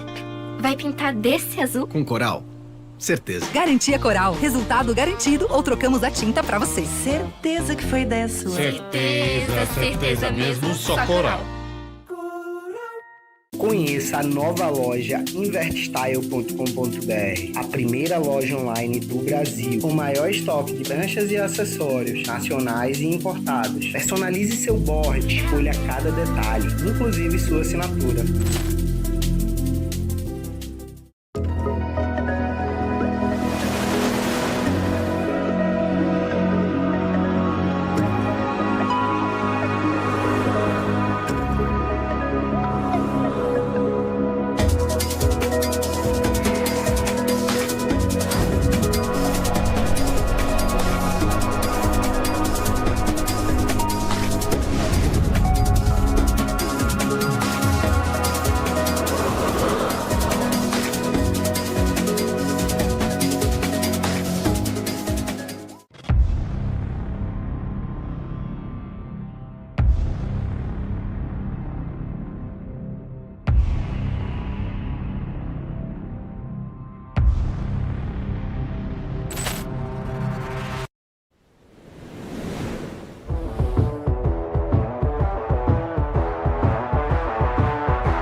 All right, people, welcome back. We are just about to hear from the last interview, and we're just going to give you a little recap of the day here with Lucas and, a little bit of English, a little bit of Portuguese for everyone that is sitting in from here. It's been a great day, first day, actually. Quite a success, I will say, with, great results, good maneuvers, good waves, of course, a little texture in the water, but that's was not actually holding the riders from performing good maneuvers. So I have to say, in general, was a really, really good day right here in Itacoatiara Pro, the event that we have always wanted to, we wait for this event. It's a very important event because it's a very amazing place. So yeah, we actually, you want to say in Portuguese and then we have the interview ready, but basicamente, traduzir aqui para o pessoal que está assistindo em português, né? Foi concluído aí esse primeiro dia de competição aqui do Itacoatiara Pro. A gente pode dizer que um dia de muito sucesso aí, com altas ondas. Não estava aquele mar perfeito, clássico aqui de Itacoatiara, talvez amanhã, mas hoje a gente tinha muita onda aqui, né? Tivemos notas altas aí, somatórios bons, vários atletas se destacando, tanto atletas, né, que já são mais experientes, como os novos nomes também, né? O Gabriel Popó, por exemplo, enfim, vários nomes aqui para citar, mas um dia animal de competição, pessoal, não percam amanhã, a gente vai ter o non-elimination, não eliminatório começando, então sigam as redes sociais da IBC e a gente vai para a entrevista agora, né, Belo? Sim, a gente encerra daí. Vai, Fábio. Valeu, Bego. Michael Jans, the winner of the last heat of the competition today. Was tough, huh, those maneuvers, huh? Ya, sí, tuve dos olas buenas, gracias a Dios. Me tiré un rolo y un backflip. E como tu fez para voltar de backflip? Pegar, subir lo más alto posible y ya cuando estoy cayendo, abrir las piernas con todo para poder voltear y seguir la maniobra. Está feliz, ¿eh? Sí, la verdad, muy feliz. Ha sido como un camino duro. Ahora ya estoy en ronda principal y estoy tranquilo. Ya sé que tengo una oportunidad más, pero igual la misión es pasar directo ya para ahorrarnos un cansancio más, ¿no? ¿Quieres hablar con alguien en casa? Nada, la verdad, quiero mandar un gran saludo a mis auspiciadores, a mi familia, a mi hermanita, a mi hermano, que yo sé que ya muy grande va a ver esto, la locura que hago en mi deporte. Saludo para la familia Savera, para mis auspiciadores más que todo, porque siempre, si no fuera por ellos, no estaría acá. Y nada, muchas gracias a todos, sigan mandando la vibra a todos, somos 3 peruanos que seguimos con vida y nada, independízate ya. This is the guy from Peru, Michael Jans. He surfs so good. Back to you guys. I love you guys watching us today. So I see you guys tomorrow early morning. Bye bye. We love you too, Fabio. So good. All right. So, people from our behalf, the whole event, and thank you everyone for tuning in. It's been a great day. Actually, we saw a big number, and we want to clarify something. Andre Luis, he didn't change the situation with his last wave. Unfortunately, he didn't get the score. He got a 5, and he needed a 5.86. So official results is Michael Janse in first, and in second, Hugo Noria from South Africa. So for tomorrow, we have a check-in the same as today, 6 a.m.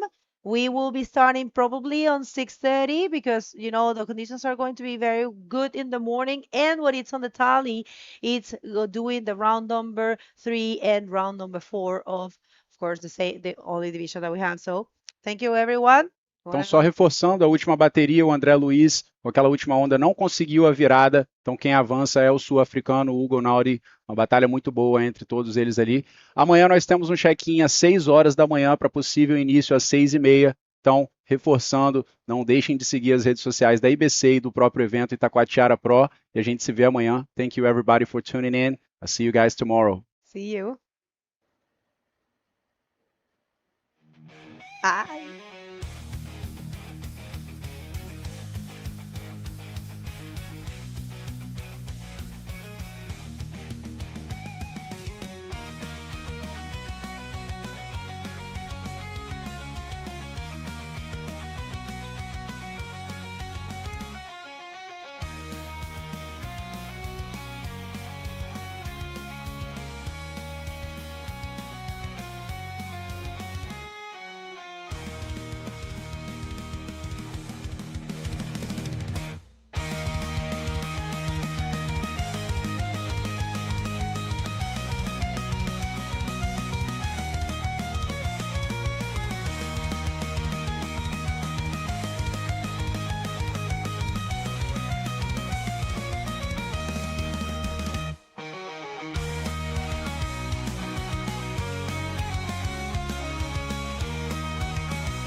The Ilustre Municipalidad of Iquique and the Corporación Municipal de Deportes de Iquique, alongside the IBC World Tour, welcomes you to the best urban reef in the world.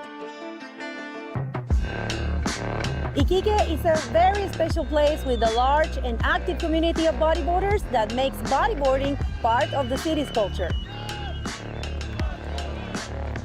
with an impressive geography where you can find more than 20 quality waves.